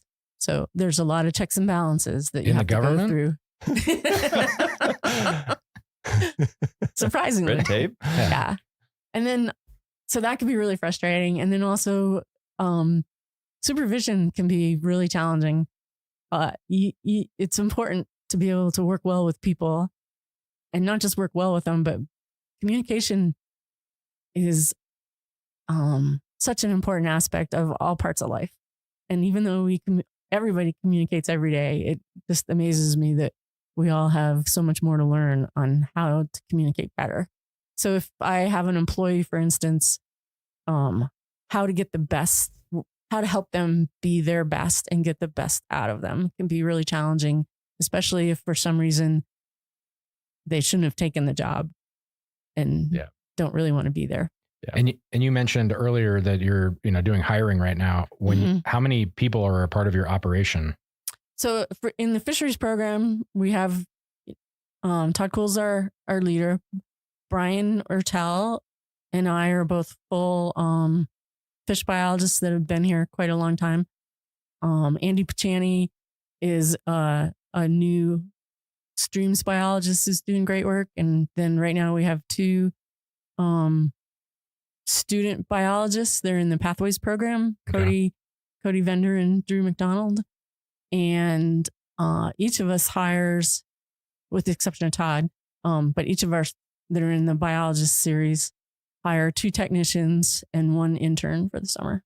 So you guys are a big operation. Mm-hmm. Yeah. And then on top of that, we have the contract crew that does a lot of the suppression netting, not all of it, but most of it. And they will have up to 20 people. Yeah. And there's a lot of time, effort, and money that go into the fisheries program. Yeah. Yep. And Cody and I work on the lake mostly. Brian Ertel and Andy cover streams outside of the Yellowstone Lake area. Is that kind of how you divide it up? It's like the lake. They're the ones that get seasick. And then everything else. Is that how you divide your guys' work, is the lake and then everything that's not Yellowstone Lake? That's kind of the dividing line. Yeah. And Brian focuses more on Yellowstone cutthroat, where Andy focuses a little bit more on the West Slope cutthroat. But since they're both doing river stream work, they work together a lot. Gotcha. So you talked a little bit about kind of the tougher parts of the job. So what is it about the Park Service that keeps you here and brought you here and keeps you here, I guess? Well, just the protection of the natural resources, keeping the environment as intact as possible, and just the ecosystem function and all that. Those are all great buzzwords, but it's the beauty of everything working together that really draws you in, and it makes you really enjoy it. Yeah, and some of our listeners might not be super familiar with the National Park Service mission. We all had to get it tattooed on us when we took the jobs, and Jake's is on his lower back, I think, right? Is it still there? I can neither confirm nor deny.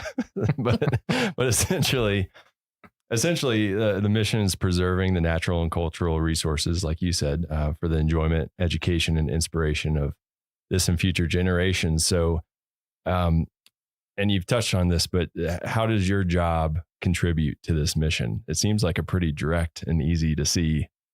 Yeah. thing. We're spending a lot of time and effort suppressing the lake trout population so that the cutthroat trout population in Yellowstone Lake can thrive. And because that's the major population for that species of fish, it helps that whole species thrive. And it's a beautiful fish. Did I say that already? Yeah. You can say that one twice. That's okay.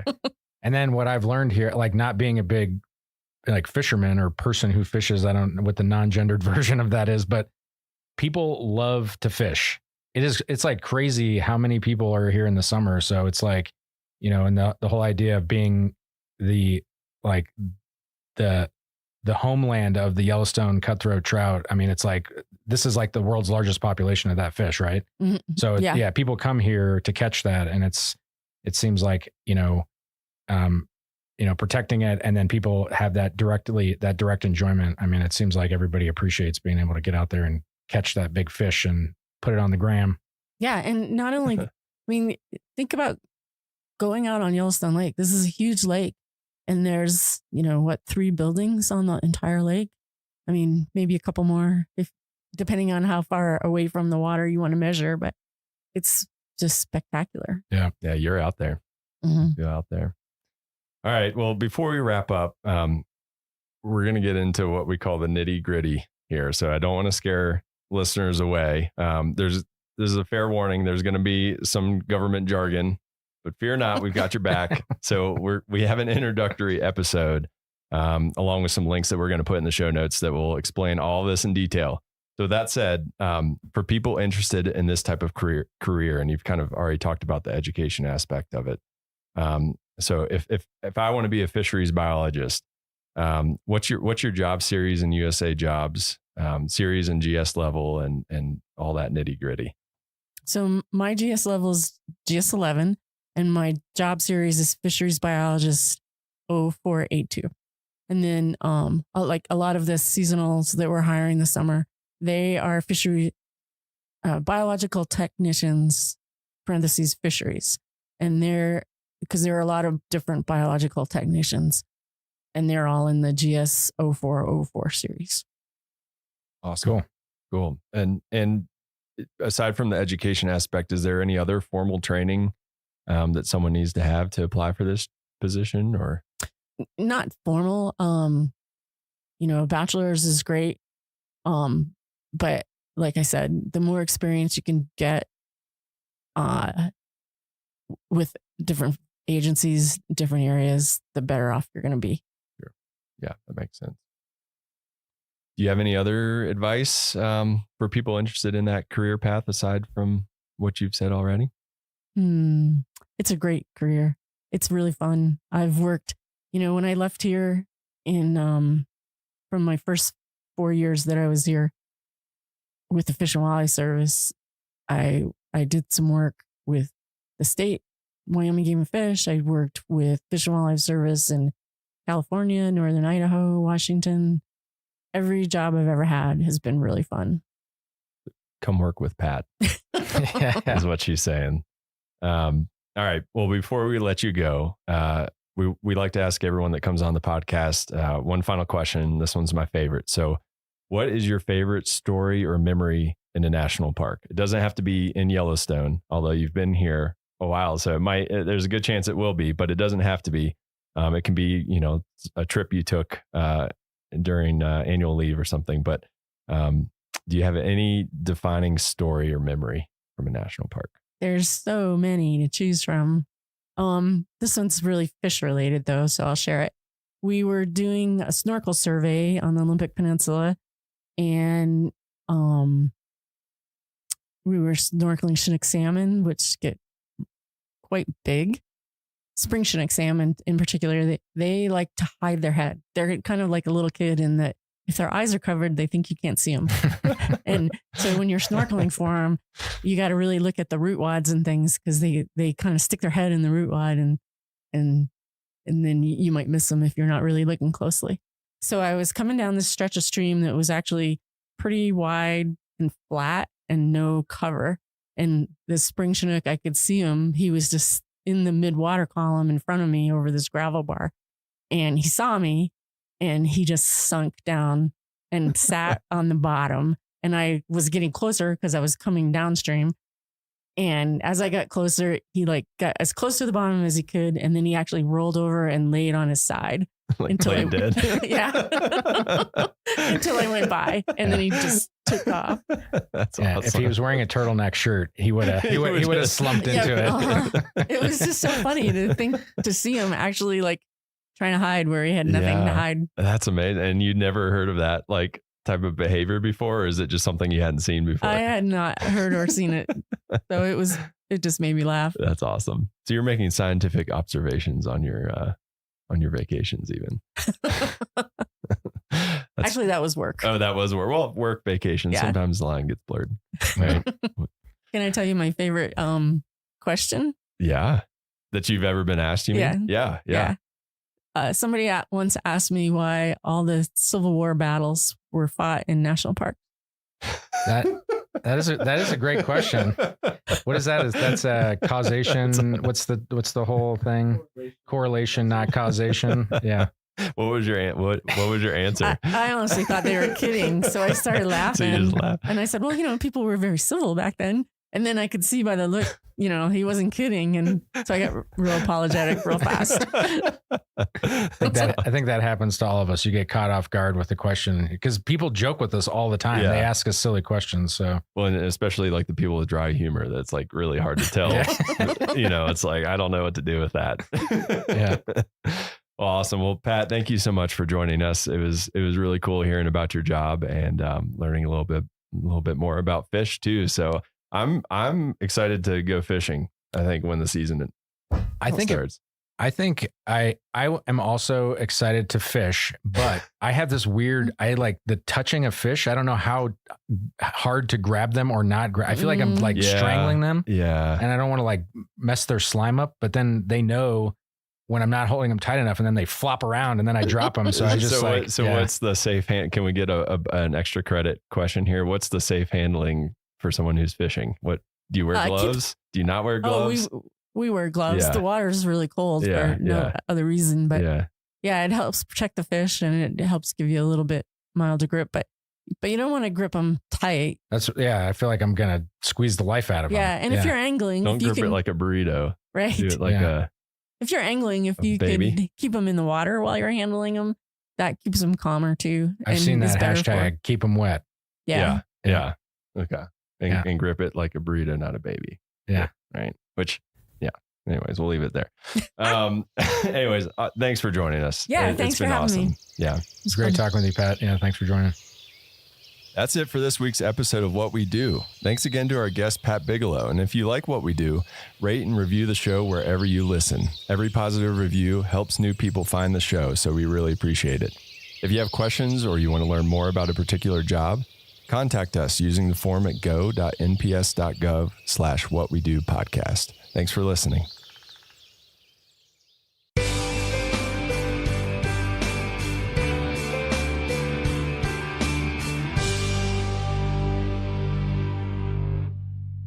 Goats. They're the very symbol of Glacier National Park, and there is almost no better place in the park to see them than at Oberlin Bend. This section of the Going to the Sun Road travels along the cliffs and past the waterfalls just west of Logan Pass.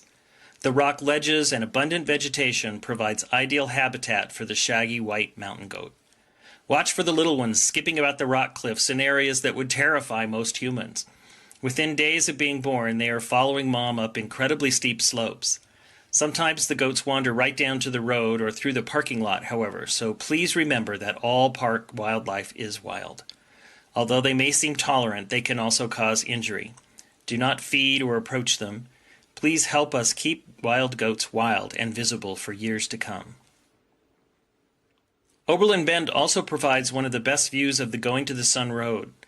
Park your car and take the short boardwalk to the viewing platform. The sweeping vista of the garden wall with the Going to the Sun Road snaking along its cliffs is impressive. On a clear day, you can see all the way to the high peaks near the border with Canada, and, if you know where to look, you can spot Granite Park Chalet on a ridge high above the loop. Portions of this boardwalk were designed to be accessible by wheelchair, and if you notice, it's made out of a metal grate material. A former park superintendent saw similar walkways in parks in Australia and brought the idea back to Glacier on his return. The grate allows snow to fall through the walkway and helps relieve the pressure of the winter snows, and it also helps sunlight to penetrate below and maintain native vegetation under the boardwalk.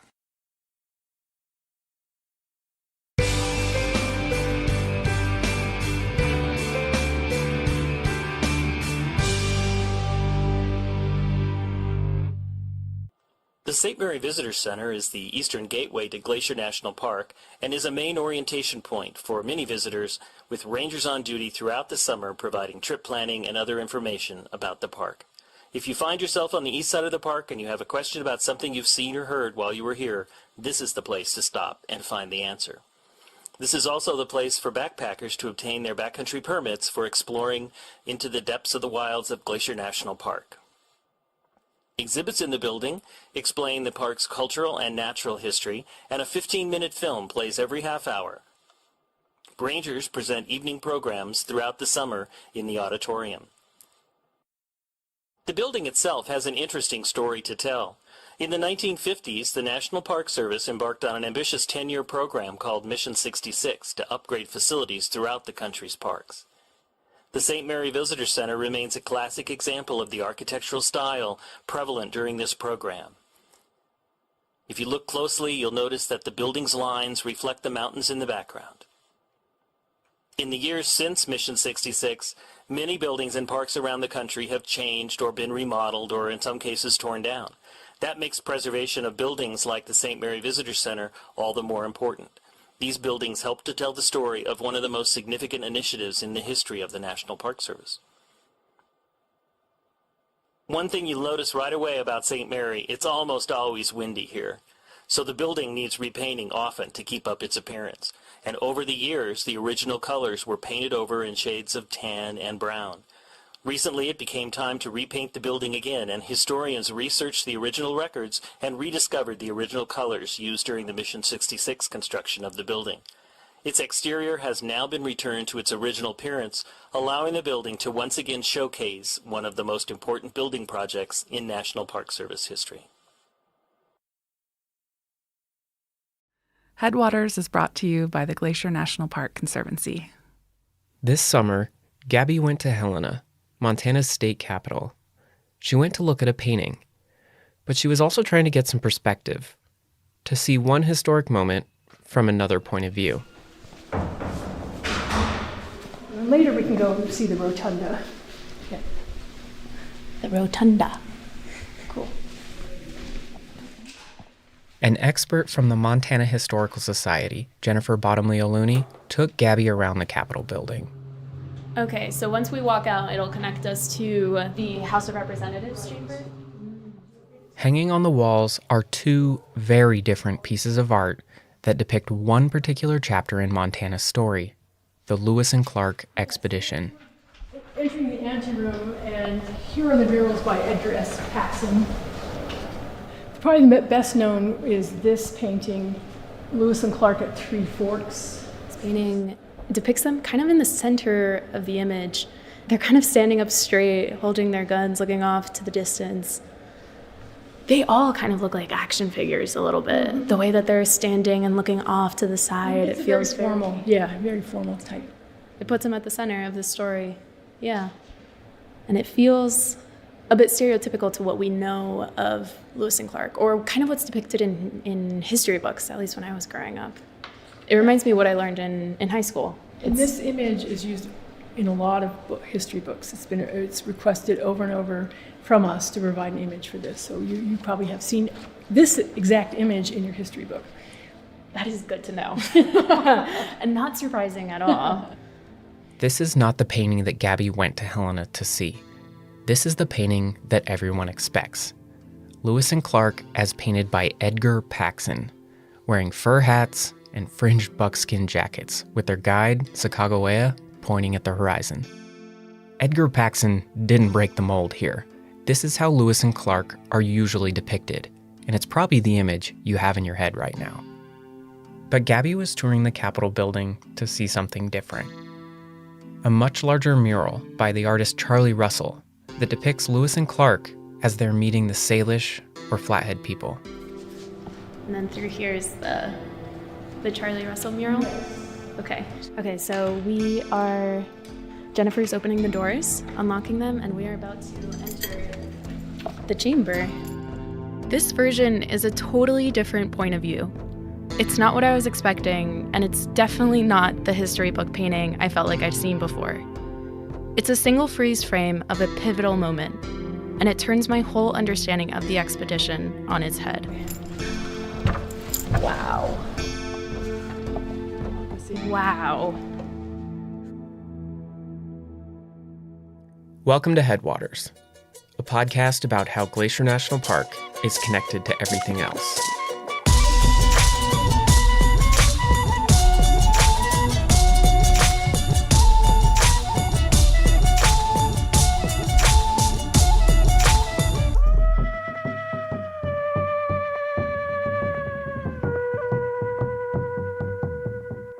We are calling this season Becoming.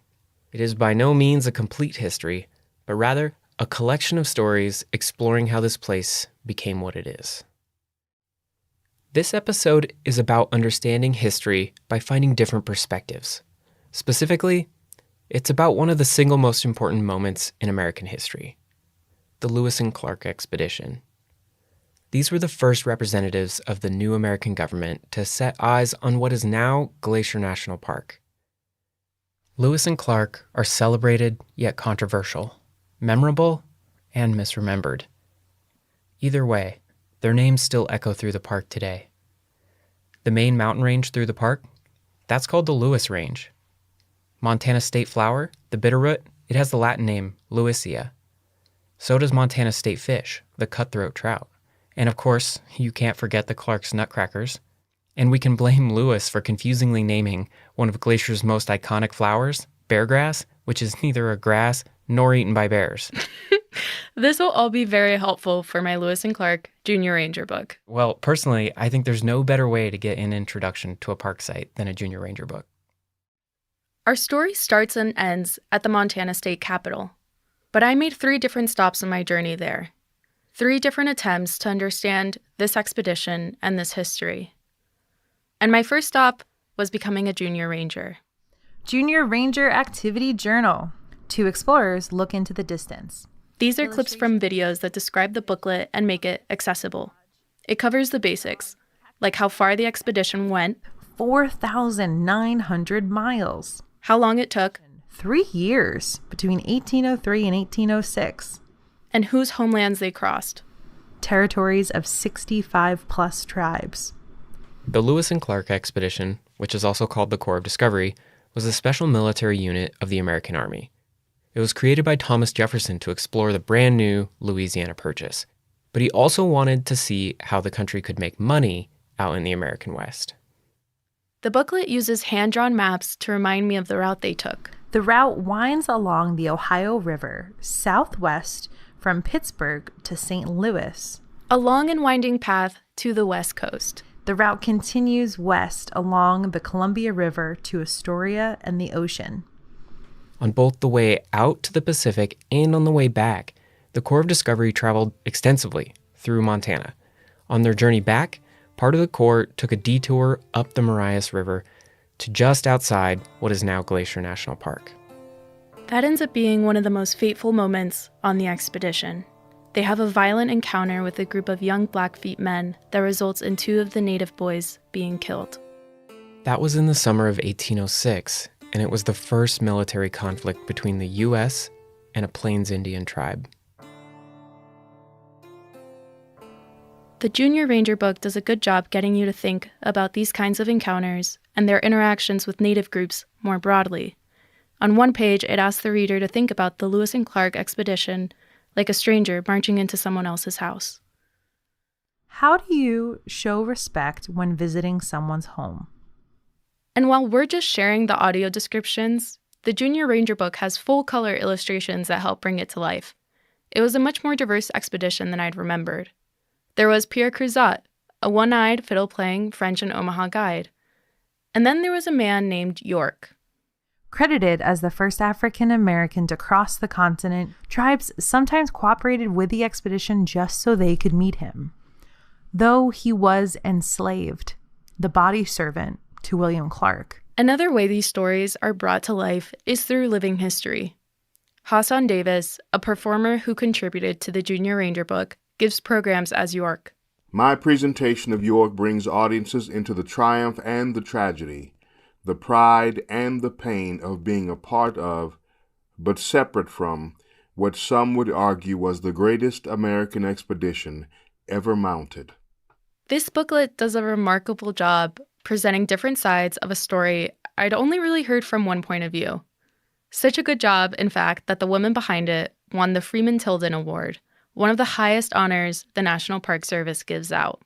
How do you do justice to this very complicated story that is rooted in colonialism, exploitation, slavery, destruction? So those things are part of this story. This is Katie. Well, hi, I'm Katie Campbell, and I am an interpretive specialist for the Lewis and Clark National Historic Trail. So what does the Corps of Discovery mean to American history, and why do you think it matters?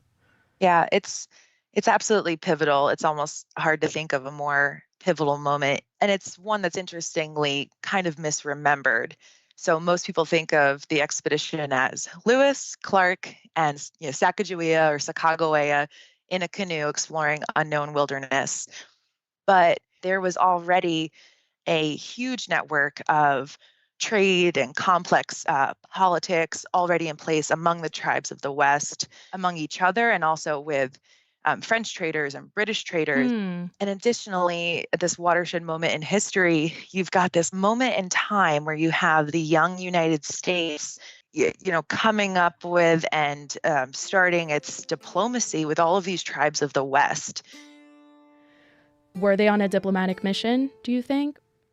I mean, this question is at the heart of the whole legacy of this expedition, right?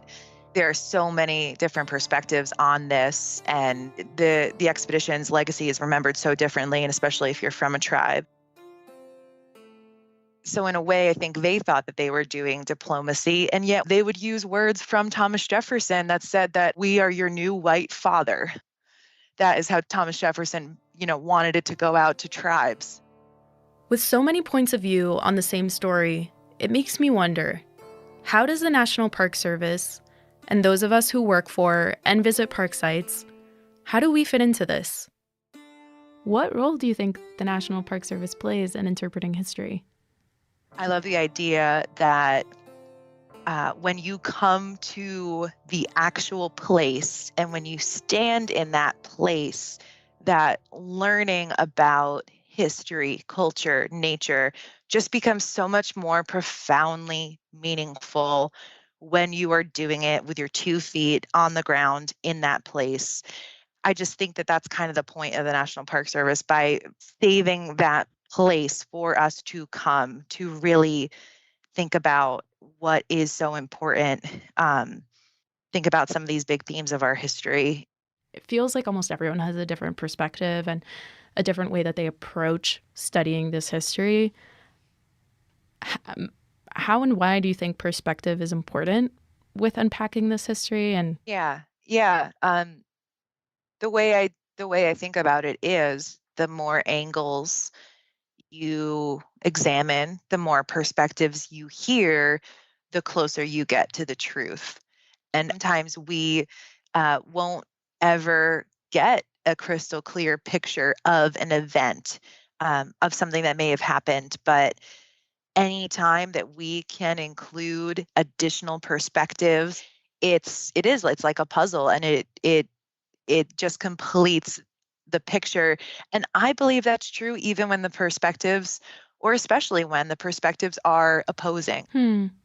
And that's a really long answer to your question, but that question, like I said, is the heart, is at the heart of what this Lewis and Clark expedition's legacy means. It's complicated.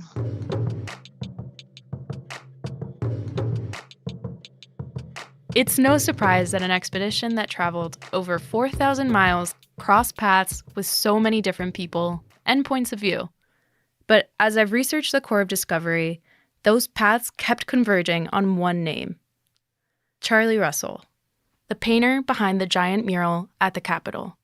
Today, Russell is considered one of the most famous Western artists that has ever lived, and he painted mainly romantic scenes of the Old West. I hadn't heard of him really until I moved here, but when his name kept popping up in my research, I was excited to see it show up on the schedule for campground talks here in the park.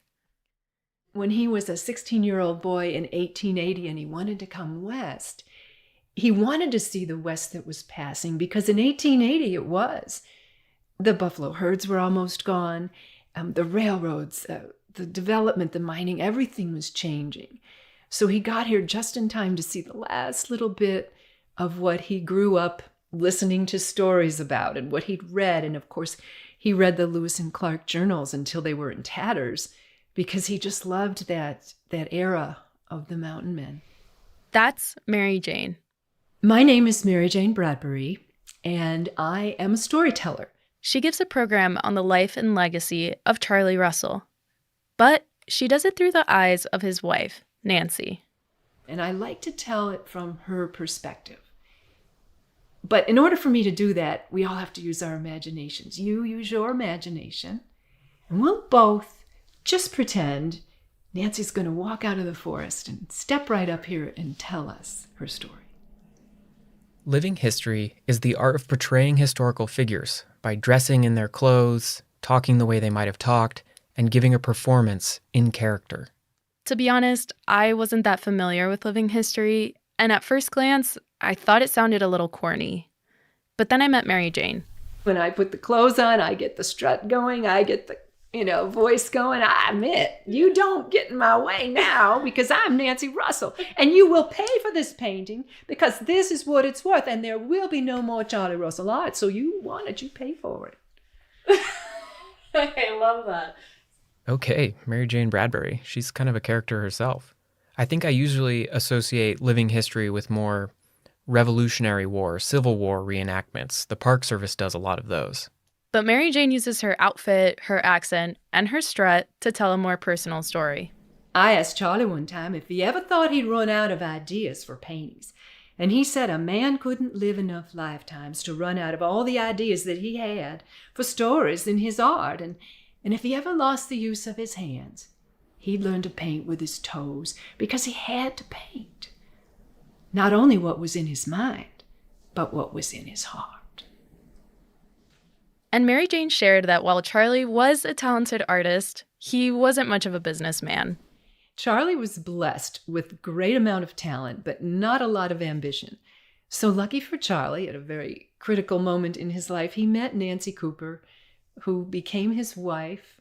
Together, they could create the legacy of art and stories that we have now. That is a remarkable chronicle of the West. Charlie would make paintings, and Nancy, his fiery, no-nonsense wife, would get people to buy them. She'd travel all over the country to sell his art. New York, Los Angeles. And here in Glacier, too. Charlie and Nancy started coming here before Glacier was even a park, and they loved it so much they ended up building a cabin on Lake McDonald. They named it the Bullhead Lodge, and it was a really big part of their lives. Glacier was a special place for them. After the park was established, Lake McDonald Lodge was eager to capitalize on having the Russells as neighbors. So they set up a special gallery where Nancy could wheel and deal and sell Charlie's art to wealthy tourists. The two of them were amazing storytellers and would give captivating impromptu performances to tourists in the lobby. Charlie would even join in on visitor pack trips as the official storyteller. It sounds like they really loved this place, and people here really love them back. Mary Jane always pulls a huge audience to this talk. I love telling the stories from the first-person perspective, the historic portrayal. That brings alive the history that we've been through and gives us a little bit of an insight as to where we are now and hopefully where we're going next. What I love about this approach is that you get to see the people behind the paintings. The man with a vision, the woman with a plan, and the couple that spent summers in Glacier for decades.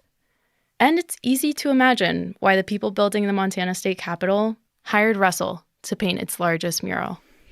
When the Capitol was built, they wanted a mural. They had asked a number of Montana artists to contribute. Of course, Eastern artists were all the rage in those days. If you really wanted something of high notoriety, you would hire a big Eastern artist. And Charlie said, fine, if you want angels and cherubs flitting through the skies, go ahead and hire an Eastern artist. But if you want history, hire me. And so they did.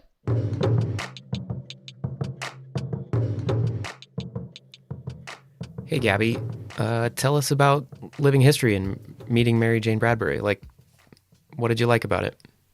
It was really cool. I thought the way Mary Jane Bradbury captured Nancy Russell and shared her experience with us was amazing. I'm somehow relating to this person hundreds of years ago.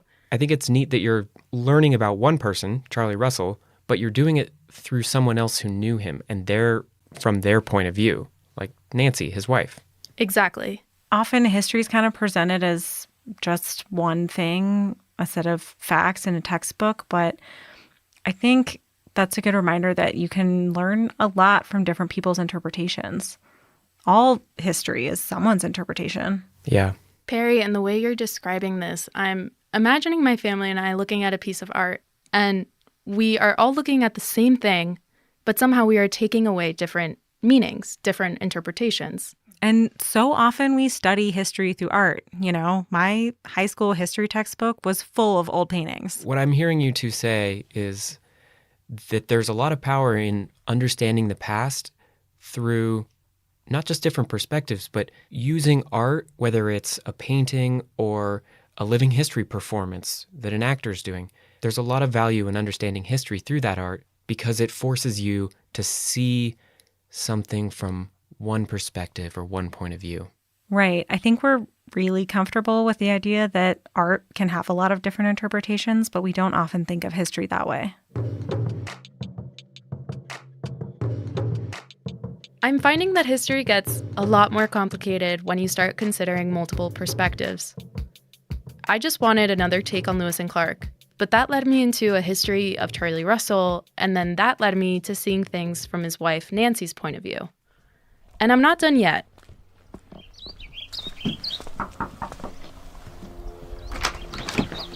Hello! Before I see Charlie Russell's painting in the Helena Capitol building, I wanted to get one more person's thoughts. So we stopped at Jermaine White's beautiful home on the Flathead Reservation. Do you guys want a drink of water or anything? I have both LaCroix and Waterloo. I'm fine. So I wanted to talk to you a little bit about the Charlie Russell painting, because we're going to go see it tomorrow. I love it. Why? How so? I think that when you look at it, what you'll see is Salish people. They're on horses, they're dressed in their finery, front and center. That's like hero of the story, that central perspective of a painting. And then off on the side is this little straggler group of folks that kind of look like they're lost.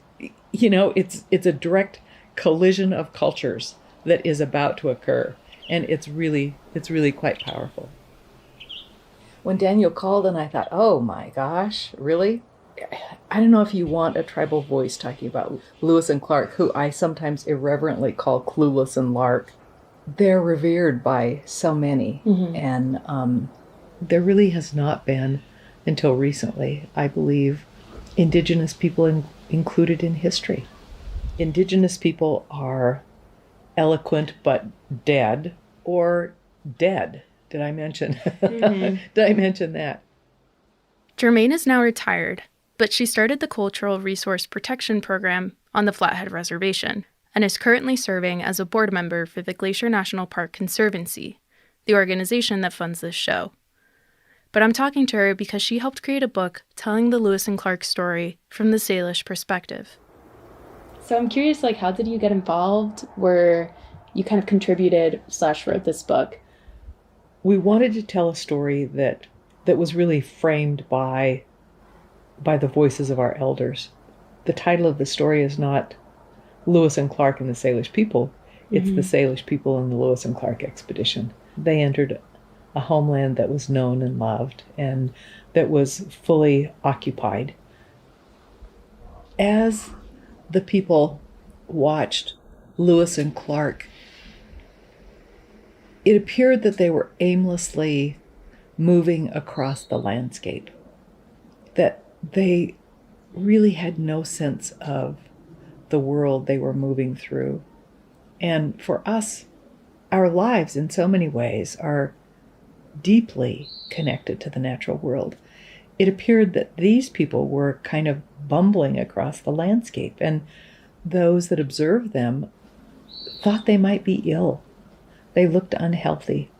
They didn't appear to be moving with purpose and clear direction.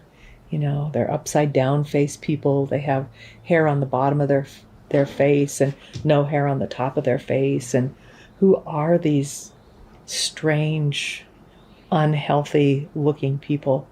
And as the people observed them, there was great discussion among the leaders and the people in the camp.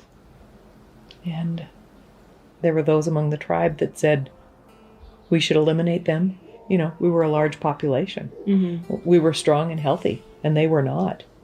And there were also those among us that said we need to visit upon them traditional norms of hospitality. That's who we are. The more pitiful they are, the more in need they are. So we need to help them. Those that said we should help them prevailed.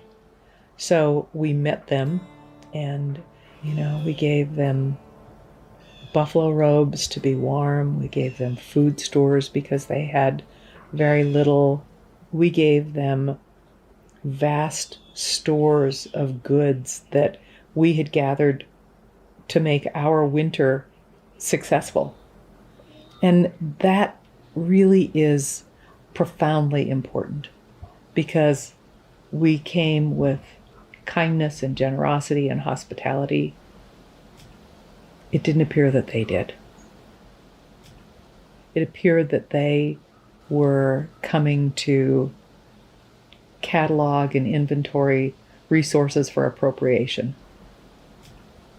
And I think that really set the template for a lot which was to follow. Do you think their mission was exploratory and diplomatic, or colonial and capitalistic? Can it be one disguised as the other? So, for example, we could have this nice introduction. I could welcome you here. I could offer you a beverage, LaCroix. Would you like a little sparkling water? And also, look at that really nice recorder you have here, and think about how I could have a hostile takeover and acquire that before you leave, regardless of your intent of leaving with it. So Lewis and Clark inventoried, cataloged, moved through, went back, reported to the government. It's funny that you say that they were like coming in just like taking stock, because I kind of just like imagine them being like, oh, okay, like there's this, cool, I'm taking notes, and like... Of course, they had, the journals were basically an inventory. That's what Jefferson sent them out to do. Their mission was clear. Mm-hmm. So what do you think then that history has gone and like incorrect about this meeting? The whole story that this land was known and loved and occupied. Our elders knew the place not just encyclopedically, but they knew it intimately. Our elders knew the curves of the hills and the lines of the trails as intimately as they knew the lines and curves of their mothers' faces. That story has really not been told.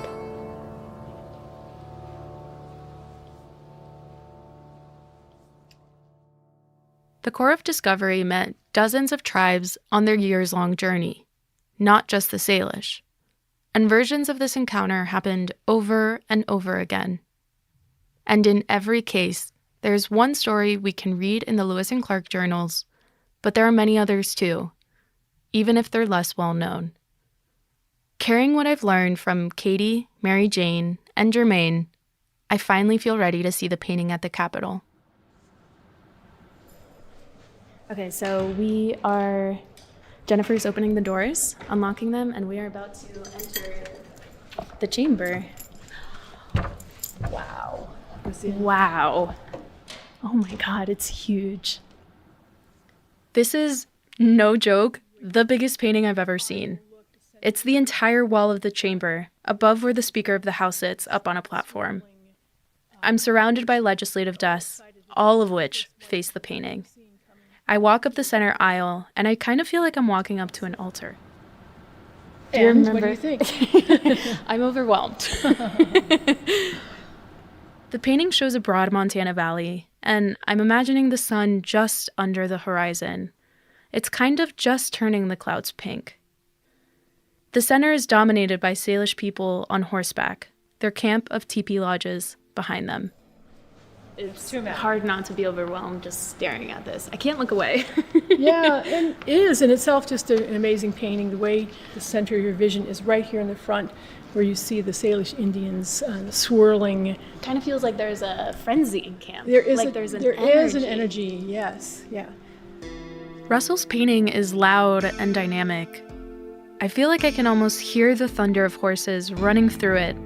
It is the exact opposite of the first Lewis and Clark painting I saw here in the Capitol. For one, no one is pointing at the horizon, but more surprising, Lewis and Clark themselves are barely in it. The Salish on horseback are charging toward and past the viewer, but the Corps of Discovery are tiny, off to one side.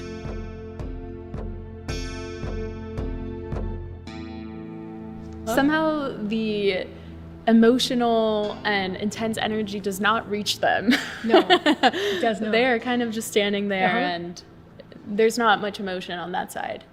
You can see, the focus in Paxton's painting, of course, is Lewis and Clark and the core discovery. And here the focus are the Salish Indians. Yeah.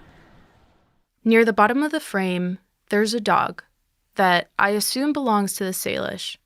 And from my perspective, it looks like it's stalking. Directly behind the Speaker of the House, watching the politicians of Montana. Without saying a word, the painting comments on the sweep of history about to unfold. Charlie never talked about it. There's no recorded documentation that I know of what he thought about this painting. So what happens next? And that's up to the viewer to decide.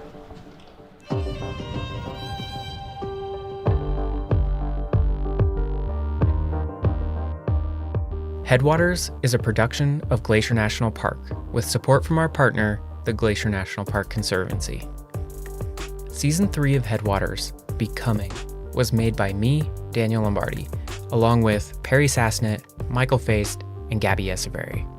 Frank Wallen wrote and performed our music. Eric Carlson created this season's cover art. Special thanks this episode to Jermaine White, Katie Campbell, Thanks for signing my Junior Ranger book. Jennifer Bottomley O'Looney, and Mary Jane Bradbury. Or should we say, Nancy Russell. Making this season is a huge team effort, and we couldn't have done it without Lacey Kowalski, Melissa Slodek, Sierra Mendelko, Brent Rowley, Darren Lewis, the whole team at the Archives, and the Montana Historical Society. Thanks for listening. Next time on Headwaters. We visit the 100-year-old cabin of a complicated character to untangle the fur trade in northern Montana and what it left behind. And at the end of the day, 120 years later, we're left with kind of a semi-unclear picture of what kind of a guy Joe Kipp was. What happens when the sun goes down? Hell is not our fault. They're the ones that are taking the drink. We didn't make them drink. That's next time on Headwaters. Hey, Andrew. Hi, Gabby. So Headwaters is made possible by the Glacier National Park Conservancy. That's right. What else are you guys supporting? Another project we're supporting is to add Indigenous language to interpretive signage in the park. This project's really cool because it's a big collaboration. It's going to involve Glacier National Park, the Department of the Interior, as well as the Blackfeet and the Confederated Salish and Kootenai tribes. And the goal is really to add that authentic language back onto a lot of the signage in Glacier. Yeah, that's really cool. When I spoke to Jermaine this summer, she talked about how important place names are. Yeah, and she's a really big part of this project. She believes, and we believe, that when this language is included, it recognizes the connection these places have to so many Indigenous people, but it also enriches the experience of the person reading it and learning about that connection, and just deepens their knowledge of the park. Yeah, absolutely. I love that. So if people want to learn more about this project, where can they go? They should check out our website, glacier.org. It's Thursday, August 10th, 2017, and I have the day off. For context, we were both rangers here in the summer of 2017. Yes, and the job of leading guided hikes, campground talks, and staffing the visitor center is very rewarding, but can also be exhausting. So when the weekend rolled around, some friends and I planned a relaxing backcountry camping trip. We got a permit for the backcountry campground on the west shore of Lake McDonald, one of the few backcountry campgrounds that you can paddle a canoe to. So we loaded our gear into dry bags, packed our life jackets, and set sail for some R&R. The campground itself is known for being sunny. It burned over in a wildland fire in 2003, and the remaining lifeless and limbless trees offer little in the way of shade. That's an understatement. So we set out in the afternoon, thinking we'd arrive after the heat of the day had passed. The first half of the paddle was nice and sunny, but the further we went, the clouds began to roll in. With each stroke, the sky seemed to grow darker, and we paddled faster and faster and faster to reach the shoreline. We thought we'd beaten the weather as we pulled our canoe ashore, but a clap of thunder echoed off the mountains and signaled the night that was yet to come. As we frantically assembled our tents and shabby burritos, the storm arrived. Rain came in a torrent, instantly soaking me through my jacket, and we hung our food up so we could retreat to our tents, but then the wind began to pick up. In my memory, what came next was a loud, deafening blur. Rain pelted the ground and began to sound like angry radio static. The wind was strong enough you had to brace yourself against it or be blown over. It began to topple the trees around us, and as they crashed down left and right, we ran to the lakeshore for safety as lightning and thunder reverberated up above. But just like that, it was over. The air was calm, the rain had stopped, and we breathed a collective sigh of relief as we returned to the soggy rice and bean burritos we'd put away. As we ate, we tried to make sense of what had just happened, pointing out the trees that had fallen down, comparing how well our jackets had worked, but only then, with mouthfuls of burrito, did we notice a column of smoke across the lake. Smoke that would eventually grow to become the Sprague Fire that burned 17,000 acres and the Sperry Chalet. Wow, that's crazy that you sat through the storm that started it all. I was actually just straight across the lake from you at the same time at the Lake McDonald Lodge. I was supposed to give the evening ranger program up at the Lake McDonald Lodge auditorium that night. It was super stormy as I drove up from Apgar. And while I was getting ready for my talk, the power went out in the building. It was pitch black in the auditorium. I didn't think people would really be able to safely walk around the room, so I just decided to cancel the program. So if you were trying to attend the ranger program at the Lake McDonald Lodge auditorium on August 10, 2017, I'm very sorry, you'll have to catch me another time. When I canceled, I stood outside the building to let people know that the program wouldn't be happening that night. It was at 8:36 p.m., a few minutes after the talk was scheduled to start, that lightning struck the hillside above me and ignited the Sprague Creek fire. With no program to give, I drove back down to my office in Apgar. There were lots of people just standing around and watching the flames. So, in a routine that would become common over the coming months, from across the lake, I watched the fire glow against the dark night sky. I was still wearing my ranger uniform, so I stayed on the beach there for hours, answering questions from concerned visitors. The fire became a spectacle. At night, people would gather to watch it burn. Slowly at first, then rapidly as one hot and dry week was followed by another. In all, the Sprague Fire burned for about 3 months on the east shore of Lake McDonald, until it was finally extinguished by autumn snow. Here on Lake McDonald, wildfire is a fact of life. For plants, animals, and people alike, if you want to exist here, you've got to learn to live with it. In this episode, we're going to learn about something that's becoming an everyday concern for people around the American West. What happens when people and wildfire come together?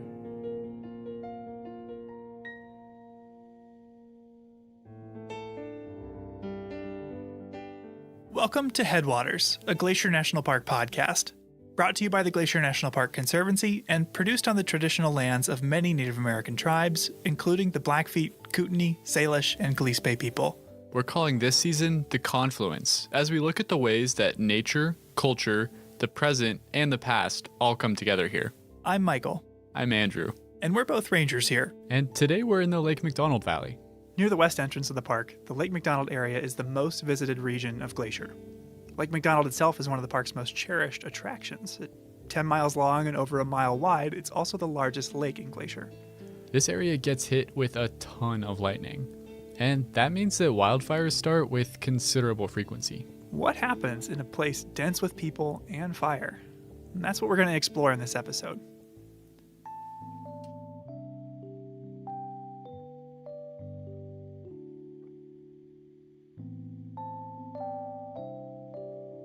To start out, I wanted to talk to someone who knows the park as well as anyone, even better than most rangers. My name is Chris Peterson, and I am the editor of the Hungry Horse News. Oh yeah, Chris. Hardly anything happens in Northwest Montana without Chris writing or at least knowing about it. Seems like he's been here forever. How long has Chris been around? Since 1998, which would make it, this will be my 23rd summer. I've seen his byline a lot, but he's a photographer too, right? Yeah, you're right. After graduating college, Chris started working for a small town daily newspaper in New York, where he started to pick up photography. Back in New York, at the Daily, you had to shoot your own photos. So my photos were terrible. I was an awful photographer. Didn't know what I was doing. And so I started shooting Buffalo Bills games. You know, at a Buffalo Bills game, there's like 85,000 people there, but there's also 120 photographers. So you could learn a lot just by watching the other guys. And after he really developed his photography skills, he landed a new job. So that kind of set up my portfolio. And then the Hungry Horse News had put out an ad for a photographer, and I applied and I got the job. And the rest is kind of history, I guess. That's a big switch to go from photographing Bills games to bald eagles. Yeah, it's a big adjustment, but he took to it. But part of covering news in the West is wildfire, something Chris didn't have any experience with from his time in New York. Oh, well, in New York, there aren't, big fires, yeah, but they were all houses or, tire dumps. But it didn't take him long to get experience. His second summer, he covered the West Flat Top Fire. 2 years after that, the Moose Fire, then the Anaconda Fire. So I'd cut my teeth. All of which led up to 2003. You had a couple seasons of experience then covering summer fires. What was the feeling going into the summer of 2003? In retrospect, we probably should have known that we were going to have a big fire year. But I can remember in June, people just having fun because it didn't rain. June typically is one of the wettest months, if not the wettest month in the park. It didn't rain. So everyone was having, everyone's camping and fishing and floating and, the park is just full of people. And the fire danger rating has been moved up and is now high. But by July, fires began to crop up. In fact, on July 17th, after a morning storm, 6 fires were spotted in the park. Wow, that's a lot. Yeah, more fires than the park sees in some whole years, just in one morning. The next day, Numa Ridge Lookout spotted the Wedge Canyon fire in the North Fork, which within 2 days had grown to 4,000 acres, and due to the number of homes in the area, was the #1 priority fire in the nation. Wow. So what was Chris doing at the time? We were out running around taking photos of them. Drove up and looked at Wedge Canyon, and man, it was ripping across the ridge one day. So we knew, unless it rained, that things were probably going to get worse, not better. I don't think we thought they'd get as bad as they did. At the same time the Wedge Canyon fire was burning in the North Fork, a fire was burning in the heart of the Upper McDonald Creek Valley, the Trapper Fire. The fire at the heart of our story was, at the time, so remote that it was seen as a low priority. Park employees like Chris Baker, the lookout stationed on Swift Current Mountain, described what it looked like. She wrote an article after the fire all about it. Here, can you read the first part? Okay. When I arrived back at Swift Current, Flat Top Mountain was puffing here and there, but the smokes just weren't that impressive. The lightning storm had planted its seeds, but nothing much was showing yet. So for a while, Trapper was underwhelming? Yeah, it was. But that obviously didn't last forever. No, it did not. July 23rd comes along. Changes everything. The forecast for the 23rd called for extreme winds, 30 miles an hour or more. Right, exactly. And so that's why we're at the loop on the 23rd. Now, if you've ever driven the Going to the Sun Road to Logan Pass from Lake McDonald, you may remember the loop as the single hairpin turn on the whole route. As the road turns back on itself, you've got 8 miles left till Logan Pass as you rise above the trees, getting a view of the McDonald Creek Valley, and Chris hoped the Trapper Fire. Okay, it's a pretty windy day. Let's get up there, see what's going on. Let's take a look at it. His instincts were right. Chris Baker, the lookout at Swift Current, watched the Trapper Fire grow that day. And rather than have you read everything, Andrew, I had a friend read the rest of her quotes for us. There was no mistaking it when Trapper decided to make its move. I was looking right at it when it did. That wimpy white column suddenly grew tall, turned to brown, then black. Then it was wider and moving. And you could see that fire probably, I'm guessing, 5 miles away. And it's just starting to look like a tornado. If you can imagine a really big tornado in the sense that it's like this big circular cloud of black, and it just starts spinning, and you can see it, and it's coming closer and closer and closer. Wow, that's nothing like what I expected. And Chris was far from the only person at the loop watching this unfold. I mean, more and more people showed up, and we're just watching it, and there were other people there. Everyone's taking pictures. So there were reporters like Chris there. Visitors had stopped to take pictures. There's even a corporate marketing team there. And one of the more memorable things was there was this couple of women in their 20s with like tank tops on, and they had a Red Bull pickup truck. Red Bull, that energy drink, but I had like a big fake can on the back of a pickup truck. As the fire was coming closer and closer and everyone was taking photos, the Red Bull staff was running around with free samples. Okay, I think watching a fire race towards you is a situation where you definitely would not need the extra boost from an energy drink. Yeah, I think you're right. But with or without the Red Bull, Chris described the atmosphere being charged with anticipation and excitement. So we're taking pictures of her with the smoke and the fire and smoke and stuff in the background, and they're taking pictures, and it just kind of got into like almost a party type of atmosphere in the sense that here it comes, and it came like right to the edge of the the canyon.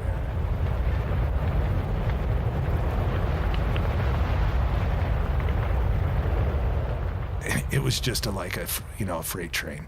But he must have gotten out safely. He did. The fire gets to the loop, everyone he takes off because it's going to burn over the loop. It's obvious it's not going to stop. As it burned over the loop, it claimed anything in its path. Vehicles that were parked there, trailhead signs. Heck, for years there were stains on the pavement from where porta potties melted into the asphalt. That's kind of gross.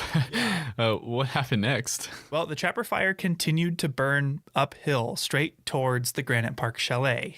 And, well, you'll have to wait and see. I talked to Mike Sanger, one of the employees that was at Granite Park Chalet that night, later in the episode. I see. But Chris's experience goes to show that even when it's coming towards you, even when it's endangering your own safety, you can't help but watch fire. As powerful and destructive as it is, it has a sort of magnetism.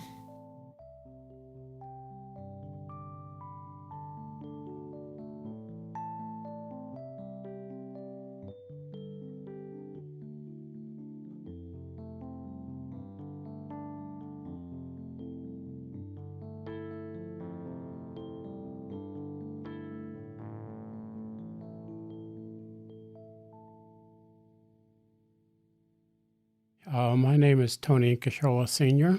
I'm a director for the Salish Kalispel Culture Committee for the Confederated Salish and Kootenai Tribes. People interacting with wildfire here is not a new phenomenon. In fact, it's been happening for thousands of years. To learn more, I decided to talk to Tony and Kashola Sr. about the role that fire plays in the traditional Salish way of life.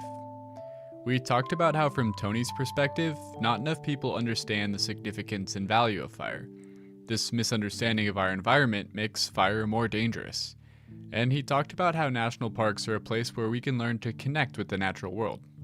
So Tony, if we have listeners from other parts of the country or the world who aren't familiar with the Salish people, what do they need to know about Salish history? According to the stories from our elders, the Salish speaking people have been in this area since the last ice age. My group, my band of Salish are the most eastern Salish speaking people here in Montana.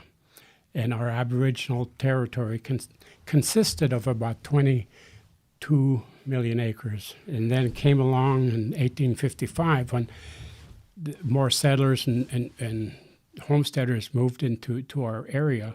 A treaty was negotiated, and it took several days before the leaders of the tribe agreed to be put on a reservation. And so that's why we are where we're at today on our 1.3 million acre reservation here. So that's kind of in a nutshell from the past where we started and how we got to where we're at as Salish-speaking people. So I wanted to have you in today to talk about fire. What role does fire have in the Salish tradition? The Salish people, they would set fires to their favorite hunting areas, their favorite spots. When the weather was predictable, they would set fires, knowing that the fire would be put out as soon as the snow got here. So there was no fear of that being a wildfire. When they did that, they could go back in the springtime, and where they had set fire, they could see all the new growth coming up, the green grass, clearing the underbrush for the berries and for all the other foods that were necessary, both food and medicinal plants. It would clear it out. It was like doing work in a garden. You know, as you go in a garden, you clean out all the weeds. That's what they used fire for. Were there other advantages to setting fires? The other thing they used, of course, before they had horses and before they had rifles. Getting buffalo, hunting buffalo sometimes was very difficult on foot. So sometimes they'd look at certain areas and they'd see these areas and they'd use fire to bring the herd to certain places. And then once they get to these certain jumps, that they'd build these running lanes and they use these cliffs for these buffalo jumps to go over there. So that was another way of using the fire. That's really interesting, using fire to manage vegetation and to drive buffalo over cliffs to hunt efficiently. It's a pretty amazing technique. How did traditional people actually manage these fires? It's just like our professionals today. We have professional fisheries, water people in those areas. Well, back then they had these people that were dedicated and assigned to fires. And they were the ones that were only ones that would set the fire, because they've studied fire, they've understood fire, and so they're the ones that were allowed to set these fires. And how did they actually start the fires? Where did the embers come from? They used buffalo horns or different things to carry these embers of fire, because it was so hard, to make fire. So they'd make a fire and then take these ambers and store them in these buffalo horns or something. Then they'd have these fire starters, what they call them, fire starters. They'd gallop to these different places and they'd set fire. And like I said, only those people were allowed to do that. Why do you think so many people have negative feelings about fire? One, I think, is misunderstanding exactly what fire is, what it means, and what it could do. The other thing is fear. Naturally, it's frightening. I mean, you look at California today, how dry, how brushy some of those go up like matchsticks. And I think that's what people are afraid of, that because they don't understand fire, not knowing how our environment works, how the trees, how the animals, how the rain, how the fire, everything has a role in our ecosystem. And the people today don't understand that. They don't understand how our ecosystem works. They need to know that fire is necessary. Fire must happen so that we don't get what we're getting in California today. What's the reason for this poor understanding of ecosystems? I think because of the value system that we created and the values that we think are more important now today, that our lives are put first rather than together with other things. Everything goes hand in hand. One of the things when I was growing up, my grandparents and my parents and all of my elders that have always taught me and always said, every living thing is an equal. You treat it as an equal. You don't think you're better. You don't dominate, because you dominate, you destroy. And that's what we have as human beings. We've dominated certain things, we've changed certain things, and we've destroyed that. And so I think a lot of that is misunderstood. And national parks are kind of a stronghold of what used to be. So national parks are places that continue to be very important, especially to me, especially to natives that understand what the park is, because it used to be this whole country. And there's still a need for parks. There's still a need for the areas like this, for our spirituality, for our well-being, for our minds. How many times have we in our lives have got so frustrated with our jobs, with the things that we do every day over and over, that we need these areas of solitude to go to, touch the ground again, to put your feet back on the ground and kind of soothe everything, that all that weight seems to lift and create something, a peace of mind that lets you move forward again. We need these places.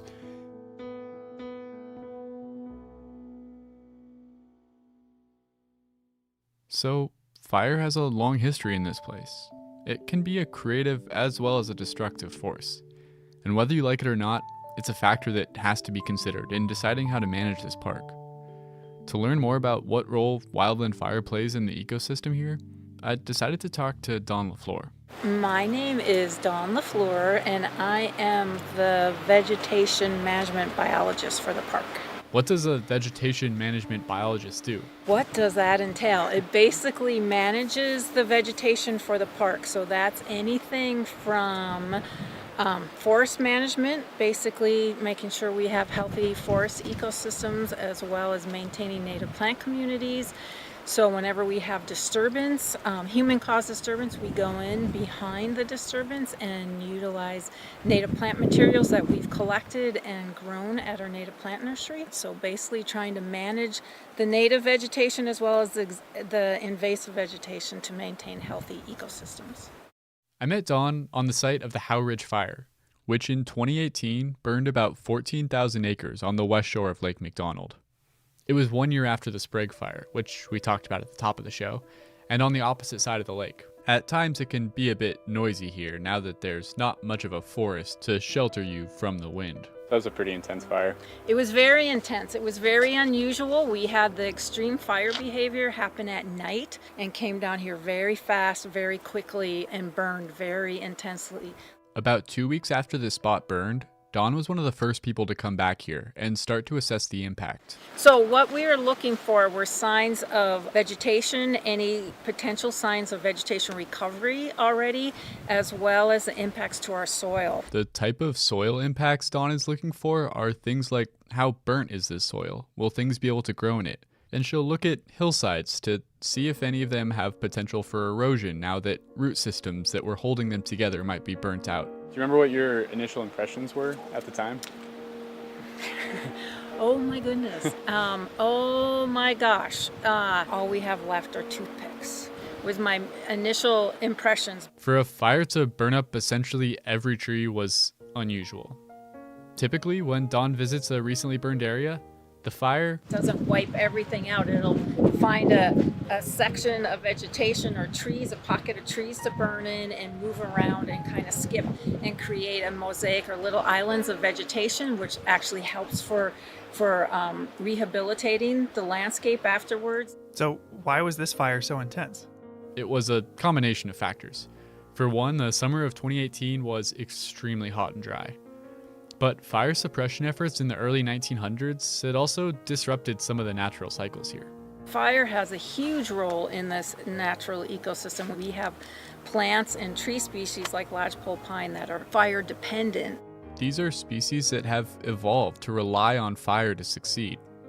Lodgepole pines, which need a lot of sunlight, have special cones that are tightly bound shut by resin. The seeds are trapped inside the cone until there's a wildfire, the type of event that would clear out the canopy and make it sunny enough for them to grow.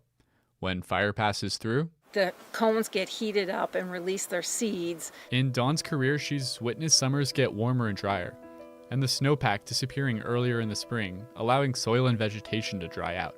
These effects are changing the role that fire plays in the ecosystem. What it is climate change. We're getting drier and hotter sooner. And then the other thing we're seeing is with the extreme fire and not enough moisture in the spring, what takes advantage of those open niches after a fire are non-native plants, the opportunists. We're seeing a lot more non-native invasive plants coming into our burned areas than we have had in the past. But Dawn hasn't lost hope. She still has a clear and optimistic vision of how this area can recover.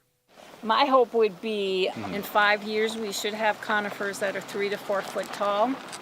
A good diversity of conifers. I would hope a lot of larch in here because they tend to be fire resistant. It'd be wonderful to see pockets. I don't expect it all across the landscape up here, but little pockets of moisture where we could see cedar hemlock coming back. And this would be completely green, and you've got woodpeckers utilizing the snags and everything. We would be standing here and we would have vegetation over our heads. Sounds lovely. Less. And as we get more vegetation established, that will outcompete, as we get an overstory, it'll outcompete these newly established invasives. So much more native plant diversity. Protecting plant diversity in Glacier National Park is a collective endeavor. Dawn can't do it alone. She asks that when people visit here, they take a moment to think about how their actions will affect the plant life around them. Stay on the trail. Definitely stay on the trail. Walk in the mud. Don't go around mud holes. And don't pick the flowers. Oh, yeah. That's a big one. Please don't pick the flowers. The reason to walk through the mud is that if you go around, you'll widen the trail and disturb the vegetation around it. And we leave flowers where they are so everyone can enjoy them, and because they're part of the ecosystem here. Yeah, minimize your impact by just being respectful of the vegetation. The plant life in Glacier National Park evolved in the presence of fire and is adapted to frequent burning. Fire can be a source of renewal and even catalyze the processes of growth and change that make Glacier home to an incredible diversity of plant life, over 1,100 species.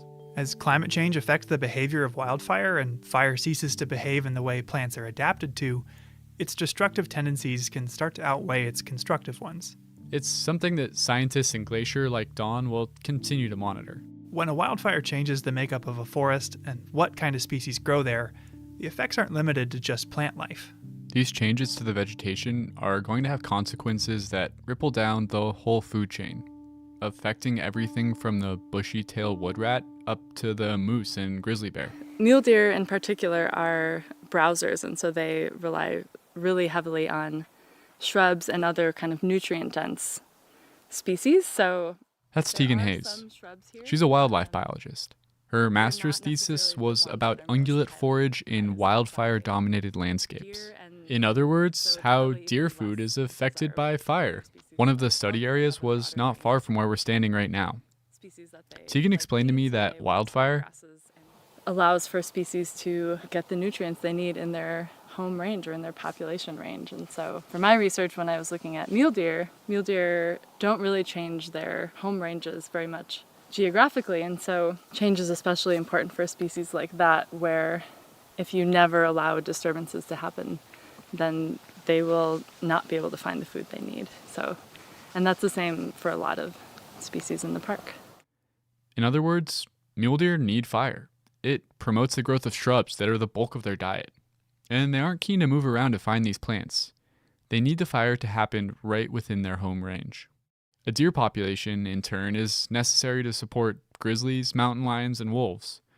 A whole thriving ecosystem, dependent on regular wildfire. I took Tegan to the Forest and Fire Nature Trail. Near the Camas Creek entrance to the park, this trail is a great spot to get an introduction to the fire ecology of Glacier National Park. Burnt in the 2001 Moose Fire, it's now home to a thriving lodgepole pine and aspen forest. So we are now in a young aspen stand. Of course, you have the nice rustle of the leaves, which aspen are named after, the quaking aspen. The vegetation, the shrubs in the understory are a bit taller.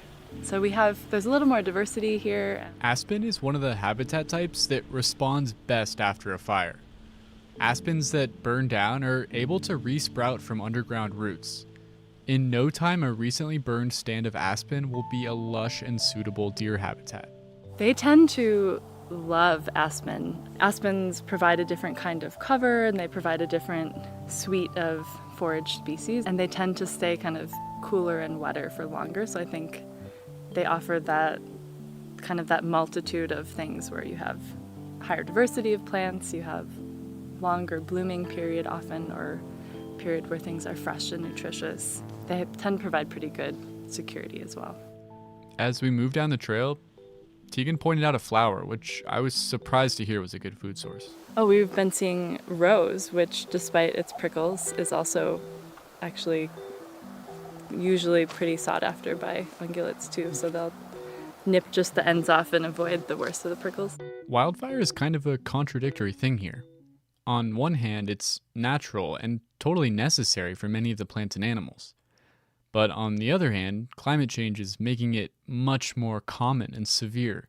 And regardless of whether it's good or bad, it's always tough to live with. Yeah, I mean, some of the most interesting and kind of disheartening research is when there's abnormally hot fires or more frequent fires than would normally be occurring in a forest, and they'll actually burned so hot that that seedlings can't establish anymore, and so you can end up having what was once a forest become a grassland, or you'll see that the tree species that used to grow in an area are no longer suited to the climate or the climate that a disturbance has created. Still, she recognizes the importance of having natural fire on the landscape.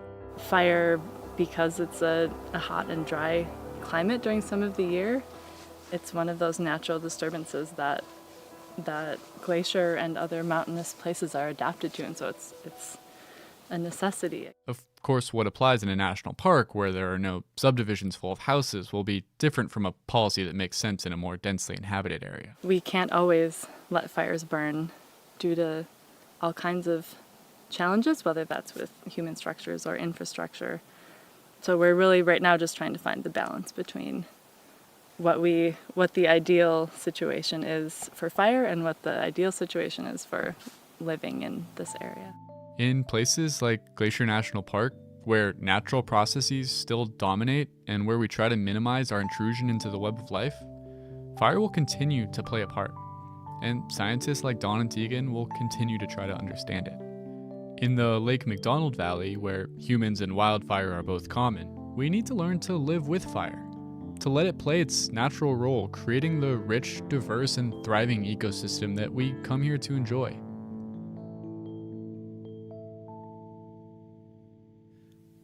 We'll be right back with the conclusion of the Trapper Fire saga after this break.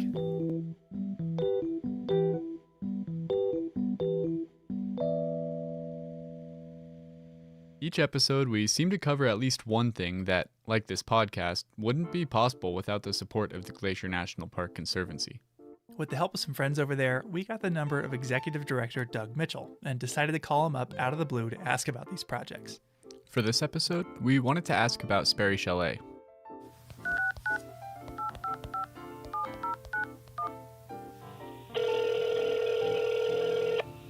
Glacier Conservancy, Doug Mitchell speaking. Hey Doug, it's Andrew and Michael. How you doing?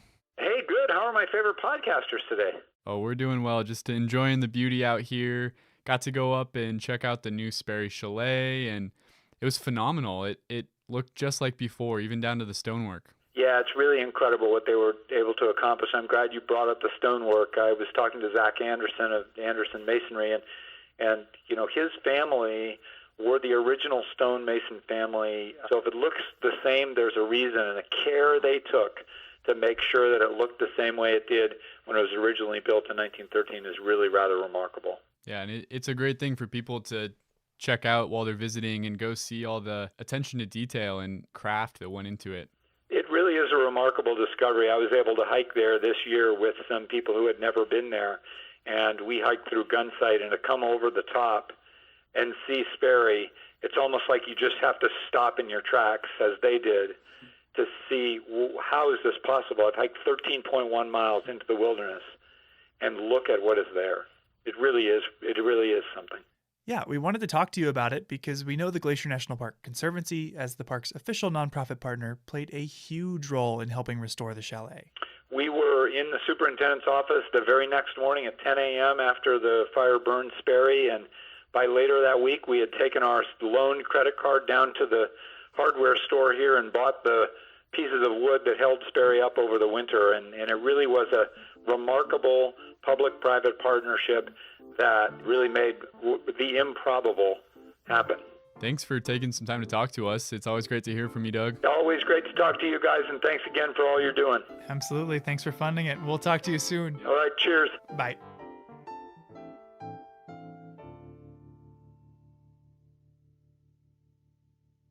So we just heard from Dawn and Tegan about how plants, like lodgepole pines, and animals, like mule deer, can benefit from the presence of fire in the ecosystem. And from talking to Tony, we know that the Salish and other indigenous communities have a deep understanding of fire's role on the landscape and would use it, as he put it, almost like a gardening tool to invite new and healthy plant growth. Working here, a big part of our job has been sharing that knowledge with visitors, talking about the plants and animals that thrive in fire's aftermath. Yet knowing and understanding these things won't change how you respond to fire when you're faced with it, when the flames themselves are bearing down on you. So we met Chris Peterson earlier, who watched and photographed the 2003 Trapper Fire as it made a run over the loop. Yeah.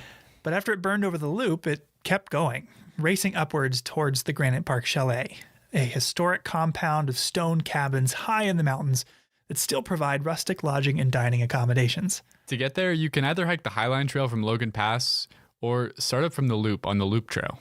I hiked up to Granite Park this summer to talk with someone who's worked there since 2002 and was there on July 23rd, 2003. My name's Mike Sanger. I'm from Great Falls, Montana originally. I live in Belt, Montana now. I've worked for the Park Service. This will be my 19th year here at Granite Park. Mike keeps Granite running, managing the waste disposal system, addressing bear encounters, medical emergencies. When I caught up to him, he was fixing the sink in the chalet kitchen. And having grown up in Montana, Mike had been familiar with wildfire from afar. Seeing them in the distance, not quite as close as I did here. But in the unprecedented fire year of 2003, he came face to face with the Trapper Fire. From what I understand, you were hiking up here on July 23rd. Is that right? I was. My boss, Walter Tabb, had dropped me off the Loop Trailhead. The trail was already closed at that time, and it was smoky there at the parking lot. And I asked him, I said, well, the trail's closed. And he goes, well, you better get moving. You need to get up there.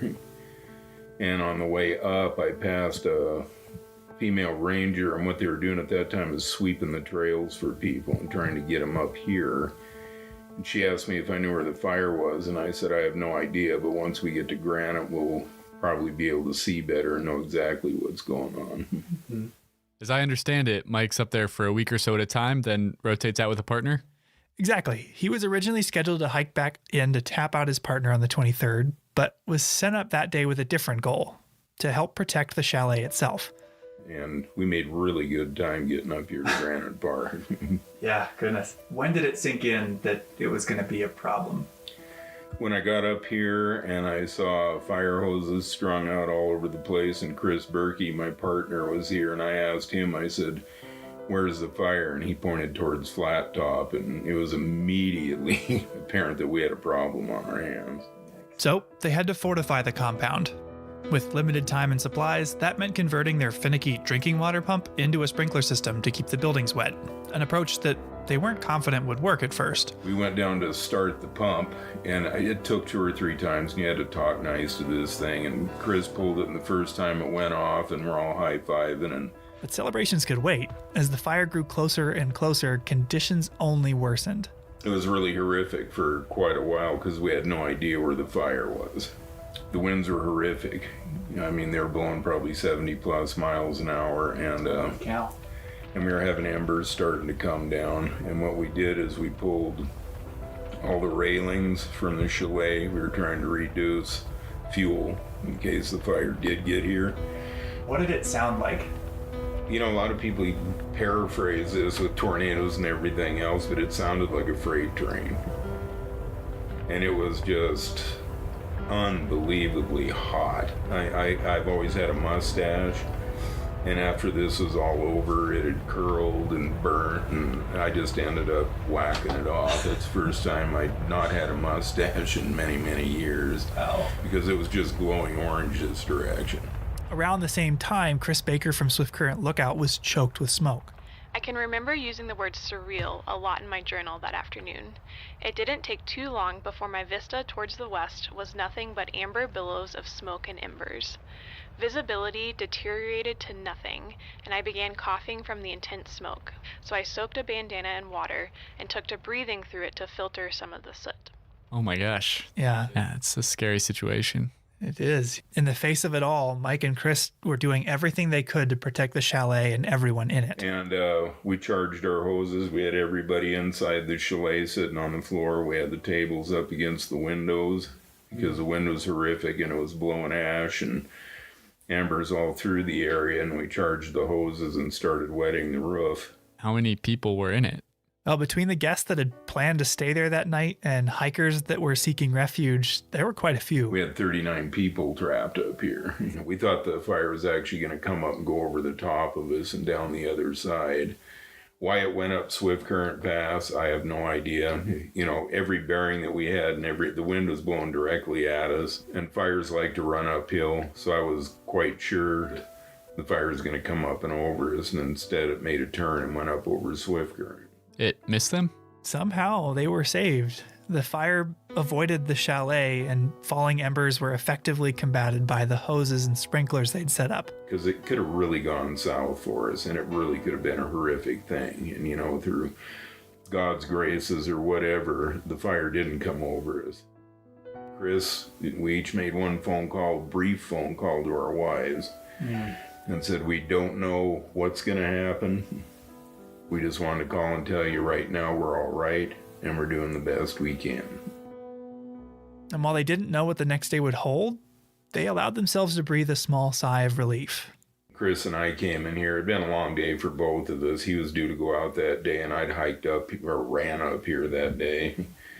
And his wife had brought him a little bottle of Black Velvet whiskey, so we each had a drag off that, and it actually felt a little better. And he goes, let's get on with it. And I said, all right.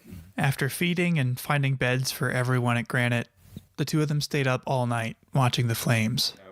We'd take turns. There was a chair between this building and the chalet and one in front of the chalet, and about every hour we'd switch. Also up all night was Chris Baker, watching the flames from her vantage point at Swift Current Lookout, 1,000 feet above the chalet. Night fell, and finally I could see the fire appear through the smoke as 1,000 points of flame and torching trees. I remember just staring a lot in unbelief. Sleep wasn't even an option. This was history, and I was privileged to have a front row seat. It was a long night and a close call. Thankfully, no one was hurt, and the chalet was saved. Mike and his partner Chris Berkey were even honored by the Department of the Interior with Valor Awards for their heroism and bravery. But Mike's a humble guy. If you have the chance to meet him, you might hear him tell stories of that night. Sometimes the chalet even asks him to give a program about it to their guests. But you won't hear him bragging. He's seen firsthand the power of fire and worked in its aftermath every year since. But even then, that night standing guard after hours of fear and uncertainty, he could see a beauty in the flames. And the one thing that struck me is once it got dark and you could see the fire, you know, despite what was going on, it was actually kind of pretty to look at. And, you know, I don't mean to sound morbid or anything, but it was. It had its own kind of natural beauty to it. A month later, the Trapper fire had died down, and Chris Baker reflected on the fire as she hiked down from Swift Current Lookout for the last time of the year.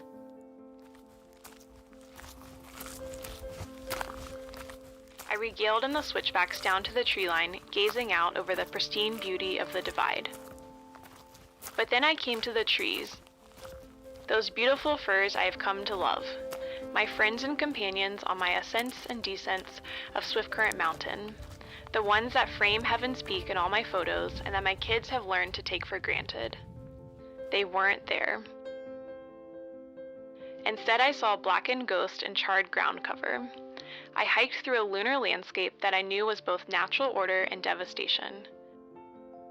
I thrilled and mourned all at once. I don't think I will ever feel that again.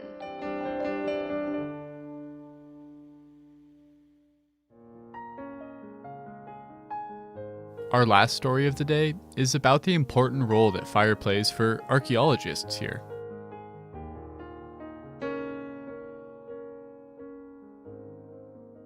So were you up there on the night that Sperry Chalet burned down? No, I was actually on this trail when it burned down, and I actually heard it all go down on the radio.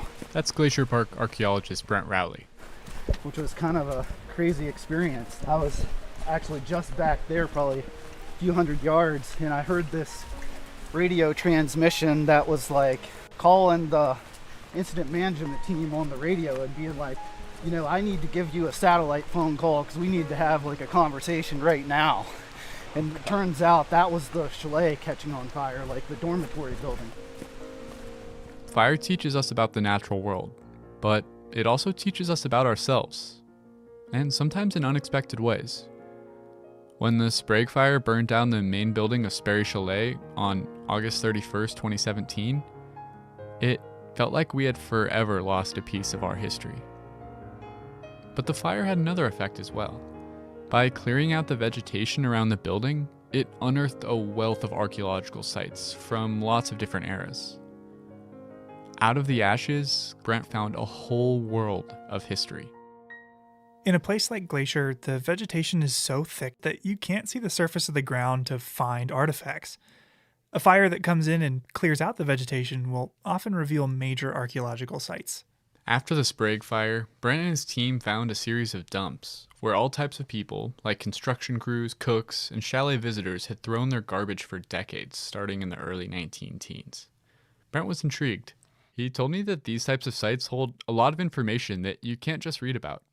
In the history books about a site like, say, Sperry Chalet, you only hear about the experiences of the people that are actually staying in the chalet. You don't hear the story of the people that worked at that chalet and that may have worked at a trail camp or a CCC camp that built a lot of the infrastructure in the park. And a lot of those dumps preserve the information of like what was daily life like for them, what were they eating. We might find game pieces or, what were they doing in their spare time at their backcountry camp. As we hiked the 6 miles up to those archaeological sites, Brent told me all about his experiences that year. I got assigned to the fire as a resource advisor for cultural resources. So during that summer, I probably hiked this section of the Sperry Trail 40 times. And, so I got to watch the fire come down this ridge and sort of change the forest gradually. Because in this cedar forest, the fire just kind of creeps along. It rarely ever, really gets up into the treetops. It kind of travels along the deadfall and through the root systems. When the fire in the chalet was finally extinguished, the stone exterior walls were still standing. The fire had only burned the interior and the roof of the building. A few days later, Brent was flown to the site in a helicopter to help the park determine if the still standing walls would survive the winter. It was really surreal. Like all the bed frames had melted, kind of looked a little bit of a wasteland inside. The stone walls were able to be salvaged, and over the next 2 summers, the chalet was reconstructed within them. Brent and I arrived just days before the grand reopening, when the chalet would welcome guests for the first time since the fire. It was also the first time that Brent had been in the new building, and he was a bit taken aback by the difference. The last time I was standing in this very spot, I was 4 feet lower, and then, there was debris everywhere, and, it's pretty crazy to be standing in the same spot, but now in a constructed building.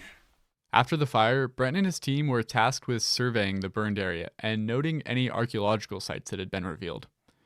What they found was a vast assemblage of objects that painted a vivid portrait of early 1900s park life. What kind of objects are we talking about? Well, actually, one of the most common things they found were chamber pots. What do they look like? They're just bowl-shaped, but a little... Oh, right there is one. A really good one. Yeah, it looks like just a small bowl with kind of a big rim around it. Yeah, just big enough to do your business in, But those things were all over the place, down this hillside. It's kind of interesting. I just like to imagine someone walking out in the morning and getting ready to toss the contents of it over the hill and accidentally loses their grip, and there it lies. Because that one definitely is not broken. Okay, that did paint a vivid portrait. What else did you find? One thing that really caught my eye were these tubes of clear blue glass. Brent explained to me that those were insulators for a historic phone line. So in a phone line, you've got the wire that the message travels through vibrations. The insulators allow you to attach that wire to a telephone pole or a tree or whatnot, a solid object, without interfering with the signal. Oh. And so I'm guessing, considering there's a scatter of them here, that once they pulled down the phone line here, sometime probably in the 1940s, they just chucked it over the hill. So until the 1940s, there was phone service at Sperry Chalet? Yeah, I think maybe a lot of people imagine the early days of the park as a much wilder time. But in many ways, the visitor experience was much more managed than it is today, at least for some types of people. So I think out here on this point there was some sort of tent camp set up, and I don't know exactly the dates of the tent camp, but I think it was certainly early on in Sperry Chalet's history, so probably 19-teens, maybe even into the 1920s. And so there's a lot of the really diagnostic artifacts that have actual Great Northern Railway logos, and you know, that differentiates it from, like, say, a worker camp for the workers that built the chalet or maintained the chalet, because those higher end ceramics would be what you would serve the very wealthy guests oftentimes that were coming to the chalet, whereas in a little bit we'll go to a worker camp and they were eating out of cans. I pointed out a ceramic shard. It was about the size of my hand, to see how Brent could interpret it. So this is probably like a large serving platter dish that would have been about, you know, that big. Yeah. So like a communal, indicating like a communal dinner setting, where sort of family style dining, I guess you would call it today. Mm-hmm. Oh, that's interesting. From just that small piece, he was able to figure out about how they dined. Yeah, what was most interesting about spending the day with Brent was seeing how these little pieces of what seemed like just garbage gave him really deep insights into how people thought and behaved a long time ago. I don't know how this dump got here, but it's one of the most interesting assemblages of stuff. This is it all spread out because it's all jammed in that crevice. Mm-hmm. And there's everything from an assortment of condiment bottles, like this is probably ketchup. There's a medicine bottle. Here's one of those coffee ration containers. There's poison bottles, like multiple of them. So it's like a really strange thing. Like, I don't know if this was like kind of where maybe some workers at some point were camped out. Like the poison bottle in particular, I mean, kind of throws me. I'm like, that tells me, I feel like that it's got to be related to workers. Wait, okay, what was the poison for? Yeah, I was wondering the same thing. Brent told me it was probably to poison rodents of some sort, maybe mice, pack rats, or a particularly aggressive marmot. How do they find all this stuff? There's a couple different ways these sites get discovered. This one, a firefighter showed it to me. Okay. But usually, yeah, when we survey areas, we do transects. One of the main things that Brent has found here is the class distinctions between the different people who use this area, and how this manifests even in their trash. Up at that tent camp, everyone was always eating off of, you know, fine ceramics and being very proper, I guess you would say. And here it's like you just open up the can and eat out of the can sort of thing, which is more indicative of, I guess, lower class status, you know, like a worker rather than someone that's on a very expensive vacation. Do you know what would have been in these cans? Some of them. See, like a can like this where you can tell by the openings. Mm-hmm. So see, this had to be liquid. And in fact, I think this was probably a milk can. So they slit that one open. So when we record these can sites, we always record what type of openings they have, because it can tell you a lot about what was in them. Wow, so we can learn something from even just the way a can was opened. Exactly, there's so many levels to it. Brent even says that the way that trash is hidden can tell us what era it's from. In the 19-teens, the way everybody all over America treated their waste was to throw it over the cliff or over the hillside or into your pit toilet.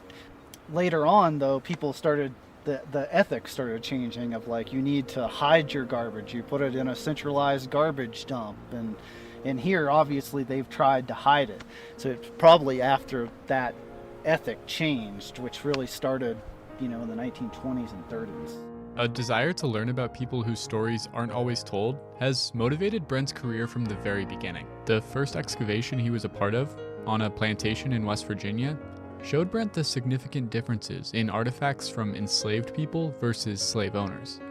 This technique of using historic artifacts to understand how people were treated in the past is an idea that still drives his work today. In Glacier, you can learn a lot about indigenous people's history prior to European settlement, and we can learn a lot about what people were doing in this landscapes by what artifacts they leave behind.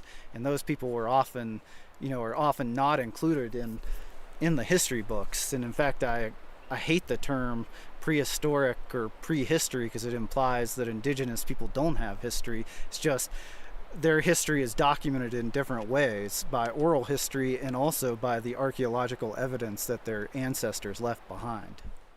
There are countless stories covering thousands of years of history buried in archaeological sites all around Glacier.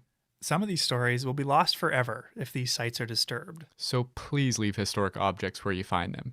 Brent says that objects are best at telling their story when they stay in their original location. Once they're removed from the site, they are kind of just meaningless objects. But when they're in the context of the site, they tell the story of what sort of products people were using as they visited Sperry Chalet. Our discussion was interrupted by a mountain goat grazing on the forbs that had sprouted up where fire had cleared the canopy and finally allowed sunlight back onto the forest floor. We had to step off the trail to let the goat pass. And I went to work for the... Oh, crap. There's a goat coming. Hey. Move aside. Move aside. Don't eat my poles either. As we sat there talking about the history of the area, a new chapter was already being written. As Brent and I moved out of the goat's path, it was hard not to think that we needed to do the same as the goats and flowers here, to learn from what we couldn't control, and to flourish in the sunshine that followed.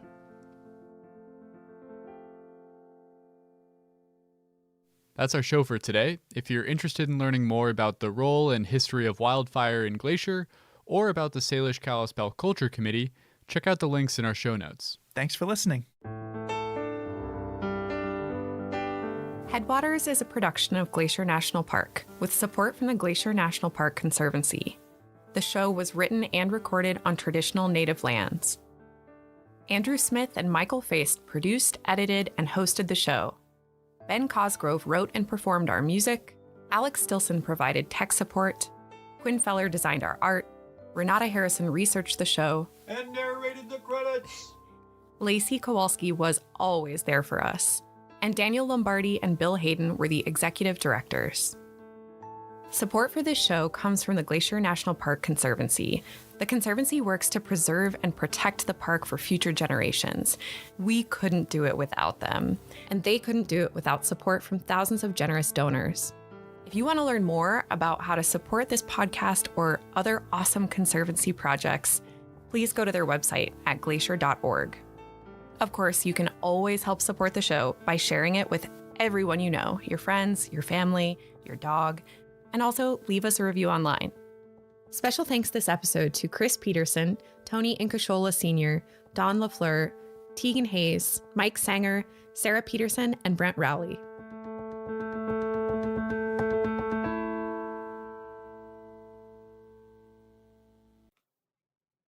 Hello again, you rockin' Rockyites. We are not going to do any announcements this week. We are going to get right into that sweet, sweet podcast action. If you have ever visited Rocky, chances are you've interacted with a volunteer. And even if you haven't interacted with a volunteer, I can almost guarantee that you have enjoyed the fruits of volunteers' labors in ways you might not even be able to imagine. So many projects and things that they're involved in here at the park. And they're so involved, in fact, that we couldn't do what we do without volunteers in this day and age. It would not be possible. They are absolutely essential to preserving and protecting Rocky and providing for the enjoyment of it by visitors like you. We could not do it without them. And we have to have somebody, or actually multiple somebodies, who coordinate all the volunteers, who wants to volunteer for what positions, all the hiring. It's not hiring, it's volunteering, but there's still paperwork.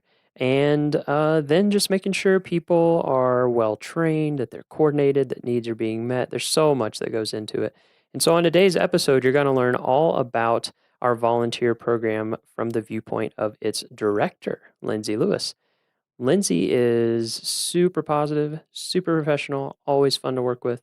And I cannot help but wonder if it's because She knows the importance and the impact of her work with volunteers and the way that it impacts their lives and the joy it brings them, and also the absolutely essential things and services that they provide for us. We hope you enjoy this episode and that it inspires you to become a volunteer yourself. Let's rock.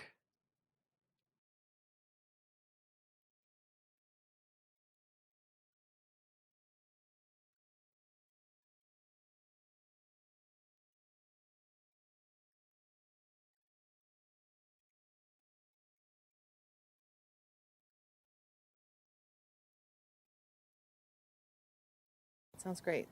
Okay, so we're here at Sprague Lake Yes, on we a are. beautiful summer day. Not a cloud. Oh, there There's are some very, clouds. very few but nice clouds in the sky, and it is super warm. Like we're sitting in the shade without a jacket on, which is, you know. Pretty nice. Yeah.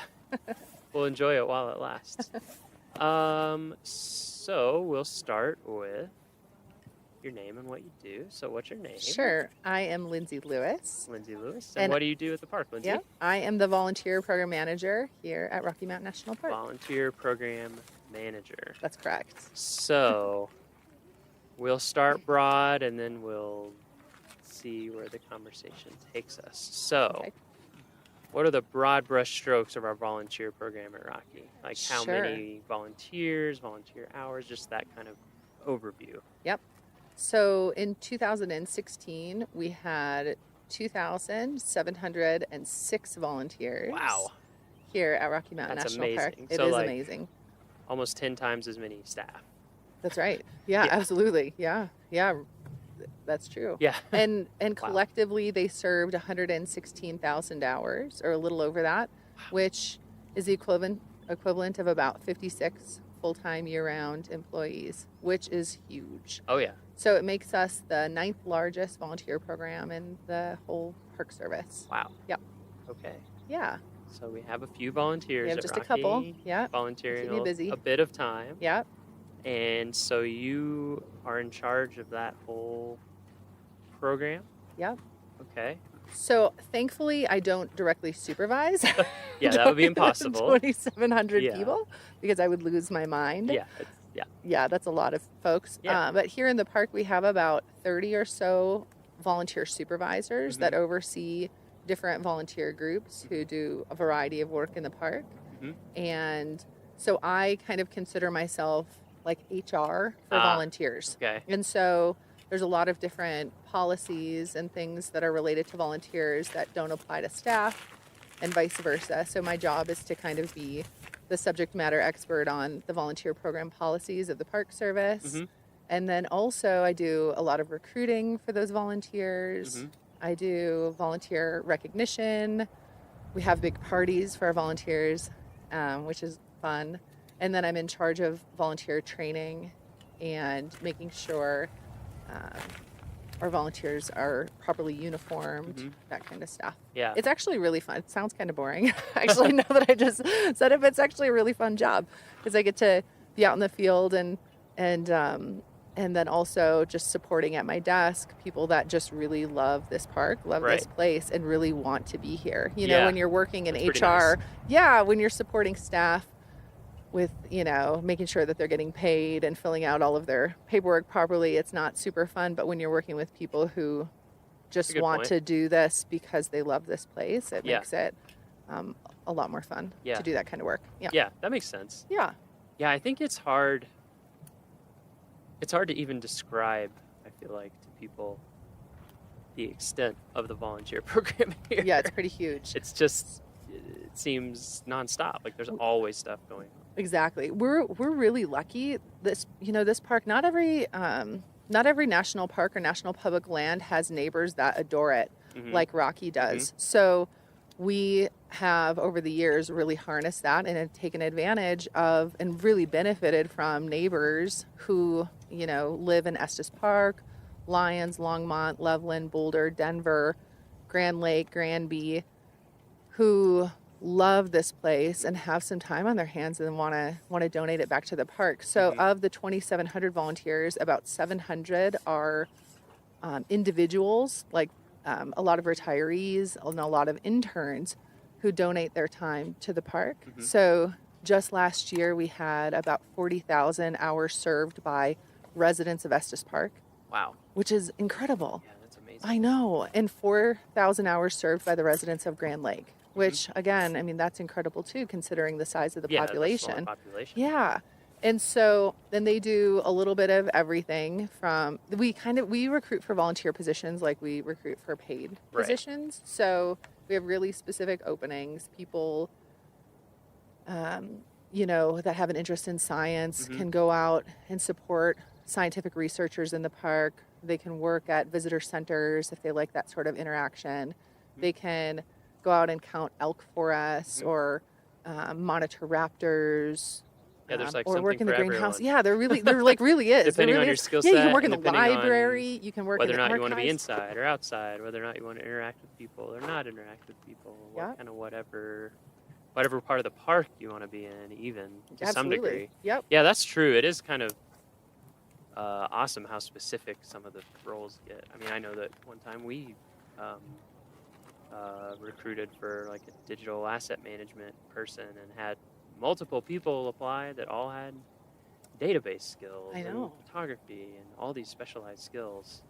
And it's I almost feel like there's a culture in Estes Park of some people, like they retire so that they can come here and be a volunteer, like at least half-time, some of them full-time. Yep. That's what really blows my Absolutely. mind is I people know. I meet and I'm like, you're working full-time. I know. You're volunteering full-time job. One of our volunteers, amazing. it is amazing. One of our volunteers, when he moved away, and before he moved, I calculated his hours, and he had served on average of 43 hours a week for an entire year. So I know it is pretty wild. It's amazing. I know we are really lucky. I had in 2012, my first year here, one of my funniest phone calls here was from a prospective volunteer who called and he said, "Hey, I am retiring in 2018 and I'm just wondering how I can get involved Already in planning. volunteering in the park." And I thought, oh my word, 6 this years man out. either hates his job or he loves Rocky so much Or both. that he's a little A and a little B, that he is planning 6 years, years ahead. out. Yeah. So I was like, well, contact me in 2017 and let's see what we can do. So Right. maybe this is the year I'll get a call back. Yeah, from that maybe guy. you will. I'd be like, yes, I called you 5 years ago on, they'll give you the exact date and time. Yeah, and probably. Took notes, you know. Yeah.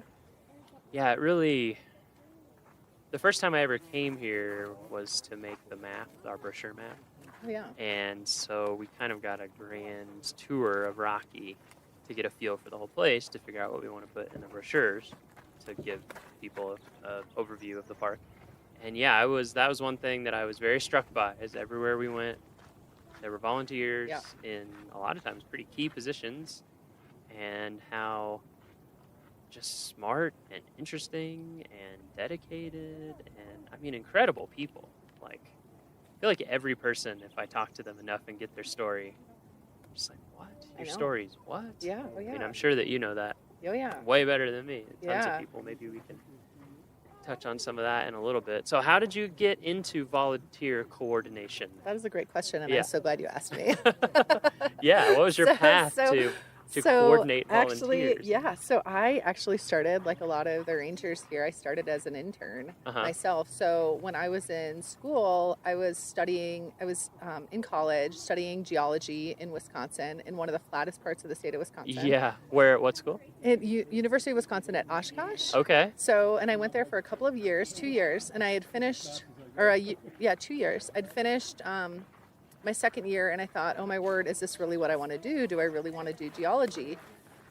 And so I started looking into internship programs and ended up very last minute deciding to do an internship at the White Sands National Monument in southern New Mexico. Nice. I made a map for that as well. Did you really? I did. Oh my word. That was Just fun. all the dunes. Did you get to map the dunes? Actually, yeah, it's a 3D. It's like a bird's eye view, and so it's looking to the west from the east.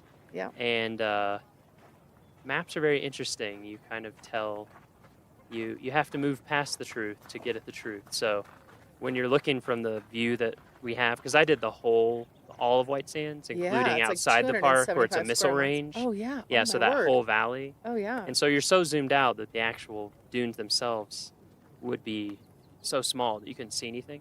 So what I did is I took a LiDAR, which is a laser. Basically, you shoot a laser out and you measure how long it takes for that laser to come back to where it came from. And since the speed of light is a known constant, you get the distance. Wow.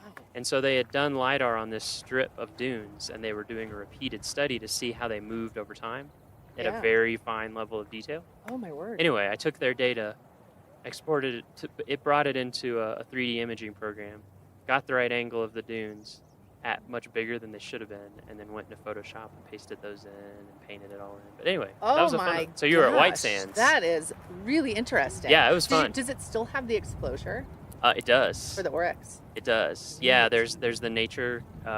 Is it Nature Conservancy? I don't know who owns it, but in there behind, Yeah. to the west Yep.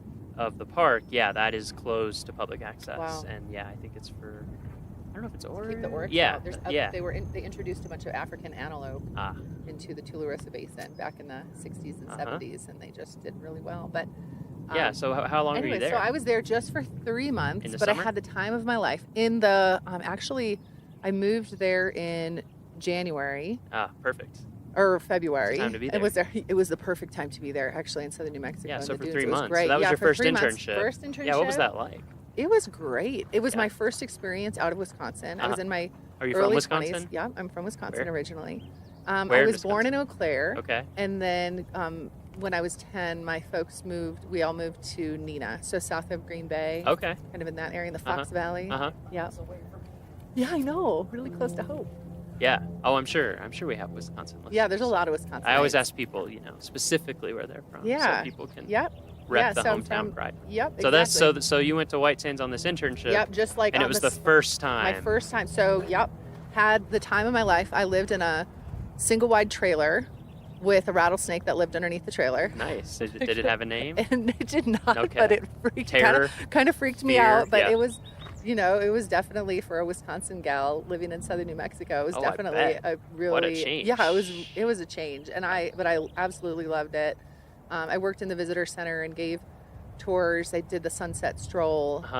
So I walked, did a walk in the dunes with folks, and then the stroll ended with the sunset in the White Sand Dunes, which was magical. Yeah, I was about to say. It really that was. Sounds magical. It really was. And so I had such a good time that I ended up applying for more internships for the summertime, that coming summer, and ended up moving to the Petrified Forest National Park, where I did yet another internship. In Arizona?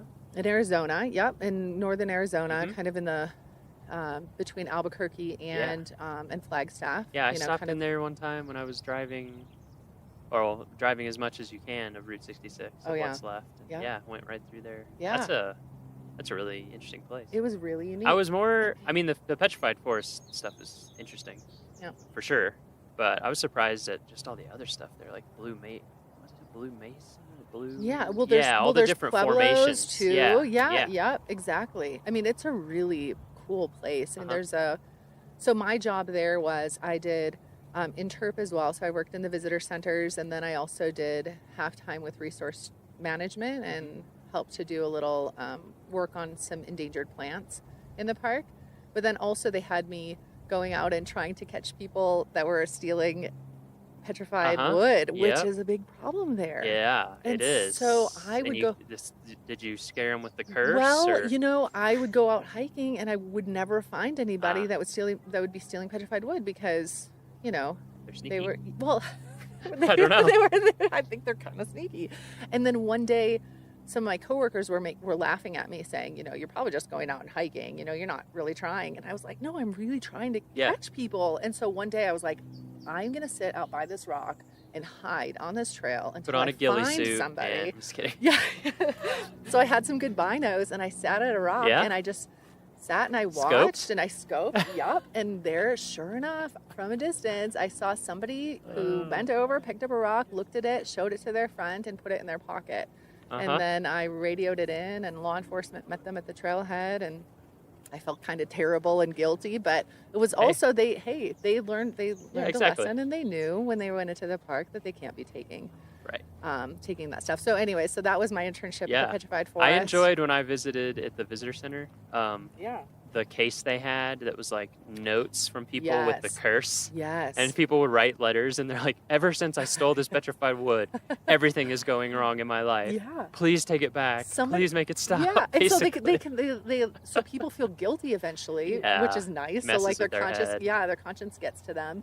And then they mail these pieces of wood back, and the park can't put them back because they don't know where they came from. And so in the visitor center too, there's this big log that somebody had sent back. Oh, that's right. That thing's huge. It must weigh like hundreds of pounds. I know. And so, so anyway, and then I ended up doing another internship where I recruited possible interns through the Student Conservation Association. I toured around to college campuses to tell them about my internship. So you were an you were an internship doing recruiting for interns. Exactly. For SCA, for exactly. the Student Conservation That's right. Association, Yeah. for Yeah. listeners who don't know about that organization. So I toured around in Illinois, Indiana, and Ohio for a month, driving a little red pickup truck, going from college campus must to have been college fun, campus. though. It was a blast. Yeah. And Such a great organization. It was, and then we went out to Massachusetts and recruited. I went out to DC to recruit for a few weeks in the You really were DC area. On the road constantly. Universities. It was fun. And then one of the internships that I was recruiting for was to work on Capitol Hill. It was a partnership between the Student Conservation Association and Unilever, and they were sponsoring internships. 5 months in Washington D.C. on Capitol Hill, and then 3 months out in a national park. And so I was recruiting for it, and I was like, well, this sounds pretty good. I'm going to apply. And I applied, and I ended up getting the internship and interned out in D.C. working for Congressman Ron Kine of Wisconsin, the 3rd District of Wisconsin. Really great guy. And then the second half of my internship was out in Yosemite, and I did backcountry patrol. Oh, wow. Which was really fun. Dang. And just kind of a little bit So of what? everything. Yeah. What was the idea behind that program? Was it like see how it works on the the bureaucratic technical level and then go in the field, or what? Yeah, they wanted to, Unilever wanted to sponsor interns that were doing something good for the environment and doing good for resources. And so they placed us in congressional offices where the congressman sat on the either the resources committee or the agriculture committee. And so that's how I landed in Congressman Kine's office. And then and I think it was just their way of giving back. It was just, it was, philanthropy. What would you do there in his So office? I opened some mail. Yeah. I answered some phone calls. Yep. I responded to some constituents. Yep. And then I was his intern for the House Resources Committee. Okay. And so I would go through prior to committee meetings and come up with bullet points on various issues that were going to be brought summary, up. basically. Yeah, to give them a summary. I did some tours of the U.S. Capitol building Oh, to constituents. It was really fun. Yeah. And just a wild experience. It's a great experience, I feel like. I mean, I certainly didn't spend 5 months, but I was in the Goal Academy thing that the Park Service does, and you do a short stint in DC, but they kind of give you like the fastest tour ever of sitting in on committee meetings and sitting in the House and Senate, and just basically seeing how the sausage is made at that level. Yeah. And for me, it was great context, because when you're like, why are things like this, or why are things like that, and then you go and you see it and you're like, oh wow, okay, this is crazy complicated, and things are slow, and there's a reason they're slow, actually. Like, we're a democracy, and that must have been good perspective. It for was. you. It was, and plus exciting, like moving to such a huge metro. It was. area. It was really a blast. I bet. It was really a blast. So there were 4 of us. We lived in a National Park Service house in Battery Kimball Park, right across the street from American University, right in DC. And it was just a blast. So we got to go to a bunch of all of the different lobby groups invited us to parties and gatherings right on Capitol Hill, so we got to go to those. So we definitely stayed busy over those 5 months. But and then you went to Yosemite. And That then must I have went made your head spin. It did, like, but I city wanted to it to. backcountry. Yeah, and so then they asked me what I wanted to do in Yosemite, and I said, honestly, I just want to hike.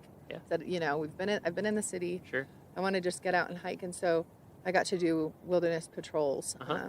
while I was in Yosemite. And So what's that entail for? so I went out for on like listeners? one of my favorite patrols is I did the Grand Canyon of the Tuolumne Uh-huh. on a patrol, which was 2 nights out, 3 days, 2 night hike. And I just got to hike and make Yep. contact with visitors. Mhm. And I was wearing my volunteer uniform Mhm. and just letting folks know that I was out there. Yeah. And, it was really wild. I think hindsight looking back, I was by myself, hiking. I think it's like 36 miles. Yep, I did. If you did like do that too, yeah. Yeah. When I was in SCA twice, and one of them was in Yellowstone at the Tower Roosevelt Oh, yeah. Junction at the Tower that ranger station. And so yeah, I did like a 3-day, 2-night thing, something yeah. like that. Yeah, I mean it's great, but you're right. It is Yeah, kinda where like you're like hindsight. you have a Oh, I radio can't and believe- everything. Yeah, so if something went wrong, I did. Yeah, I and then was- we're I was back when checking you in the cruise morning, out, and but then still, yeah. Yeah. Isn't that kind of funny? We Yeah. look back on that kind of stuff. And Yeah. and we don't really have volunteers that do that kind of work here. Yeah. Just because of our backcountry travel policies Right. at Rocky. But Right. but I had the time of my life. bet. And so I took, in all, it was a 1.5 years off of college, Mhm. and ended up going back, changed my degree to geography because I was really interested Uh-huh. in why people lived where they lived. I was Yep. interested in cartography and all of that. Yeah, map making. Yeah, it's interesting. I kind of ended up going in that direction. Yeah, you did. For grad school. Yeah. Because undergrad I did music composition and English. Oh, no kidding. And then I finished up and started working one summer in between years. I worked in Yellowstone. Oh.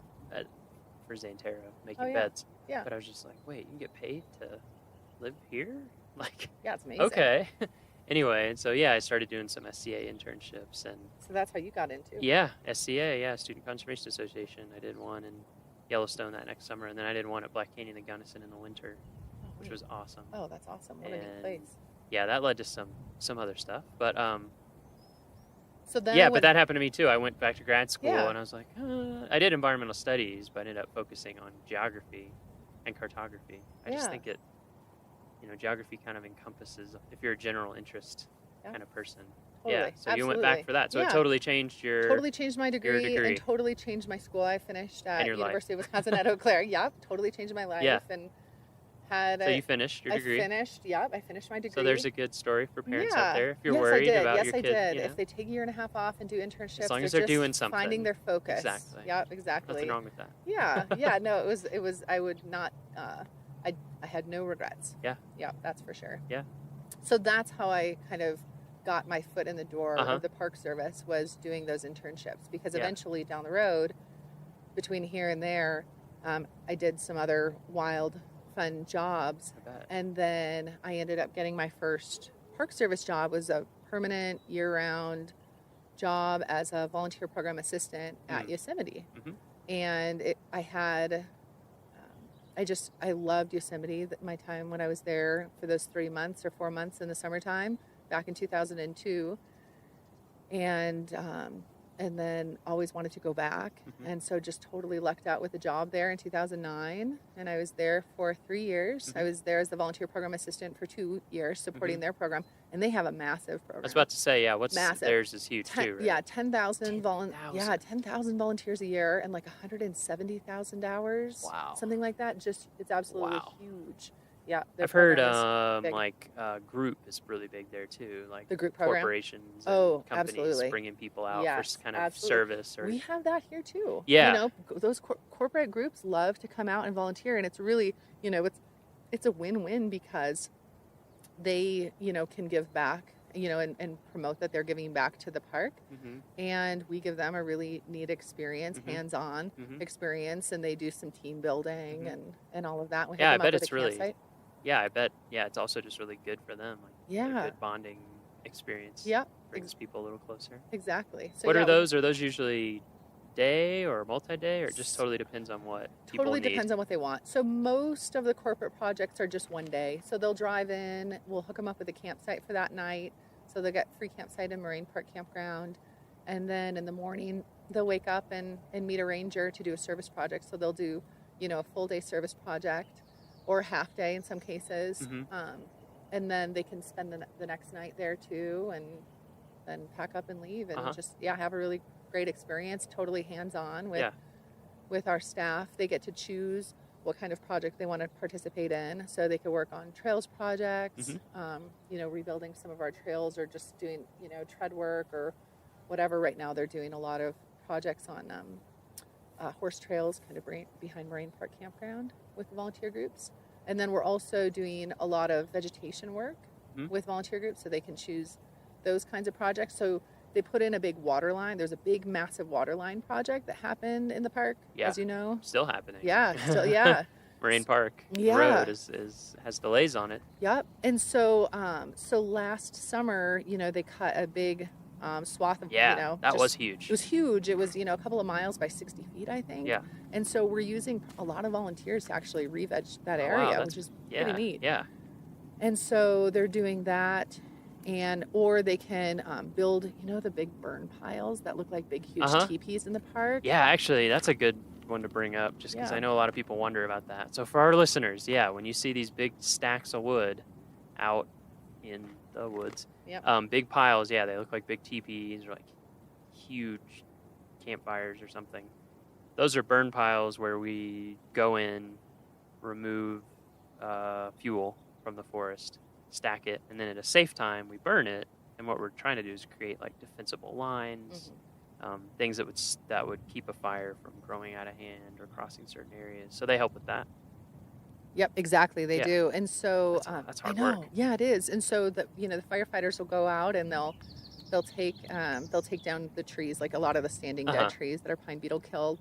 They'll take them down and then they'll buck them and limb them into pieces that can be easily carried by volunteers, and then the volunteers run around and make burn piles. Wow. Yeah, it's really pretty incredible. Yeah. Because they I don't have the stat with me, but I mean hundreds of burn piles are built by volunteers every year. Yeah. And just a couple of winters ago, they burned, under the right conditions. They wait for the snow, there to be snow on the ground and no wind. Right. And then they'll burn the piles. And just a couple winters ago, they burned like 5,200 piles here in the park. 5,200. Yeah. Wow. Which is a lot in one winter. That's a lot. Yeah. Anyway, so volunteers get to do that too. Yeah. So for those projects, how do people go about setting those up? Do they approach you? Do you already have a list of needs? We do. We have a catalog, actually. Catalog. So we do. I've seen that catalog. We have a catalog. Yes, you have seen the catalog. Yeah. You've helped us with it. Yeah. So it's on our website, so people can, just find us on the web. And like if you search for Rocky Mountain National Park Volunteer Program. You'll find our webpage. Here's a special shortcut for our listeners. We're giving you the inside knowledge. Every park has a 4-letter code that we use for shorthand. So if you ever want a shorthand to search about your favorite park, like Rockies is ROMO, Rocky Mountain, ROMO. So if you search ROMO Volunteer Program, that will also come up. Isn't that nice? Either way. Yeah. So that'll take you to the volunteer page. Yeah, so it'll take you to the volunteer page, and you can, if you're an individual person who wants to volunteer here in the park, you can search for opportunities just for individuals, or you can search for opportunities for volunteer groups. And so that's one way to do it. Another way is to just give us a call and we can walk you through the process and tell you what we have available. But we have a lot of projects that we're still recruiting for actually for this summer, for late in the season especially. Nice. So if anybody's out there and wants to come out and volunteer with us, we can hook you up. Yeah, you can become a VIP. Yes, you sure Volunteers in parks. That's right. So clever. Yes, I know, it's pretty slick. It is pretty good. And actually, if you guys, if those who are listening come out, sometime during the summertime, pick up a copy of the paper, and we advertise for a very cool drop-in program that is just 1 hour long. It's on Tuesdays, Thursdays, Fridays, and Saturdays in the summertime. There's no minimum age requirement, so you can bring young ones or, whoever wants to come out and volunteer with us. We'll tell you a little bit about the volunteer program. We'll tell you a little bit about Leave No Trace and the importance of leaving this place pristine and as you found it. And then we get you signed up as a volunteer, and you go out and do a litter cleanup with us. Oh, nice. And then afterwards, we weigh the litter. And whoever has the most guesses, they win the bag of trash. No, I'm just kidding. I'm just kidding. You get to take this home with you. That's what we say. Yeah. And anyways, then they get a little fun giveaway gift. Yeah, everybody as gets a thank a little you gift, right? Yeah. And then you can go on with the rest of your vacation to the park and feel good that you were able to give back a little bit. It's pretty nice. Yeah, it's a great program. I've heard from people who've done it that they really enjoy it. I think some people are like, oh, why would I go work for an hour? But you get to learn a lot. You get to Yeah. meet other visitors. Yep. If you have kids, you get to set that great example of like, we're here enjoying this. We're going to give back just a little bit. Absolutely. Make it better than when we found it, which Yep. is a big thing. Yeah, just on the And you get a little swag. Yes, you do. Yes, you do. And this year, it's some really cool sunglasses. Ooh. Really cool. They're called Risky Business sunglasses, and they say Rocky Mountain National Park VIP on the bow. They're really Whoa, cool. That's pretty They're awesome. pretty slick. So you'll have to come out and volunteer. there's with only us, one way to Miles. get those. That's right. Gotta volunteer. Exactly. Show your cred. Yep. And actually, so just this 4th of July, this past Tuesday, I led a volunteer group doing the litter cleanup at Beaver Meadows Visitor Center. And we had 11 people show up, including a 1-year-old with his family. Really? That's great. Yeah, and so he got to wear a little safety vest and go out with his mom. He held the bucket while she held the litter picker and cleaned up. It was really cute. I have some really cute pictures. Awesome. And then there was another gentleman who was out there with us who, I shook his hand afterwards and I was like, oh, thank you so much. I thank them over and over. And he's like, no, thank you guys. He said, I've had such a great trip out here. It's the least I can do is to give back.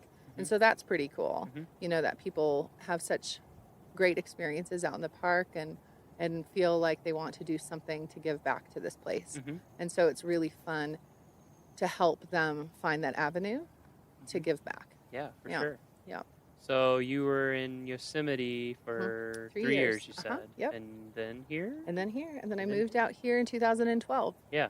And I've been here since. So I've been here for just a little over 5 years. Wow. Now I can't believe it. Yeah. I know. So this It's a is long time in one place. It is. It's the longest I've been in one place, and it pretty much since I lived at my parents' house. Yeah. Honestly.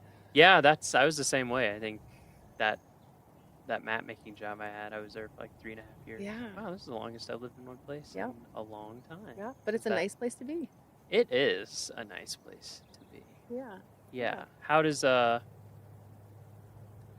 so it sounded like the Yosemite volunteer program was bigger. There's a little muskrat over there. Oh yeah, we got a Right? muskrat in the lake, I think. Right? Maybe. What is that? No, he's Oh, it's a lure. Oh.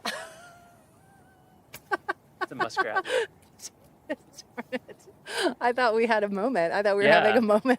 We might still, we might have a moment. Here, I'll keep looking. Is that a submerged moose? It has to be. It's gotta be. It's just doing the famous submarine technique. This is a good place to see moose. It so we is. might luck out actually. That would be if nice. we're out, keep looking. So Yosemite's program a bit bigger. How does Rocky So in compare, comparison, yep. Yeah. So Yosemite is a really strong group program. So a lot of groups come out to serve in the summertime. So they'll serve for a day or two or even a full week, and they have a volunteer campground, specifically a volunteer campground in Yosemite Valley, which not a lot of people know about. And so it allows them to, bring in and accommodate a lot of volunteer groups. So they have a really busy group program, and then additionally, they partner with the Yosemite Conservancy and who also has a really neat volunteer program. And all of those volunteers are considered Park Service volunteers as well. And then Nature Bridge, which used to be the Yosemite Institute, they bring kids out on service projects too. Yeah, I met some people that did Nature Bridge stuff in Golden Gate National Recreation Area, like just north of Golden Gate Bridge. They have a camp out there. Yeah, they do. Yeah, that was a neat program. It's a really neat program. And then they have a lot of interns. And so again, their group program is massive. And then here at Rocky, it differs in that we have a lot more individuals that serve. So of the 2,700 volunteers, we have 700 individual volunteers who are retirees and interns. And collectively, they served over 99,000 hours just last year. And so our individual program is massive here. It's huge, and it's just those people that drive, they commute literally an hour and a half one way. We have a volunteer who she lives down in Denver, and she drives up to Bear Lake every Saturday to be up there at 8 a.m. Wow. So she leaves her house, depending on the weather. She's up there year round too. Wow. Every Saturday. That's dedicated. Yeah, so we have some really dedicated individuals that serve here. And so tough spot. Too. We're in so we are really lucky. So a lot of volunteer programs in the Park Service, probably wish that they had the situation that we have here, and I take zero credit for it. It's the program that I inherited and just the neighbors that love us. Yeah. And give Yeah, back. I think working at different parks, that's one thing about Rocky that does sort of stand out to me is that we do have these gateway communities and metro community that's so close. Yeah. It's, like, I worked at Yellowstone for a while, I worked in Denali for a while, and there's just not. No, it's remote. Hardly anybody lives around there, or even if they do, it's a long drive to get into the park and get anywhere. Whereas here, we have so many people. Yeah. That I think that's great. Yeah, we're in a really unique situation just being a Western park, like a big Western park, and having neighboring communities that are just right there with amenities. Coming from Yosemite to get to the nearest big grocery store was, the Pioneer Market in Mariposa, California. That wasn't really that big. That was, a 45-minute drive down the canyon. Yep. And so when I moved here, and it's like, you have a grocery store? I have a grocery store that's 6 minutes away. Yeah, exactly. I couldn't believe way. it. Or coffee shops and restaurants, and so it's a really unique situation for Park Service, especially the employees who get to work, for the Park Service in this wild place with a ton of wilderness, a ton of wildlife. Yeah. And then we also have, we can go out for Thai food if we want to. Yeah, that exactly. evening. Multiple Thai places. Exactly. Yeah. Yeah, I think, a lot of our listeners probably live in larger communities than 6,000 people. Mm-hmm. But if you're a Park Service person, a 6,000 person town is like, whoa, this Metropolis. is huge. Yeah, if you do the big Western Park thing. Yeah. Yeah, and Denali is like 2.5 hours one way for groceries. It's just or Yellowstone. I don't even remember where we'd go. A long way. Yeah, a long drive. Yeah, so here you can even be at the airport. Yeah. So it's true. I feel like that has to have a major positive influence for the volunteer program for sure. Yeah, it does. I think also one of the reasons I want to talk to you is just to let our listeners know how key volunteers are for Rocky and for the entire Park Service. I just don't think we could do it.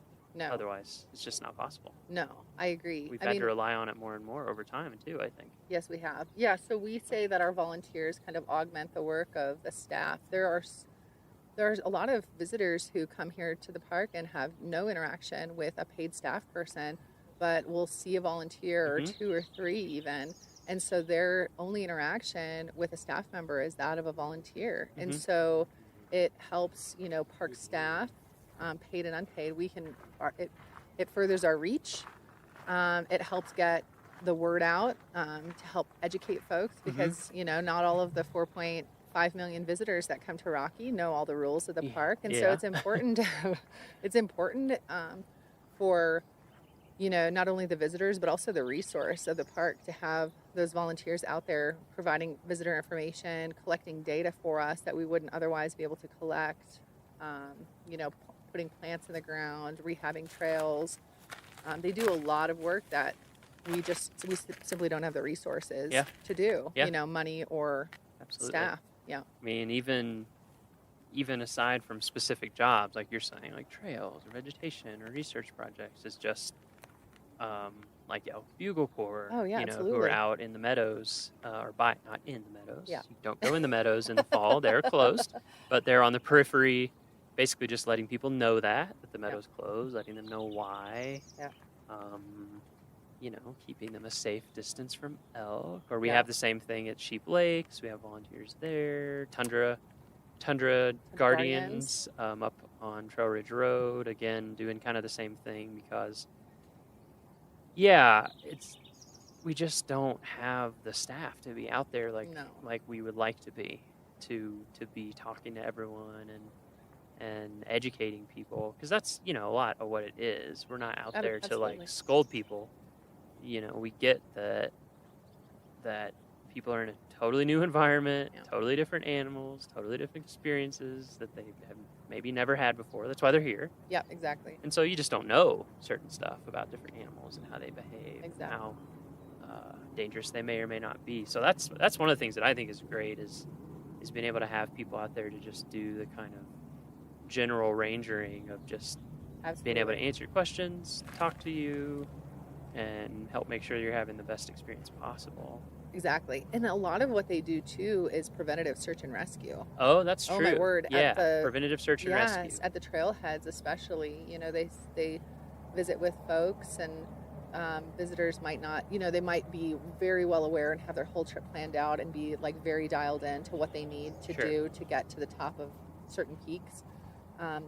Other times they might not know. Mm-hmm. And so volunteers out there just talking with them, having conversations about, how much water they might want to take them on a hike up to Flat Top, or what time they should maybe start their trip up Long's Peak. They're helping the paid rangers prevent, potential search and rescues. Yeah. And so, volunteers here are saving lives, really.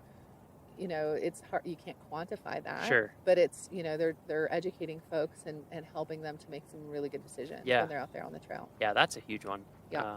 I've mentioned it before on a couple other podcasts that we're working on, like a preventative search and rescue, or we call it PSAR. We like acronyms, and the NPS. Yeah, we do. Preventative search and rescue, for like longs and just generally at every trailhead. Yep. Because like you said, just saying like, hey, do you have water? Yeah, exactly. Or do you have a way to treat water? Don't just drink it. But those are some nice looking flip flops. Where are you going? Yeah, exactly. Like, oh, I'm going to Sky Pond in these flip flops. Like, wow. Okay. Yeah. Are you really big into barefoot running, or?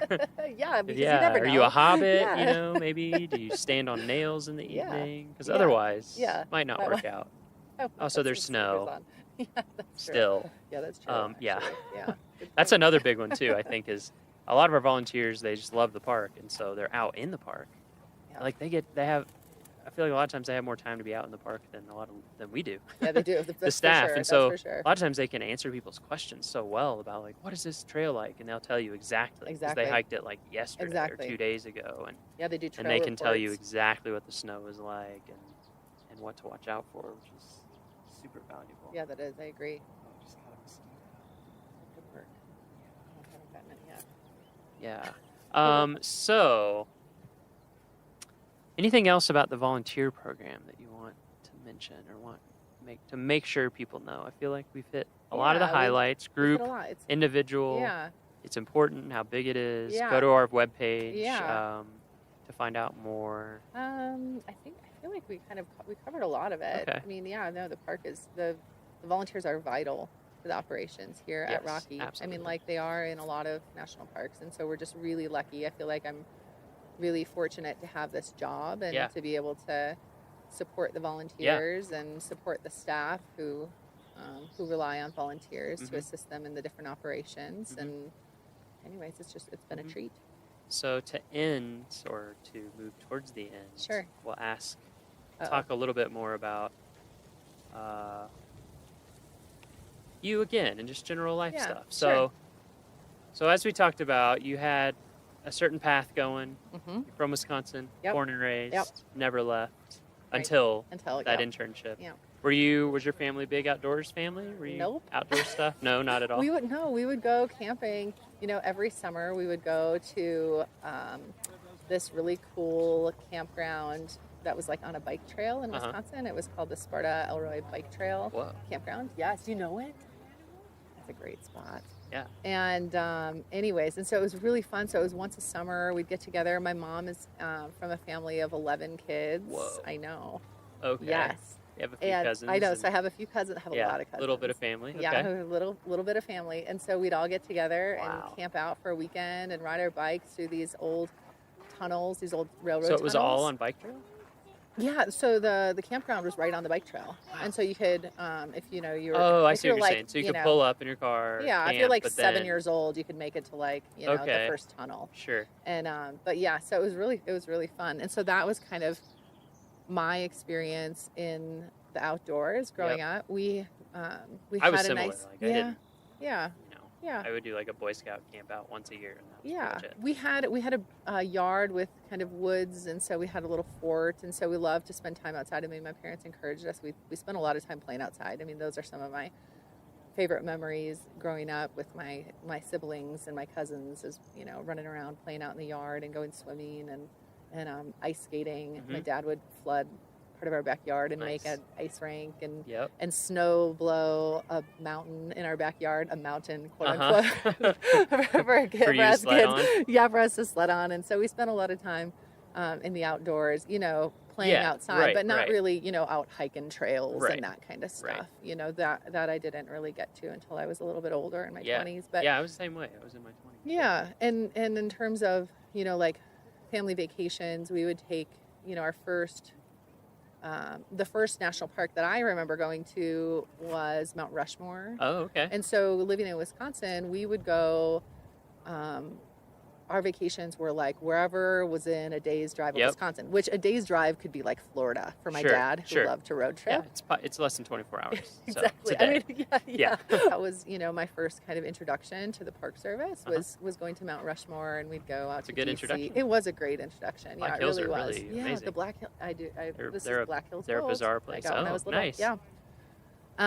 Anyways, and so we, so that was Yeah. our family growing up was going doing our annual camping trips and So what? playing outside. When you did these internships, was there like a moment when you're like, yes, this is it, or was it just kind of No, this is fun, and you just kind of kept doing? It was really fun. I Yeah. mean, it was really fun. Yeah, I like think what? each one What drew you was into just, it, or like I'm gonna keep doing this, for like to keep doing the internships, or just to keep doing park stuff? Yeah, well, so I loved being outdoors. I Mhm. loved just the idea of traveling and Mhm. having a new home every 3 months. Yep. You know, it was just a wild It's fun for a while. adventure. Mhm. Yes, absolutely. And at that point, you know, I realized that I could live basically anywhere for 3 months. I really Sure. could. I could live in a single wide trailer in the middle of the desert with a Yeah, there rattlesnake you go. living under it, you know, for 3 months, or had a, you know, I lived at the petrified forest with a giant desert centipede Or you in said my back room. you did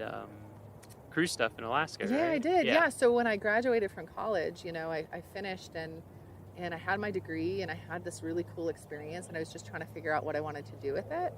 And when I lived out in Washington, D.C., I had a really good, one of my fellow interns, Jeffy P., who he went off to do all kinds of fun adventures as well, and he worked for a cruise company, and it was like a pocket cruise company, so small cruise Really ships that small. had between 30 to 60 passengers. So you could really get up into You can get up into all the those stuff inlets down there in and stuff. Southeast Yeah, it had Alaska. just a 7-foot draft, so Wow. 7 feet of the boat was underwater, so pretty. Wow. So we could sneak into some really cool Yeah. places.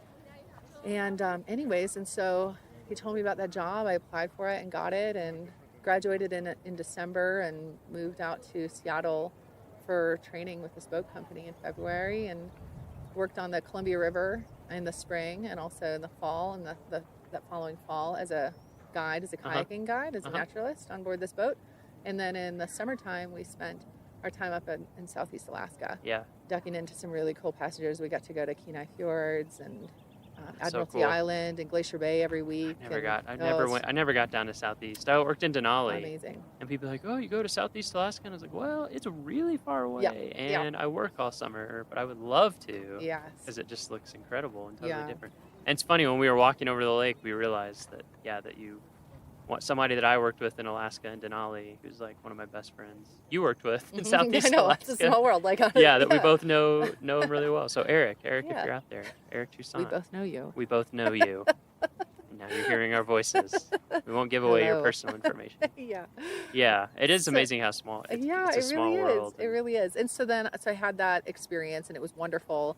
And and that was just a season that I worked for the company, and then I worked for the Southeast Alaska Guidance Association, which is a nonprofit that supported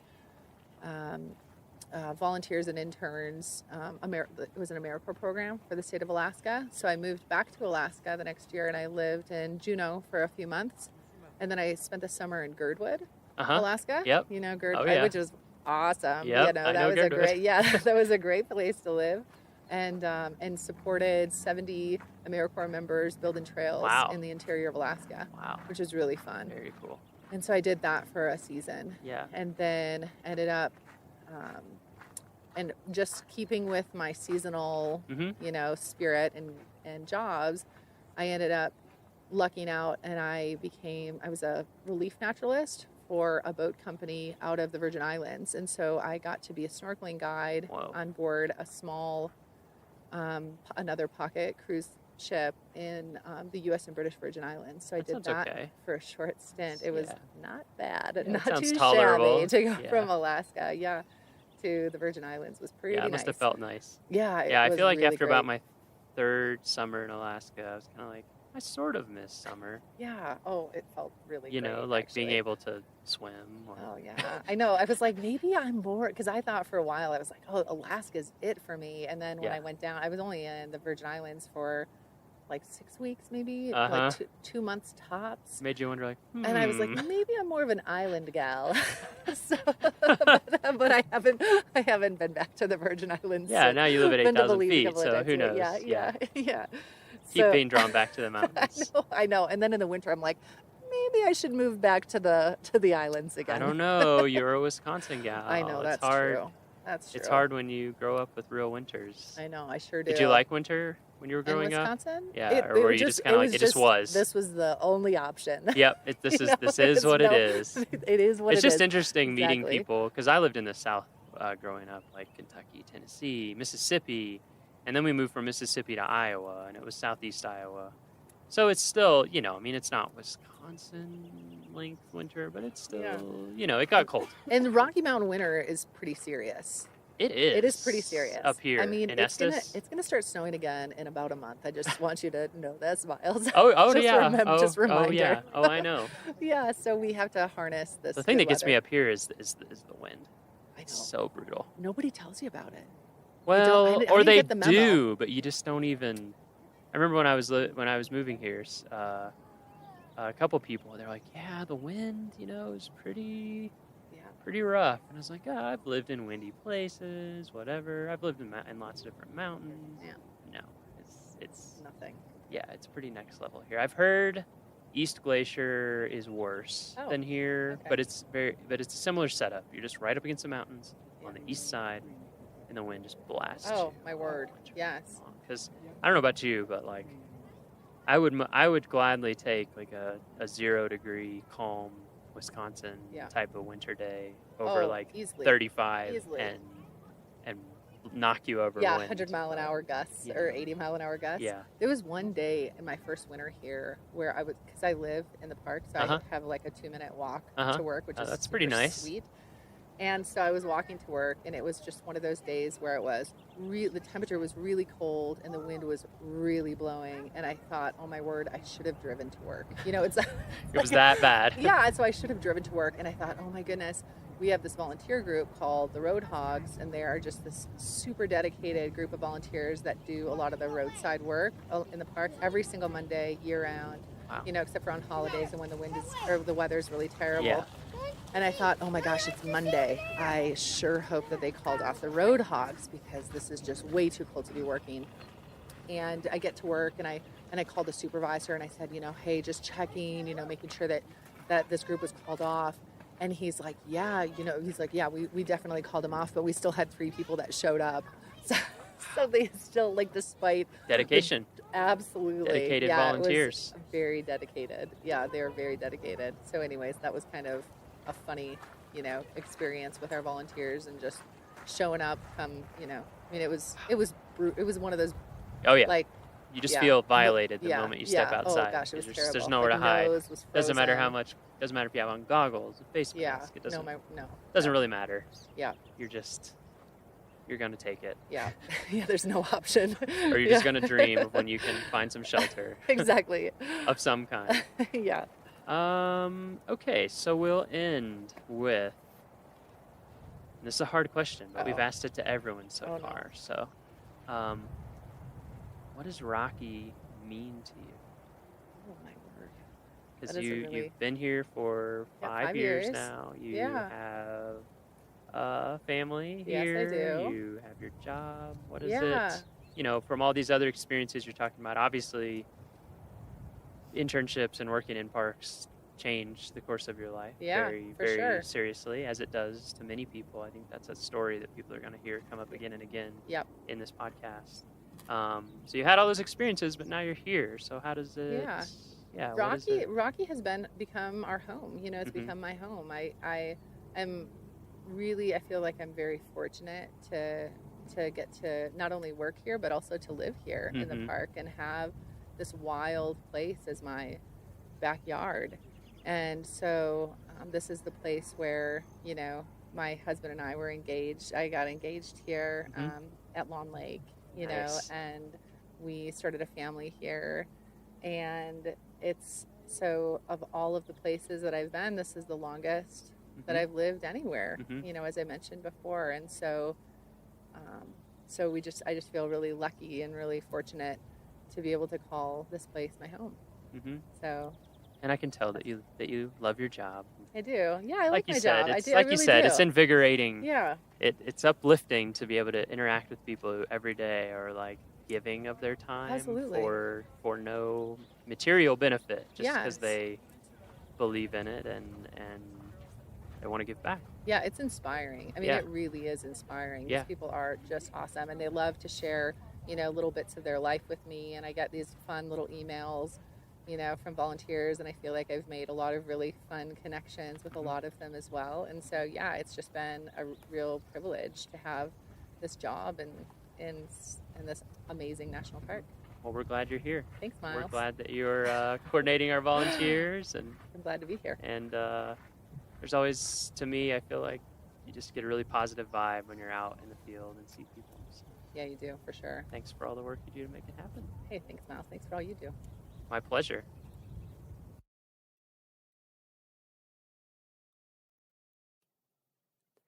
Our next episode will be released on Friday, September 8th.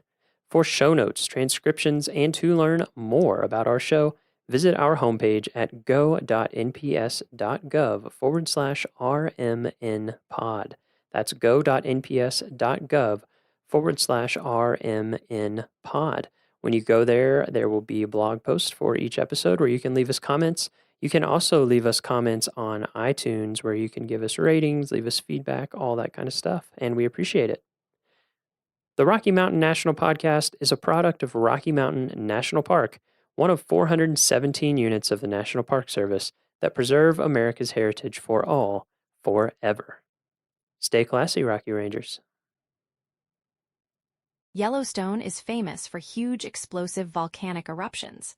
There's really nothing brewing right now. The magma chamber is mostly solid, but there have been quite a few hydrothermal eruptions and small explosions in both Biscuit Basin and Norris Geyser Basin as water in the hydrothermal system flashes to steam. Curious new blue water pool formed in Norris Geyser Basin in late 2024 to early 2025 via a series of small explosions that threw out rock and excavated a small crater. This sort of activity is nothing new, as thermal features are commonly activating and going quiet across Yellowstone National Park. But it's a great reminder about how dynamic the system is, and also how important it is to have monitoring instruments in place. During the month of February 2026, the University of Utah seismograph stations, which monitors and operates the Yellowstone seismic network, located 74 earthquakes. The largest was a magnitude 2.4. Deformation measurements indicate a pause in uplift along the North Caldera Rim. Steamboat Geyser had one water eruption on February 27th, and nearby Aquinas Geyser, quiet since 2020, erupted about 40 times during the month. Yellowstone volcanoes remains at normal background levels of activity.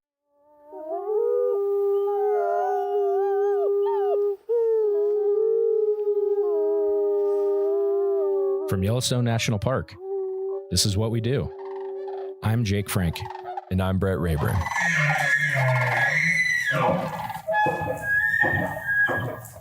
Hi, Brett. Hey, how's it going?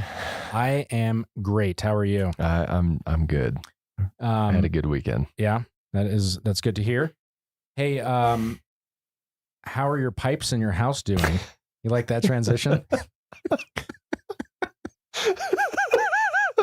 Have you flushed your toilet today? My pipes, I think they're good. Do you know something I don't that I don't know? No, I just wanted to. That was the best transition that I could come up with. That was terrible. I'm not gonna lie. So no, what I have a trivia question. I want to ask you. Okay. All right. So Yellowstone, we're a big park, 2.2 million acres, 4.5 million people roughly visit the park every year. We have a lot of infrastructure in the park that's hidden to support all that visitation. Part of those systems are water and wastewater systems in the park. So, how many combined between the, making clean water and then making dirty water clean, if you combine those two systems, how many of those are in the park?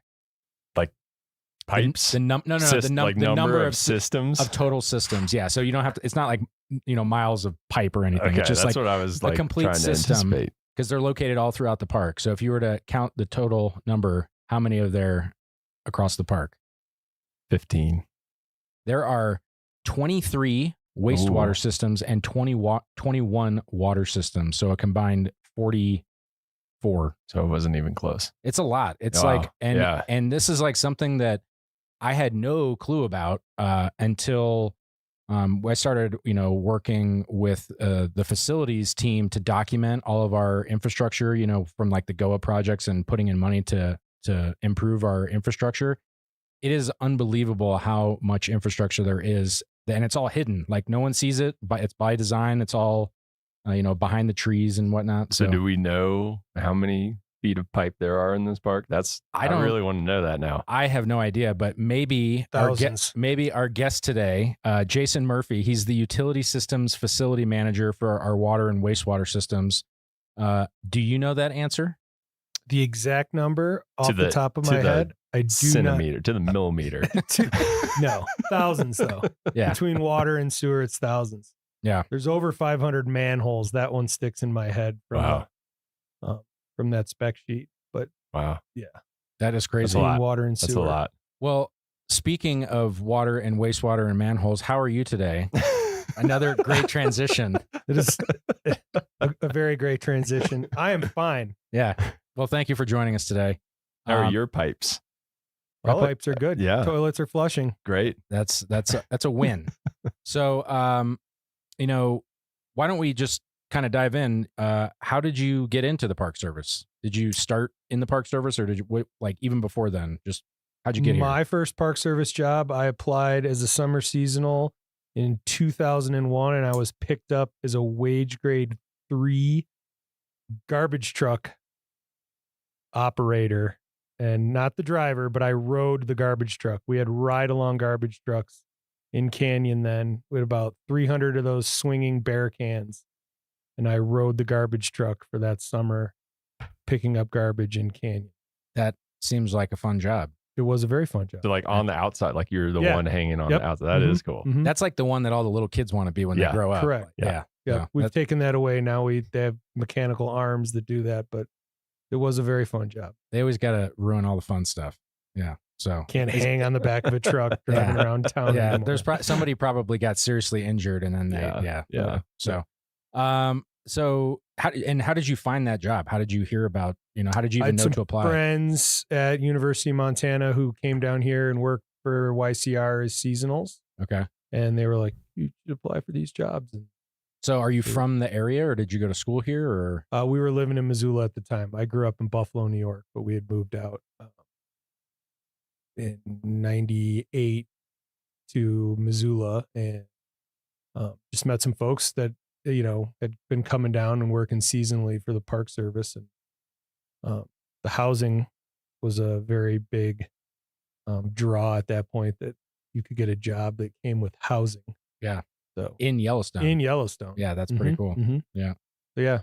So, between hanging off the back of a garbage truck and your current position, there's probably a few jobs in between those two things. There's a few jobs in between. Yep. What, you want to walk us through that? Well, my father was in the utility stuff, so I kind of grew up with some of that, at least in the collections and distribution side of things. So I'd known about it. And then in between that summer season and kind of, still as a seasonal, working for, doing the ski school thing in the winter and then coming back. It was, even back then, it was recruitment and retention for water and wastewater operators was tough. People came and went pretty regularly, even going all the way back into the late 90s. So I kind of saw that there was a way to get in there then. I did then do a little stint for the Department of Defense in Germany, working for the Army for a few years in early 2002 through 2000, 4 or 5 when we came back. And I've been here ever since then. And it was kind of that on the job training. You could get and do some correspondence courses, grab some certifications, and then get in the door that way. That was pretty much the easiest way to get a permanent job in Yellowstone. Yeah. So we've done a handful of these interviews now, and the consistent thing is like, I think John Cataldo said, move at the speed of opportunity, is that it's just kind of being in a place and being willing to learn some new thing and then take advantage of it. So I didn't leave. Yes, that is another way. It's just plant your roots. So, so in your current job, so as the utility systems facility manager, do you have a typical day and or a time of year, or like what does your job look like? Well, let's be honest. There hasn't been any quite typical day since June 2023. What happened then? There was a flood. Oh, yeah, there was a big flood. Yeah. So been pretty wrapped up in that project, getting the wastewater plant up and running here in Mammoth, which it's been up and running since July of. So did I get the date mixed up? Was that 22? 22. Yeah. So for folks that don't know, we had a big flood in June of 22 that washed away one of our roads, and in that road was a wastewater line that would take our sewage from Mammoth out to the town of Gardner where it was processed. And then when that line severed, we basically had to build a temporary wastewater facility in Mammoth. We resurrected a facility that was last used probably in the late 60s, within a matter of 48 hours after we lost the main line down to Gardner. It was like a zombie facility. Yeah. Came back from the dead. Mm-hmm. Got a lot of chainsaws and weed whackers out, and thanks to YCC and a bunch of other folks and fire crews for getting some stuff cleaned up, and we were able to utilize some existing infrastructure actually to great success for a while, to keep the community of Mammoth here. And then over the course of that year, I got those dates mixed up. So June 2022 to July 2023, build a biologically processing wastewater treatment facility here in Mammoth. It's been that wasn't on your radar either. It was just like, oh, by the way, I know you have this to do, but this is a new thing that you have to do starting now. Yeah. And, living in Lower Mammoth, looking down and seeing that thing go up, and just how fast, there's always speed bumps in the road, but I mean, with the government building things like building a wastewater facility in like less than a year isn't a typical timeline. No. Yeah. So I'm guessing that's been your primary thing to take care of is here. Being on site. There's a few other folks like Molly, our park civil engineer, who's very critical in getting that up and running. We got great support from Denver Service Center, and then the contractors and stuff that stepped up to get it all going. So with, all of the things that you're mentioning, is there like a skill set that you have that you found that has like kind of allowed you to be the most successful in your position? I feel like I'm pretty adaptable, flexible, kind of got to roll with the punches. And you need to be creative and use what you have around you. Like I said, there's some folks here who have been here for a while. So when the flood happened and we reached out to a few people that have been here for a while, and they were like, if you do this, and you got to have a good network of people to get all that information across and then implement. So being able to strategize quickly and then implement that plan. And that's kind of the general thing with utilities is stuff's going to happen and you're going to need to figure it out kind of on the fly. And you don't always have those parts on the shelf, or even whatever it is. If it's a water main break or something like that, you've got to really be able to react quickly, but yet systematically and approach to keep everyone safe and to get the job done. Yeah, it's one of those things too that's like everyone's looking at you, waiting for you to figure it out too, because they're like just holding their pee over there, waiting to use the toilets again. Like, yep.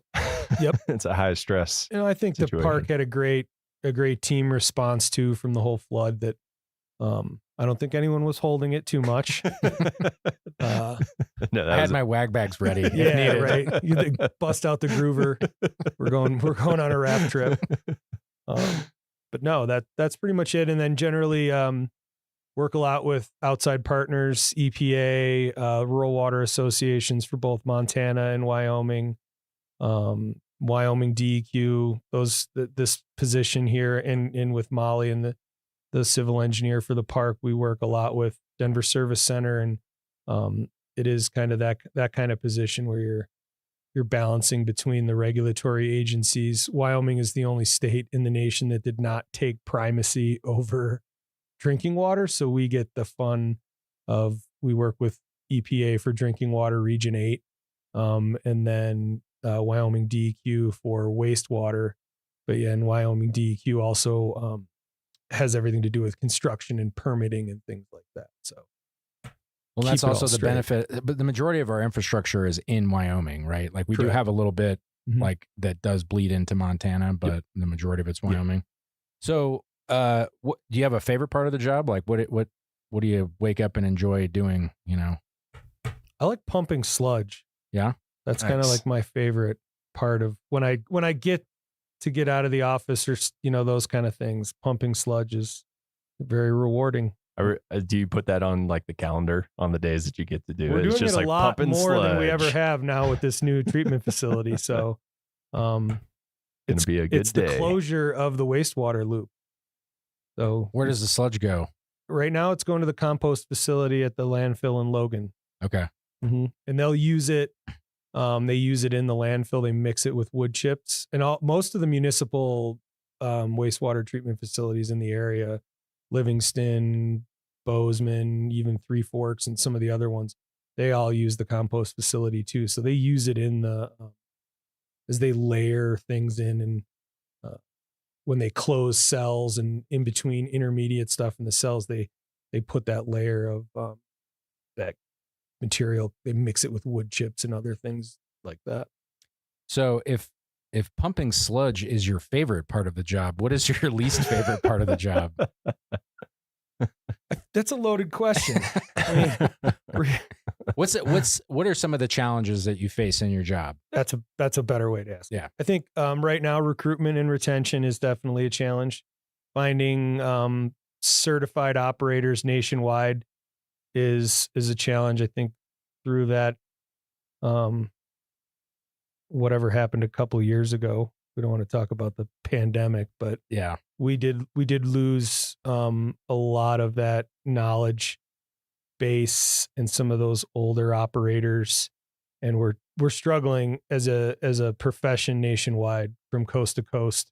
Well, and you mentioned it even in your, when you were at Canyon doing garbage, that you noticed that it was hard to recruit and retain people back then. Is that just like, does anybody have an idea as to why that is? Is that just like the hazards of the profession, or is it like, Yeah, and I think,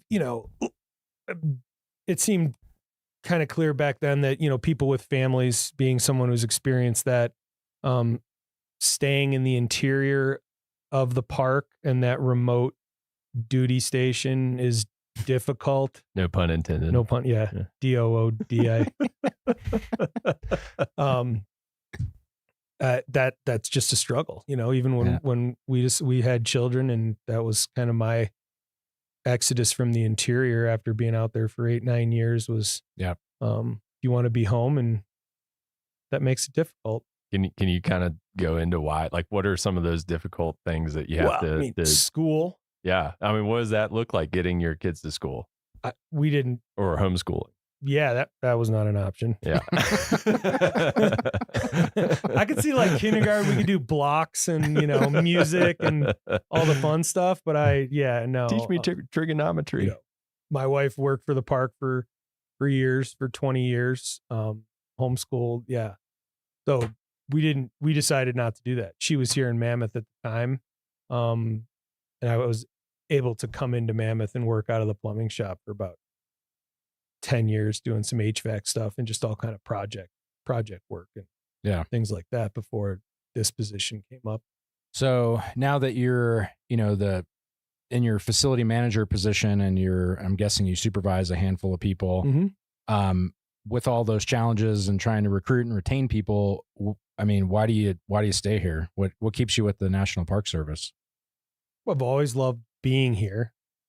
That I feel like that's, as far as recruitment goes, when you're looking for people who want to be here, you want wherever they are, whatever job it is. If you're in, Michigan or Florida or North Carolina, I would think anybody who you're recruiting for any job, you want the person to want to be where they're at least at that time.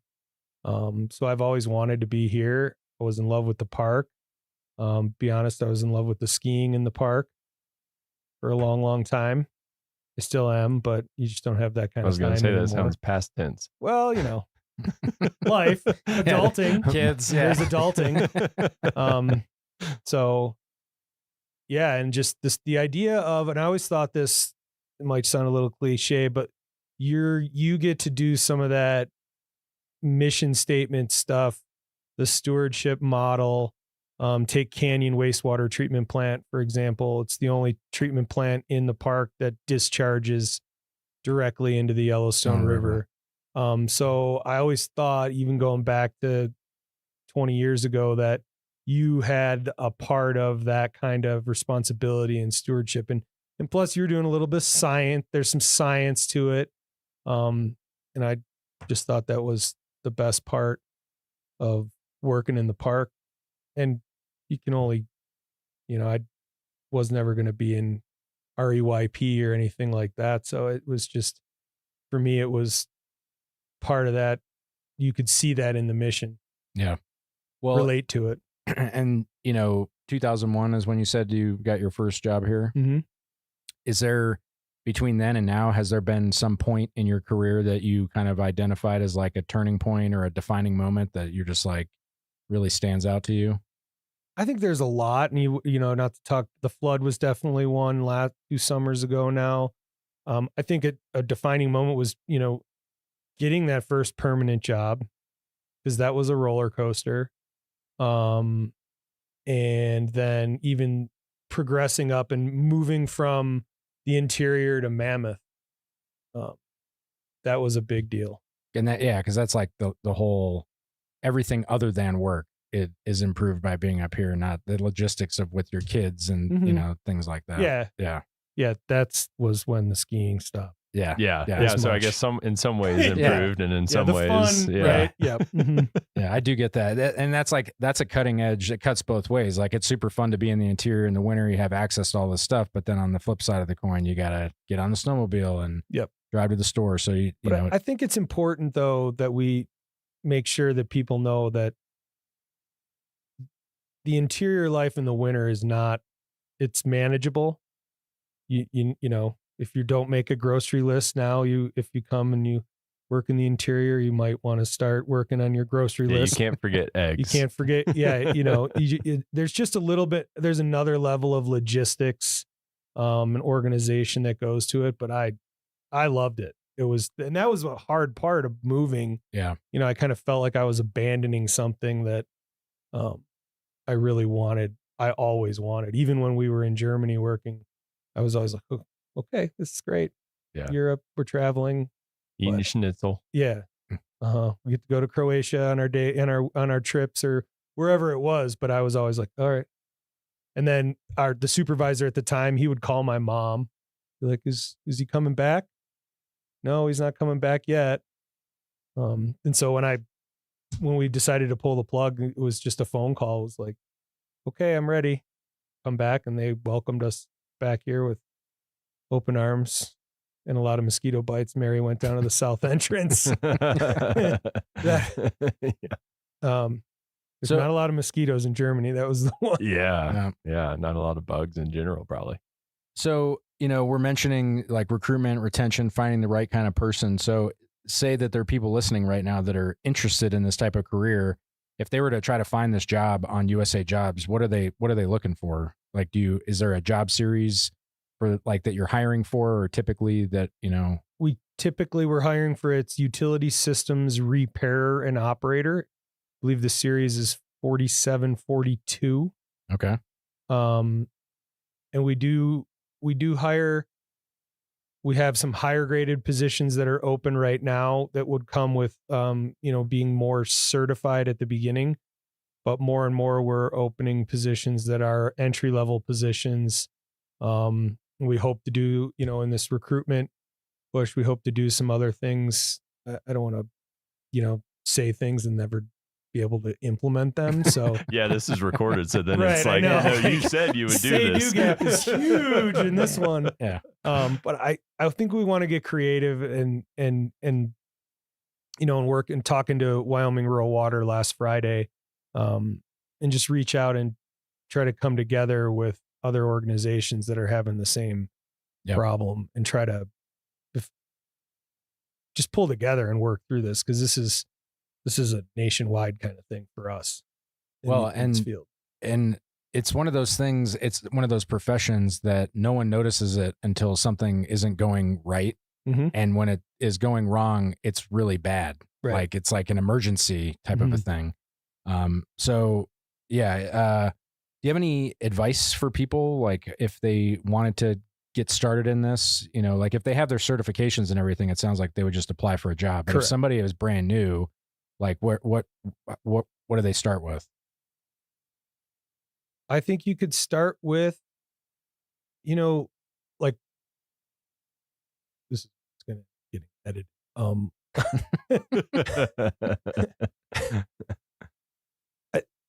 Even that quick Googling, like Water Environmental Federation or American Water Works Association, starting with that, I feel like a lot of things just start with that basic research, and then reach out.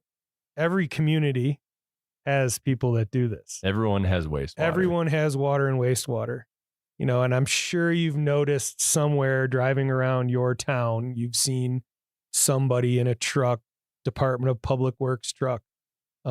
Yellowstone has municipal features. We operate, we plow roads, we make water, we do wastewater. I would encourage people to start there. Go to a water and wastewater district board meeting, meet people, get in that way with your local folks. There's a lot of people right now nationwide trying to start intern programs or apprenticeship programs or things like that. I would be really surprised if your local high school biology teacher or doesn't have or knows some way to get a hold of somebody in your community that knows the water and wastewater guy or gal. Yeah. And going on a tour, like I went on a tour of a wastewater treatment plant, and it was like fascinating. Like I didn't really know what I was getting into, but it was like, I want to know more about how this actually, do you have like a really nutshell presentation of how that process works? Yeah, it all depends on fascinating. On the treatment facility, right? Or whatever, if it's for wastewater, if it's a biological or a mechanical treatment facility, water, what the source is it groundwater, is it surface water, those kind of things. So pick one, and like, it sounds like we have all the flavors in Yellowstone. That's kind of an interesting. Yeah. So if you were to say, what's the most complicated one? What's the wastewater facility here that's giving you the hardest time, and like kind of explaining? Well, I think we deal with some of the aged infrastructure that gives us a harder time. I think some of the ideas behind, you turn it off and you turn it on every year, that wears on a system more than the thought of maybe, well, you only use it 6 months out of the year, it should last double the time. Yeah. No. And just in the learning of bringing this facility here in Mammoth online, it's a more modern treatment process than we have anywhere in the Park Service. Teton, we went down to Teton. Patrick Larson down at Teton has an MBR there at Moose that they've had probably maybe inside 10 years. We went down there and we talked to him and we learned about some of that. And I think what was good for us is we had that Great American Outdoors Act push already going. So we had a lot of this stuff we had a year under our belts of planning for building Old Faithful and Grant Village and Canyon. So we had some of that experience with the engineering firms already to kick this off the ground.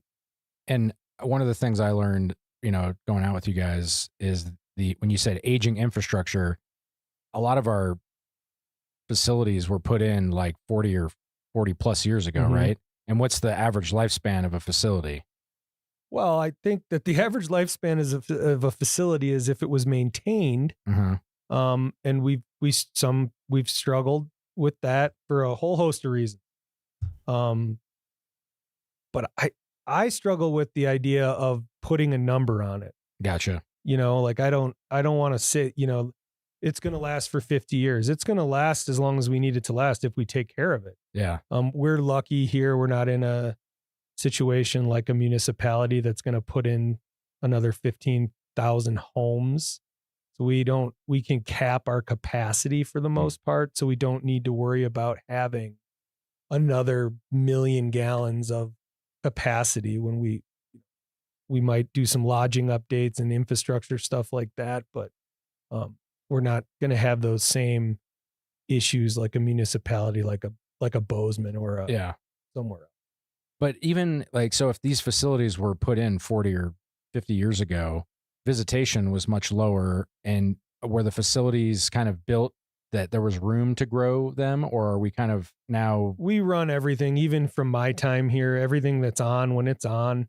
I always go back to the campgrounds were full in 2001 when I showed up, and the lodging was full in 2001 when I got here, right? Those plants were operating the same way then as they are now. They're on Mac, 14 hours a day or 24 hours a day. They're running at that capacity that they were designed. Gotcha. Well, yeah, admittedly. So this is an anecdote that I like to say. When I was a little kid, you'd always drive by the wastewater plant and you'd get the smell. And my mom's like, "Oh, that's the wastewater plant." And in my mind, I thought it was like the pipes dumped into like a plant with like leaves. And there was like a plant that just like ate Absorbed all of the waste. And I was like, wow, that's a really cool plant. Like just like trees, they take the carbon dioxide out of the air. Well, plants don't tomato plants grow out of the sludge because we can't like process tomato seeds or something? Or am I just like, did I dream? That's a weird dream to have. I think I've heard something along those lines. But I mean, wetland treatments is a very real process. Yeah. I mean, so it's not far off. Thank you for not making me feel so silly. No. He's winking at us across. You guys can't see it, but he's like, "We'll make Jake feel better." Yeah. So the last question we like to ask everybody before they go is, do you have like a favorite story or memory in Yellowstone or some other national park that's just like a fun thing to share with our listeners? I just think I was really lucky for the better part of 12 years to have my family here, raise my kids here in the park, and just have that experience. I feel blessed to have gotten to where I'm at today, and I look forward to, taking the challenges head on and getting to where we're going to go tomorrow. And then all those great powder days at Canyon over the course of 9 winters are always in the back of my head. Do you think your kids like fully grasp the fact that they grew up in like that's not normal to get to grow up in Yellowstone? Yeah, I think I do actually. Cool. Yeah, I think they do. As much as a teenager can grasp. Yeah, I mean, she didn't have a phone then, so yeah. Those are those like icebreaker things that I think they can be like, I grew up in Yellowstone, Yeah. Good story. Well, thank you so much for taking the time and to talking about water and wastewater with us. It's one of those things that getting to go out with you guys and your team and seeing what you do, it's really very interesting. Also, I think everyone in Mammoth and the hotels and everybody that's here, the fact that we can even be here because you guys got that facility up and running as fast as you did, we really appreciate that as well. Appreciate that. Thank you. It took a lot of people. Well, that's it for this week's episode of What We Do. Thanks again to our guest, Jason Murphy. If you like what we do, rate and review the show wherever you listen, because every positive review helps new listeners find the show. If you have questions or you want to learn more about a particular job, Contact us using the form at go.nps.gov/what-we-do. Thanks for listening.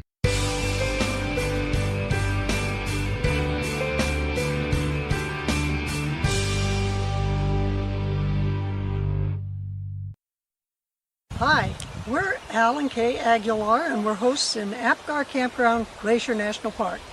We hope you'll come see us. Apgar is the largest campground in Glacier and makes a good location for a base camp. Like most other campgrounds in the park, it has restrooms with flush toilets and cold running water. Picnic tables and fire grates are located at each campsite, and water spigots are located in each loop. Bear boxes are available throughout the campground for campers with no way to secure their food. Bears do wander through from time to time.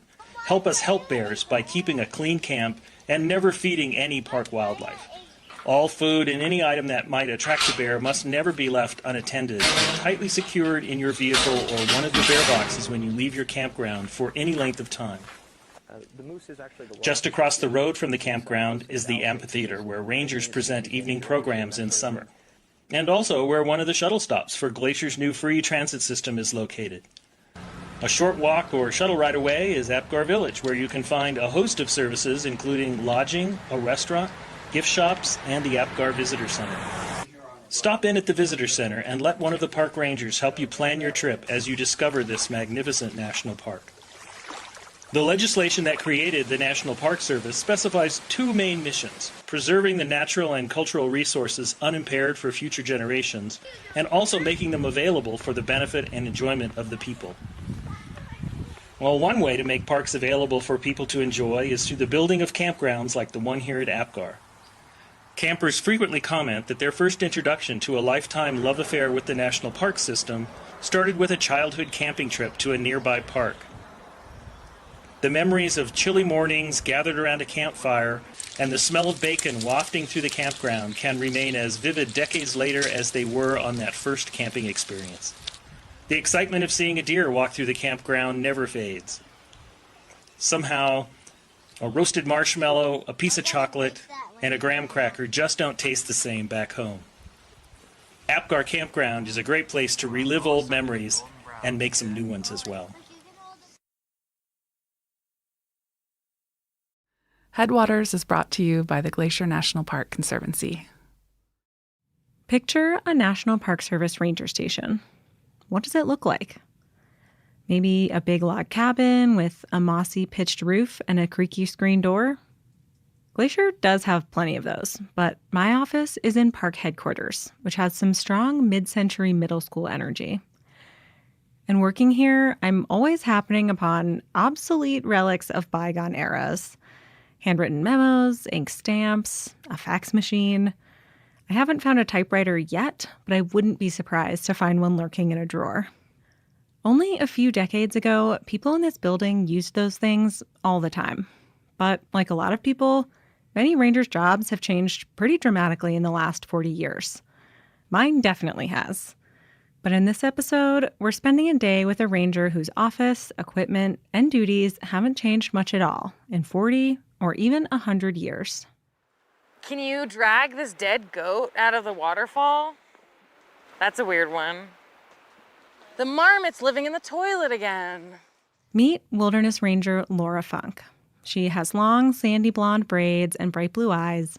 She wears the park uniform with a little mud on her boots, and she loves to laugh at the absurdities of life in the backcountry. I immediately want to be her friend. My laundry is a bucket with a metal plunger that people call an Alaska Maytag. And I think it gets the clothes cleaner, but I don't think people necessarily think my clothes are clean. Alongside her colleagues, General and Tank, both horses, and Ellen the mule, Laura helps steward and patrol the Belly River Valley of the park. Yeah, if someone were to say, like, picture a historic ranger station, an iconic valley, it's Belly River. One of her favorite things about the Belly is that there are no roads. So unlike the rest of Glacier's ranger stations, you can't drive here. The Belly River Ranger Station is located 6 miles into Glacier's wilderness. You either have to hike in or ride a pony.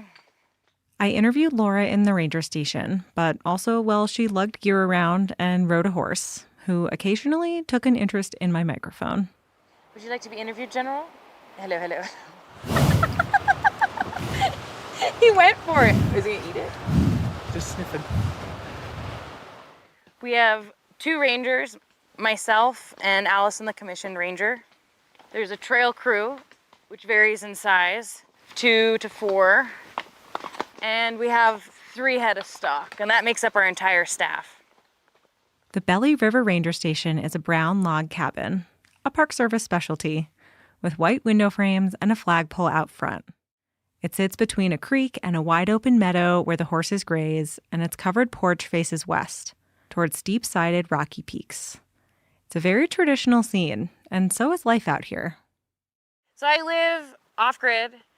I live in a 1-room cabin with a propane stove, and we do get running water for a few months of the season. Otherwise, we have to haul our water from the creek. I do not have a bathroom connected to my house. I have to walk to the outhouse. Yeah, I mean, you start to lose track of time and age and everything out here. Some of that kind of stuff fades away. Because then you're like, is it 2020 or is it 1920? There's elk running around and there's a fence that looks just about the same.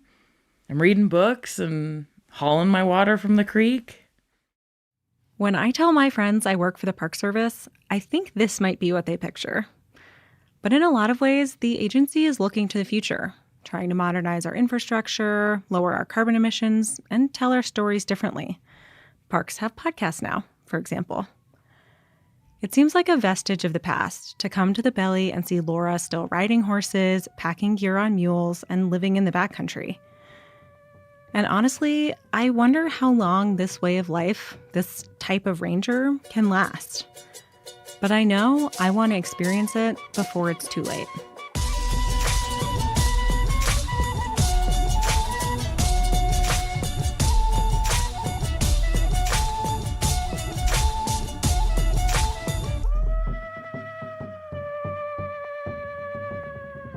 I'm Perry, and you're listening to Headwaters, a show about how Glacier National Park is connected to everything else.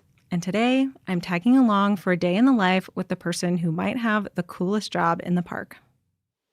All right, today we've got the horses and mules saddled, and we're gonna head out, take care of a ranger business.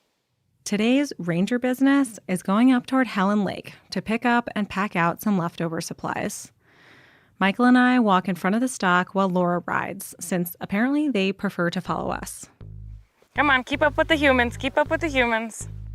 Apparently, horses have abandonment issues, so even though we didn't really need both tank and general, everyone came along for the ride. All right, how does everyone feel today? Okay? Good? Good? Yep. For most park staff, our ranger business is pretty specific. Giving a campfire program, studying plants, managing the park's budget, making a podcast. But for Laura, almost anything could be her ranger business on a given day. I'm a wilderness ranger, and I'm specially trained on the Wilderness Act and wilderness values and character. But in the end, my day-to-day is a lot of general ranger duties, whether it's bear management, EMS, maintenance, pulling weeds. There are specialists for each of these things. Bear biologists, search and rescue, trail crew, invasive plant crew. But Laura and other rangers like her pitch in to keep things going day to day. Well, it takes a whole team to manage Glacier, right? That's why we have the experts. And so I'll call them in if we have something major. I can fix a toilet, but if the whole outhouse goes down, I gotta call trail crew.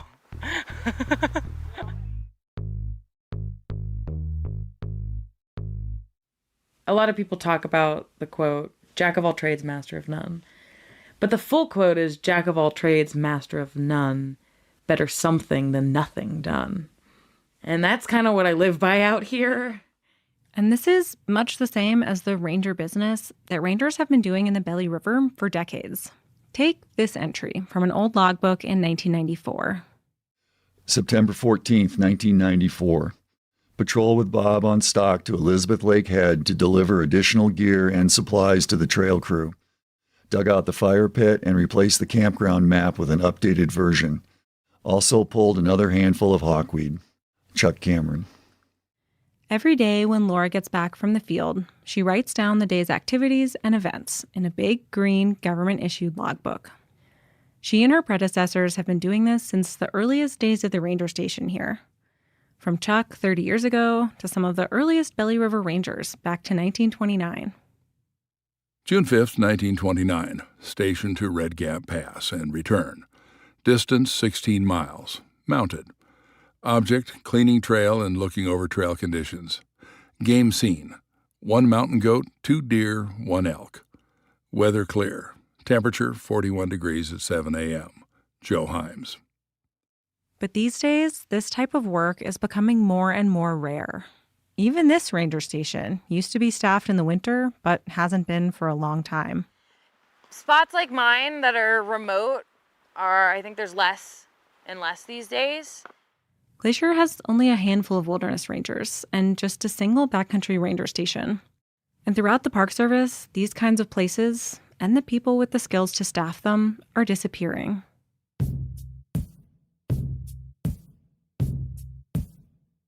In addition to all the odd jobs Laura does, a huge part of her job is talking to park visitors, most of whom are on multi-day backpacking trips.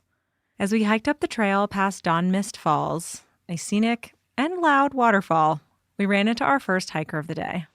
Hi there, how's it going? Good, how are you? Good, where are you coming from today? Helen. Helen, how was it? Beautiful.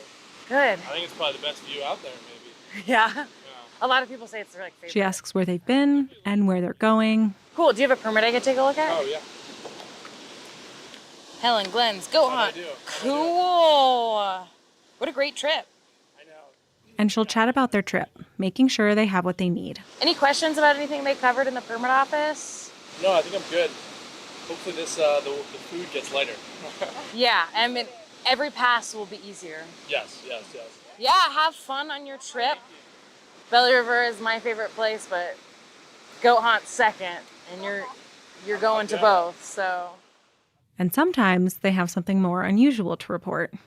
You know, maybe they saw a bear or a wolf or something really interesting that I can then report to the biologists.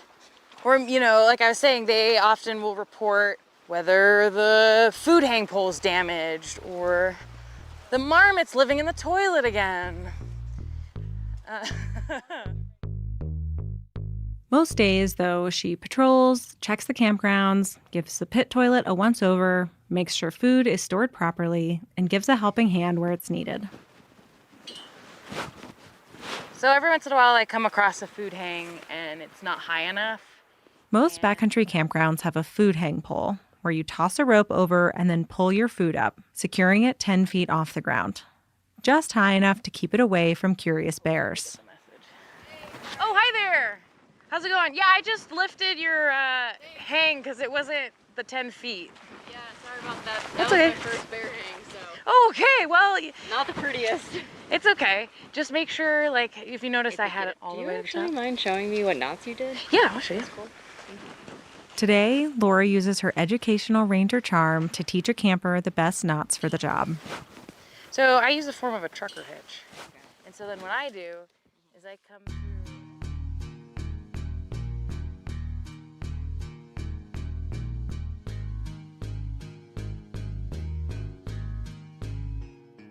It's about 6 miles from the ranger station to where the gear was stashed for us to pack out. So we had plenty of time to chat as we walked through the forest and along the choppy turquoise waters of Elizabeth Lake, with colorful Seward Peak and the sheer ptarmigan wall beyond. I'd never been to Montana before I got this job.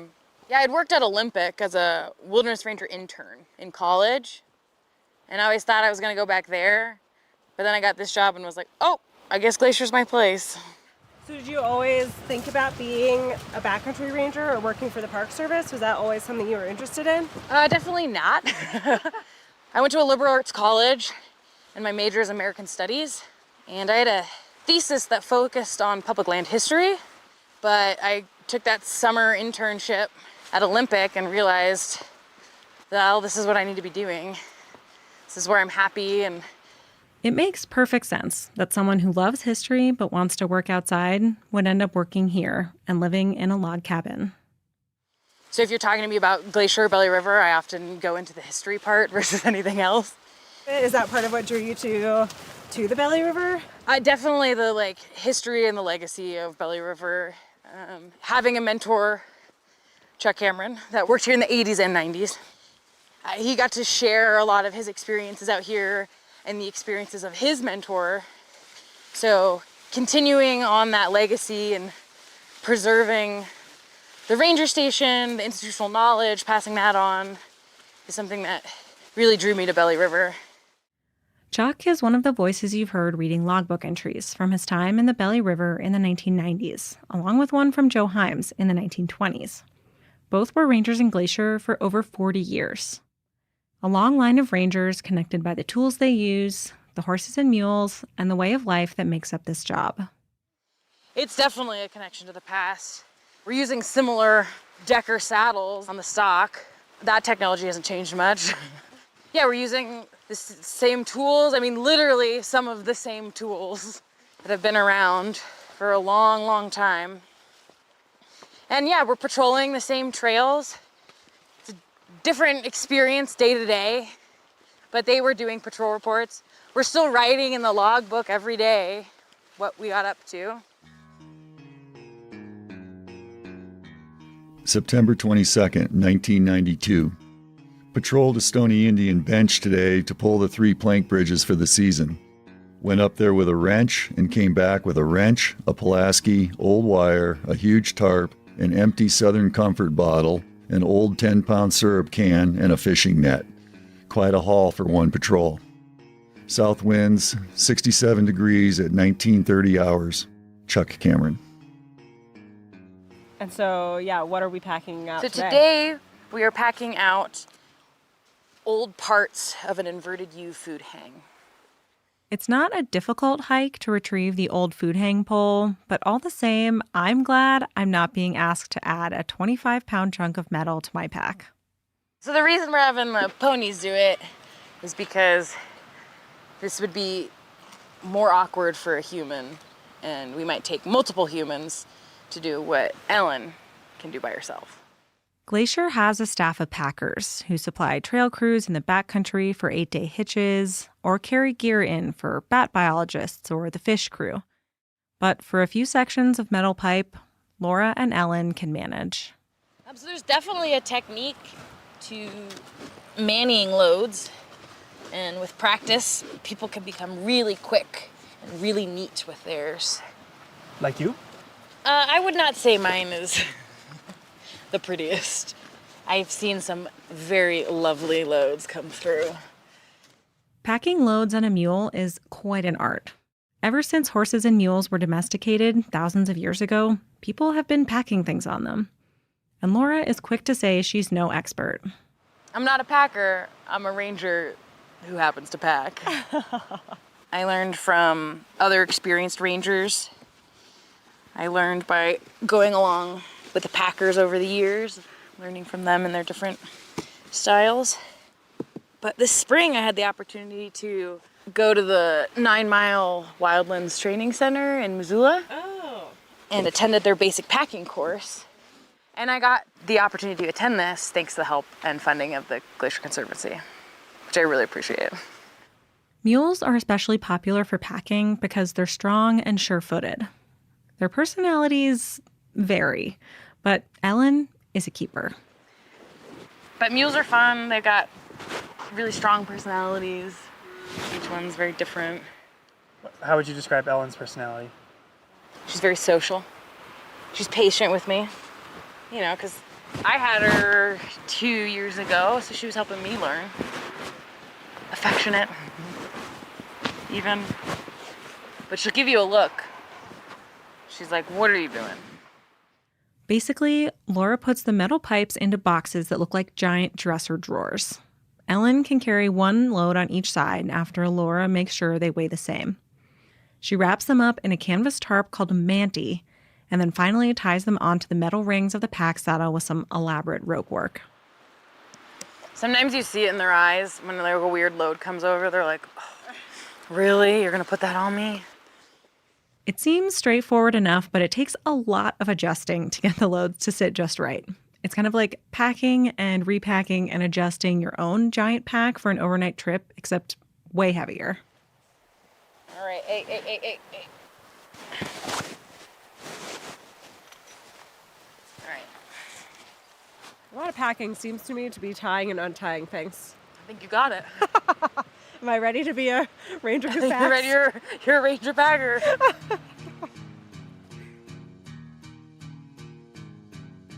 Spending the day with Laura, I feel lucky to see her in action and get a glimpse of what she and her predecessors have been doing here for over 100 years. But there aren't many people who know how to do these things anymore. And I guess part of me is wondering, does anyone need to know how to do these things? Do these traditional skills still have a place in the modern world? How do we decide what's worth holding on to? I was reading like a book where it's like one of the tests in the application to become a ranger was, can you saddle and pack a horse properly and quickly? And it was just part of like the job application and the interview process. And everybody could ride and pack and shoe, and all of the ranger staff could do it because it was just a way of life out here of surviving. This isn't the case anymore, though. You see older rangers that are reaching towards the end of their careers, and the younger folks can't ride or pack. And it's something that rangers have been doing for 100 years.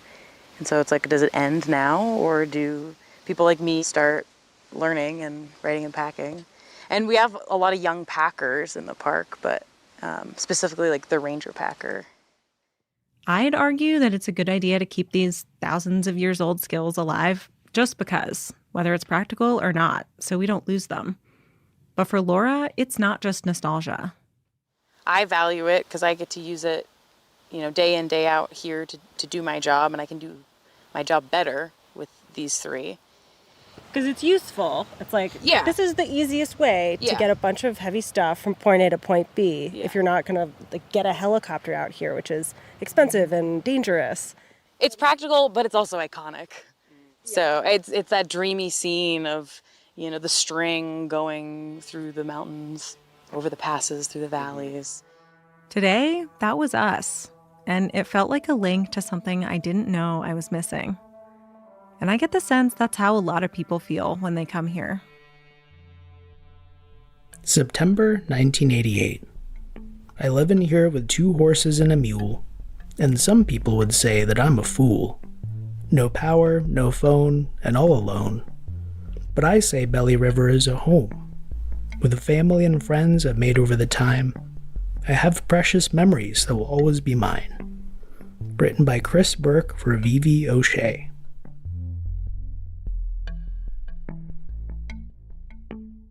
We get back late in the day, and Laura takes care of General, Tank, and Ellen before sending them off to their evening pasture. The peaks turn rosy with alpenglow, the nighthawks call, and Laura gives us a tour of the station, which is a functioning ranger station, of course, but is also basically a museum of Belly River history. So this is the ranger station office. We have a library, medical supplies, base station radio. The telephone doesn't work anymore. For the record, the telephone is like a 1900 telephone with the little bells that look like eyes and the receiver on the side. I feel like I would describe this room as filled with ranger whimsy.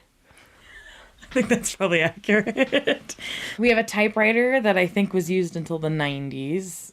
Maybe we'll get it back in working condition.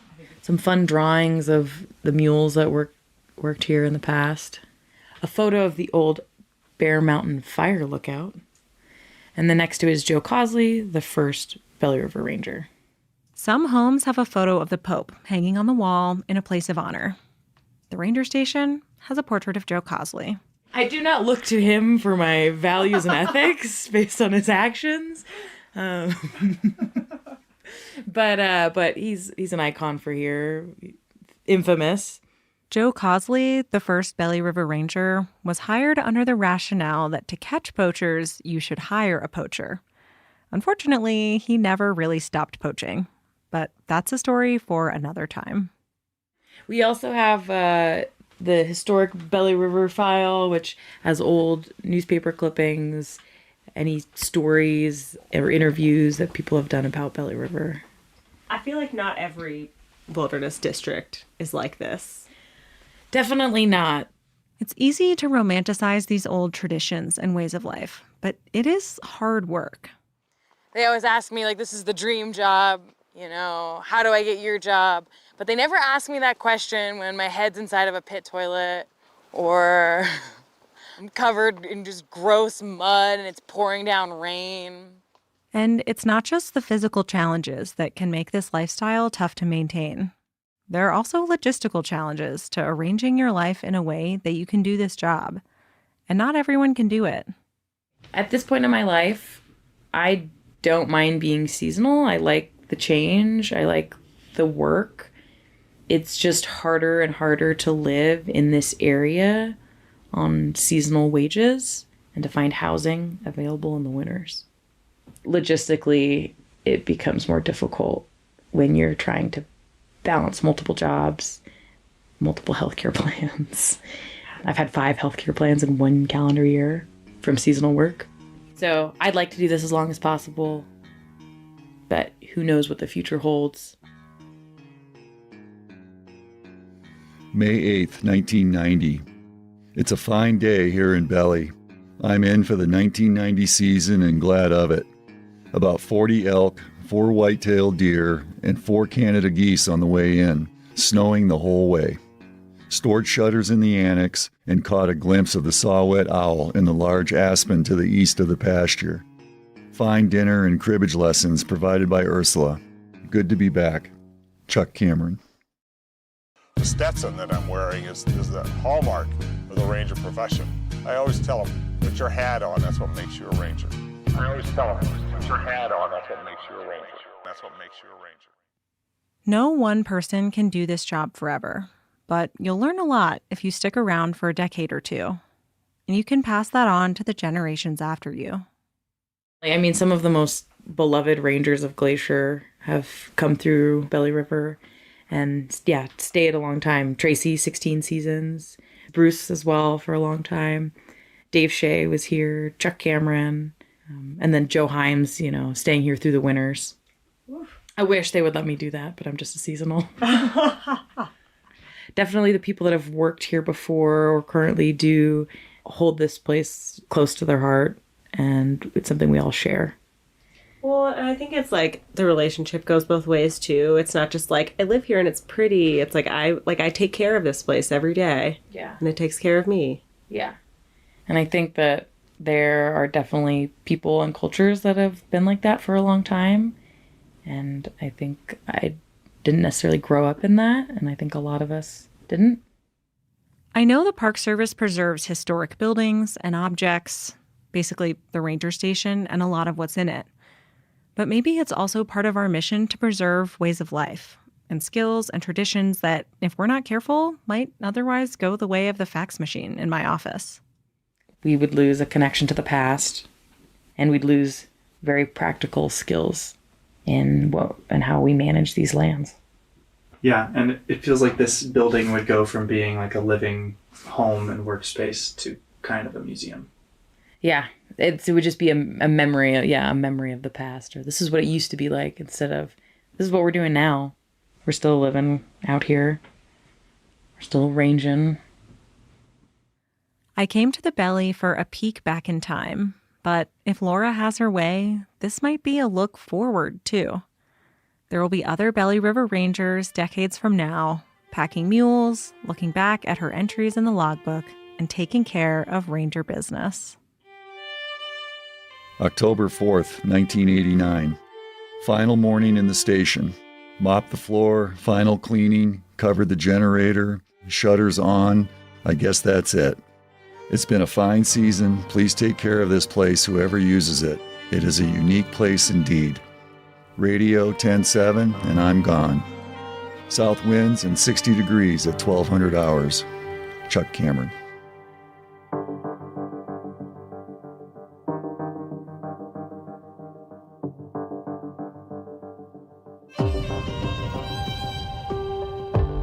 That's our show.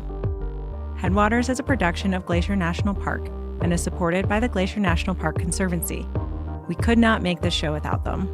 You can learn more about what they do at glacier.org.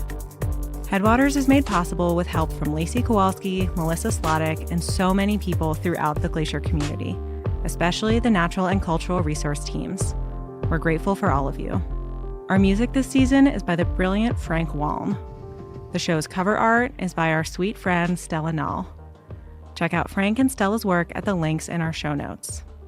Special thanks this episode to Laura Funk, the whole Belly River staff, including Ellen the Mule, and the trail crew for letting us use their cabin. We appreciate Chuck Cameron reading his logbook entries and the park's archive staff for giving us access to them.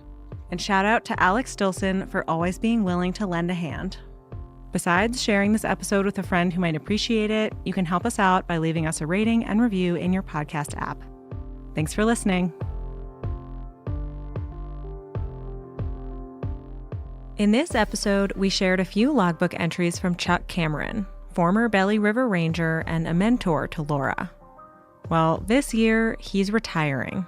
He's done really incredible things, saved lives, like literally saved lives, and has meant a lot to a lot of people. And I've heard a lot of rangers say, I want to be like Chuck. And that kind of gives me hope. Next time on Headwaters, we sit down with Chuck and hear about his legendary career in Glacier.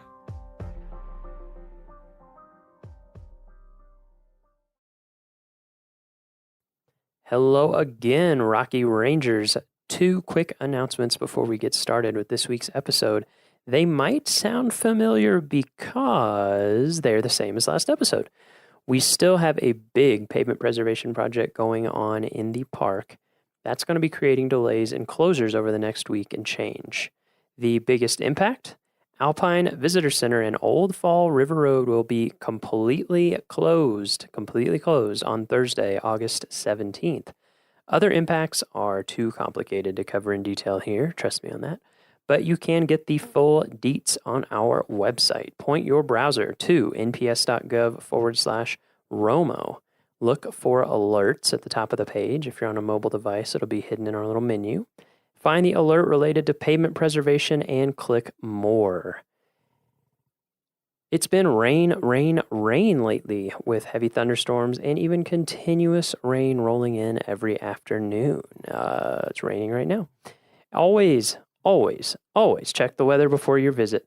Plan any hikes so that you are well below tree line before storms are set to arrive, and never leave the safety of a building or your car if thunderstorms are present. Lightning is serious business, so play it safe.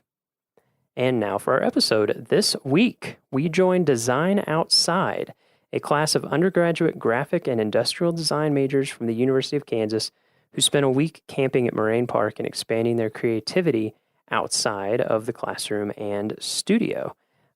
As you'll hear, the class had a big impact on the students, and it was super fun to talk to them, to hear all the different types of projects that they'd come up with over the week, how the week impacted their design process now and potentially in the future, what it was like to camp for the first time for some of them, and to get to geek out about design stuff, because that's what I do all day usually. We hope this podcast inspires you also to camp, to explore Rocky, and to create beautiful things. Let's rock.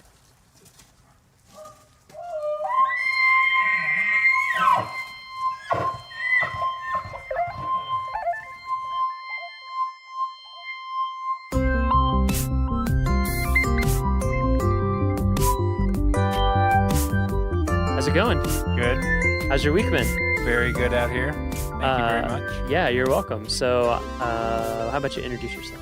Okay. My name is Jeremy Shellhorn, and I'm Associate Professor of Design at the University of Kansas. And I teach a summer class called, it's the Do Studio, Designing Outside. And the purpose of that is to really get the students outside of the traditional classroom setting and get them outside where they have to be in a place that pushes them to think about design and make things differently than they would otherwise. And it's been a great week out here at Rocky. The weather's been great, but it's just a good time to get them out of their comfort zone and have to deal with things like climate and elevation and not being able to run into studio every 5 minutes to print stuff out. So great. Yeah.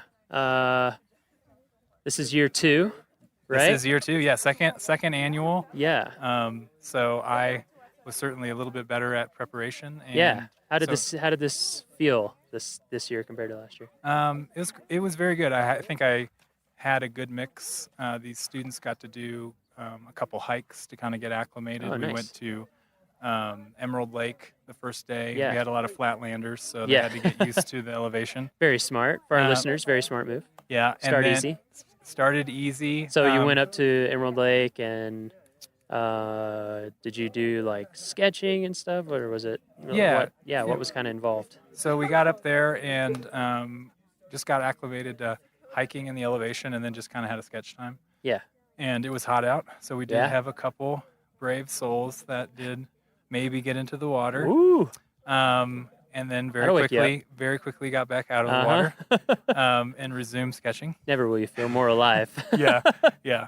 And that's awesome. So that was a great kind of first day to get acclimated. And then the next day we went to Mills Lake. Kind of the prototypical, gave them the story about, one of the proponents of getting, Rocky up as a park, Mills, and he was actually a Kansan. That's right. From Lynn County, Kansas. Yeah. And so I gave him a little bit of story about how he ended up here. And so we went and visited the lake of his namesake. That's great. And then a couple of us that were up to a little more adventure kept on going to Black Lake. Okay, yeah, that's a good hike. And there was a little bit of snow. Yeah, you were saying that earlier this week. Like, how much snow?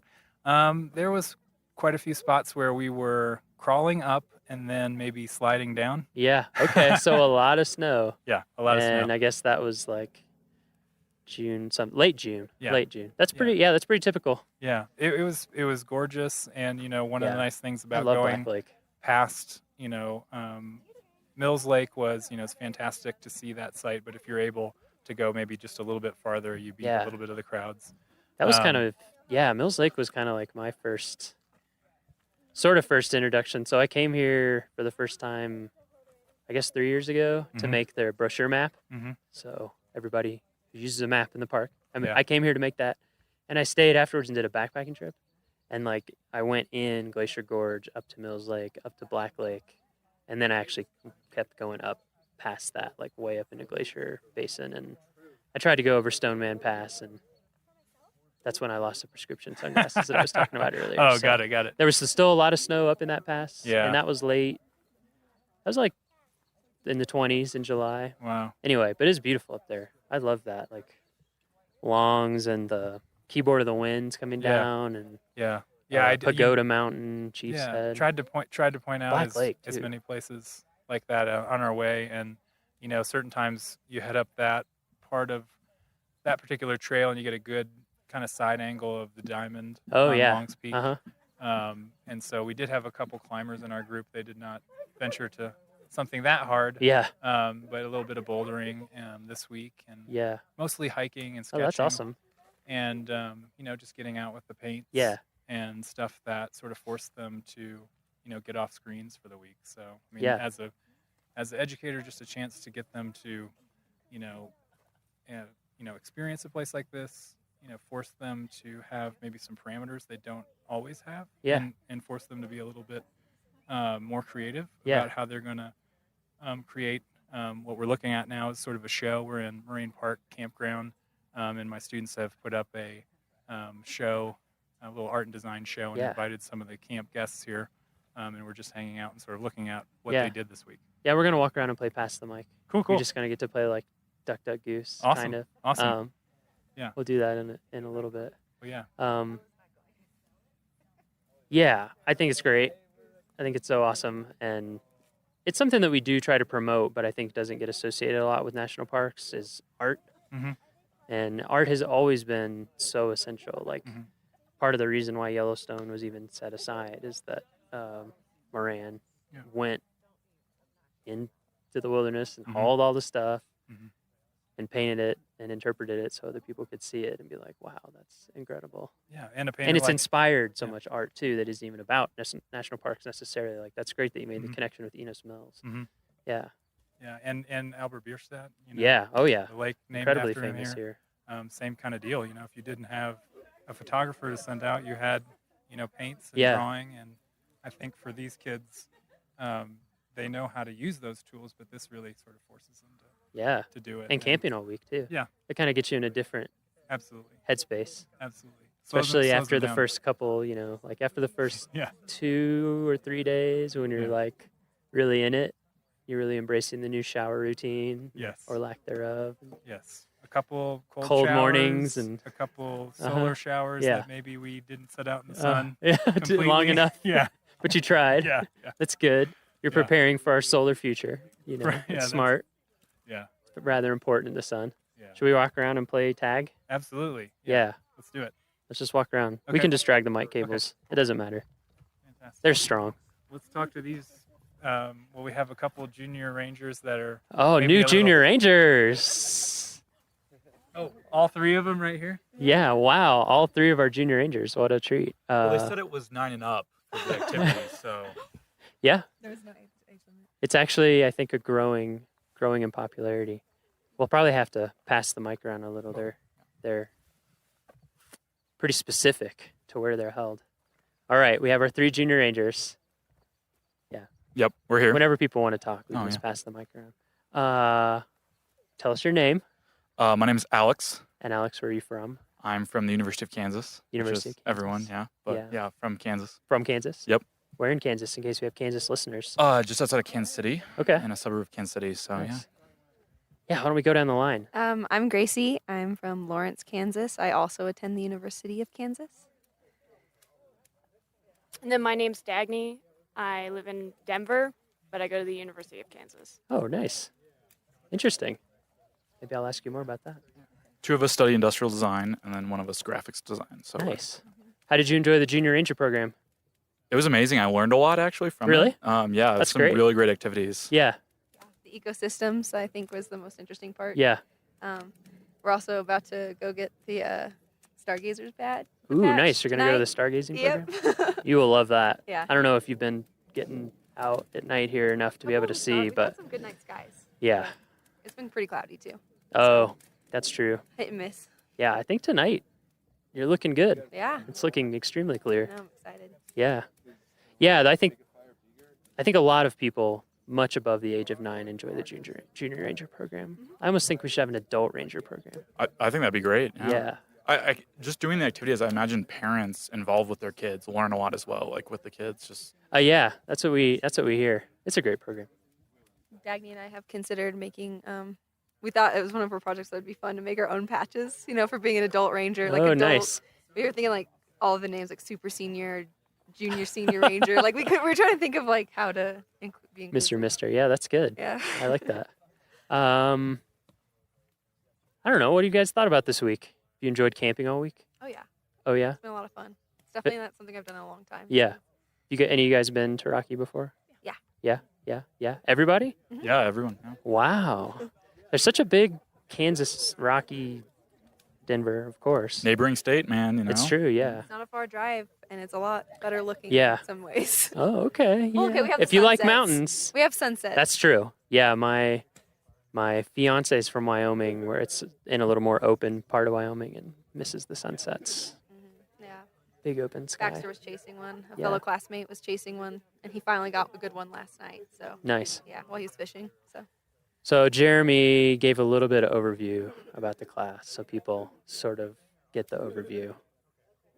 I think his intent was to shake things up, get you outside. You know, how has it been different from your normal design life, if at all? I mean, usually our design life is, tons of late night hours in a studio, dealing with the rest of college Yep. while trying to do design projects. this has just been completely different being outside constantly. Yeah. Having to adapt to the environment and what you just have available. I think there was a lot of creativity from using available supplies that you couldn't necessarily go to the store and pick up whatever you wanted.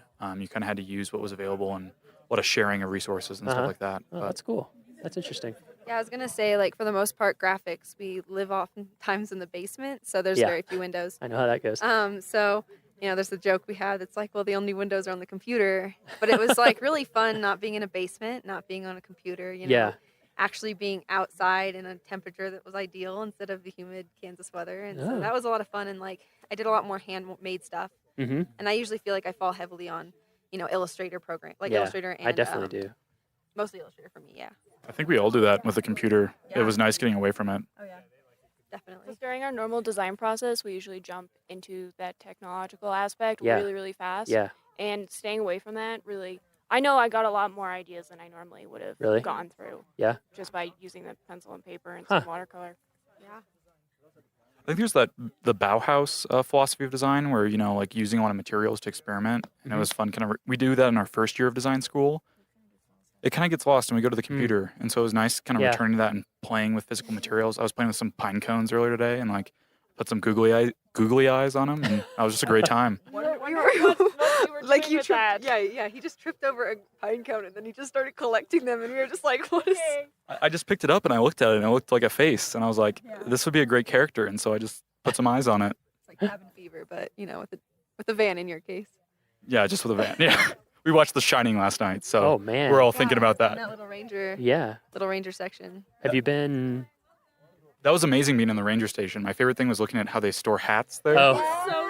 Yeah, you saw the I hat loved that. holders? I geeked out about that a Yeah, bit, I'm trying to think how to describe it for people. It's just like like two pieces of thick paper with kind of a circular cutout in it so that you can slide the brim of the flat hat down into it. Yeah, It's so the hat yeah. sits flat against the wall. Yeah, and it keeps it in a flat, you know, it keeps the right shape and all that stuff. Everyone had their name next to their hat, which was just really cute. Yeah. It was awesome. It's like, you know, going to class, you know, hanging up your hat.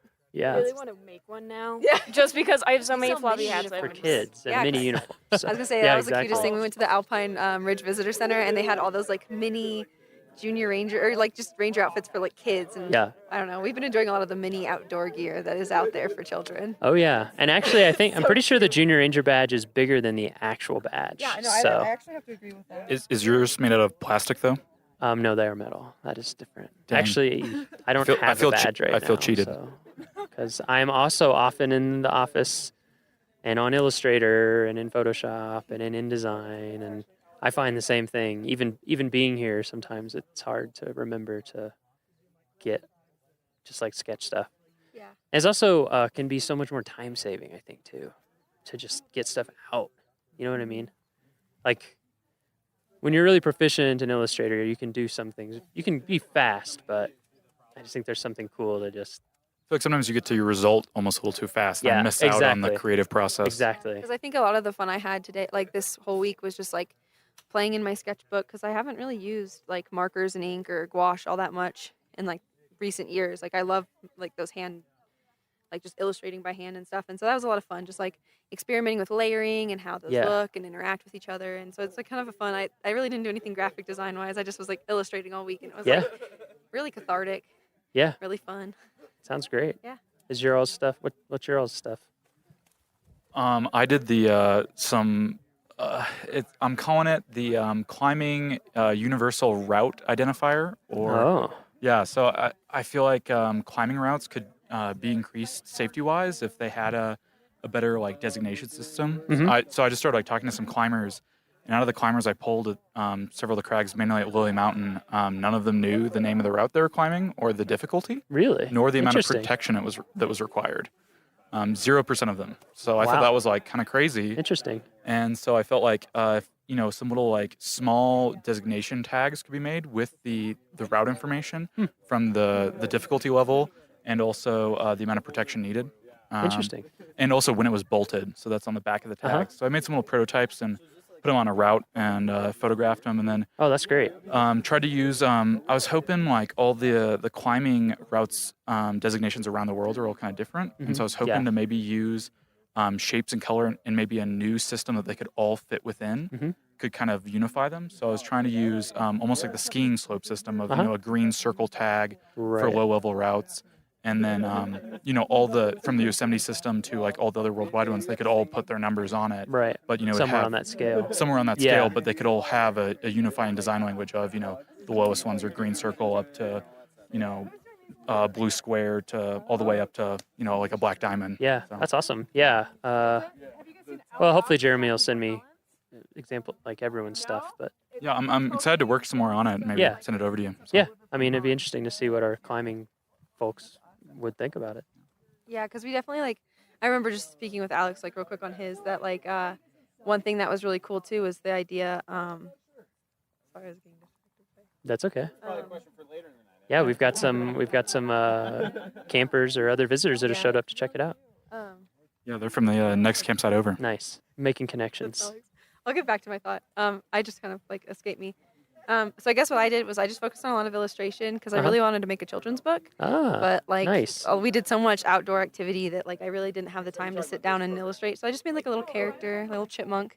And I was just thinking of how he might interact with the mountains and the ecosystems because I really thought it'd be a cool way to educate on the ecosystems and introduce to other characters among ecosystems. And so I made a little bear too. So it's for you, that's the Yeah. birds on top are from my sketchbook, but then it's the mountains and then the little things at the bottom with the That's awesome. little red jacketed. Yeah. Yeah. So that's kind of what I just did this week was Yeah. thinking of more of a younger approach to the mountain. Yeah, that is a fun feel.